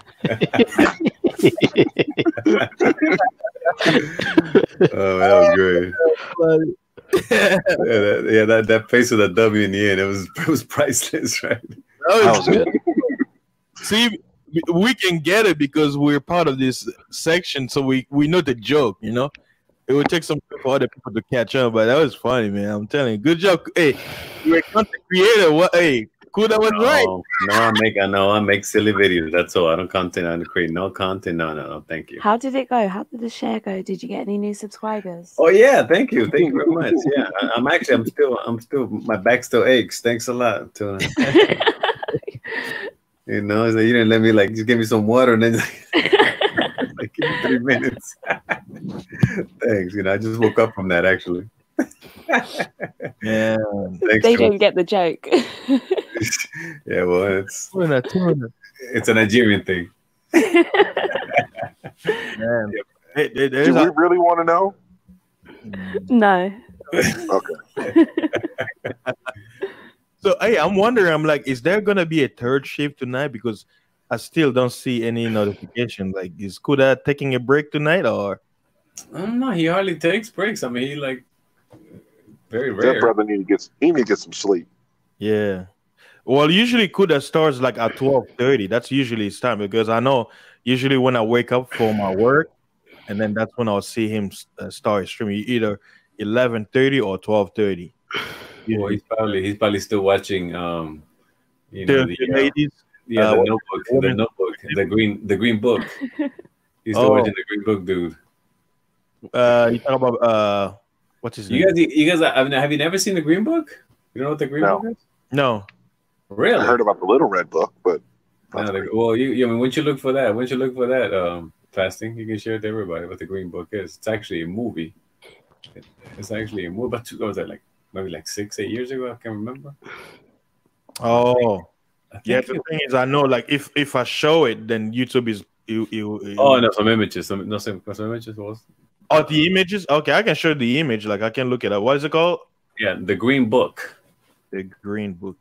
It was about a gentleman named Mr. Dr. Shirley, who was a master pianist, and he takes a tour to the South back in. It just came out. Okay, I see what you mean. Back okay, in the 60s. Let me share so people can see. Yeah, and the actor who plays in this movie, he played the TV show. He's having a stream right now. So Kuda's waiting for him to finish. The guy that you're gonna see on the screen. He's doing the stream right now. Let's see. I'm on Wikipedia. This is the movie, right? Right. You guys okay. Are you in Nazipedia? Yeah, Wikipedia. Yeah. So this is the movie because I remember seeing that is the movie. Yep, that is the movie. So you have to see images of the Dr. Shirley. They gotta play Dr. Shirley in the movie. Yeah, I am. Oh, okay. Dr. Shirley. Oh, okay. I see. That's him, right? Yeah, okay. That's him in real life. But then you have to show the actor and how his wardrobe and everything. Oh, how he looks like. Okay. Mm-hmm. I know that's how he looks like, but let me see if let me go to image. Who's laughing? No, I had a notification come up, and it was just funny to me. I think it was this one lady saying the truth about masks and our English and our mask wearers smarter. Yeah, she's not really. Yeah, this is what's her name? Deanna Lorraine. I don't know. She used to she was doing some shit. I forgot what she was. She's like an anti-feminist. Well, I'm an anti-feminist myself.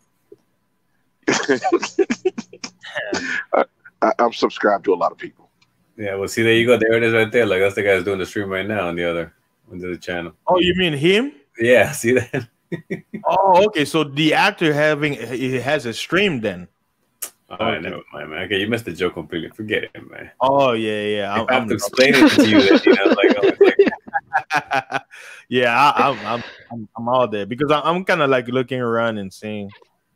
Well, I mean that looks like the guy that sells perfume, right? Oh! Hey. Hello. I call him the Green Book. Oh, gee, hello. We were just talking about it earlier before he came in. Yeah. That's what I was saying. So instead of everybody says, perfume or Mink Warrior, I call him the Green Book. Marco, he's breaking record over 2,000 people. That's always I'm like, man, he hit the jackpot, man. No, man, because remember Tommy has more than that. I have more than that. Yeah. Tommy Sotomayor has been. I mean, obviously has a bigger audience and a lot of. That's what you were basically implying. Okay, hey, he's looking. Look at this one. You ain't shit, man. The Green Book. Okay, now I got the joke now. Oh, look. I'll be quiet. Marco, it's all your fault, man. If I start getting doxxed there, I'll blame you. It's all you. Thanks for what? Thanks for what? Showing the Green Book. Oh, Marco, you funny, man. Oh, look. Marco, this is the kind of hole you like, right? Oh, yeah. No, that's your girlfriend. No, I would never touch your girlfriend, bro. Don't worry about it. Marco, what's the saying? More cushion? No, the saying is she's fat as hell. Marco is mean, man. Marco. Big girls need love too. There you go. Go for it, brother. Go for it. I'm stopping you. Come on, brother. Nah. I'm in monk mode. No, brother. Unless, of course, there's always Dr. Shirley.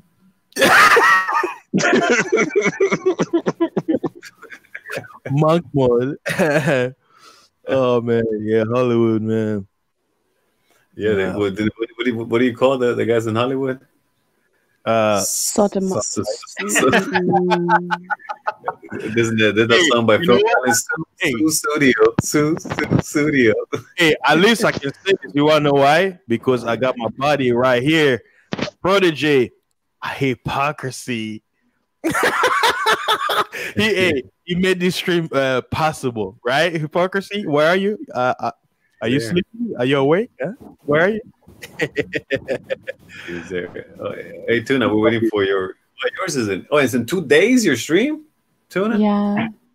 Oh, I just looked at it. And I was gonna go. Gotta recharge your batteries. Yeah, this so far is the longest stream I've ever had, man. Like, man, you guys missed out. We had everybody who had access. No, I think my thing's lagging. Oh, yeah, he's got a delay. Okay, yeah, got a delay, my man. The hypocrisy. Yeah. He's like the master hacker. He's like the great technology. He's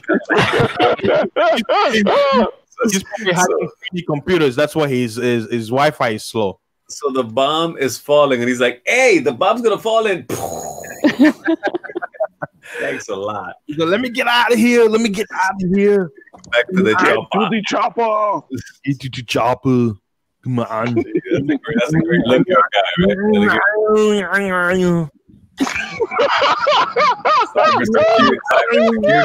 Hey, that's great.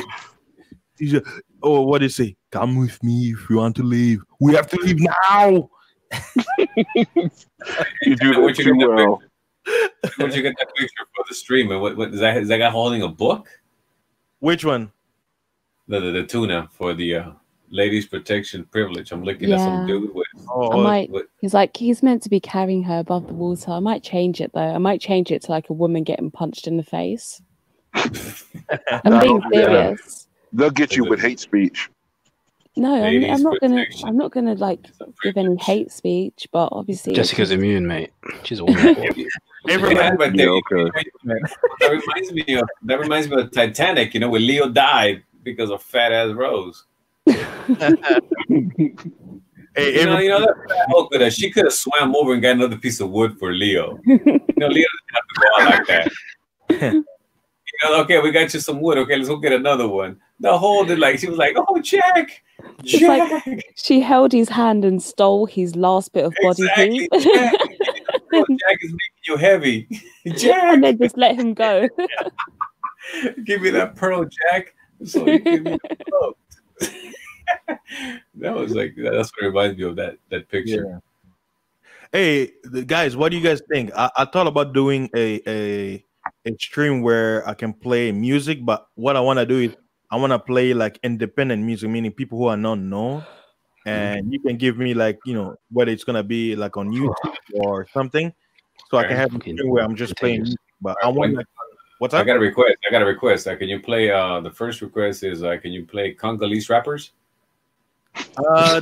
There are some Congolese rappers, but I don't. There you go. They're unknown. They're all unknown. So there you go. Have at it. Yeah, I have to go and find them. But I mean, most of the music I've been playing here is basically my own music. So, and I mix it up with some music from Congo and stuff like that. But so far, I've been if you see some of my old streams, the ones I made this week, pretty much all the soundtrack you're gonna hear at the intro is all mine, all my music, man. Hey, really? That's some good stuff, man. You be like, fasting can make music. Oh my god. Oh, Fasting, you have to do another. We have to do another karaoke. Yeah, yeah. I just pretty good. He's not gonna flag it, you know, like they did Kuda. Well, if you do it the way that, because he went straight for the song, if you'd be able to do like the instrumentals, whatever, like the actual karaoke, perhaps they won't. Oh, okay, yeah, like some of the actual song version, and okay, right. I see what you mean. Yeah, because if it's karaoke, it's like a MIDI sound, like it's not. Yeah, you're right. It's actually playing the actual songs. Someone had like 10 seconds of the song playing in the background when they were speaking, and it meant that I couldn't monetize my video. Yeah, it was Notorious B.I.G. Yeah, wow. Yeah, they're bad. Like, yeah, basically, so long as you weren't singing it. Music. Did you ever listen to? I think a guy named Jesse Matador or something. Have you heard of him before? No. He's Congolese. It's a very popular song. It's called De Caliguara. Have you heard of that before? I have to hear it because I'm telling you, there's so many Congolese artists. Illuminati, Bomba. Yeah, De Caliguara. That's I see it. I see the video. Yeah, I see the video. He looks like your cousin, Fasting. Is he in America or is he in Europe? Nah, it's definitely Congolese. Yeah, he's wearing a white suit. There's a lot of Congolese who are like in Europe, yeah. So yeah, no, he's got he's a European remixes to it. Yeah, he's got a song named Bomba. He's got to go Illuminati. Morena. Very popular. I'll probably know, but if I hear it, then I'll probably know. Yeah. Yeah, that's from 2008 person. So it's like I'll have to hear it and then be like, oh, okay, I've heard it before. Yeah, he's French. He says French Congolese. Yeah, just put it in the chat. Okay. Yeah, that's pretty cool. He looks like Mr. Fantastic's little brother. Yeah, like especially since the reason why I don't want to play any copyrighted song on this stream because this stream is very long. So if I play anything, they'll be like, "Fasting is like it seems like you're so stupid. You're playing a copyrighted song, so you're not gonna get any money off of this." You good? I saw a commercial. I was going to say I saw a commercial back where they were advertising that people that make music can get on this site, and when their music comes on, that they can, I guess, copy claim and get paid for it. Oh, wow, really? Is that right? Yeah. So they just wait for that song to be played, and they say, "Hey, my song was played. Give me money," like that. Some people do it. There are companies that do it, but it's supposed to be some kind of software, some kind of registered type. Whatever it was. Software. And it tells them that they're being played like that. Wow. Yeah. Pretty cool. Some people, what they do is to cheat it. What they do is they'll speed up speed to make it go fast, so the computer won't pick it up. But at the same time, you're gonna ruin the song. You know. Wait a minute. It makes it go fast. You mean like fasting is life? Yeah. What's it?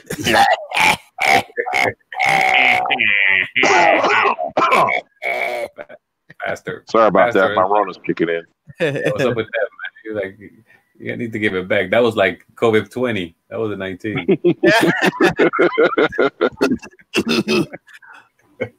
Yeah, it makes sense that they either speed it up or slow it down because music is just data, right? It picked up and analyzed. Yeah, I actually took a class on that. It's called digital signal processing, and it's just like sinusoids, right? So like sine waves and cosine waves. So they probably pick it up and put it through some type of software to be able to recognize it. So if you speed it up, it's like you're modulating it, right? You're taking it out of what the normal band is. So it makes sense that the algorithm probably wouldn't pick it up. So that'll last about a week, maybe 2 weeks. Yeah, that's freaky. I guess you have to put, like I said, other things in it to throw it off, I guess. So it's not really like you said, it's not like the whole thing is played or just if it's fast, it doesn't really matter. It'll pick it up. But if you put other sounds to it, perhaps it'll hide it, right? It'll camouflage it. Yeah. Because I don't know if you remember like how a lot of times at the beginning of the songs, probably like in the early 2000s, they would put like a DJ so and so that. So but that DJ didn't make the song. So that automatically throws off the algorithm where it's not able to be recognized. I go, another one. Yeah, Another one. Absolutely. Yeah. Another one. But sometimes it'll be like those SoundCloud artists, like you'll see on SoundCloud, like they modulate the songs all the time and just rap over them, so it's not able to be picked up. So yeah, they clever ways to cover it. Yeah. Mm-hmm. Hey man, hey, everybody seems awake. Like, were you guys sleeping during today or something? Man, I was working, man. I'm still wired up, man. I'm probably gonna fall asleep in about an hour or two. Yeah, I know I'll probably pass out. If Kuda starts the third shift, I'll probably be there maybe for like 2 hours. I'll probably it's only 11. It's only 11:30 for me. So, well, I mean, at same time here, 11:40. Yeah. It's 10:30 over here. Awake, I'm still awake. It's early, man. I mean, it's early, bro. It's not early when you get up at 2 o'clock in the morning. Oh, okay. Yeah, you're right. Yeah, I know the feeling. Hey, I'm on vacation this week. That's why. Like, I'm able to do all this stuff because that's what I'm saying. Hey, if you guys want me to be doing this every day, hey, support your boy, man. Hey, be like, hey, Fasting is doing it. Okay, we're gonna send him $2 million. So, hey, send that money. I thought you were gonna say something practical, like, hey, send me 50 a week or something. Hey, Fasting. I'll send you 3. You know what I mean? I'll send you 3. Just won't be able to I have a Nigerian prince that can give you 3. Oh yeah. What's up? How many days a week do you actually work? Most of the time I do 5 days, but since the pandemic, I was working 6 days. So if I work 5 days, it's basically I'm tired of working 6 days. So usually I work. I regularly work 5 to 6 days, but ever since March, the only time I only worked 5 days was 3 times since then. But most of the time I was working 6 days, just 6 days. 5 days, you lazy bastard! I know. I don't know what I would do with myself if I had 2 days during the week where I didn't do nothing. You know what I do in those days where I don't do anything? You touch yourself. Even better. You know what I do? Nothing. I couldn't help it. The joke was there. Wake up, go brush my teeth, take a shower, go in the manosphere, probably watch Dragon Ball Z because I'm trying to catch up on this stupid super. I mean, it's all right. And then eat. That's it. That's all good, man. I'll tell you, even before the pandemic, man, people don't understand. Like trucking, it drains you. Like you don't want to do anything. I can imagine. When you get your day off from when driving, it's just like, dude. When I go home for a whole week. I don't do jack for like 3-4 days. Wow. It drains. I'm telling you, like you don't even want to go out, nothing, because your body. It's like all your energy is gone, man. Like it's like people don't realize. Just picture yourself. Like me, I'm radical, man. I don't know how more warmer so you do it. This is what I do. Let's say if I'm living in Houston to go to Alabama, what I'll do is I'll make sure where I have enough clock because it's about 8 hours from Houston to there. And I'll drive for 7.5 hours, and then that 30 minutes, I'll take a break so I can get more hours back. Now, think about this. Any of you, can you drive for 7 hours nonstop, not even to pee? I've driven 9 hours before. Not even peeing. Not even to, you don't have to go? No. Well, if I have you gotta understand. You gotta understand how I did it. I was driving all night, right? And I drove from Riverside. This is illegal. I don't do this shit anymore. Yeah. Hey, we'll say allegedly. Allegedly. Yeah. But I allegedly drove from Riverside, California, all the way up to Sacramento. I delivered at 2 stores, and I turned around and came back. Like when I went up there, I didn't drink anything. I didn't think about it till I was halfway back, and I was like, "Fuck this shit! I'm trying to get back." And it was like I don't know. It took me like 22 hours. Didn't go to sleep. Stayed up the whole time. Don't they like ground you guys like they do the pilots? Yeah, every day for 10 hours. Yeah, like if you use an electronic log, that's the thing.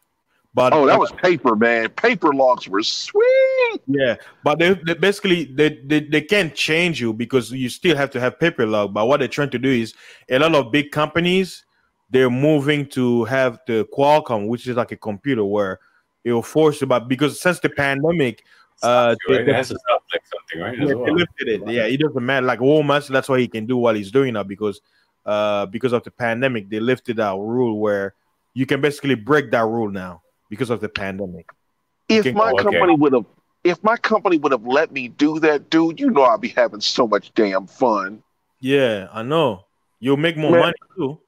Man, I mean, I tell you, the longest I allegedly drove was from El Paso, Texas to Atlanta, Georgia. Yo, that's far. Damn, that's 2.5 day trip. I did it in well, it took me about 40 hours. I drove a slow ass truck. Allegedly. Damn, that's far. Do you notice something like a similar feeling when you fly, or is it completely different? Different because you're driving. Yeah, exactly. It's like it takes a little while to get used to it, but it's like you get like a focus where you go all zen and shit, and you don't get tired like everybody thinks you do, but you start noticing all the shit around you after a couple of years. Yeah, you know, somebody tries to cross in your lane, you immediately know what to do. You're not really thinking; you're thinking about it. Like a truck comes on, if I see a truck. Yeah, you just get it down, motor responses, and just like you see a truck coming, all right, change lanes. You know, you're doing your progression. You're driving down the road. Hey, there's a truck coming on or a car coming on. I immediately look for my escape. If I don't have an escape, I'm on the brakes immediately. Where like you'll see trucks just stop. Go ahead. Who are those truck drivers have you guys seen out there? I was gonna say, who are those truck drivers who drive side by side with other trucks? Is that y'all? Because I hate y'all. I hate those guys. Everything. See, I keep trying to tell people the reason why drivers do this is one driver wants to pass another driver. The driver in the right lane, this is the culture of driving. We're almost like a subgroup, but the driver in the right lane is being passed by the one in the left lane. The guy in the left lane's passing, and the thing is the trucks are governed. The trucks are governed because fuel costs so much. Yeah. That is the major thing that drives it.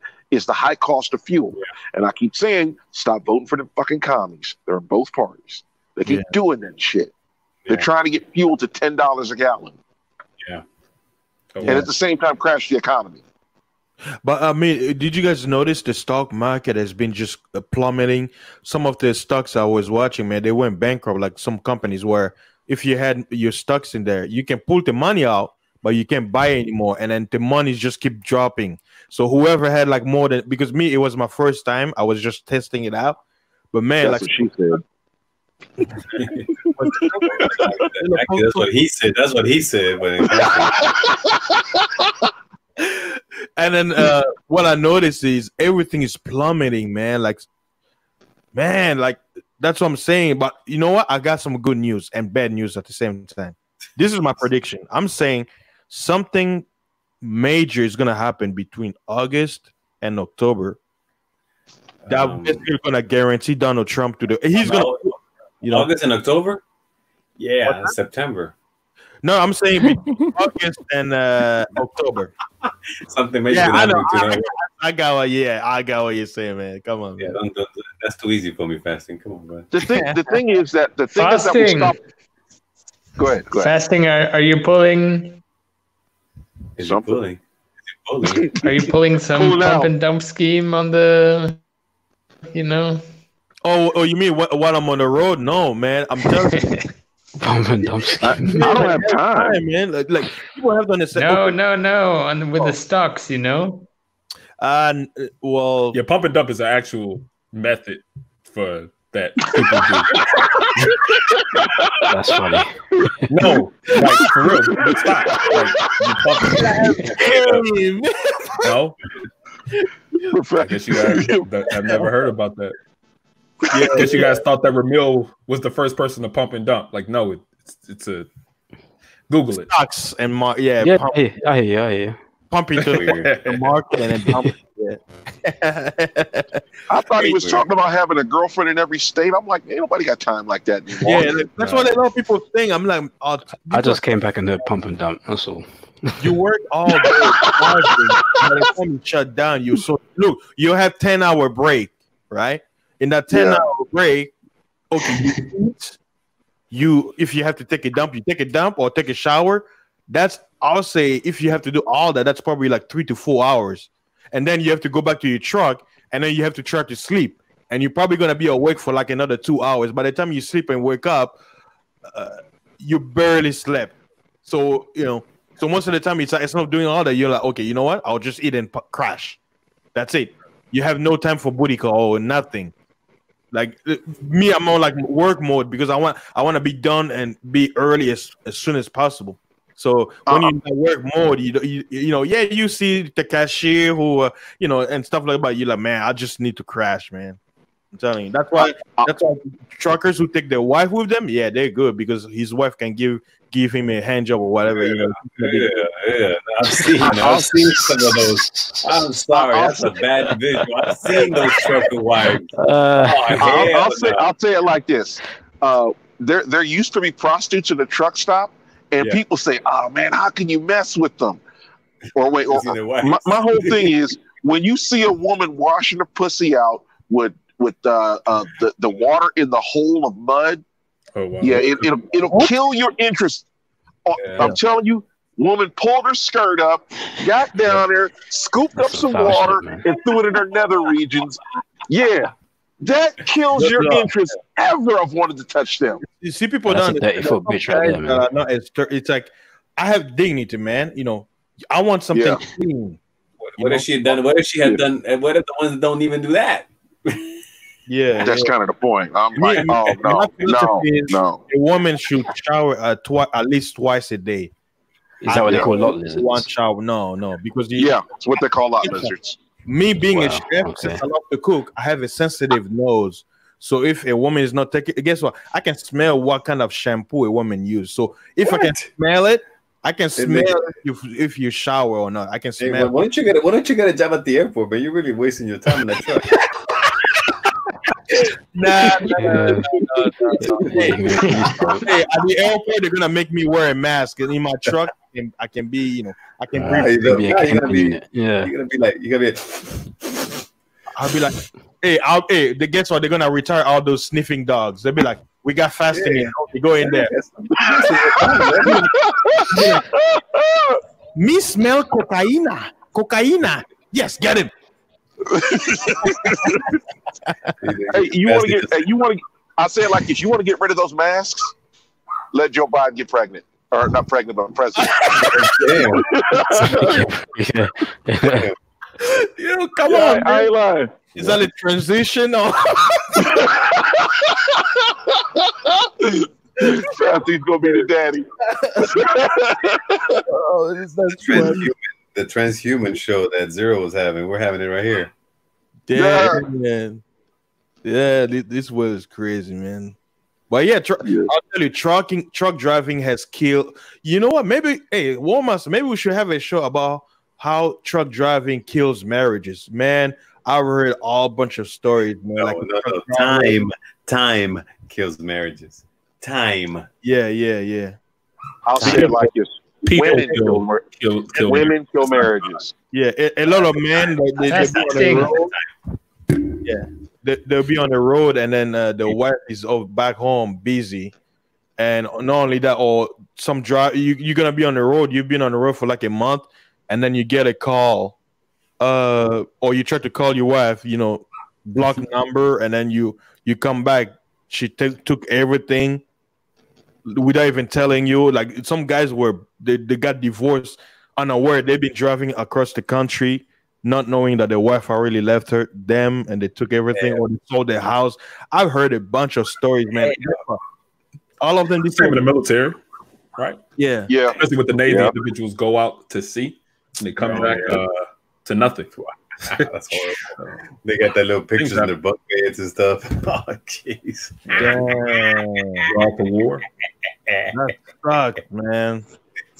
And people wonder why guys have an attitude about such things. Here's the thing, War Master. A lot of those guys, they brief them, they tell them because they're blue P, they be like, well, that ain't me. That ain't me.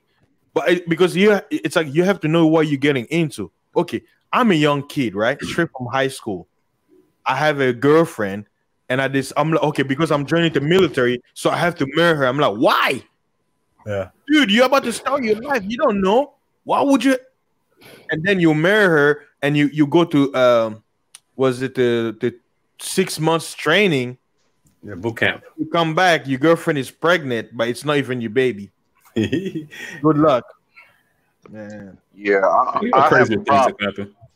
I have a problem with eating somebody's half-eaten sandwich. I can't get out like that. No. Hey, what's the saying? When you're hungry, you eat anything. I don't know, but no, I won't. No. Can't do it. If they tie you in a chair for 3 days and 3 nights, since you didn't practice fasting, if they bring in a dead rat, you're gonna eat. I'm gonna eat one of them. Choice. They'll be like, tie me up. It's gonna be on. Dangling in the air. They're like, I know you're hungry. You, please, no more. I need to eat. My stomach. And then, what about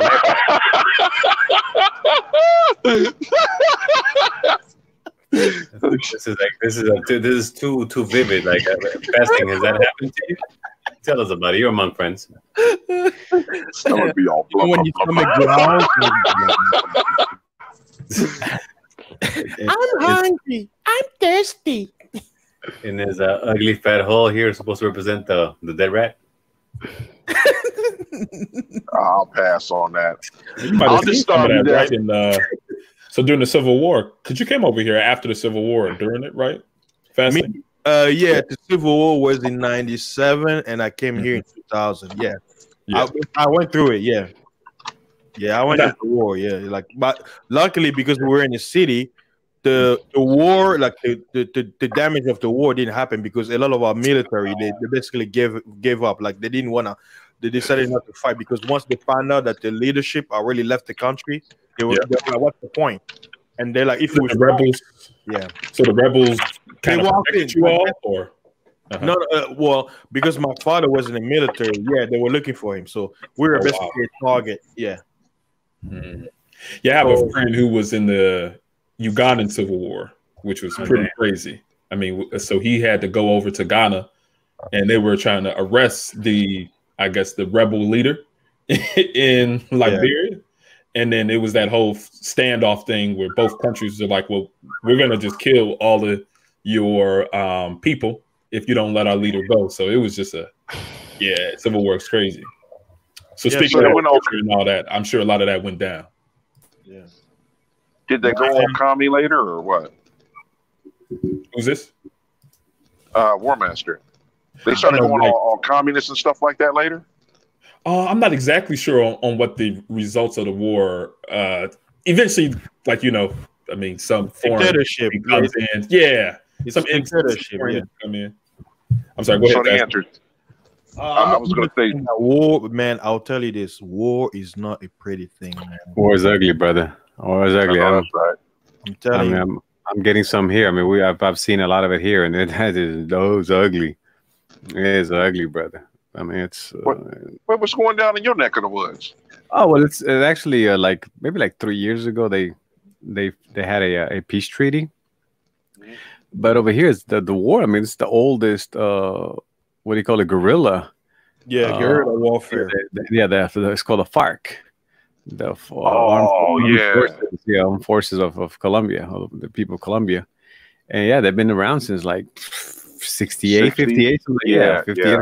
Like man, it's been around and they've been fighting, so it's been to the point that half of the country has been in their control, and then the other half of the country is in the control of the actual government, and in there's also sections that are also controlled by different cartels and other paramilitary groups.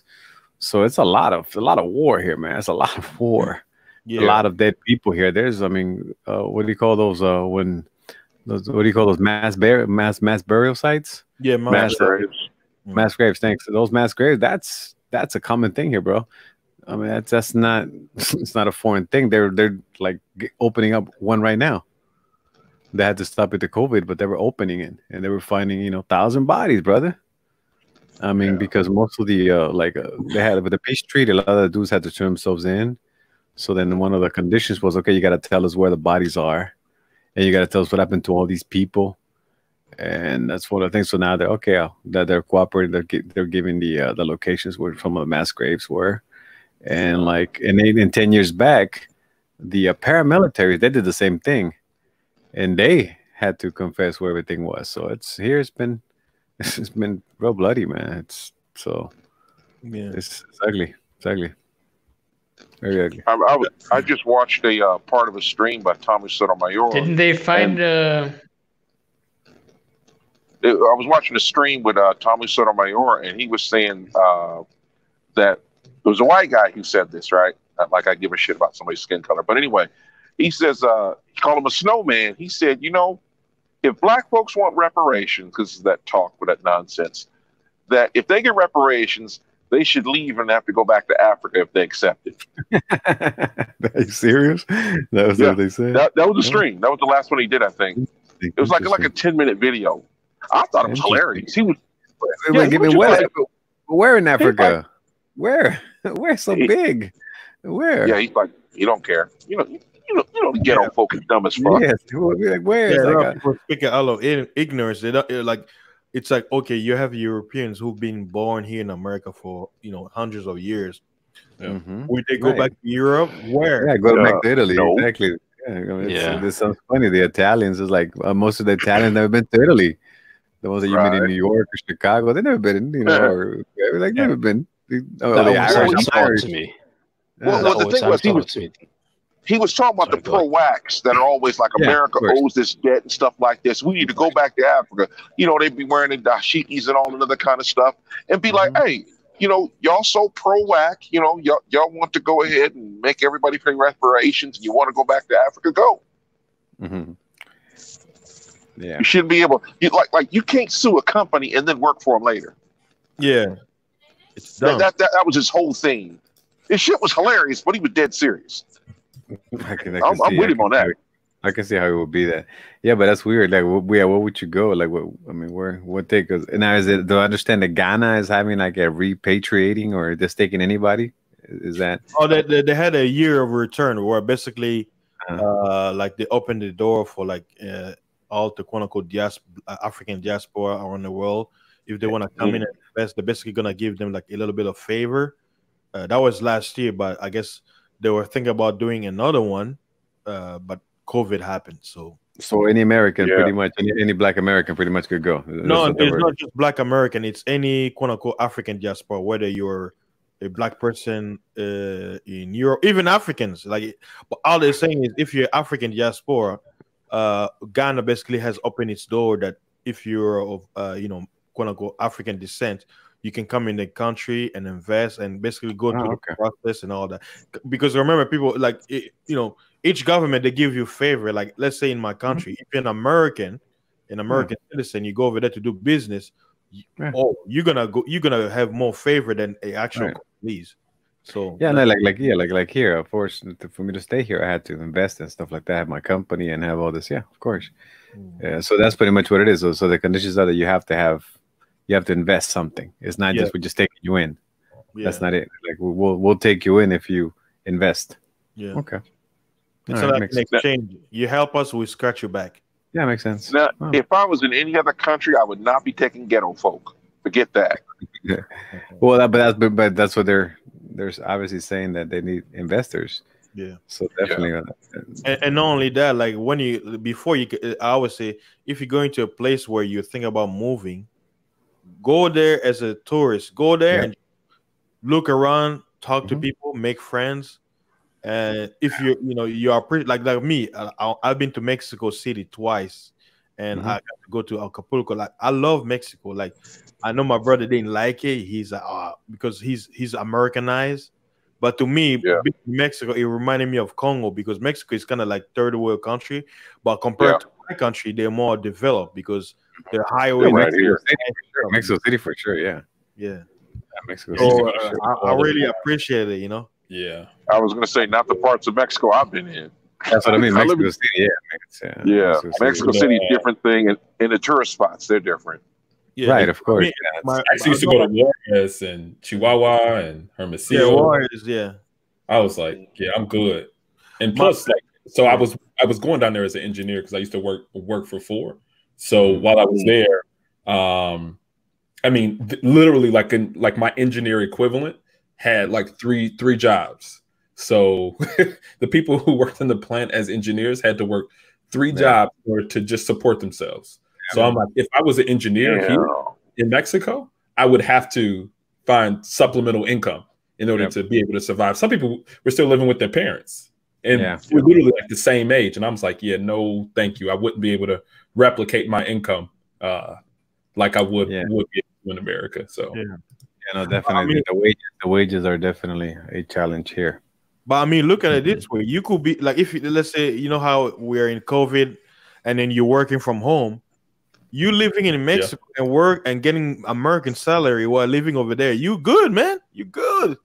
Wow. Yeah, it's possible. There are organizations who they have like American organizations who put you in a different place. Like the last organization I worked for, they were building a plant in China, so like mainland China.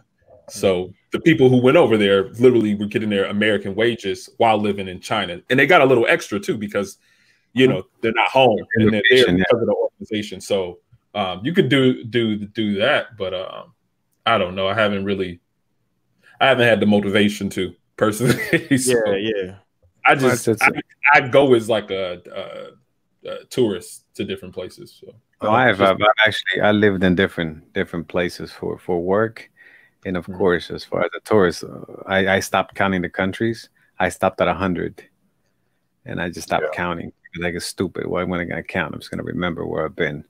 but I've actually lived in a couple of countries for work, and it's fun. It's definitely that's why I'm so addicted to my freedom.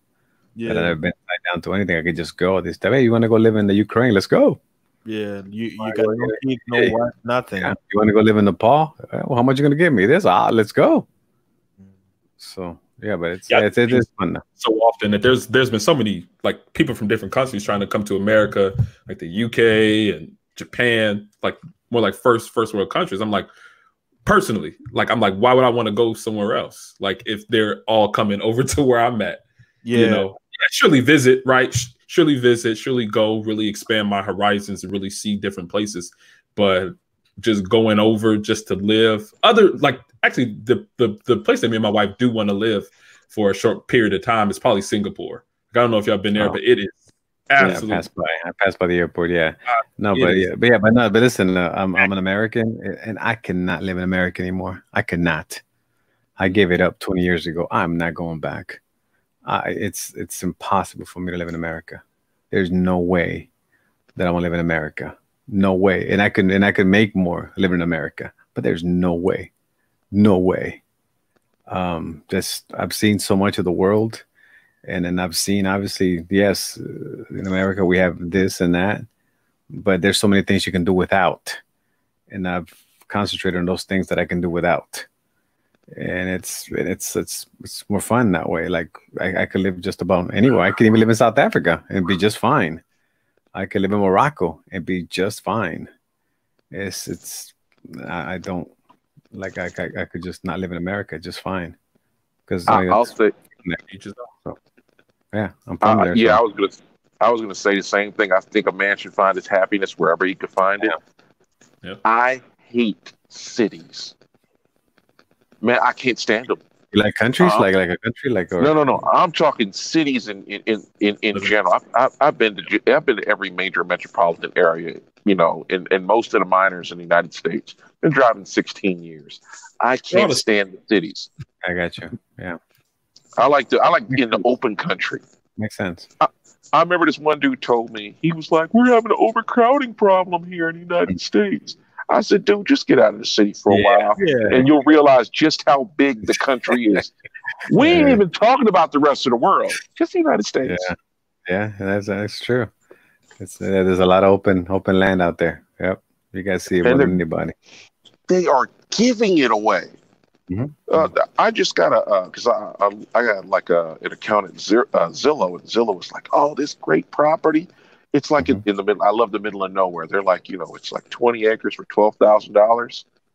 And I'm like, 20 acres? Well, that's a lot, huh? Jeez. Yeah. How are you gonna do with all that? Oh man, what I wanted was a 40-acre property. Wow, what the hell are you gonna do with all that? Keep the motherfuckers from moving next to me. I don't want to hear nobody fucking outside or they dogs. Where I stay, when I go over my family's house, right? There's always somebody's dog barking, just for hours. It's like about 20 acres to stop them from barking, to not hear the dog bark. Well, that and the commies, I can't stand them. When they start saying, "Hey, you know that and the little bastards that always rob you because their father ain't whooped their ass." Commies, thugs, and dogs. 20 acre area. That's crazy. Man, 20 acres ain't that big though. Yeah, it is. Oh, definitely keep you away. See, I feel like I'm cool. Like I can hang out with number country boys and we'll have fun. Yeah, I got you. That's a lot of land though. 20 acres, that's a lot, man. What are you talking about? How many city blocks would that be? Like roughly? That might be close to a city block because you figure an acre is like 300 feet by 500 feet. That's 1 acre. It's not that big. So you're talking what? Hey, acre's big, man. Yeah, it's big. What are you talking about? It's more than a city block. I bought land. Was it 10 acre? You could build it basically like a suburb, like a mall, right? Like a suburb. Like a suburb. Yeah, you could. Matter of fact, like those regular, I want to say regular size malls. They're not exactly 10 acres. They're probably closer to about 100. But like a truck stop, like a small truck stop, is probably like 10 acres. Yeah, see, that's big. That's a big area, man. Yeah. I know people who have done that in Tennessee. Pretty much bought a lot of acres and put trailers on it, and then they then they put some crop down, get a little irrigation system together, and pretty much just live on acreage. But it's really I'm not a farmer. Huh? I mean, the whole idea, like, let's say you wanted to build a shop and just want to work on your equipment, have your stuff in there, a couple $100,000 worth of equipment, right? Your neighbors are going to steal it. The moment you take off. I mean, I always say it like this. I stay away from the ghetto folk. And I went over to my mama's house one day, and I'm sitting there. I'm listening to siren after siren. I said, "Mama, the ghetto folk are getting closer. We need to move." You know what I'm saying? I'm like, I'm getting all your shit. I'm like, okay, I'm planning this shit out. I'm gonna say, "Mom, let's go for a drive." Yeah, the ghetto flight. Is that what you did? Mm-hmm. Got to do something because my mother. She I don't know what to say. I love my mama, but I hate the city. Just all the shit that goes down. I mean, like you hear people talk about, "Oh, we leave our doors unlocked." I said, "I'm from the hood. You don't ever leave your door unlocked." That's crazy talk. Hey, they do, but yeah. You mentioned something that's interesting. My mom even was saying it. She was saying that before the Belgians came to the Congo, there was no concept about having a door in your house. It was more like those little trees where they'll make like the little carpet thingy. Marco probably knows it, where it's not a carpet, but you can lay on it, kind of like the Japanese how they will have it. Okay. I forgot the name of it, but they'll have it as a door, so you walk in. It's like a veil, right? So there was no concept of a wall or a door. But when the Europeans came, they brought in that mentality. Oh, you gotta have a door to stop someone from stealing. Yeah, there was no such thing like that in Africa. That's what I tell people. I'm like, there's a lot of things that has changed where the Europeans, because they're thieves, they have that mentality. Oh, you gotta have a door. Thieves. You sound like Nick Cannon now, brother. I'm gonna be in trouble. Hey, hypocrisy, help me out. Edit it out. Hey, I'm gonna say it like this. This is something that a lot of black folks gotta say because I always try to look ahead. The whole idea of insulting somebody by their race is going to become not illegal, but companies are going to frown on it, and they're going to start canceling channels because of it. That's silly, man. Well, like I said, I'm really surprised that it sounded like really when I was listening to that Nick Cannon tape of him doing that rant. I say it didn't sound any different than one of these channels. Exactly, and that's going to shed a light on it because a lot of people do that shit. Yeah, it's like there's no different than one of these guys that get on here all of a sudden and start talking. Oh, it's like that's But Nick Cannon, I guess he felt comfortable. I guess he felt like he was on YouTube or some shit like that, but he wasn't. Well, he's a big name, so they have to make him as the example. That's why I say, first of all, Nick Cannon is an actor and he's in Hollywood, so right. But I was surprised. I mean, I was surprised that he would start spewing that. I mean, a lot of it again, it's hypothetical. You know, it's not really like proven. But he was saying it like it's like in stone, like they do here. Oh well, yeah, because this and this and this and this. It's just like they hear and they repeat it.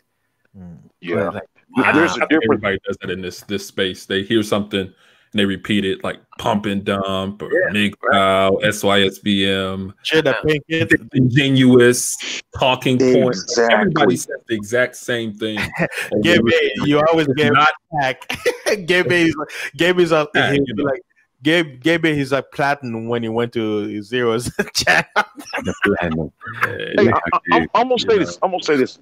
I went off on this dude. I was on GC stream once, and this dude was repeating some stupid shit. And I'm telling you, it was like the equivalent of somebody saying, "Yeah, man, you know, black men are just taller than everybody else." We know that shit ain't true, but motherfuckers keep saying it. Yeah. And it drives me up the wall to hear somebody say stuff with such conviction. What did Neil deGrasse Tyson had a commercial? He said a great quandary in the world today. I'm mangling this. He says to know enough to be knowledgeable about a subject, but not enough to know you're wrong. Yeah. Just to hold somebody's arguing with you that, and they don't know what they're talking about, like stuff that you've read that you know. And you're like, dude, hey, how about you go ahead and look over here for it? Because, you know, God, telling this dumb motherfucker in the chat that shit. But with the ghetto folk, they don't want to hear that. They hear about 5 or 6 sentences, and they'll repeat it until the cows come home. We'll do no research. Will Muster, check this out. Quote people before they. Hey, Gabe, hey, check this out. You wanna note the irony? Hypocrisy. Isn't it interesting? This is what we were talking about 7 hours ago. That's what I told you before. You guys already talked about Cannon? Is that what it is? No. We were talking about the manosphere, talking about how like if they were to find out Hypocrisy's background, they're gonna attack him. They're like, "Why are you doing here? Who are you?" You know. Yeah, I think that anonymity is a defense in this space, and I think that most people, I mean, especially if you're taking an extreme approach about something, you should keep your anonymity. Like, you should not give that up, because you never know what you never know what people would do. So, and you can't say something true. You can't say the Democrats were the Klan. Black folks were Republicans were too. I said, no, David Duke was a Klansman. The rest were Democrats. And you try to say, how about you look up this? How about you look up disenfranchisement or Reconstruction area? Even Wikipedia didn't fuck it up. And you'd be like, how is it that you don't want to look? No, it's not. Yeah, it sounds better, like say repeat it, and that's like we're saying that people like just say it over. Say it over and over. I mean, because when I was hearing this brother Cannon yesterday, I mean, just hearing him, it was like, yeah, you know, the melanin, and then like the melanin makes us strong, and it gives us the soul, and everybody else who has no melanin is evil. It's like, what the fuck are you saying, homie? Marco, that's some retarded shit right there. Marco, what are you saying? Go ahead. Marco, see, that's the problem. Like, that's why I was saying that people, you know, that he's an actor. Why? See, what he was doing, he was mixing a bunch of I'll call it mumbo jumbo theories, right? And the fact, the point is, when you say, okay, melanin, right? But here's the question: people don't realize that white people also have melanin. Right. It's just exactly that they have less than us. That doesn't mean they don't have it. So the way the argument is, oh, they don't have. I'm like, dude, for you to have skin, you gotta have melanin. Hello. Or another one, just because a dude looks a little different than you, why you get mad at him for something he never did? Yeah. That's the shit that drives me nuts. Hey, I'll tell you, me and Hypocrisy and the Imperialists, we covered. That's what I say. It's a good thing, you know. We had some fun, and then we're coming up full circle based on what we were talking about almost 8 hours ago. We went over the same thing, and you know what? By me having a good conversation with Hypocrisy, I was able to pull certain information that basically, like I always say, I've never been in Israel, right? So there's some things happening over there I may read about it, but there's a difference. Somebody who lives there and actually have a different point of view that can actually enlighten me, right? But guess what? If I had this mentality like, well, I'm not gonna listen to him, I know I'm right. Guess what? I would have never found out information from what he knew, you know. So basically, I allowed him, I made him comfortable, and when he told me, I'm like, okay, now I have somebody who's basically guaranteeing or basically putting in stone what I've studied, and actually somebody who actually prove my understanding, right? But the thing is, there's one thing about reading something in a book, but if I have nobody who's from that area to basically prove what I read, it's still gonna be something I read in a book, because I don't really know. I only know what I read, but how do I know it is it if I've never been there? You know? Yeah. We're I all old think enough that people to remember. Go ahead, Gabe. Go ahead, bro.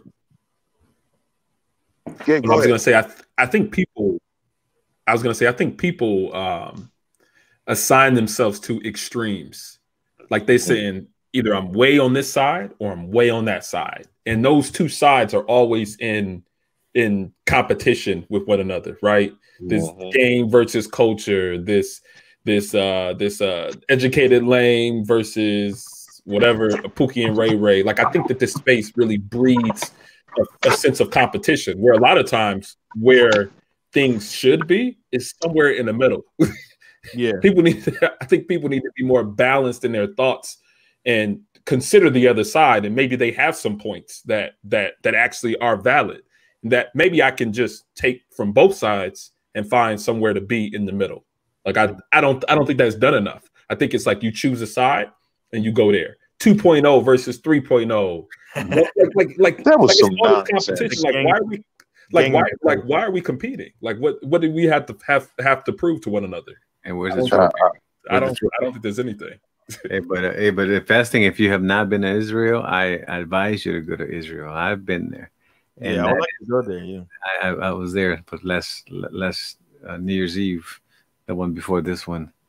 I was there, and nothing will kill your faith faster than if you go there. Well, it's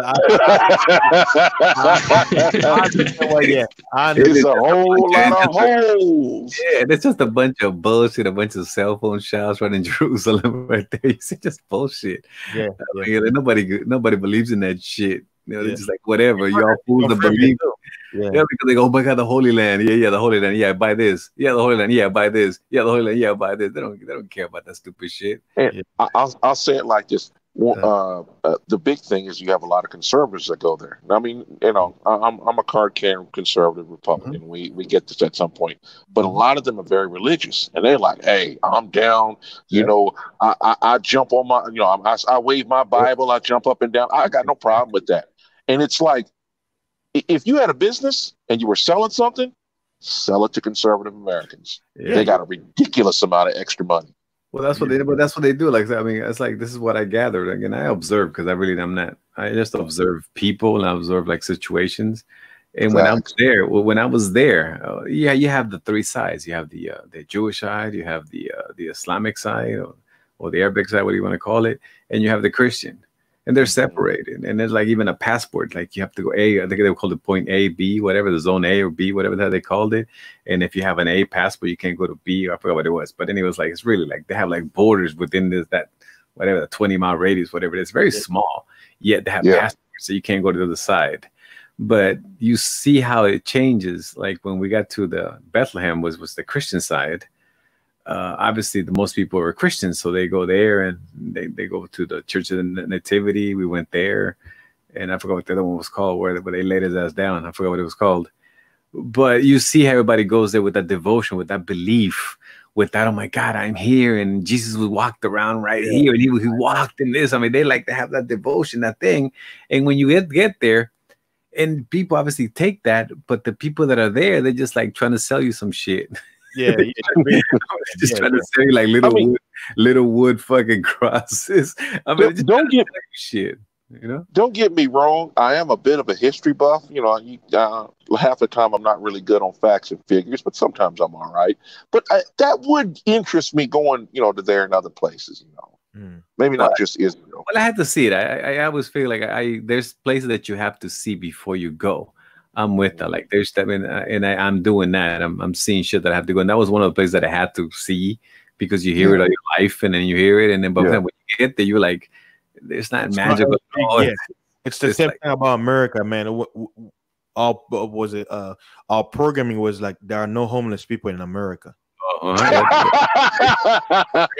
Everybody's rich. Everybody's rich in America. Everybody's rich, and I came here, and when we were driving from the airport in Houston, going to my dad's place, and then we saw homeless people, and then this guy was white. We're like, they are white homeless people. What? We were kids. It's like in our mindset, we're like, wow. So I'm like, so white people can be homeless. Oh my God. Amazing. Let me add something to that real quick. You saw white homeless men. Oh yeah, that's right. Not women. That's right. Not many women. Yeah, not many. I mean, it's like a third. A third of all the homeless are vets. Yeah. And no one ever talks about this. They say homeless people. I'm like, well, okay, fine. You have all these, and the women are old and crazy. Yeah. And some of them are just lazy. It's every now and then I run across some young people who are they're young, but they're homeless. And now it's very common, man. Like I'm seeing, look, I'll look somebody. I'm like, look, you got 2 legs, you got 2 arms, you got 2 eyes, you can see, you can walk. Why are you begging money in the street? It's a hustle. It's a hustle. It is. It's a hustle. There's all types, obviously, because there is, like as you said, the young people. I was reading this article and I saw a show on it where there's people that actually they work, but they're priced out, like in like the expensive cities like Los Angeles and stuff like that. They're just priced out of the housing market, that they literally live in their car. And there's apps where they tell you places like parking lots where you can actually safe to park. So they just stay. There's like a public bathroom, whatever. So that's where they stay, and they live out of their car. And they have jobs. It's sad. Whoa! Hold on, guys. Hold on. I just got a notification from brother ARC. It's a good news. Wait, hold on. I just saw he posted it. Well, he posted it earlier today, but I missed it. It says, I guess somebody sent him a message on Patreon, but check this out. Yours truly will be married tomorrow on Friday, July 17, 2020. I know some of y'all are like, I thought this day will never come, laughing at you know that, and a quarter will give me a phone call, but without the quarter, I get no phone call. That's worthless. It was worthless. you know, I'm just now looking at the chat. I'm so not used to like being on and not looking at the chat, and I'm not even noticing people are saying shit to me. I feel like, who does that shit? Oh wait, she left already. I can't make fun of her now. Yeah. We talking cash shit about Tuna in the chat. Yeah, but anyway, Zone talking about acres not big. Laugh out loud. Get out of the city. You'll see something big. I didn't say that out loud. Hey, congratulations to ARC on his marriage, man. That's so fair, but you have no idea. Poor bastard. Exactly. Never get married. Condolences too. You have no idea, brother. Only time will tell. Time will tell. Yeah. Only time, man. Time is on my side. Yes, it is. I saw my cousin a couple days ago, and he's like, "Man, you married? You got any kids?" I said, "Hell no, these bitches are crazy." He's like, "Yeah, you're right." That's crazy. Well, we'll see. I mean, like I said, we'll see, because you say he's older, right? He's older. Yeah. Yeah. Your boy. 50.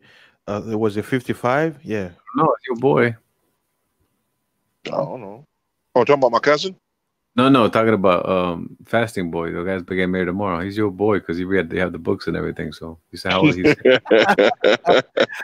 Yeah, I had the PDF of was it Mode 1, and I bought his what is his book? Was it Say It Again?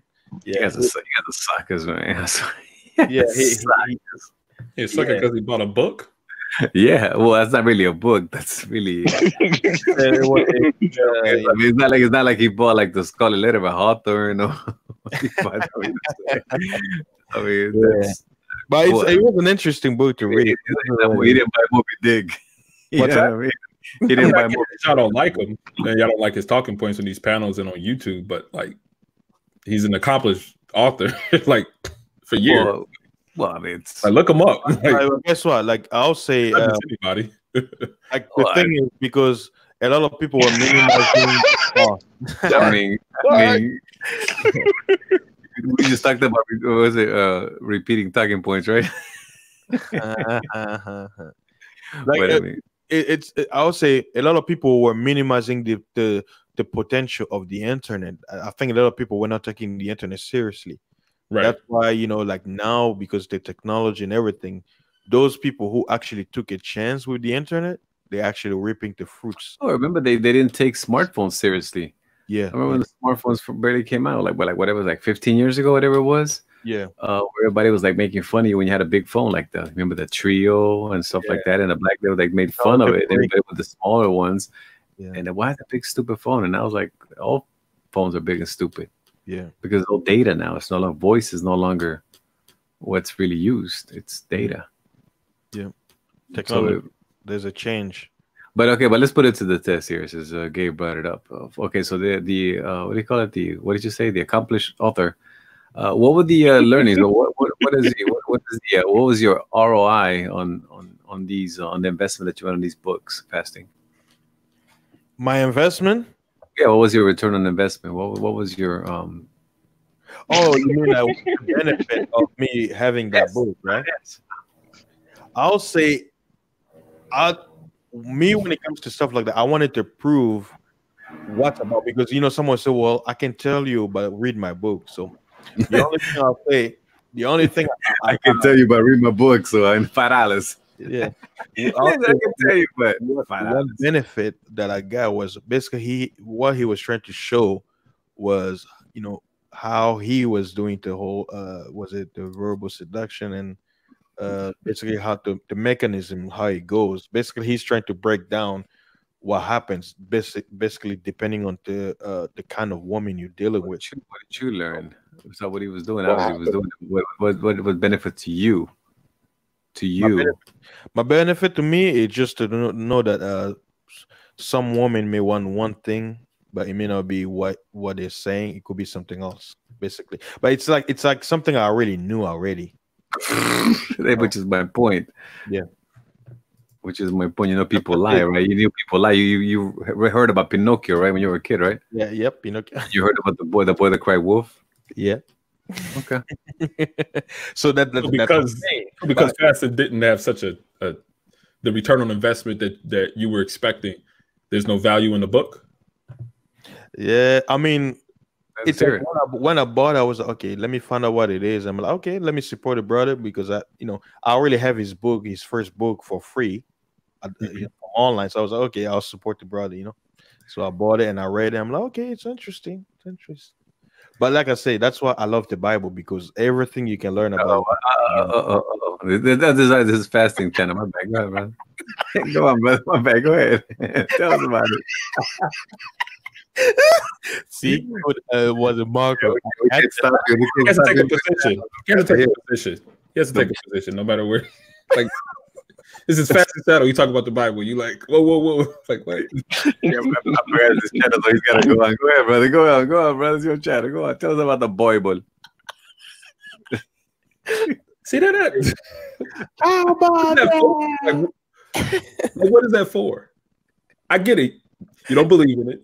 Like, you don't agree with it. But like, why can't another man have a particular position that you respect without poking fun at it? About the Bible? Is that what we're talking about? Oh, so what? Huh?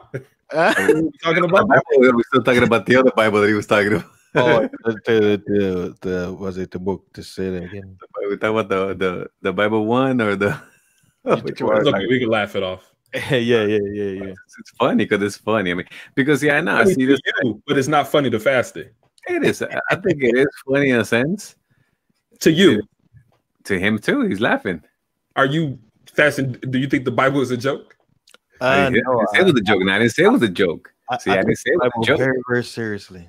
Yeah, I didn't say it was a joke. So you don't say that, Gabe. I did not say, hey, the Bible's a joke. I never said that. No, it's like I understand where Mark is coming from because Mark is he's kind of like, well, I know the Bible, but I'm like, it's like I don't look like. I'll put it this way: like me, for example, my life, the foundation I look at it with the Bible. Some people they don't see it. They're like, I know about it, but it's not for me, you know. So. Yeah, but no, I understand. I mean, perhaps you never. I guess obviously you hear me when I'm saying things, but I've actually understand belief. And one of the things that I did, like on my life, I actually went to all the places where the beliefs were born, which is why I just mentioned Israel. Israel, where Christianity, started and all that. I've actually been to Nepal, where Buddha was born. I've actually been to India. I've actually been to all the places where the beliefs are born, and I've learned from there what they believe, and they explain to me the different gods, or different books, different beliefs, different rituals. I've actually done all that myself. Now, from that, I've gathered. What does that mean? Does that put you in a position of like an authoritative position? No, like, why was that important to mention? Because I understood that they're just beliefs. People will believe what they believe, but doesn't make it true, though.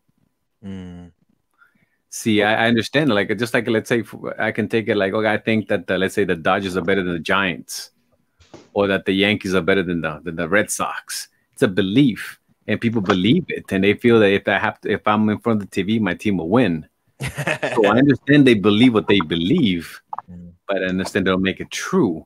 Because if you tell somebody where, like, for example, in India, if you tell them where Ganesh came from, that is the guy that has the elephant face. Oh yeah. If you tell that story about Ganesh to a person, a Christian, they laugh at it. They go, "That's stupid." But then if you tell them about the Adam and Eve, or the whatever, or the Noah, or that one, to somebody, they'd be like, "That's stupid." Because they don't believe it, because they have their beliefs, and it's like kind of like Marvel and DC. Some people believe in Batman, some people believe in Spider-Man, and that's how I look at it. I really look at it. They're just stories. They're just stories that people believe. That some dude got bit by a spider, and the other guy was playing with atomic energy, and then literally, like radiation reduced. And then exactly the end, man. Marvel comic stories. Like, that's really what it comes down to. To you. No. Well, see, I understand that. Yes, because listen, like I'm telling you, do you know where the Ganesh got his elephant head? Enlighten me. Okay. Basically, they were saying that Krishna was out, okay, which is the old, whatever, their god, their biggest, okay. And then when he came back, he thought that his family was in danger, so he happened to kill this intruder. He felt it was an intruder. So the wife told him, no, this is one of our most loyal servants. So he felt bad. So it's like he ordered people to go into the forest and bring him the first animal they saw, and it happened to be an elephant. So what he did is he chopped the head of the elephant, he put it on this one, he made him a god. And that's what Ganesh is, God, Ganesh. That's their story. That's what they believe. You tell that to somebody, they'll be like, that's fucking stupid. Oh, well, what about this guy that walked on water? That's fucking stupid. So, you know what I mean? Like, that's the same thing. This guy got bit by a spider and he can climb walls. This guy happened to get next to radiation. Now he turns green. Stories. Or some guy built a suit and flew around. Right. I mean, that's but they believe it. So for people who believe in the stories, how do you, I guess, respect their beliefs without reducing them down to Marvel comic? Well, the story again. This is what I'm saying. It's a story. What's the difference between that? Because they're old. And I never questioned they believe it. Like I said, they believe it, and I understand they believe it. But to me, it's really like there's no more. That one, the the Marvel is no more true than the DC. Like the Ganesh story is no more true than the guy that walked on water. They both believe it. Yeah. And I got you. You believe it. Go ahead, believe whatever the hell you want to believe. But I don't have to believe it with you. All right. So you got it right. I know. Not really. I don't think he answered the question, but I get it. I mean, to me, they're funny because obviously I don't believe in it. It's like, and the same thing with, it's funny how you can't come with a better retort than that, though. Yeah, because I'm not telling he just bitched his way out the door. Whoa, what? Thank God you a fool. That was some female shit, wasn't it? Like he couldn't give him a better answer to why Marvel Comics and the Bible are different. Nobody would argue. Listen, you coming in on the back end of the conversation, so I think you just coming up here to try. No. You didn't answer his question right. I mean, you didn't give him a better retort than answer his question.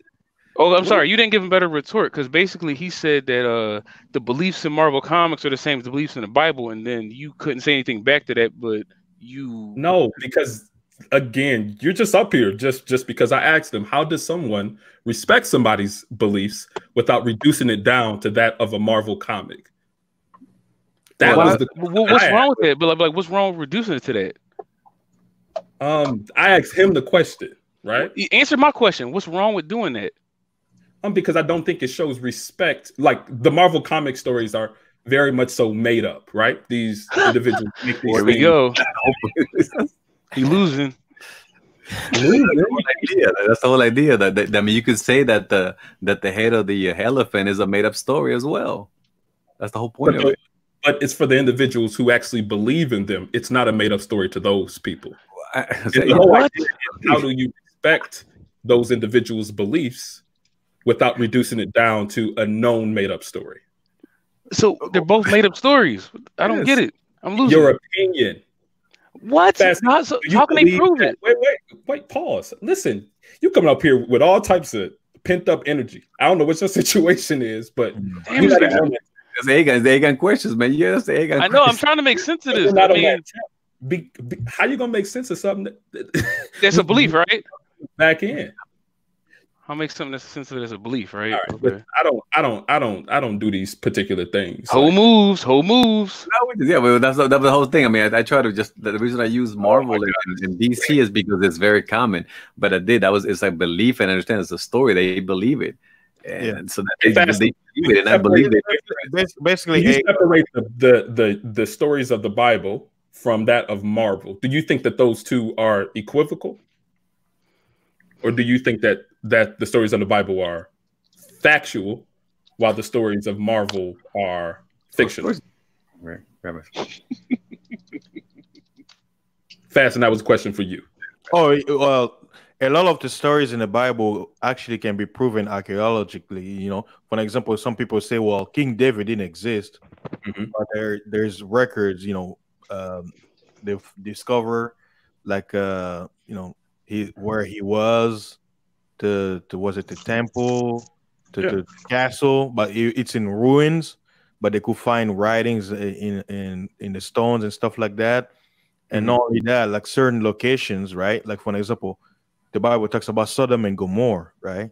Where it says that nothing can grow over there. They got burned with fire. Now, archaeologists who went over there, they say it smells like sulfur. And they say whenever they look at the whole area. What about Jonah fasting? Well, I'll put it this way: the story of Jonah, you can't really prove it because you want to know why? Because, for example, but people tell it like it's a real thing, right? People tell it like it happened, right? Yeah, and that's what I would say. For the same thing, right? Like me and Zero, we usually have headbutts on it, right? He would say, for example, he said, "Well, 10,000 years ago, something." I'm like, "Well, how do you know it was 10,000 years ago and not 5,000 years ago, right?" Because as further you go back, right? How are we gonna know something that happened thousands of years ago? No, I got you, but just for the stick of the stories. But like say Jonah, you tell Jonah like he actually lived in a fish. Like you say, yeah, Jonah lived in a big fish. Yeah, whatever he lived in there, and you guys say like it really happened or something. Jesus, he walked on water, and he walked on water. He did. I mean, that's you believe like I said, it. you can't prove it, right? Just like you give the example of the story of the God, right? Ganesh, yeah, Ganesh, right? So the whole thing is whether it was real or not, right? We weren't there, so we can't really prove it, right? Right. So kind of what I'm surmising is that there are stories in the Bible that you believe are true that actually happened, and you believe that these things can be proven with historical facts from archaeology, from other research. Now compare that to no, but places. You Marco saying that.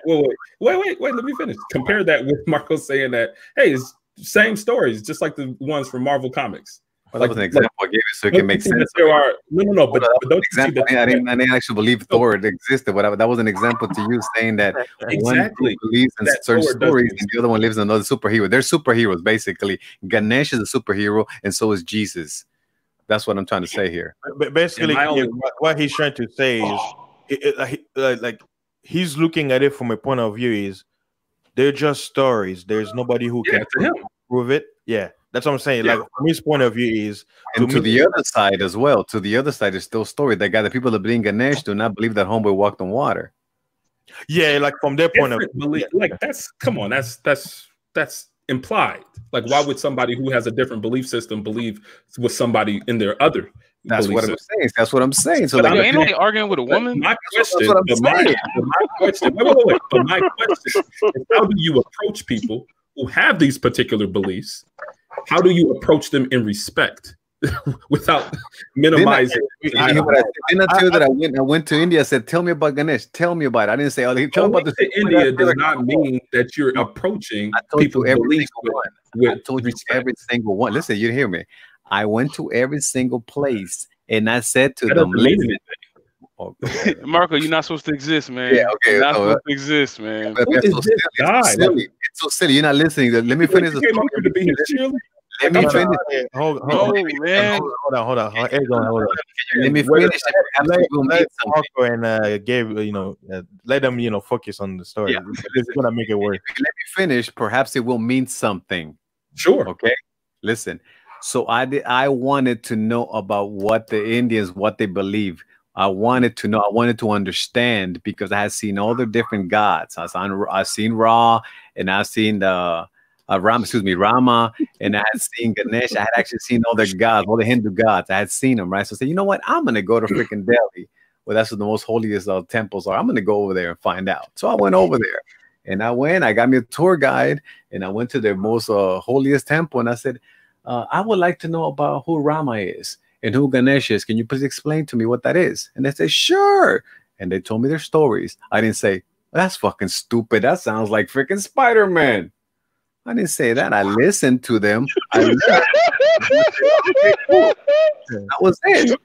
I did the same thing. I did the same thing when I went to. I said every single region I went, I did that. Can you please explain to me what this God means?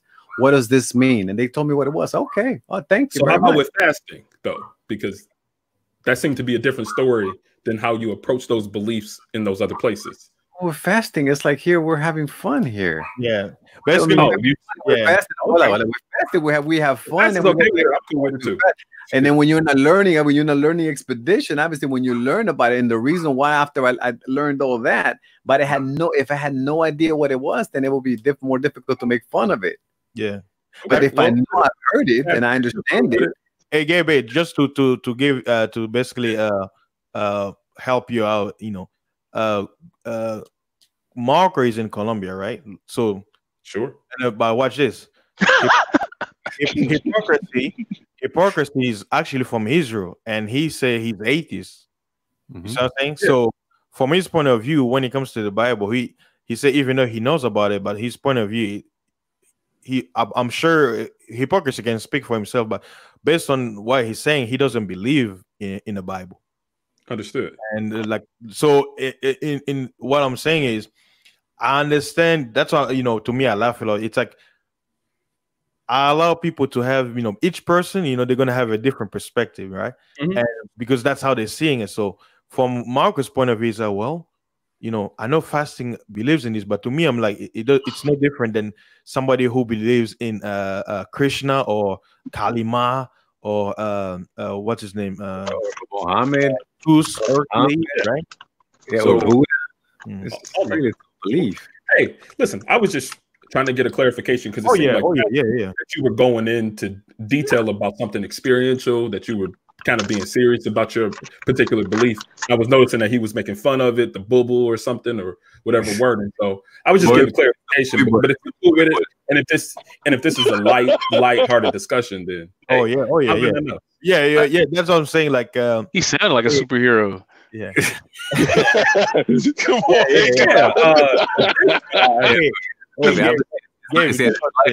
Lighthearted because I Hey, know guy, are he you believes Marco cheerleader? Like, I'm really trying to understand what your position is. No, here, 'cause it man, seems let's like you not. popped up out of nowhere. You have a hard time understanding stuff, so let's move on to something else, man. You can't understand. I have a the hard daily- time understanding. Yes, you do. You have a very hard understanding things. Did I say something to you before that hurt you? Like what? Like Keep what going- hurt you? Why do you keep going into new stuff? You're like a woman. Like what's the situation? Every time you can't get a Vic, you move to something else. What is your situation? Like you really came up here to He's chill. still doing it. He's still doing it. Stop. Yeah, Stop moving to yeah, new 'cause you're shit. still doing it. Like you really came up with this type of like we weren't even on that tip. I was just asking questions. Hold on. I mean, Egon, how long you been watching though? About a half an hour. Half an hour. So were you here when they were basically just going back and forth? Like, well, actually, we were talking about what was it? We're basically talking about something, and then he went into religion, right? And then I guess Gabe A was basically, I understood where Gabe A was coming from, right? Because when Marco was saying, it's all belief, right? So because you have to understand, like me, I'll use an example, right? I've had experience talking with atheists, right? Oh, I know where we're led. I know where we're led because we're talking about the one book. Yeah, was it? And then he said, and then the Bible, and then that's what was like, oh, the Bible, and I'm like, oh, that's like so. I lighthearted like I always do with fasting. Yeah, because yeah. he pronounces the Bible. Yeah, so that's what it was. And I was like, oh no, that's the Bible. That's basically, Gabe didn't get the joke that me and Marco usually have. So that's why I didn't want to, because Gabe wanted to understand, and that's one thing I've been doing in this channel. Like, if somebody doesn't understand something, you gotta give them time, right? Because if I try to basically come in and try to basically make them understand, like, because each person have a way of seeing things. That's why I wanted Marco and Gabe to basically interact and understand each other. Even though me and Marco, I really know, the joke. It's kind of like an inside joke, but Gabe didn't get it. That's why his questions was fasting. Do you really think he didn't get it, or he just wanted to Vic with Marco? Well, I don't read minds. Hey, guy, I can't read minds. No, but you're right. He didn't want to challenge me, my wisdom. If I knew something, I obviously did one. It's like I didn't challenge any type of wisdom. I was just comparing. You did. You said, "What is your expert?" That doesn't make you expert. You did ask me, why does that make you an expert? You did ask that.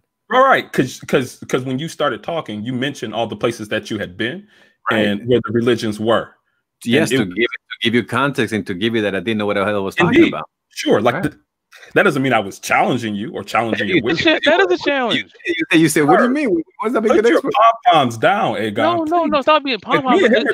Like me and him are obviously talking, just having a basic conversation. Is that how you win? Really came up here with pom-poms and we can move on. It doesn't really matter. Move on. Egon, because when you're adding A, because what happened is it create more confusion. That's why I'm like to basically allow people to express it. That's funny, but yeah, I mean, we have a hypocrisy here. Like, if you actually listen to a conversation we had, even though he's freaking atheist, we are able to actually have a conversation for almost an hour, just me and him. And we came to an understanding of, okay, he gave me information, because one thing I've discovered is if someone has certain questions or he wants to express himself, each person is different. That's why, for an example, Vision, right? He usually have a hard time, and that's why he has to talk fast, because most people don't give him the time to actually express himself. So my philosophy is, if someone, or like, for example, Marco, and whether Marco agree or disagree, it's best to let two people settle it so both of them can have an understanding. But whenever you have like a third party, they don't understand what's happening. What usually happens is you're gonna have like a little fight, and then they were actually, that's why DJ Kuda, what does it happen? He's coming towards wrapping it up, and guess what? Someone cuts him off. So he can never finish. So usually like Marco, I understood Marco because we already have an inside joke, but Gabe A from the outside, he didn't understand. So he was asking questions. So what it may seem like, there's a little, what do you call it, conflict. But the thing is, sooner or later, as men, they're going to exchange. And I mean, Marco is smart enough. I mean, I'm sure Marco knows how to interact with people. So by allowing both of them to go back and forth, what will happen is both of them, because the misunderstanding is between them two, they will settle it. But if third party comes in, right, and put like commentary and stuff like that, then that's where you get people triggered. You know what I'm saying? Because we've been here for hours. look right now, it's almost 10 hours, and they came in like what, 3 hours ago, right? You guys something like that. Yeah. It's 7 in the morning. There's like a background story that led to this. We went from talking about Kevin, and then now with Eros. So it's like, but before we got to this position, there was something behind it. So it's like you show up, and then you trying to interject, but you didn't know what led to that. Because I'll give an example, right? Let's say Marco and Gabe were talking about politics, and they got now into religion. And then you come in when they're actually transitioning. Well, that phrase. Hey, whoa! I don't transition, brother. the way religion, right? So somebody will come in and they don't understand the background story. Okay, Marco, get ready for this, right? Watch this. In the Bible, it says when two people are having conflict, right?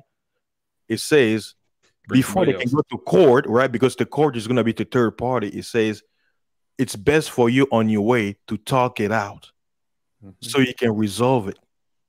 And then because when you go to the third party, it's going to be gossip. Why? Because the other person don't know what happened. And he's going to say based on from hearsay, she say, but both of you know what happened. So you can resolve it between you two better than anybody else. But if you go to a third party, guess what? They're going to decide based on what they observe, but not because they were there. You see what I'm saying? So that's what, basically what I'm trying to do is, I want to have harmony, because not everybody's going to agree on everything. I have hypocrisy. He's an atheist. I believe in the Bible. So you think we're going to be in the same panel in a real world? No. But we are. Why? Because we came to an understanding. I'm like, okay, this is where you're coming from. This is where I'm coming from. And we may have some jokes, but, we got to have harmony, man. I'm like, we don't always have. Wait, fasting. I have to correct you. What's up? He's going to correct you, he said. Yeah. He's got a delay. Is that what it is? I'm not an atheist, but I'm not practicing religion either. Agnostic. Yeah, because I think that wouldn't atheists be a religion per se? Yeah, well, I call atheism a religion. Atheism, my opinion, but atheists will say he's not. It is a belief, right? Yeah, it is. Yeah. If you ever get a chance, both of you all of you get a chance to watch the movie by Bill Maher called Religulous. Oh yeah, I've seen it. Yeah, I've seen that too. Yeah. He doesn't believe. He's just not sure. Yeah, I just don't know. And he goes over everywhere, and he kind of just like does exactly what you said. Exactly, like everywhere. Exactly. Now you understand what I did. That's exactly. Yeah. It's amazing. So Gabe is he can have an idea. Shit. He can't put the pom poms down. I get it, brother. It's not really a pom pom. Fasting wants harmony here. Can I talk the fast room fast? Fasting wants harmony. Chill. Okay, let's talk the fast room fast. Like chill. Fasting. I agree with everything you said, Fasting. You want harmony in your place. The reason why you and hypocrisy can speak to each other is because y'all speak honestly. You come at it from a stance where you believe in the Bible. Hypocrisy is an atheist, I think, so he doesn't. But the best way to have common ground is to say what doesn't make sense and what does. And that's what I do with the Bible. I don't believe in the Bible, but it has a whole bunch of stories in there that I can relate to. Mm-hmm. And then if I come across a Christian who can say, yo, that does sound crazy, but I still believe in it, we can meet somewhere. Mm-hmm. What Gabe A was doing was basically fishing for victories with Marco. He really wasn't. let me finish what I'm talking. Don't interrupt me. Basically, if you can't compare a man walking on water and living in a fish to Iron Man, like are you being honest? Well, let me ask you, Aegon. Do you think some people think that way that are out there? Hold on, say that again. I say, based on what you just said, do you think there are some people out there who think that there is no relationship between thinking of Iron Man, you know, having all that tools and doing his, or Spider-Man, to Jesus walking on water, or a god like Thor having a hammer that can call lightning? Like, do I think there are people that think that that's real? No, like based on what you say, right? You say that how can you, think that way, where, like basically you're saying that how you're thinking, that you say, well, it's easy for you to compare. Because basically it's two things that haven't been seen before on the planet. So basically that's similar. But that's what I'm saying. Like, that's why I asked him, like, do you think there's some people who actually believe that there is no relation to, they don't see it that way, like you're seeing it? Because you say yourself that you don't believe in the Bible. So how you going to see it is not going to be the same as someone who actually believes in it, right?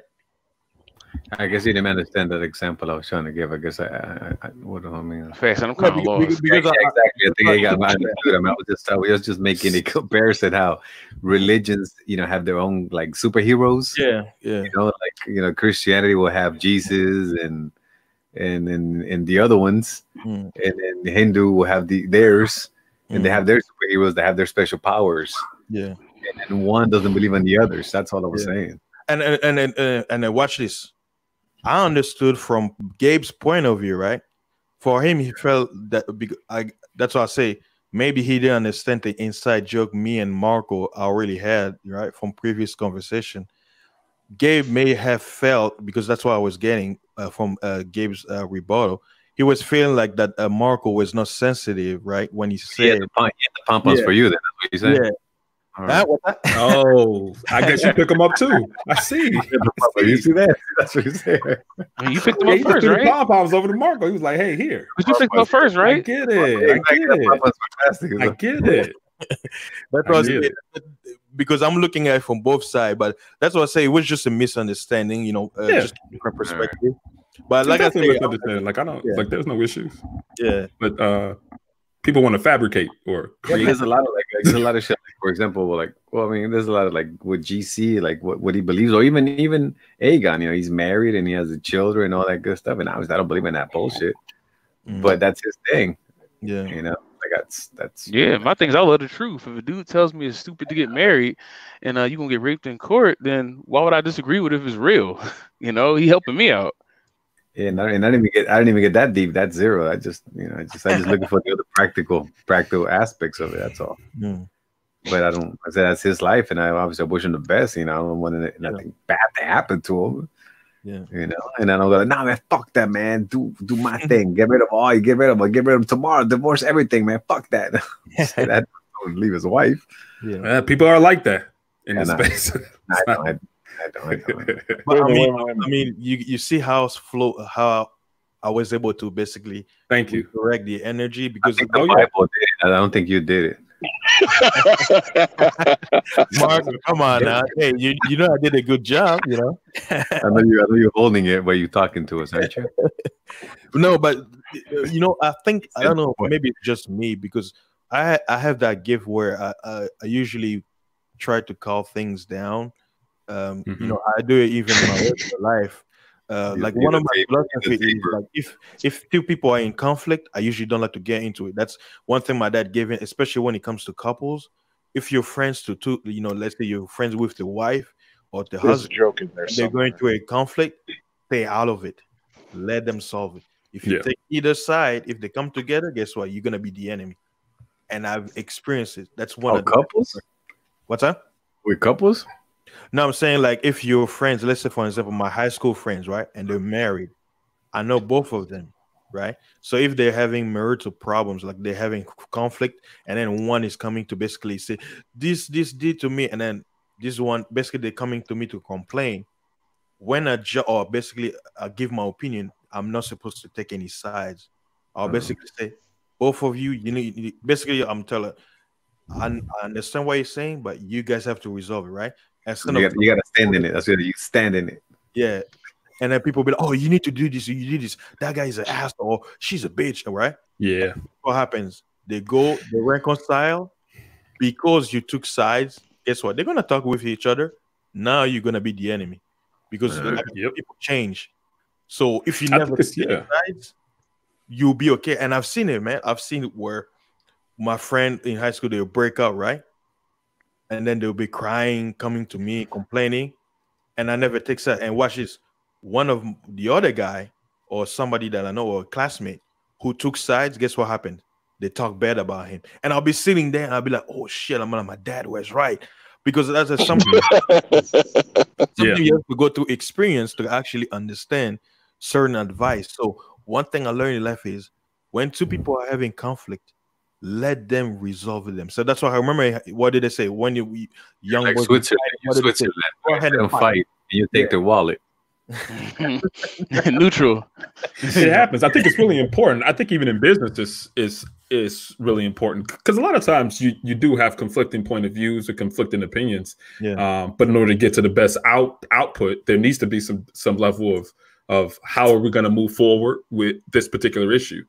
I mean, I know there's been many times where I've been on calls with customers because I work as a consultant. Been on calls with customers who are going back and forth, just about some mess, about nothing. But it's like the one who is like the calming storm is the individual who kind of is able to kind of redirect all the, I guess, the conflict energy into a positive resolution. So it definitely has a lot of business application in it too.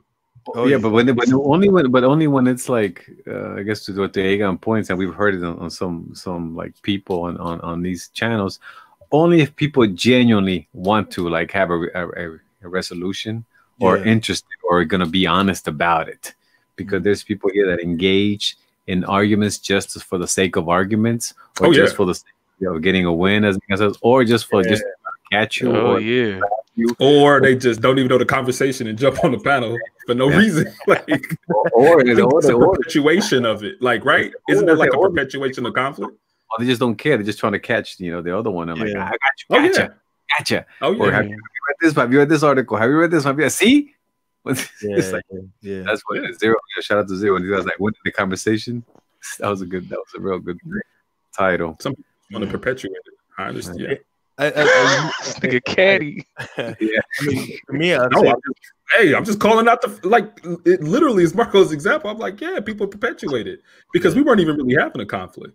Like it wasn't even no issues. Yeah. But I actually, but also you and I were having it, but we don't know what it sounded like from somewhere from the outside as well. Yeah. But it's like I'm not about to jump into something.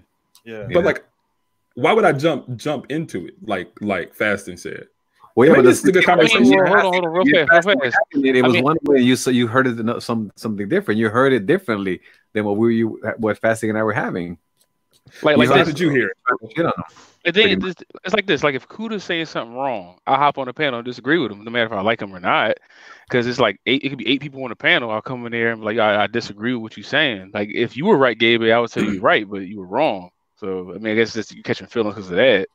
So then how would you agree with what Fasting was saying? How he was saying is to let people kind of come to a resolution between themselves rather than jumping in. I don't agree with that. With you just said you agree. No. What I'm saying is that I only agree with that if the two parties are being honest. When somebody's basically like ghostlighting, which you kind of like specialize in, it's like gaslighting. It's like you can't really get nowhere. This sounds personal. No. Because how are you? Wait. How are you able to judge somebody's like genuineness or if they're like? Okay, let me do it. You watch me other places. I'll take that challenge. The fact that he mentioned he went to these places, and then you said, "How does that make you an expert on it?" And then he also went and said, "How can you?" He's comparing Marvel comics to basically belief, and they're both beliefs, and you still didn't see that, and you didn't even give him like, "I see what you're talking about." That shows a hint of you're not trying to reach you're not trying to come together in thought. You basically just want to be right. Yeah, I'm voting with my silence on this conversation because I don't really want to doing it again. Perpetuate it. Try to keep the peace faster. He does have it right though. Like I mean, it's not what you like. Basically, when you're telling him how it should be, it's not like basically telling him what to do. You know, Gabe, you don't listen here every night, or over on Kuda's stream every night for the whole stream. No, because it gets too late. Yeah. Sometimes. Yeah. Oh yeah, because you know most only when the music. Right. No, the reason why I'm saying this is like Marco teases everybody. I've been meaning to say that for like an hour, but I was like, y'all do what you do. But that's just how he is. Yeah, and you know that's kind of what happens. So you know. Well, I mean, that's what they call the tuna. Yeah. Oh yeah, I tried to get her to say I am the tuner or some shit like that. She won't say it. I'll say it because I know her name is Jessica X. I know that. And that's why I like backed out of it because Faston said that it was a joke. It was lighthearted. It wasn't a big deal. And I'm like, all right, cool. Out of there. Yeah. So, that's why I say there was like an inside joke, you know. Indeed. Yeah. I'm okay with that. Listen, I don't got no issues. No matter what anybody says, we always teasing them. Like when Smooth came on there and did Vision for the first time, I was like, oh shit! I thought it was Vision. Everybody did. Everybody did. We were like, what the hell? We looked at the avatar. It was like, Kuda. That was so good. Anyway, I'm surprised. What the hell is Vision? He should be here, right? Yeah, he's probably tired. But you know, or he got the day off. I'm surprised there is no third shift tonight. That's why we it looks like we're getting more people coming in. But there's times that he's actually done it like at 3 a.m. I've seen it a couple of times. He's like started like right 8. Yeah. So I mean, maybe that means he's gonna stay up till like 10 a.m. and stuff. Yeah. So it may be or may not be, but you got it today. You know what it is. What it is, right? Yeah. Hey, it's good. Let's do it fast and become a star. Exactly. Time to grow, baby. Yeah, like I kind of liked it where I had Jessica X was actually she was flexing on her ass. She was like, "Hey, I'm a popular content creator." She said that. Well, we were basically joking. Yeah, she was. That's funny, yo. I can't lie, yo. I'm gonna rewind it. That shoot down, man. I would have. If she do a stream when she start flexing. You trying to big dog everybody? Ramil I was saying basically I mentioned that it's only been 4 days, or to now it's 5 days that I started live streaming, and I already had big YouTubers like Fantastic, Ramil, and then Jessica said, "Well, I'm a big YouTuber." Oh, wow. Yeah. Well, you guys are all content creators. I just make stupid videos. No, you're a content creator. Now you in the game. You're in the mix. You can't run off. Gabe is not a content creator because he doesn't have any videos, but you do, Marco. I have something on a different channel, like a podcast. Okay. Yeah. Do you ICS? Huh? I said, do you also use Anchor? Have you heard of Anchor? No, I just use Apple Podcasts. Yeah, because I think Anchor, you can basically send it to, like, if you upload it there, they will send it to Spotify and other like podcast channels. Yeah, it has actually podcasts on Apple. Yeah. I got to put something else up, man. I haven't put anything up in a while. Well, the first time I seen Gabe A was on Hall of Game with O'Shea, and they were like having a conversation about how hard it was in college, and basically who was your major, Gabe A? Electrical engineer. Yeah, and like how everybody was fucking on the student union yard having fun and shit, and y'all had to fucking study hard as shit, and y'all fucking counting down, when y'all grades come out while everybody fucking social science majors and shit. I was fucking dying. Yep. That shit was hilarious. I was like, God damn, I felt bad, yo. I was like, shit. No fun in college at all. Like, it was not the same experience. It's not what you see in the movies and nothing. We was always in the lab, always.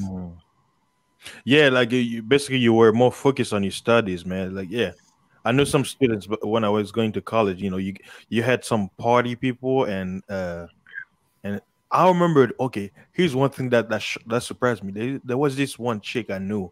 She was very hot, right? Like, she used to, she was partying, but guess what? She was passing all her class with high scores. Like, she was very smart. Like, I guess she knew how to balance her life. She had a boyfriend. She would hang out, party, like school stuff. But and she was part of a sorority. But guess what? When it came to her school stuff, she was studying, and she was I remember we had 2 classes with her where she always got A's, man. So I was like, man, that's good. Yeah, people just have that skill they can balance. I think sometimes people had that balance. Sometimes people just had that ability, and sometimes people be on pills, like focus pills. Yo, he funny as shit. Cause the what the fuck is it called? I heard about damn dudes in Virginia was taking that shit. Damn, Adderall. Adderall, yes. Adderall, man. I learned about that from white boys, and I was like, "What the fuck is that?" It was like, "It's focus pills." Well, think about it, right? Yeah, she probably was on it. Yeah, I wouldn't be surprised. Think about it. Does that stuff mess you up? Well, there's always side effects. Yeah. But like, think about it as it concerns time. Like, you wake up, you pretty much go to your classes. Typically, your classes end before 3 or 4 o'clock.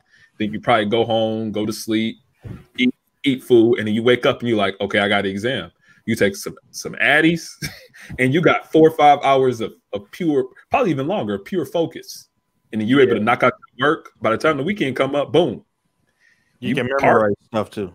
Absolutely. You can memorize because it makes your focus level. I don't know I don't know the reaction in the body, like the biological effects, because I don't. But it really makes you focus heavily, and people abuse it. So yeah, Walmart he's just laughing at the chat. He's looking at the chat. Yeah, me and Zone been going back and forth for the longest, so I didn't want to think anybody else laughing at him because Zone's saying wild shit. Yeah, man, I've seen crazy stuff, man. I'll tell you, man, like the people who are selling dope in college were all these kids, man. Like, I'm telling you. And I guess like when they talk about Kuda, when he makes a joke about it, he say, you want to get access to the holes? Just that way. I'm telling you, like, this one white dude, I used to hang out with him, and that's what I always say, conversation skills. I met him because my friend was he smoked. So when I went to their house, it's like, hey, what is this guy doing here, right? And I start talking to them. Like I said, we start having conversation about life, aliens, and stuff like that. And he told my friend, he's like, hey, your black friend is man. Yes, I don't smoke, right? They'll offer me the stuff. I'll be like, nah, I don't smoke. And guess what? Because of I never smoke and I never will. So because they saw how firm I was, because some people they'll be like, oh, I want to do it, and then they'll be tempted. They'll keep asking you, right? So I gain respect to him, and they start bringing me into their circles, and I witness hypergamy like no other. Like, those girls become submissive. Why? Because they know he has something they want. You see what I'm saying? So, right? And that's what I say. Power is everything. It's like, if you're ugly, it doesn't matter. Why? Because the flesh, right? Me and Hulk, he was here earlier. We talk about the flesh. It overrides everything. When you have something, it's like was it junkies, right? Junkies. It's I'll do anything. I'll do anything for that dose. Please, just tell me what to do. That's how hypergamy gets certain women, where if they don't have the discipline, they'll do anything for that, whatever they want. So those women were around him, and he knew it too. He knew that the only reason they were with him because they wanted access to what he has, weed. That's it.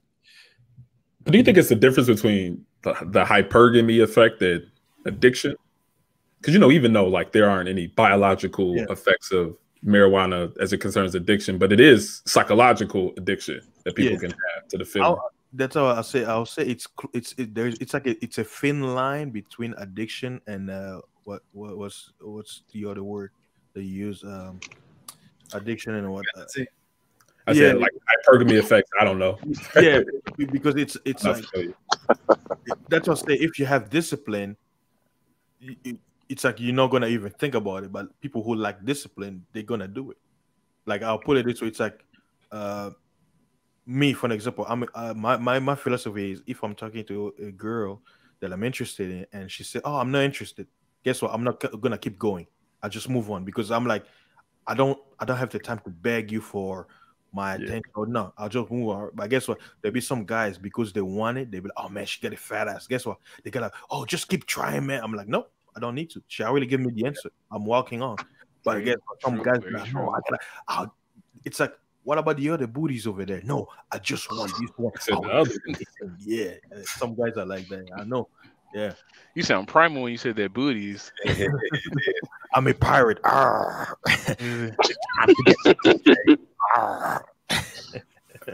I mean, he said that was pretty game. What's this game shit now? Like everybody's like it's been it seems like you can say anything without saying the word game. But I mean, remember, this is the manosphere. It's always a trend. So you got religion game, right? Pretty much with the Bible. Hey, if you say so, game.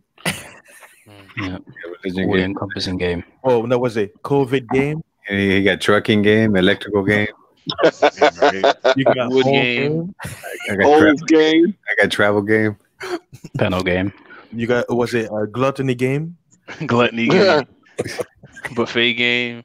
You got the chat game. You got taking a shit game. That's shitty game right there, man.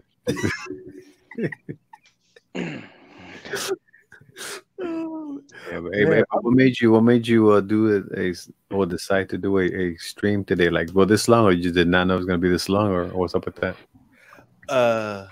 I don't like when I started the stream, I was like, let me just rock, and the conversation was just interesting, and I'm chilling at home.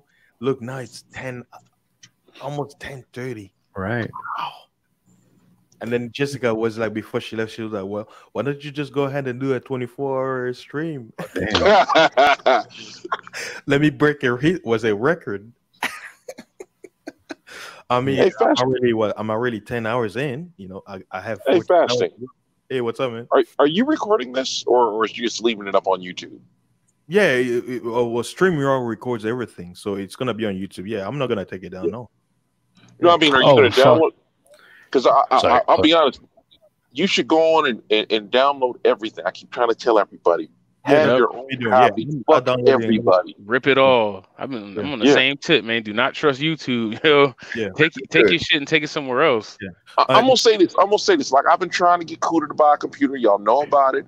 Mm-hmm. My whole thing was that 24-hour stream could have been broken up into 12 episodes of 2 hours, and he could put it on BitChute, Facebook, or anywhere he wants to put it. Yeah. Just to get the word out. This is something I was supposed to say a couple hours ago, but that never happened. But Yeah, that's why I'm saving money so I can. He's talking about the recording game. Yeah, that's what I'm trying to. I'm trying to also have my own computer, where I can edit and do music and all that stuff. Because sometimes like the file, like this one, I know I won't be able to put it on Anchor because it's gonna be too many hours. Mm-hmm. So I have to cut it into pieces if I want to upload it over there and send it to different channels. But stream your hard drive, right? Like, I'll need an external hard drive. I can save all this. Yeah. I will say this again. I mean, I'm not trying to be an ass, but damn, yeah. Build a PC. Yeah. Yo, I was telling you that for a minute ago, man. Hey, I've been telling Kuda. I told Kuda, I said, between myself and Fasting, we can come up with half the cost easily. Yeah. And my thing is, my thing is with the external drives. The biggest problem is, you get electrical discharges. You knock them over. You killed your drive. Yeah. Well, there's a new drive called SSD. Yeah. True. That one is better. It's like a flash drive. Yeah, solid state. Yeah.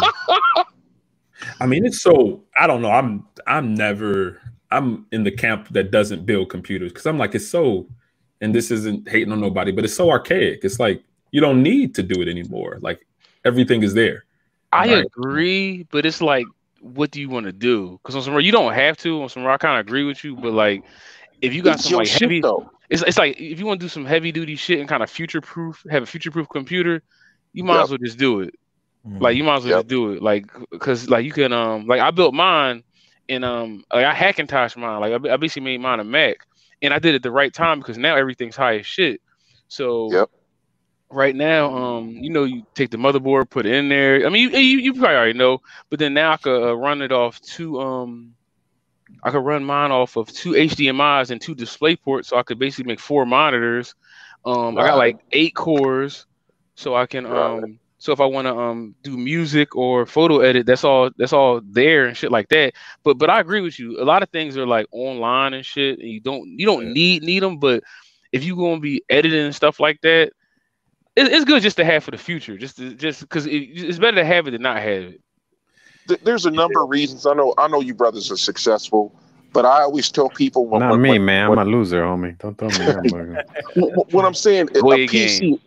I told Mace a while ago. He asked me, is it cheaper than a laptop? I said, no, you're going to spend more money, but it has a lower level of entry. You could come in $500-600. You got a PC.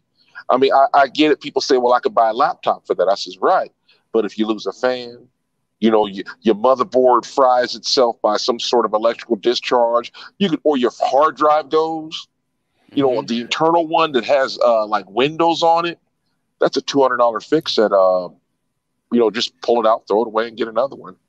I mean, and when you build your own PC, that's right. You say it is. Sorry. I'm looking at his own comment. Oh, okay. You laughing at something else. Sorry, go ahead. You said something. You said something about the cloud. No, I'm saying like there's all your storage. You can download operating systems. Like I literally. So I have a Mac. I got like 32 gigs of RAM. I'm running VMware Fusion.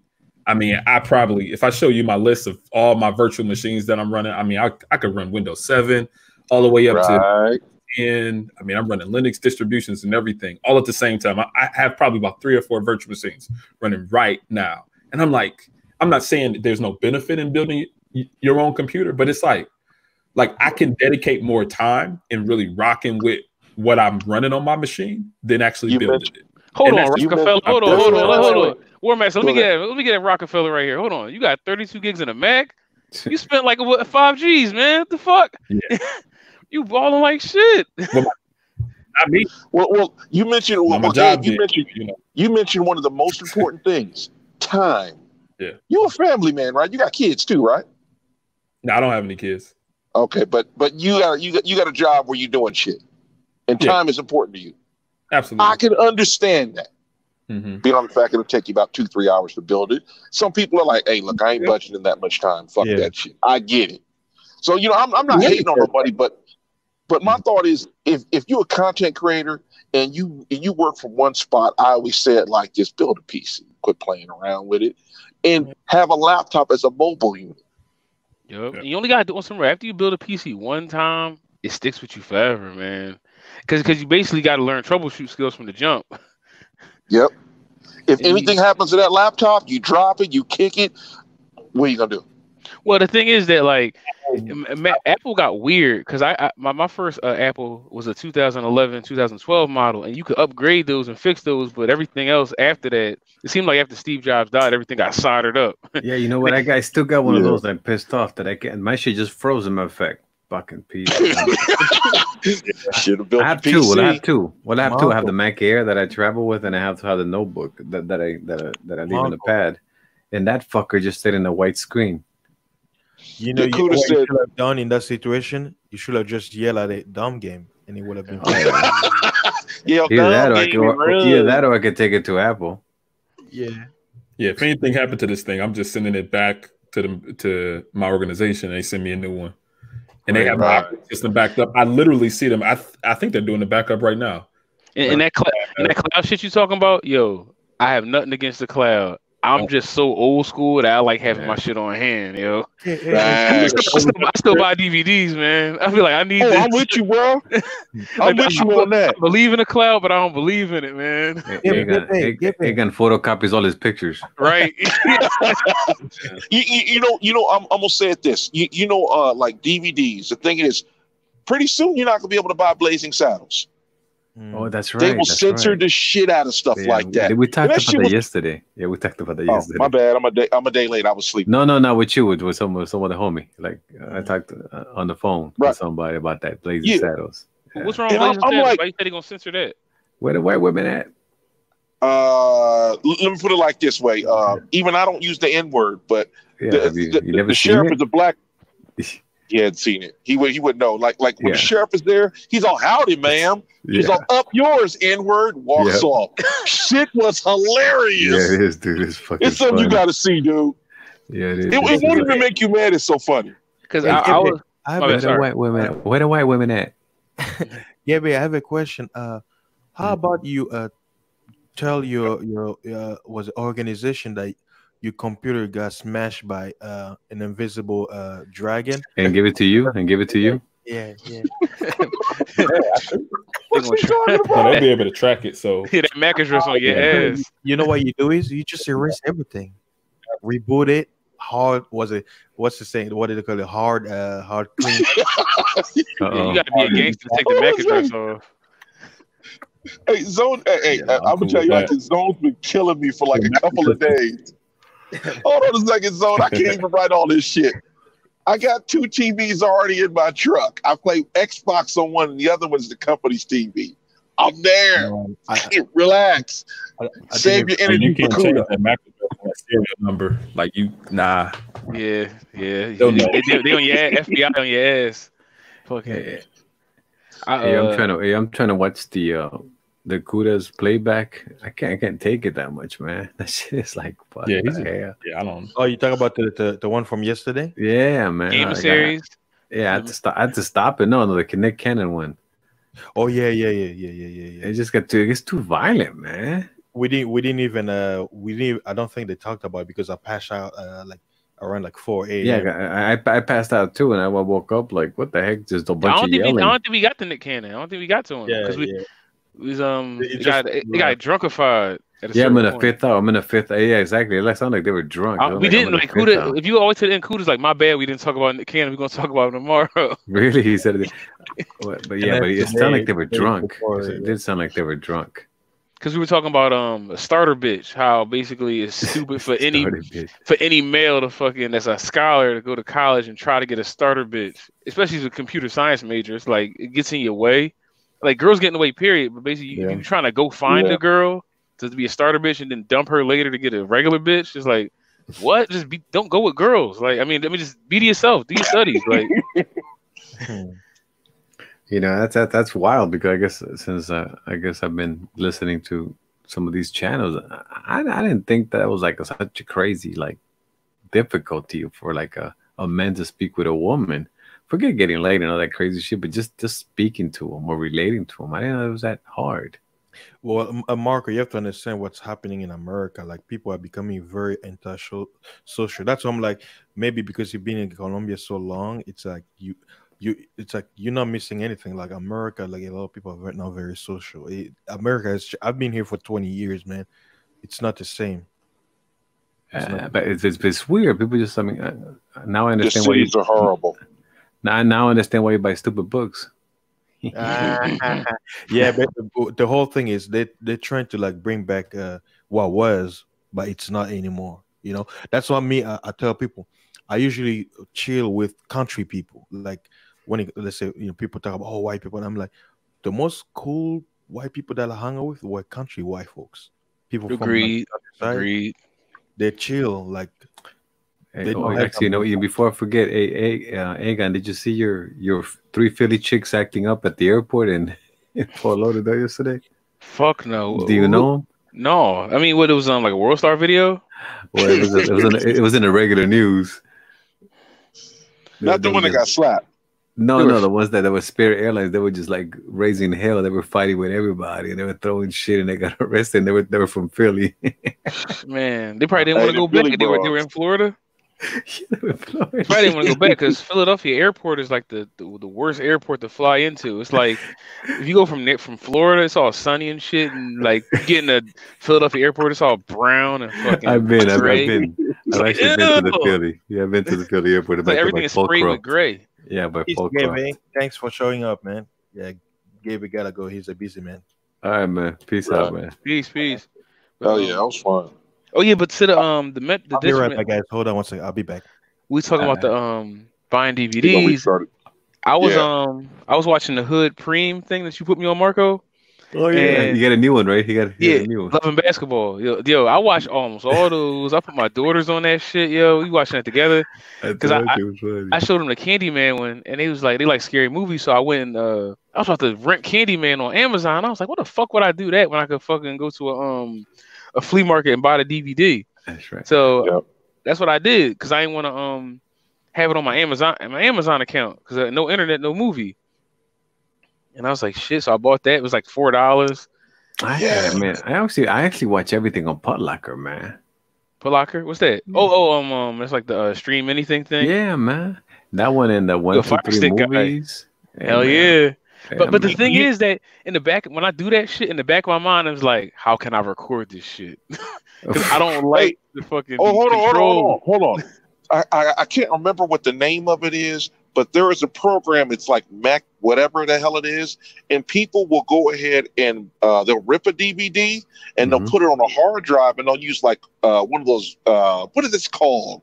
The Synology things. Yeah, one of the NAS things. Yeah, and they would do that, and you could run it all over your house over your Wi-Fi network. Yeah, it's like a media server. Yeah, that shit is tight. You have like 8 gigs with full of movies, and then you be in your bedroom. 8 gigs? The hell am I do with that? You talking about 8 terabytes? 8 terabytes. 8 gigs. it's like 2 movies. One menu. And my thing is, it's like I go over my mama's house, right? And she has like DirecTV boxes, and a bunch of them be filled with movies. I'm like, Mama, I actually have this movie. It's right there. Yeah, Mom does the same thing. Mom does the same fucking thing. Whole bunch of DVDs, and you have the movies. Your boy Charlemagne might be next. He says Charlemagne. The guy says Nick Cannon was fired because Jews have the power. He might be next. Keep saying. He's trying to get some heart. Keep saying that shit. People don't. He doing that for a reason. No, he ain't got a heart like that. He protected. I remember I was watching this Patrice O'Neal video. He talked about nobody. Yeah, nobody is that live to be there's no lone gunman in Hollywood. Like I do it my way. Like, no. They have handlers, I think that's all. Yeah, I did hear that as well. Say, you think Zach Galifianakis said fuck Mel Gibson? He gave permission. I love that shit, yo. He was giving permission. I'm looking for your 3 girlfriends from Philly. Hold on. Yo, what's the name of these girls right here? Anastasia and Catalina. Catalina. Oh no, that's let me see. Oh, that's Manuela and what the fuck's his name? The one with the blonde hair got some ass. Yeah, she's fine as fuck. She's gonna I'm gonna put a video of her next up and. Yo, Marco, how do you feel about? Sorry, Warmaster, real fast. How do you feel about Shakira? Shakira? Yeah, the singer. She used to be. She's an old hole now, but she was very talented when she was young. She was pretty too, but not just an old hole. For real, because I used to, my boys used to pipe her up, and I never really cared. I never looked at her at all in other singers. Yeah, no, she was young. She was okay. She was okay. She was pretty. She's pretty enough. But actually, she got ruined when she started like singing in English. She really fucked everything up because she didn't really like that. That's not her first language, right? So at first, like when she first started doing it, she went to the Stefan, the Gloria Stefan, whatever, Emilia Stefan camp. Mm-hmm. So like the first album, like the songs say written by them. Like they translated really didn't sound like her because she was really good about writing her own shit, like Prince. Mm-hmm. Like she actually wrote her own shit. But then when it came to English, she co-wrote it with these fuckers, And it sounded stupid. The first album sounded idiotic. I mean, compared to what she said in Spanish to what she said in English, it was just stupid. The funny thing about her is that like a lot of notes she hits that sounds like a bird and shit, like that shit. It sounds like she's trying to sound like Toto Lopesina. I can't say her name right. Toto La Mopesina. The Colombian singer woman, the beer lady. Oh, okay, yeah, the one they talk about. I know. I pick out all that song. I fell on la luna. That shit. Yeah. Sounds like her. Perhaps. Yeah. That shit gets busy. Like, with some real. Like, I thought that not to be funny, I thought Puerto Rican music was like top notch. Like music that I liked, like the Latin people, man. But that Colombian shit kind of hot, yo. Oh yeah, they got some good music, man. That shit music. Fire. No, and it's like, funny how you know how that shit, that reggaeton shit. Yeah. That started and actually is Puerto Rican, really. But the Colombians have taken the fuck over that. Like the big ones, the big ones are all Colombian. I fell off like Balvin and DJ Balvin and Maluma and shit like that. They're all from Colombia. They're from Medellin. I was always a fan of Don Omar. His first album was fire. Yeah, no, he's from Dominican. Yeah, Last Don was a good album, and those dudes have like 30 albums apiece. Like they don't. Diablo. Yeah, he was pretty good. They fucking travel like shit. Oh, here goes your girl, Danisha Dixon, Timaya Wright, and Kira Ferguson. They sound like they should be fighting. In this corner, Danisha Dixon. The funny thing about it is that the simplest solution you can't even do no more. Like all you gotta do is like bop them upside the head and they'll act right, but this country just changed. Women, yeah, but if it's a dude, you're gonna get duffed out. If it's a girl, it's just a dude. A dude. If it's a dude, you're gonna get stomped out. And they're gonna say good riddance. And it's a girl, just let them stomp around and act all crazy. And society blows. And they should dude. Let me see what the fuck is that. A dude. No, yo, War Master, where are you from? San Diego. San Diego. That's Zero's Oasis. Yeah, he likes it. Hey, I'm gonna say it like this. I love San Diego. The weather's great. It's not too hot. You don't get a lot of storms. It barely rains. Yeah. And they got like Mexican food I'd actually eat. That's right. They don't put. Dude, hey, if you ever come to San Diego, go get a carne asada burrito. Say you want it Mexican style, and make sure they don't put no beans in it. Well, where do you go, Barrio Logan or what? No, I go over to La Posta de Acapulco. Which city is that one in? They got a couple of them. I've seen. Well, there is one in Hillcrest. I've seen it. I never went into it. Yeah, don't go there. No. The Hillcrest, that's the LGTB city. Yeah, I put like. Yeah, jump. What happened? He got. Look, as soon as he said those, dude, they took his ass. See that? Fucking burritos. He said take the beans out the burrito. They was like, fuck that. He said Hillcrest, and boom, the putos took him. They're like, not today. The putos extra meat in your burrito. That's a scam right there. You be like, let me get a burrito with no beans. They be like, what? You want extra meat? No fuck out of here. No, it's tu madre. They're just whole. Hey, man, so Aegon, so what, you digging the videos or no? Hell yeah! I need So are you final cutting it? That's how you get the template for the theatricals. No, I'm actually using one in the templates from iMovie. That's tight. Yeah, I'm using that, and I'm just writing. Obviously, I'm making the script. Directed by Yo Marco. It says yo. Casting by Yo Marco. You know who. Yeah, you're doing a good job, Marco. That's really good, man. That shit is tight, yo. Yeah, why don't you do some interviews? You don't got to be in the video and have a girl sitting there and then be like, oh well, but that's later. That's later on. But I'm just. I know you're here talking to. I wanted to throw a video to the rapist, which that was the Dirty Feet. Oh man, if you had them girls talking to him, yeah, Oh, but they still see Spanish though. So what's the point? They're not gonna understand. I mean, Hey, Marco. None of them know English. nah. Hey, Marco. What, they got English? Don't they got English class down there? How do they pass English if they can't speak English? Do you know Spanish? Don't they got Spanish class out there? Hey, Marco. Maybe we can do the interview here so you can help my channel so we can get out the thirst. Well, we get some Congolese hoes first, man. I don't have access to that. Like, fuck that shit. I want Colombian. No, I want Congolese hoes. Yeah, you get them soon. You get five of them on the couch, and I bring some here. Yo, fasting sound like he got a mom to be like, she was like, fasting. There's one thing I want you to do. Do not marry a Congolese woman. She probably said that shit to him.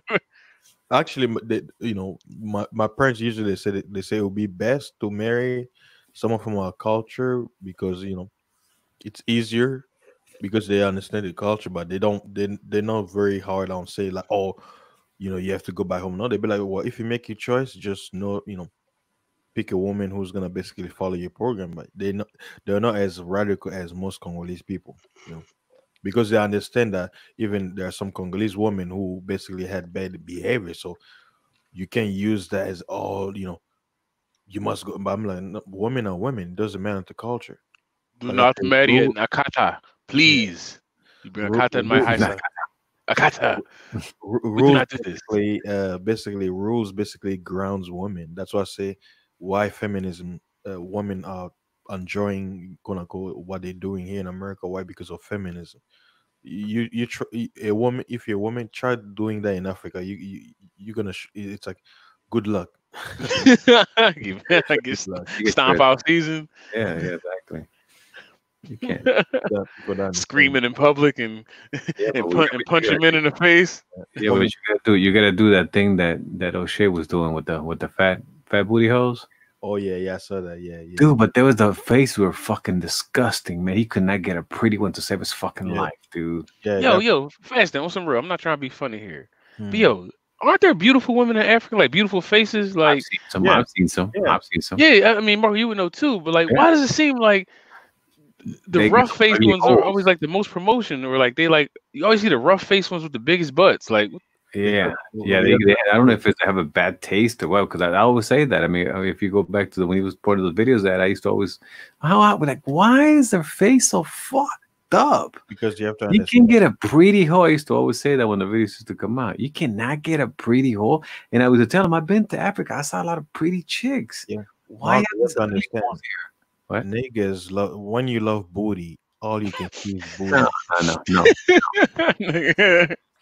The camera goes straight after booty. I love booty, okay?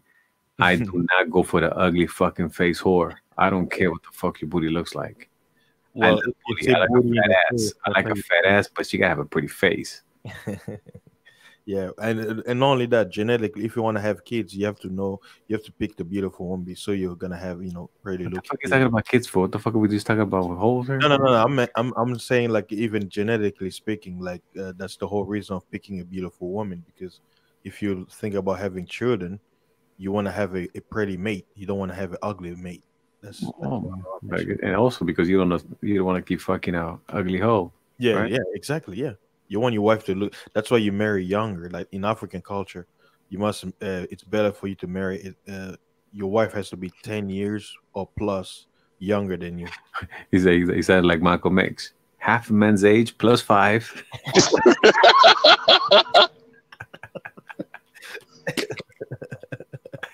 He said like Brother Malcolm. Yeah, man. The white man did not get me. Damn it. Yeah, you mentioned what that neighborhood, and that's what they took you out. Chris, he went to Hilton. That's his ass, literally. Oh no, hell no. Hey, I don't hang out there, man. Hey, who knows? Maybe it was hypocrisy. He's like, okay, you see, War Master, he's over there. He said he's a little too smart. Let me get him. He's here. He's here still. He says watching. Yeah. But you said you live in a suburb in Philly, right? Aegon? You see, I think it says you live in the suburbs. Wait, Aegon, are you sleeping? What, did the white man get him too? No, No, I think he went to the bathroom. I think he has a diarrhea. What happened is we talked about Shakira, so he went to jack off real quick and coming back. Oh yeah. Yeah. A little too much information there. Her ass is overrated too, yo. Everybody says she has a fat ass. She's ass is overrated. Her ass is wide. Her ass is wide. Yeah. Fat. Right. She had a white ass. No, you know who was finer than shit? Sofia Vergara. Sofia Vergara. Vergara. Sofia Vergara. The whore that comes out in American Family, is it called? Family American? Oh yeah. Yo, do you think she's kind of yeah, she's pretty. Do you ever think that she plays that stereotype a little bit too hard? Of course she does, yeah. That's the character, yeah. But being a whore, dingy, yeah, she does. The dits, yeah. That is a dude. When she was like 18, oh god, that was a piece of ass. But it's funny that she's so beautiful on TV. She has to be like a stereotype. It's like beautiful women can't be on TV and be like regular chicks because American women are like hella mediocre. Yeah, she does. She did blow everybody out of the water. I think she was the highest paid hooker for like a while. Like she's that pretty that she can't be like somebody's regular wife. She has to be like a ditzy whore. Man, because that's what American women are when they that pretty. When she was 18, man, that was a piece of ass, man. Oof. She had 2 husbands. Oh, she's a whore. Of course. Yeah, she was with Joe Manganiello, whatever, and Joe Gonzalez. She like Joe niggas. She likes Joe. No, so now just Joe Montana's missing. And her son is named Manolo. That's a terrible name. Actually, no, it's actually Manolo, and that was Scarface, Tony Montana's homeboy. Remember Manolo? Oh yeah, wasn't it like? That's who he said. Who did he tell to get the bag? Toto? Like, that was Chicho. Chicho, get the bag. Yeah, Manolo. The funny thing is, he kind of looks like Scarface's boy, like her son. No, her son, Manolo Gonzalez. I never seen this podcast. Never seen him. I never seen him. How old is she? Hold on, she's 27. Watch how is she this pretty and this old? What the fuck? She's a no whore now. Yeah, that's what I told you. She was 18. Oof. She would have had mad. Well, her career would have took a. If she stayed in Brazil, her career would have took a different. Well, I don't know Brazil, but Colombia. Maybe. I mean Colombia. My bad. Yeah, same shit. But yeah, like Philly and Jersey. Yeah, right. You tell them, and that's only like 3 miles away. What? No, man, I'm Philly, man. But the funny thing about Sofia is that makeup kind of does her a disservice. That's how pretty she is. Yeah, exactly. That's what I'm telling you. Like, it makes her like a fucking clown. That's why I'm telling you that when she was young, okay, like without all that bullshit, I'm just a pretty asshole for no reason at all. God damn. Matter of fact, right there, Manuela, if you can see, she looks a little bit like her. If you see her right there. And she's like Topanga or fucking Boy Meets World, but skinnier, big lips. God damn. Oh, yeah, but tall. You're talking about Boy Meets World? Sofia Vergara. Yeah. No, this is Vergara. I said the same thing, yo. That's the one from Vergara. I said that, yo. Right? That's the TV show. You say yo. And she got big ass titties. Are those fake or those real? Don't matter. It's fake. Oh, so who y'all think is who's prettier, her or Denise Richards? Oh no, Sofia. Let me see. Let me go back. Denise was the baddie. Yeah, but like, well, you gotta get like a young Sofia now, because she was like had way more shit. Denise was cute. Yeah. Dang, you want to see some niggas get hung? Have her dating a black man. Denise. I think she did, didn't she? No, she was with Charlie Sheen. Oh. No, Denise Richards got it. Not now, but god damn, this how you restart. Can you share screen? Hey, one second. Share screen. We'll do it side by side. Side by side. Share screen. Y'all see it? See on screen? No. Not yet. I think Fasting has to give it to you, right? Yeah, Fasting, give me some love in the hood. Oh, wait, now we're seeing it. Okay, now we see her. Okay. Denise Richards. No titties. She look crazy now. God damn, time is a motherfucker. I hate you, Marco. Ugh. Charlie dodged one. What the fuck happened? Horrible, man. They really be cutting their face up like that. Just give up. This is a monster. Oh my god, no. Are you fishing for a win here? What the? I'm fishing like a motherfucker. Yo, she used to be a bad bitch. I remember her on Starship Troopers, man. No, she was in the James Bond. No, we doing Starship Troopers. Yeah. No, we do James Bond. Starship Troopers, she was hotter. In James Bond, she was younger. What? Oh my god, yo, she fucking let Rico down. She fucking dumped him in front of his platoon. Which one was that one? Oh my god, yo, you want to fucking implement Jim Crow again? Have a nigga date this? What the fuck? God damn. Bad as shit. Nah, I take Sophia better. Look at them eyes, yo. I take Sophia. She looks cute. She's cute, but what? Marco, you would give your life up for this? No, I wouldn't. Fuck no. Give up your house, your cars, your purple motorcycle? Nah, hell no. You got a purple Wait! You got a purple motorcycle? I got purple rain. Yeah, he spends his money on the things he likes. Exactly. He's not he does what he wants. Yeah. Hold on, what'd you say? James Bond? I think that was the world's not enough. Okay. She's still goddamn. Uh-huh. This movie was crazy. Yeah, what about this scene? Oh, that's damn, I know the name of that movie, man. That wasn't Scream, was it? Want me to say it? It wasn't. No, it wasn't Scream. It was something else. Keep going. You want me to say it? Tell me when you're ready. Not yet. It was one where you thought things were going one way and it turned a total twist on you. Want me to give you a small hint? Yeah. Start with a W. Fuck you. I can't get that shit. Wild. What was that? Things. Yeah, what? Wild. Yeah, Wild Thing. Wild Things. Yeah, bro, you remember this movie? They had the lesbian that shit was pretty good though. They had like 2 lesbian scenes. That shit was right. That shit was porn before porn. Yeah, it was great. Yeah. Pierce Brosnan. If I wasn't gonna watch it, I think I was dating some girl and we just sat down and watched that shit because I don't watch chick flicks, but seeing the titties come out, this is okay. Denise Richards is bad now. Sophia, young Sophia. We get even her getting married is pretty. Yo, is this normal in Colombia? Girls that look like this? Yeah. Is that normal? Yeah. The fuck? Hey, John, have you been to Southern California? No, I've been Philly, Florida, Ohio, West Virginia. Yeah, the Congo.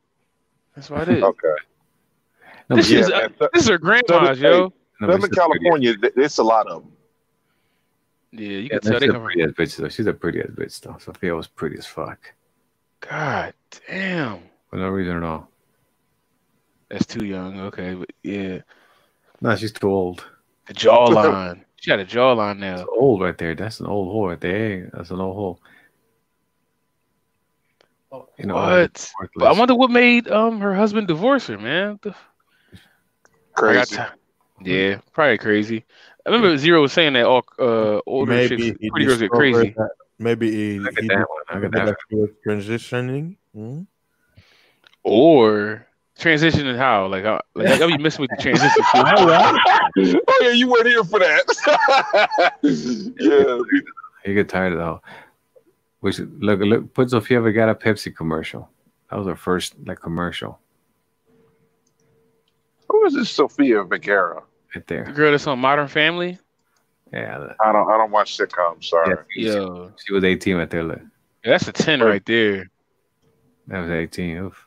That's how you get haters. Look, before, after. Like the makeup just looks so fake. I hate that shit, yo. Because it's like clown shit. It is clown shit. Why are you passing them so fast? What the fuck is wrong with you? Yo, Marco, you be telling your girls to know wear no makeup when they come to the spot? No. I mean, I do. It can be. It's not stupid makeup though. You be spraying them with a hose. You see the pictures? Not makeup. Get in the pool. No, you see the pictures. Not on makeup. I was through this girl's perfume out my car window. What the fuck?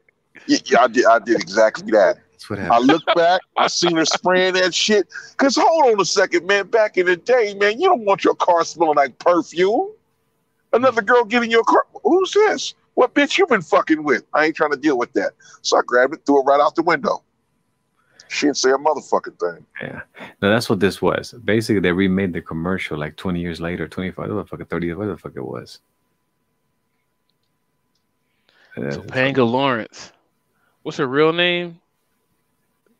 Danielle Fisher. She look crazy as shit now. Nah, you can't. Yeah, you can't. Nah, you can't go Sophia around now. Sorry, homie. You really went. Dog, man, you can't. This is your child back-offs, but no, you can't. No, it's...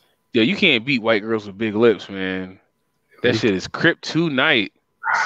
See, I like don't know about that, man. That head of the class whole better right there. Crazy as shit now. We losing. We losing right now. What can I say? What I say to you guys? You don't listen to me. Yeah, but what if we have deep relationships with the girls and we like them? We want to be with them. 18 or 24. Yeah. I might go 18 to 30 if she's hot enough. They're disgusting, dude. They're horrible, dude. You know about their soul is gone at 25. Yeah, true. But I'm not trying to deal with your soul. Oh. I'm not fucking nobody's soul. So exactly. They don't have a soul. They're what the fuck? They're even fucking shit. So you would so what's up with having more than one wife though? Like so if you guys that's too much. That's too much work. Is it too much work, Marco? Because you know dudes with a whole bunch of. But no, but see, I don't need a woman though. I don't need her. Who's gonna cook for you? Who's gonna love you? I know I asked this to you before. I'm just trying to hear you say it again. No, I have all that shit. I mean, it's like I have all that shit done for me. Who's gonna cook those con pollo? Whoever the fuck I want, whoever the fuck is on my phone with the app. There you go. Yeah. But I don't need, but I mean, remember, I don't need chicken though, so I'm cool. I don't need that. I eat sushi. I don't need chicken. We can't talk anymore, Marco. I don't need pork. I don't need beef. I don't need fucking turkey. I haven't eaten any of those animals since I was like 17 or 16, something like that. Damn. What made you stop eating turkey? Well, I gave up all those animals when I was like 16, 17, something like that. That's the right more. You became Muslim or something? No, Muslim.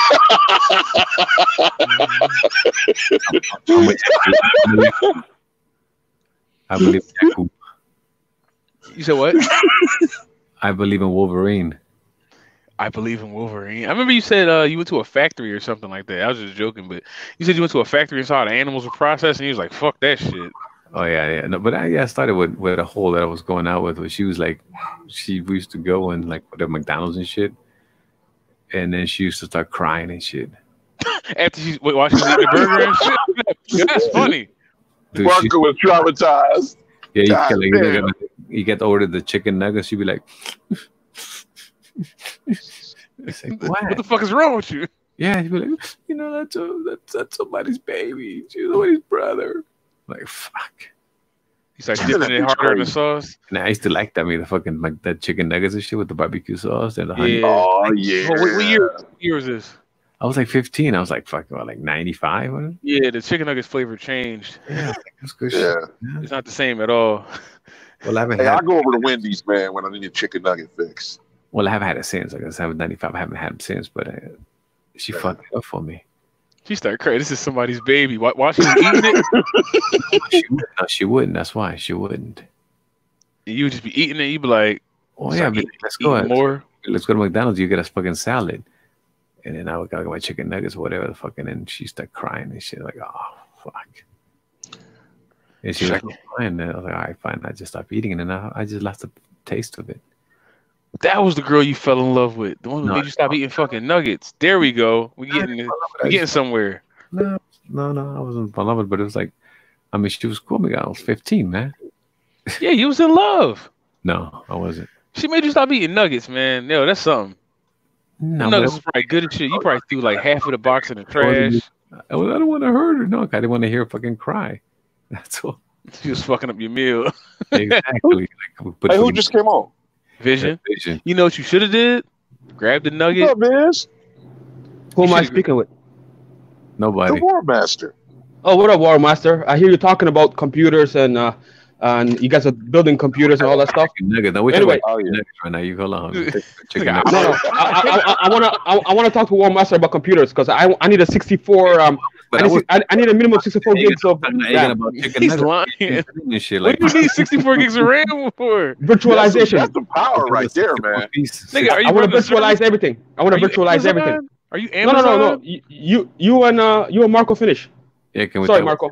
for peace? Well, I just wanted to end with Marco saying you should have picked up that chicken nugget and then wiped her eyes with the chicken nugget and then ate it. Wipe the tear.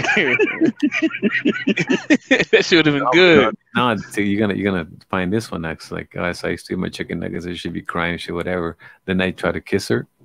Don't kiss me with that fucking. Or you could have halfway ate some and then start yelling at her and have like the chicken nuggets flying at her face and shit. When I was fucking her, I could have just put a chicken nugget inside the condom, right? Yeah. Or or wear a chicken nugget T-shirt or something. Yo, wild, man. Yo, wild. Are you using lube? No, I'm using barbecue sauce. So Was she a vegetarian? yeah, dude, she was. I don't get people. I don't get people who like their whole deal is like, I'm just gonna mess it up for you because I don't like eating animals. I'm like, but they taste good. Yeah, but Fuck, I care. No, I don't do that. I don't do that. Like, I understand it. I mean, I understand people do that. But I never do that. I say, don't eat that. Hey, eat whatever the fuck you want. Don't eat that. Yeah. I just don't do. But you do lose your taste. Like I remember before, like when I used to go to a barbecue, and people be like this shit that still smells good. Them ribs. now when I pass by, that shit smells like fucking burning flesh. Fucking disgusting, man. But you still eat fish, right? Yeah, I eat fish, yes. Yeah, I eat salmon. I started that shit when you and Zero was talking about doing it. Yeah, just eating fish and like tuna. Yeah, man, that's some good shit right My there. mother made me eat tuna when I was a child, and she killed my interest in seafood for like 20, 25 years. I know people. Yeah, I know people like that. Canned, right? I hate tuna. I hate salmon, but I'll eat tilapia. I'll eat shrimp. You know, tilapia is terrible, right? Tilapia. Yeah, I know. Hey, Marco, they said tuna, salmon, and you know why I'm laughing, right? Yeah. All the pictures. Like the salmon, right? Cod is overrated. I mean, I probably didn't have the right Cod cod. is pretty plain. Yeah, I don't like cod at all. It's like mashed potatoes with fucking fish. Cod. Yeah. Yeah, but But you don't like salmon, War Master? My bad, Marco. Well, salmon tastes like tuna. Damn, did I just say that out loud? Fasting loves salmon. Just so you know, guys. Does it? Hold on. Does salmon taste like tuna? Like I hate seafood, but I love canned sardines. I hate seafood. Sardines are pretty good. I'm gonna say that. Especially if you mix it with mayo and then you put it in bread, man. Wait, stop. I'm taking your black card for that.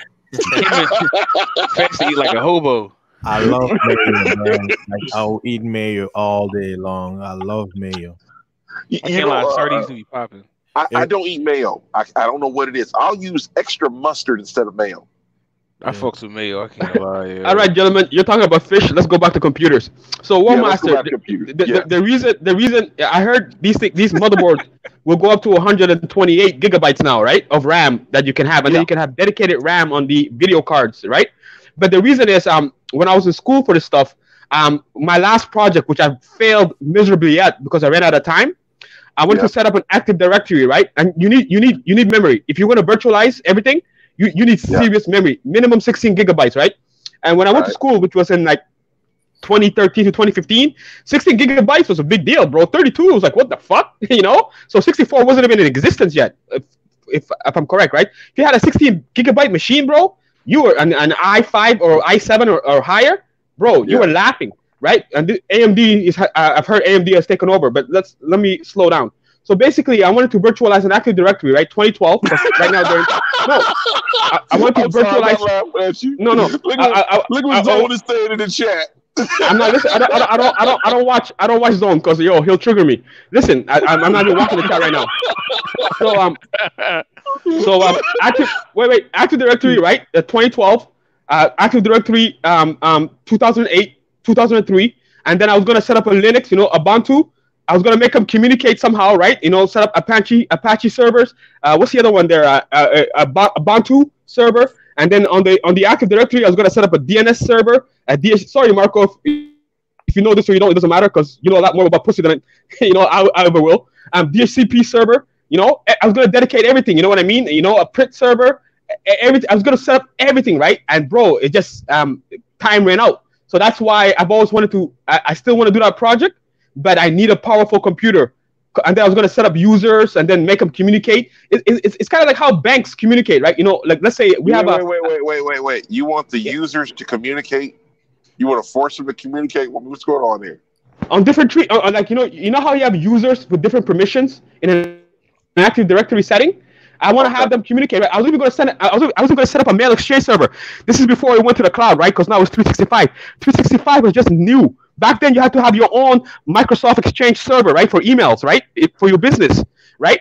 And then I was always wondering, how does Google do it? How does Apple do it? Because they don't use Microsoft products, right? So I was trying to figure out how do they do it? What kind of mail servers do they have? And this is why you got to play with Linux and things like that. So I was just gonna I was trying to reproduce the internet in a smaller in a smaller scale of how businesses communicate using their Active Directory is what I know, right? But I don't know. Go ahead. Did you pass your A+ yet? I'm still working on it, bro. I'm still reading my book. What the fuck? What the fuck? It takes that's a long time, isn't it? It's a long ass time. I swear we've talked for like a good 6 months. I think. I said by the end of August I will have my A+ and Net+. It's not the end of August yet. No, dog. Yeah, you That's what I said. That's what I said. And I promise that. Oh, but no, Egan, I came for you actually. Yesterday, on Kuda's show. That didn't sound right. No. Egan. No, I came for Egan, bro. Listen, yesterday on Kuda's show, right? I was on at the beginning, right? And they were talking game, right? Right. And I bought all this. No.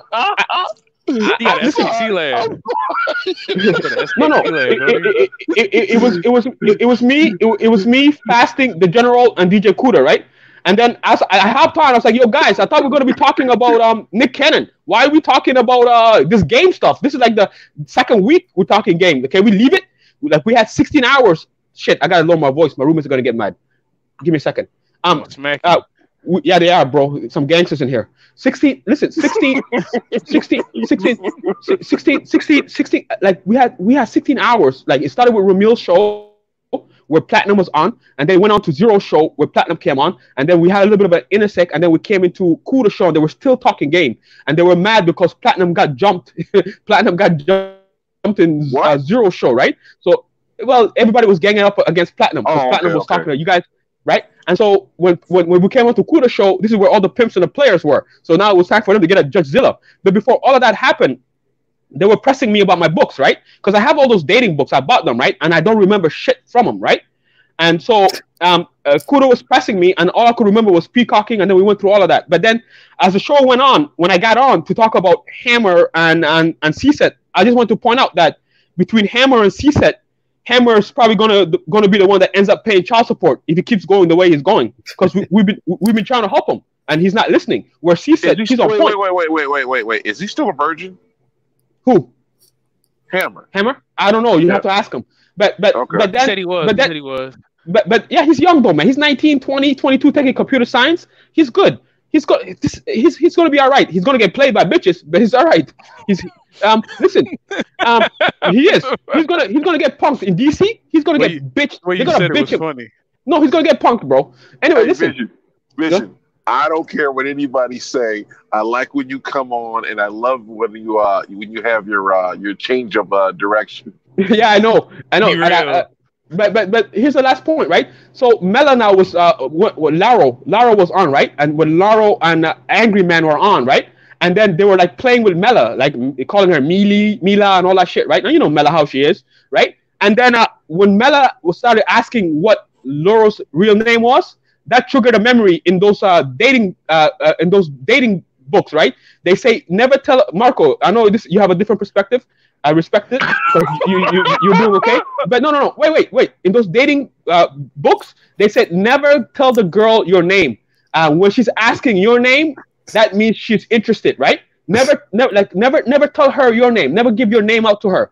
Let her ask your name, and if she asks your name, that means that's a soft choosing signal. So I remembered it, and I dropped it at Kuda, and then I jumped off. And then Egon, you like, I hate Vision, but there was a context to it because earlier in the show they were pressing me.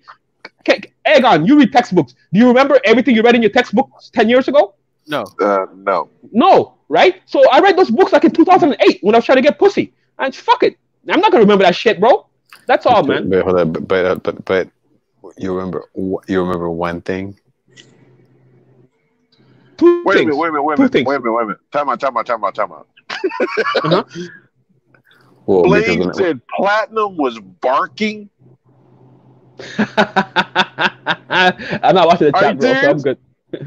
No, because I mean, the textbook, like I remember like a couple of things and shit. Okay. Listen, I was just talking to War Master about IP stuff, which is 2013, 2015. I could talk RAM and in memory and processors and stuff like that, right? But from those dating books, Marco, I'm not gonna joke around, man. The only thing I remember was peacocking and then choosing signals. I read those books in 2008, Marco. We're in 2020. Well, I read when Obama was the first black. 94, I remember I read my history, but I still remember. But anyway, okay. Yeah, okay. Yo, Marco. No. Yeah. Marco, fucking Zero Ball. I was talking about Huckleberry Finn and the Scarlet Letter that we read in 8th grade. But anyway, go ahead, man. You remember all this shit? Okay. Of course. I remember those books. I don't really remember the Scarlet Letter. Yeah, I do. Mm-hmm.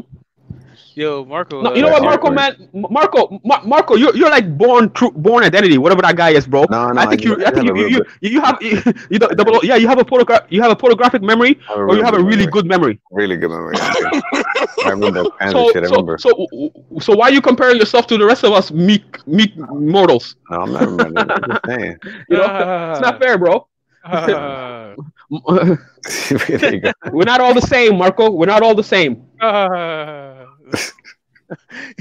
Yo, Vision, you talk like somebody relaying. Vision, you talk like somebody like relaying Morse code. It's like stop. It's like go, stop, go. Yeah, I know. I talk. No. I do talk fast. And in binary 101010. I think in binary. This is one thing I've learned from DJ Kuda. I must have a deep voice and slow down my tone.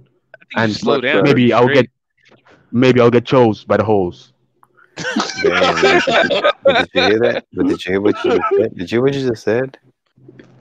You get chose by the hoes. Like they have like everything, all the power. You got no power. Like it's all about the hoe. Did you hear that? I'm serious. No, this is like this was just an observation. That's some serious shit, though. I'm with you on that, Marco. I learned that from DJ Kuda. No, because he's always talking about that. Because he's always talking about what we're talking about. Like they talk about what the hoes think, what the hoes like, what the hoes are saying, what the hoes will do. Always thinking on the hoes side, not on their side. Yes, Marco Grande. Can I say this? We live in a feminist society, so the hoes have all the power. Whoa, wait. Can I get in here for a second? Go ahead. As a man, you do all the choosing. Yeah, exactly. You're going to be doing the approaching. Yeah. If she says no, you move to the next one. Yeah. And usually, most women couldn't know a good man if one fell on them. They got issues. No, they have to like you. The hoes got to like you. Yeah. Exactly. But they choose you, baby. They chose you. Maybe you get chosen. That's weak. Just make sure that you go to McDonald's and you order chicken nuggets. If she cries, ditch that hole. I'm not giving up my barbecue sauce, hoe. Damn right. I ain't giving up. Man, that barbecue sauce was the shit, man. Oh, yep. And the honey mustard. That was the shit. If I get a burger, would it be better? Hey, Marco, can I say this? To be honest with you, out of everybody on this space, I think you're the real player, bro. You're the real player. I'm not a player. You're the real pimp, bro. You know what I mean by that, bro. Really, Vision? That's what you got? You got game, bro. No, I don't. No, I don't. You got game, man. Vision, you got game. Ray Allen. You got Ray Allen game. Hey, guys, listen. I'm putting in the chat a link to my tribe so you guys can have a laugh, you know. So if you see my people walking around butt naked and acting like you know, don't laugh too hard, please. But this is my tribe right now, so you guys can watch it and so you understand the culture that I come from. Where will we laugh? We see naked movies. Talking a lot. I remember I used to get called African booty scratcher and all that shit, so I still have some pain. No, but I've been to many places where they still have that shit. The Amazon still have that shit in there. Yeah. So I'm gonna put it in the chat, and you guys can check it if you want. You can learn a little bit about how. Basically, what I want to show you guys is how we set up marriages, right? And why I cannot adjust to the West because I was conditioned differently. It's very fascinating. You're gonna enjoy too. Shit right now, yo. I'm not believing you. No, I'm not actually. No, I'm not. Yeah. Yes, you are, dog. I had 2 beers. I'm not gonna lie. You on speed right now or something? Yeah, yo. I don't think. Yeah. This is cool. I like this. I like this vision. This is cool. Remember, I like this. time to express yourself. That's my tribe. That's my tribe right there, Marco. They're called the warrior tribe, right? Whenever they're ready to go to war, they call on our tribe. Wait a minute. What's this guy sucking on the ass? Oh yeah, he's sucking the ass. Yeah. At 1902. Look at 1902. Give me a second here. Yeah, he's sucking booty holes. That's gross. Oh, bro. An ass from a cow, some shit like that. No, he's drinking milk. He's getting peed on. He's drinking milk out of a cow's udder. They're drinking milk right out of the cow. Yeah. Hey, that's on him, bro. Yeah, I see that. That's an ass. Hey, Marco, can you watch the whole thing, please, and then make a judgment? Why? I'm jumping through, and I just saw an ass. I'm like, what the fuck is sucking on the ass? 1902. Yeah. Okay, I gotta go explain this now. You know I never lie. I didn't say you are. Yeah. You hype, yo. Something's Well, different. 19. We're good. 19. Right at 19. Hey, Vision, you ain't on any kind of. Yeah, he is, bro. Drugs. I don't know what the fuck that shit is about, bro. Yeah, I can't help you there, bro. I'll take an L on that one, bro. Yeah, he is, bro. Yeah, he is. What the fuck is that shit about? Whose tribe is this? Whose tribe is this? Yeah, that's my tribe, bro. We take an L on that one. You know, this is what. Yeah. Whose man is this? We're like, yo, whose man is this? Whose tribe is this? Yeah, bro, that's disgusting, man. Hey, Vision. That is disgusting. Vision. Go ahead. How long you been in Canada? 1993. I was in the States for 2 years. Then 1991 to 93 in DC. Actually, at Delphi, and then 93 till now. What is that? Hey, Marco, you're good at math. 27 years? 2020, right? 28 years? 27 years, yeah. So you're an American citizen then? No, we couldn't get a green card. We wanted to become American citizens, but the green card is very hard to get at the time in the USA. It's not easy, man. Hey, did you ever see that movie from those refugees they got from Sudan, and then the brothers had never seen ice before? Remember, they were gonna go to Minnesota. Yeah. So they showed them ice when they were over there in the refugee camp. Remember that one? I thought it was cool. I like that one. Yeah. Oh, Marco, let me tell you. When I have pictures, my father was a university teacher, right? So like my father traveled the world. You know, he used to buy cameras from Japan. He went to Japan. He went to Saudi Arabia. He went to Rome. He went to London. He went all over the world when we were kids, right? So he was like a traveling man. And I remember when he took us to, so he always had technology with him, right? He was a passport bro. Yeah, he was a passport bro. When he was the head of the department of university, right? So you get perks with that shit, right? You get to travel the world, man. So basically, when we came to Adelphi, bro, we saw snow for the first time, man. We were so happy, man. We couldn't believe it, man. It's like, what is this white stuff? And we were trying to build a snowman. We were trying to build a snowman, but you can't build a snowman when it's too soft, right? Right. You have to wait until it hardens up. But you're from Cali, so what do you know about snow? We have the mountains. We ski. What the fuck you talking about? We ski. Hey, in San Diego during the wintertime, people used to drive up with their pickup trucks up into the mountains when it snowed, fill up the pickup trucks and come back down with it. Yeah. It'll be like 75 degrees down there, and somebody will have a pile of snow in their front yard. Yeah, we can ski. We can ski and surf in the same day. You know that, right? Yeah. Hey, Marco, let me tell you this though. If you ever go to Africa again, right? You have to go to Mount Kilimanjaro, right? That's like the second highest mountain in the world. Yes, I know it. I know it well. Did you climb it? No. I'm not gonna climb shit. I'm gonna fly around it. No. Okay. Yeah. No. Okay. You're not gonna walk Mount Everest. That's what I did at Mount Everest too, man. Fuck, we rented. I chartered a fucking plane to go around that bitch. I was gonna go. Fuck that. Okay. I was gonna be fucking sucking my peanuts and shit in my beer when I was going around the fucking. I was like, fuck that.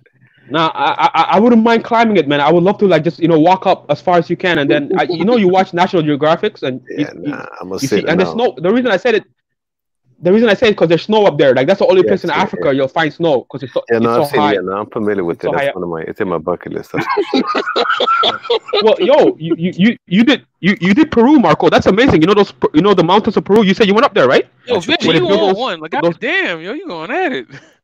Yeah, my Vision. No, like I was saying, like you chopping that wood. Like that's what I'm saying.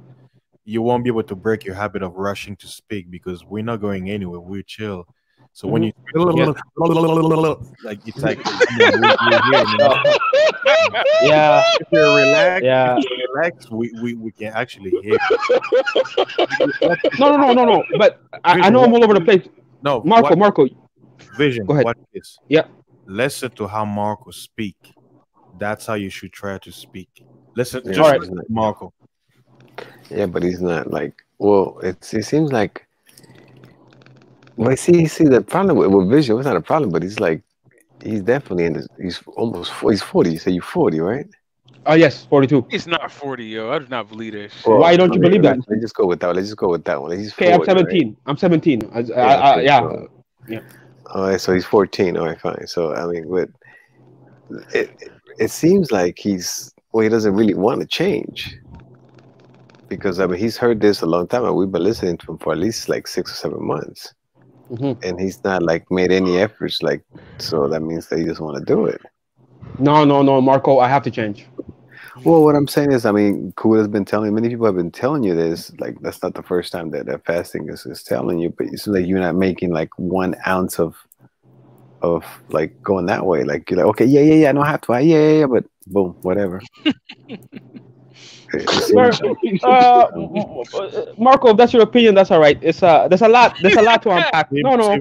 Vision, listen. No, there's a lot you guys don't know. Just so you know, Zone is in the chat. He knows because we had a back chat with Game Changer one day, and there's a lot of things I cannot say right now, but they know. Zone knows exactly what's going on, and basically, I cannot tell. I'm not gonna tell. No, I'm not gonna tell you what it is. But the pandemic is slowed a lot of programs that I was going through down. And there's a lot of programs. A lot of programs are shut down, and basically I was home and I couldn't go get the help that I needed. It's all I gotta say. That makes sense. All right, cool. I get that. Well, then we'll talk about it after the pandemic. Yeah, but Vision, this is how, like, I'll use myself as an example, right?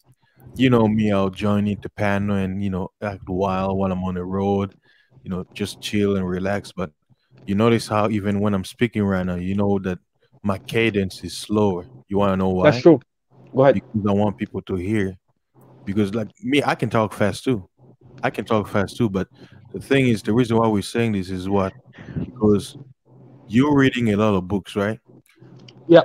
If you want to communicate or you want to share information, nobody's gonna listen to you talking the way you're talking. Why? Because you when people are ready to listen, it's like the word has to slow down. You can't pick up listening if someone is like rapid. They call it rapid fire. It's true. When you slow down, you speak like this, right? Watch this. I can talk like this. So check this out. So you see what I'm saying? Or I can be like very soft, and pleasing and pausing. Because remember, like we learned that in school, right? You have was it the subject, verb, and then the conclusion, and then so when you read something, it says I am happy. There's point. So when you come to a point, you're supposed to pause, right? And then you start your sentence again.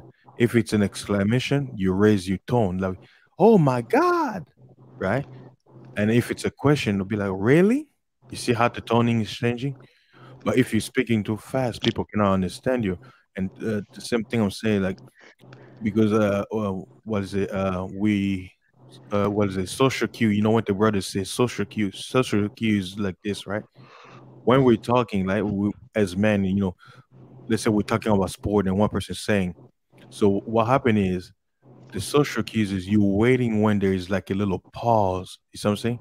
But if there is no pause and you jump in, that's when people get cut. You know, they cut each other off. So the reason why we're telling this, right? This place is a space for men. We're helping each other out. That's why I pointed out Marco. Why? Because Marco has been here for a few months. And do you know why I'm using it as an example? Because I was paying attention how Marco speaks. And if you listen to how Marco speaks, he has an accent, right? Even though, you know, he's American. But if you notice, he speaks very slowly so that if somebody who can pick up his own accent, by him speaking slowly, someone can be like, hey, I get what Marco is saying. So we as brothers, we're not saying this to demonize you and to make you like shame you or anything. But like I say, you already have the power, you have the knowledge. But it's just you know what's the saying? When you start lifting weight, you have to start with small weight. That's exactly true. Yeah, I'm saying is what you have to do is don't rush, because look, we're here. We're not gonna go. We've been here for almost 11 hours. So if you want to say something, like you notice how everybody here is quiet. See, because they're giving me the floor to actually express myself. But if you're coming here, you'll be like, oh man, I need to speak this out because if I don't, nobody's gonna listen to me. Look, I'm not rushing. I'm speaking softly. Why? Because the brothers, they're man enough to be like, hey, fasting and speaking, let's listen to what he has to say. So if you're speaking, we will listen to you. We'll chill. If you're rushing, you will miss what you say, you know? Yeah, see. So you know the social cue. See, you see where I'm going with this? Yeah. Fasting like a horse at the gates right now. I mean, a vision is like a horse at the gates. You have to bust out. No. I hopped on, you know, because you guys are on here, and then this video appeared on me, right? Because sometimes when I'm on Game Changers and we're talking about relationships, and like I'm not making any excuses, I could never adapt to the Western ways of doing things. And so if you guys can get past the guy sucking ass, yeah, I can't explain that. If you watch that whole video, it will show you. Fasting already knows this, so I'm preaching to the choir with you, Fasting. But if you watch that video, you will understand the culture I come from. Now that culture is dying as we speak, right? Because they're killing each other like no tomorrow. So the culture that I come from is not going to exist anymore.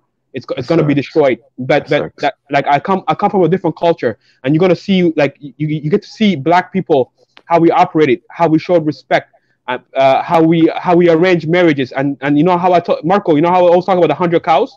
I know I'm talking fast right now. You know how I told you about the 100 cows? It explains how that works. Mm-hmm. You know, when the families will meet, and then but I've already said all that. Cows, man. That's a lot of fucking cows. Yeah, that's a big investment. Yeah.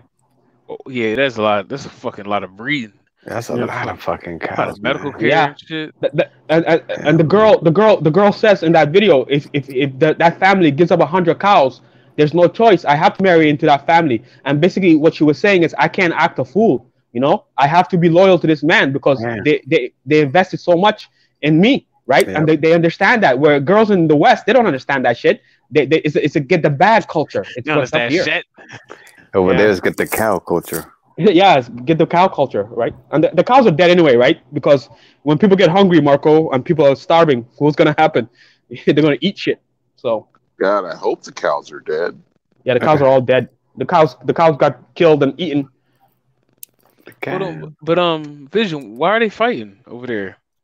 Why do niggas fight in Chicago? What territory? I mean, territory and disrespect.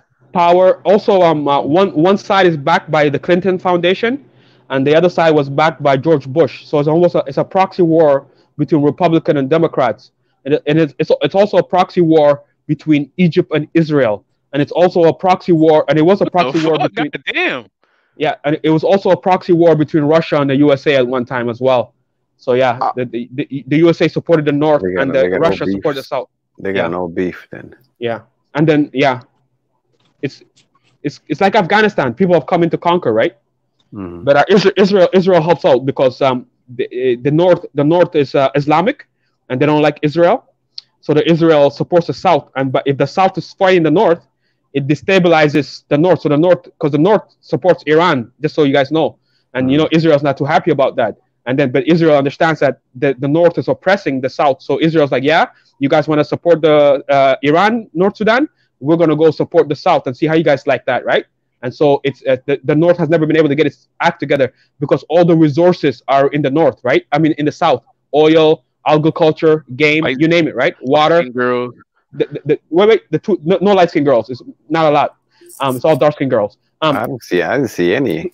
Yeah, there's 2 Nile rivers, right? The 2 Nile rivers, and Ethiopia right now, guys. Ethiopia is building a dam, right? And they're going to be controlling the flow of water that goes through Egypt, right? And Egypt is not too happy about that. Egypt is so pissed off that Egypt will actually send planes to go bomb Ethiopia, right? But then if Israel wants to have fun, they're like, oh yeah, Egypt, you've been on our ass for a while now, right? We gave you back the Sinai and all that shit. You guys want to do this? Okay, do it and see what happens, right?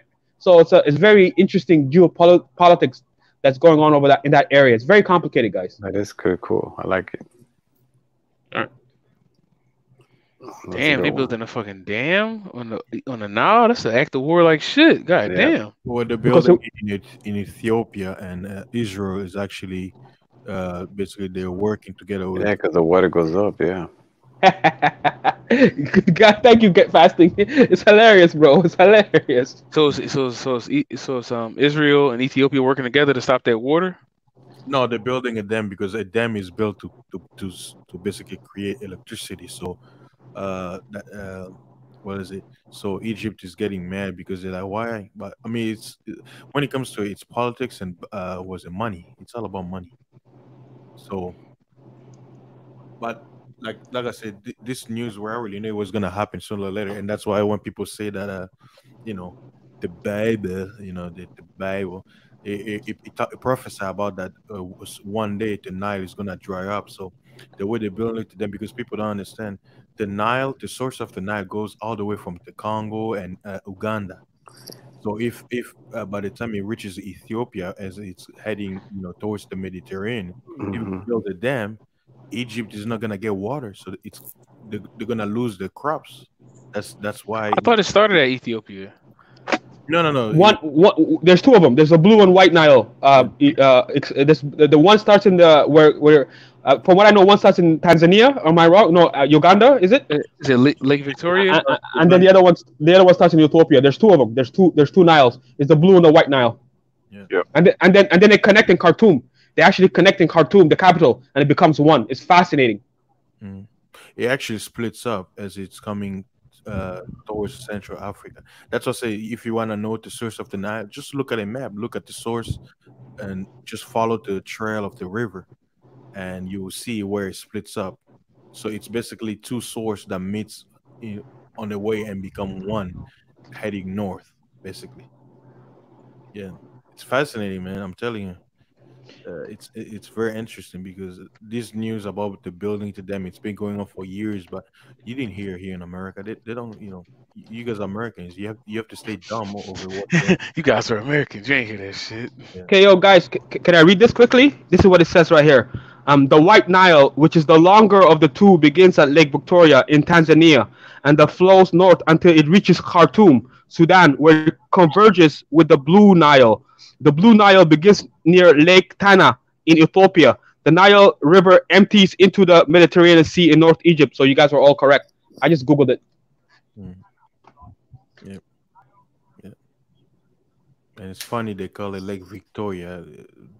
That's the European name they gave it, but they weren't calling it Lake Victoria. No, they have there's another name for it. There's an African name. No, there's an African name for it, but Lake Victoria is an African name. Okay. Yeah, funny.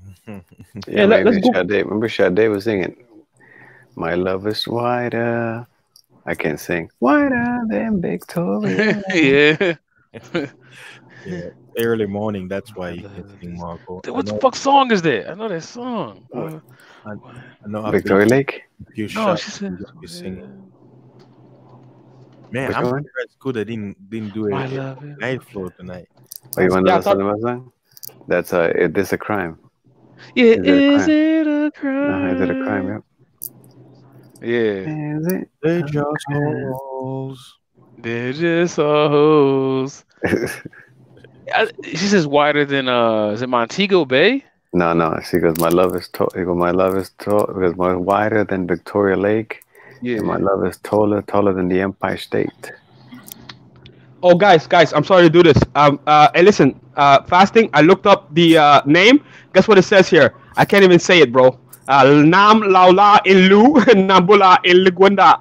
Nayinza is some Bantu languages. It's one of the African Great Lakes. So it's a Bantu name. You said that perfect. For some reason, I feel like you said that perfect, yo. Yeah, it's a Bantu name, bro. I didn't expect that. Bantu. Vision past the whole name so I can see if I can read it. I'll probably understand. Want me to put it in the chat? Yeah, just put Fasting, you're not African enough. Vision got it down. No. Okay, give me a second here. I'm just gonna copy. Actually, no. I think fasting should be more African than because he is. Yeah. No. Vision's more African.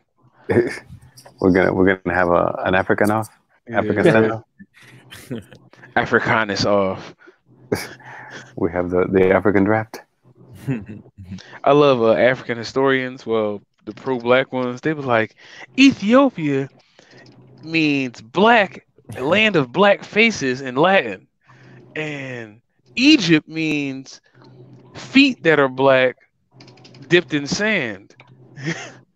So okay, fasting. Sorry, I put in the chat. I put in the chat fasting. Was in Nalu Mbale in Luganda, Nyanza in some Bantu language. Yeah, Nyanza. Yeah, that'll make sense. Yeah, that's Bantu definitely. Nyanza. Yeah, like our language is very interesting. There's a lot of history. Yeah, that's why I always get pissed off when people. Snoring? I just heard somebody snore. War Master, you sleep? Oh, bro. I ain't sleep, damn it. I'm moving around and shit. So y'all boring. You're not sleeping, that's boring. Right. No, I gotta get my shit together, man. I gotta get up in like 4 hours. Oh shit. Yeah. Not me, man. I'm go assassinate somebody? No, I gotta get up, man. I might end up going on this 2-lane road, man. I do not want to take it. Which way? Which way? Up in Wyoming, take US 287. It's like a 2-lane road. Man, the campers be on there doing 50 mile an hour, dude, in the 70 zone. Fuck. Oh, they're slowing. You can't pass them. I hate that. Yeah. That's why I get up so early. That's how I go. Oh, that shit don't work. They be having like 10 cars behind them and shit. Still, I had one dude doing 50. Yeah. And you can't pass them, right? No.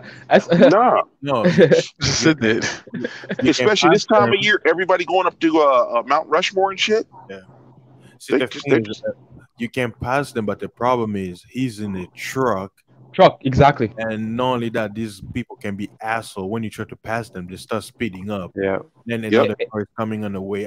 Man. Or they can go under his truck and like do a Toretto shit, huh? Yeah. Fasting, let me tell you a story. Fasting. I was in an anger management class, right? Damn. No, I wasn't. Yeah. No. I was in an anger management class, and then we had a Nigerian truck driver, bro, and basically he had to come to that. He had to come to that class because he was having problems with his wife. But then he would get on the road, and then he's always getting cut off on the roads, right? And then like he has to always meet deadlines, and if he's late, I don't know. This is a trucking thing, right? But the one thing I want to say to you on fasting, up here in Canada, we have something called the fast lane, and the trucks are not allowed in the fast lane, right? The fast lane? Yeah, it's called the fast lane. They have or a lane where you have to have two people in it, and sometimes you'll see trucks in that lane. It's carpool lane, and it's hilarious, man. Sometimes you'll see trucks in that lane, and they're not supposed to be in that lane. They don't give a fuck, bro. This guy's late. He's gotta go meet her. He's see a truck flying. You know why that guy was he was late? Because his wife was stressing him out, and he was oversleeping. Because it's like, man, that stress will eat you up, man. Yeah. Yo, that is so true. Oh my god. That shit make you not want to get out of bed. Yeah. Yep. It'll kill you. Yeah. That's why. I feel for you. I feel for them. For the ones that have to keep raising the hoe. No, that's right. Man, that shit is crazy. I'm so glad I'm. Oh yeah, man, I was on fire yesterday with some of my trolls, with the whole trolls. Yes, you were. whole Skywalker. I remember that one. Oh yeah, I don't even Yeah. remember. I don't even remember. Yeah. Like, I just like a blur because I just like, she just comes to my mind, like imagination, and just like write shit. Yeah. But I wrote the whole Skywalker. That was Yeah. the whole Skywalker. That was Whole pretty good. game and all this stuff. Yeah, I remember. But Warmaster and fasting. That truck driver. The one thing I did notice when I was in class, he says the one thing that they hate is when they get cut off, because when they get cut off, it's so hard for them to stop on a dime. Because you guys would understand why, right? And if you have loads too, that's crazy. Yeah. Yeah. Because what it's physics. The bigger you are, the harder it is to stop, just like a train. Yep. Yeah. That's why you get the fat bitches that don't stop sucking your dick, huh?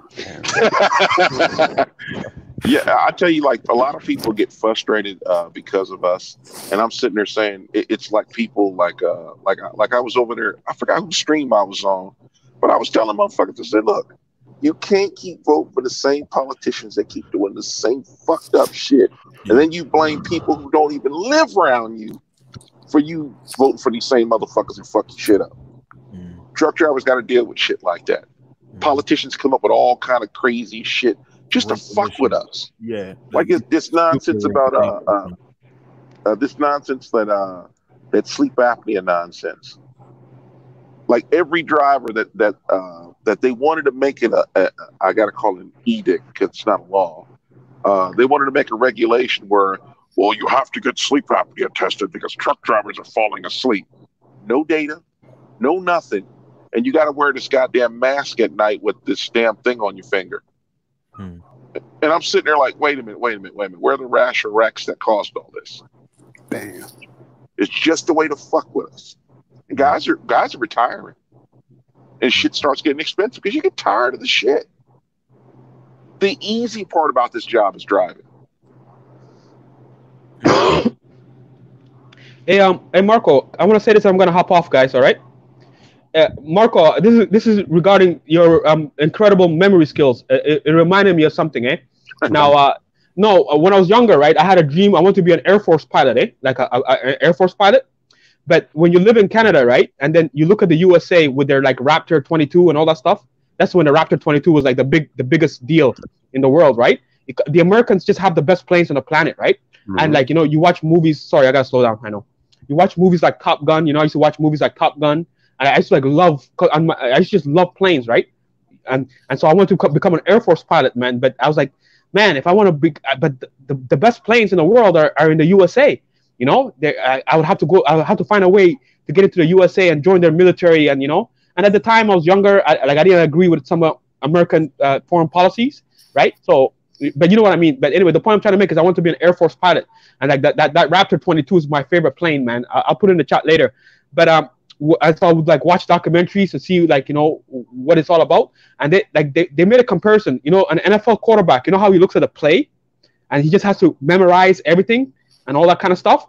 They said that the Air Force pilots are on the same level when it comes to just the memorization of all the protocols and stuff like that, man. Crazy, and it was just it just like those guys are no joke, bro. They were comparing like an NFL quarterback and an Air Force pilot when it comes to just memorization and just knowing the protocols. It's the same exact thing, bro. And so the fact that you have such good memory, bro, you could have used it in other areas of life, right? Whether it be sports or military. But I remember all the whole numbers. Yeah, there you go. Yeah. I can't do that. I can't remember a girl's number. Well, and also, you know what it worked for me? Like when I was younger, like around 21 maybe. For some reason, I used to like try to lie to hoes. So you have to remember what the fuck exactly told every single hoe. Yeah. I just don't know the truth. Yeah, but then when I turned like 23, I was like, man, fuck this. I'm gonna tell every hoe what it is, and she likes it. She doesn't like it. Who gives a fuck? Yeah. But then I didn't have to like remember what the fuck I told her. Yeah, like if, for example, I have a game or no, I'm going here. I'm just gonna tell the hoe. It's like, hey, what are you doing? Oh, I'm doing this. Oh, okay, that's it. It's hard to remember a lie, man. Oh yeah. Well, it's not hard. It just means. Because it's like if you told 37 lies, then you have to remember not only that, but then to whom you told it to. That's too much work. That's it. That's exactly my point. I said, fuck, I'm telling everybody what it is. Truth, yeah, that's the truth. No lying. All right, gentlemen, I put that plane in the chat, bro. Like, to me, that is the, like, there's another plane that's even better than that one, right? There's a Eurofighter that's better. There's a Russian plane. There's a Russian secret plane. Wait. The Yeah. Su-57 is not better than the Raptor. The Russians have been lying for decades about how good they are. Well, you know, War Master, I know. Anyway, just let me have this one. What I'm trying to say is, like, the Russians have their own. There's a Eurofighter, and then at the time, this plane right here was the greatest. But the Americans have made a second follow-up to this plane that I haven't studied. But to me, man, this is one of the greatest planes in human history, bro. The technology in this thing is a motherfucker, bro. Whoever gets to fly this motherfucker, man, is the luckiest man on the fucking planet, man. All right, guys. Hey, bro, can you do us a favor, Vision, before you go? Yeah. If you can you call somebody and we want to find out about that ass sucking? You know what? Actually, Marco, I'm. This is hard for me to say, but I've been disconnected from my family, man. So there's nobody I can call. No relative can tell you. No. Something major happened. So fasting is gonna have to do the work, bro. The South Sudanese in the States, guy, go talk to the Lost Boys. They'll tell you all about the shit. I can't explain it. They're Dinkas too. I mean, I don't know. They're Dinkas. So a lot of them are Dinkas. Mostly are Dinkas. Some are Nuer, and they hate each other. If they see each other, they will kill each other. Just keep that in mind. In the States? Yeah. Anywhere on the planet, if they see each other, they will kill each other. It could be in Australia. It could be whatever. They will kill each other on the spot. On site. Real? Why? Yeah. On site, bro. The hatred is that deep, bro. It's that deep. So Dinkas versus the who? Nuer. The Nuer. Nuer and Dinka. Where did it start at? Was it religion? Like, from what I know is when the British came, they were actually one people, but then the British basically like started putting dots in one group here, and they said, "Oh, you're Nuer." Yeah, they were divided. They're actually the same people killing each other. It's crazy, Aegon. But over years of propaganda, they don't know that anymore. And the Nuer, they have a guy named Riek Machar, and they believe that he's a prophet. He considers himself a prophet, and so the Nuers will die for this man. So this man can say anything. Aegon, this man can say, "Yo, we want Aegon dead," and then the Nuers will come and kill you. That's how much power this man wields. It's like a mafia boss, right? We're in the Dinka, we're more democratic. Like the elders have to give the order, right? Like if the elders don't agree, military will not go. So nobody can just say, "Oh, let's go kill Aegon." Then the elders will be like, "Why? What did Aegon do?" They'll be like, "Marco," they'll be questioning you, right? Like, why? What did Aegon do? What happened? Oh, Aegon fucked my girl. Get the fuck out of here. You know what I mean? Right. Like, we're not girls. We're not gonna deploy military for this bullshit, right? Like 30-year-old women. When Nuer, they have one guy who can give an order and they'll go slaughter. But this guy ain't gonna live too long. He's gonna die soon anyway. And then we'll see where it goes from there. All right, guys. Hey, Vision, before you go, is Canada open? Like, are you guys working again, or? They're trying to open on Friday. They're trying, but fasting. The only things that are open right now, from what I can tell you, of course, essential services. The bars are open, but you cannot go inside. The restaurants are open as well, but you have to pick up, right? So like people like we have the bay, so people can go hang out in the bay and stuff like that. But it's not the same fasting. Like you'll go to a grocery store or you go to a Walmart, bro. You're waiting half an hour to an hour, bro. It's crazy. So like let's say we have something called a Source or a Best Buy. Like you can't just go in and window shop anymore. You have to go there with a purpose, right? So and the malls are open, but I haven't gone to the malls yet, so I'm gonna check it out soon. But they're saying Friday is gonna be the third phase of opening up everything. But the UN fasting said that Canada is basically has the lowest rates, right? Yeah. In North America in comparison to Brazil, Colombia, and the United States, right? Like, because Canada has been very, very conservative when it comes to this. By the way, fasting, let me tell you this. Remember that Euro guy you played, that Yuri, that Russian guy? Yeah. Yeah, they took over Canada, bro. Canada's a communist country. They already did it.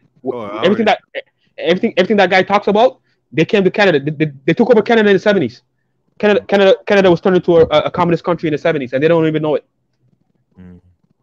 Like most countries in the world. Yeah. Hopefully, you know what I may do? I may have a show where basically it's gonna be more like a testimony to basically ask people their point of view, what happened when when everything was shut down, like because I know a lot of people probably have some kind of trauma, and because I know it's something that has never happened. It was all of a sudden some people didn't work, some people lost jobs. So I think maybe if I do that, maybe we can get like different perspective. I know Marco was over there in Colombia. You like you mentioned, you said that the nice places that were shut down, but like the ghetto part, like you were able to actually go get a haircut. So I'll say it's kind of good to kind of get a different perspective. Like to me, there was no quote unquote shut down because I was still working, so it didn't really affect me. So everything to me was normal. The only difference is when I'm driving on the road, there was no traffic. There was literally, it was like a dead street, like dead zone when there's nobody when I'm driving. I kind of liked it. But I ain't gonna lie, I got a little spoiled on that. Yeah, Okay. Hey, War Master. Yeah, thank you for correcting me on that Russian plane. So you know the history of the competition, man. All right, man. Have a good one, guys. All right. Yeah. Peace. Yep. Yeah. That's kind of like reminds me of like the Chinese are always talking about how big their economy is, and then you find out these fuckers have been lying for decades. Yeah. Big ass Potemkin village.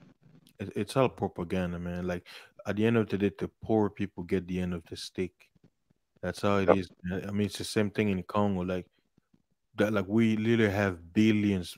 I would say probably even trillions in money coming in from like international investors. Guess what?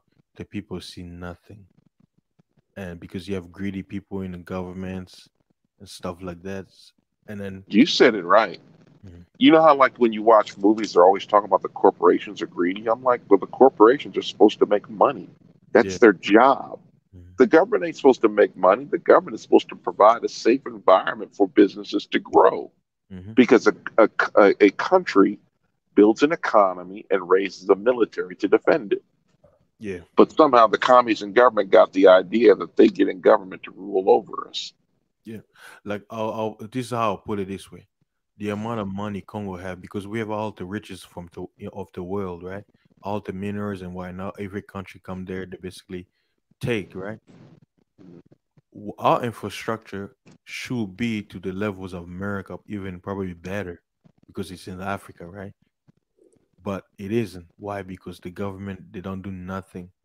All of the old roads that were built like years ago when I was young, because there's no funding to basically maintain those roads. When I went back, man, some roads were destroyed. So the new president, at least he's trying to kind of recover to fix it. But how can you fix something, was it 20 years of damage? It's gonna take a while, right? Just think about it. Imagine the highway not being maintained for 20 years, potholes, stuff like that. To clean it up, it's gonna take years. Like if it's a 200 miles stretch, you're not gonna finish it in 1 year. Hell no. No, we couldn't build the Eisenhower network again. Not now. We couldn't do it. With all the bullshit ass regulations and the goofy laws and all the kind of nonsense and how the left will sue you. Man, I live in San Diego. We don't actually even have a river, even though there's a thing called the San Diego River. It's not a river. We got to get our water from the Colorado River when the Pacific Ocean is right there. And the guy, there was a company, I can't remember who built it, but it was a desalination plant built up in Carlsbad.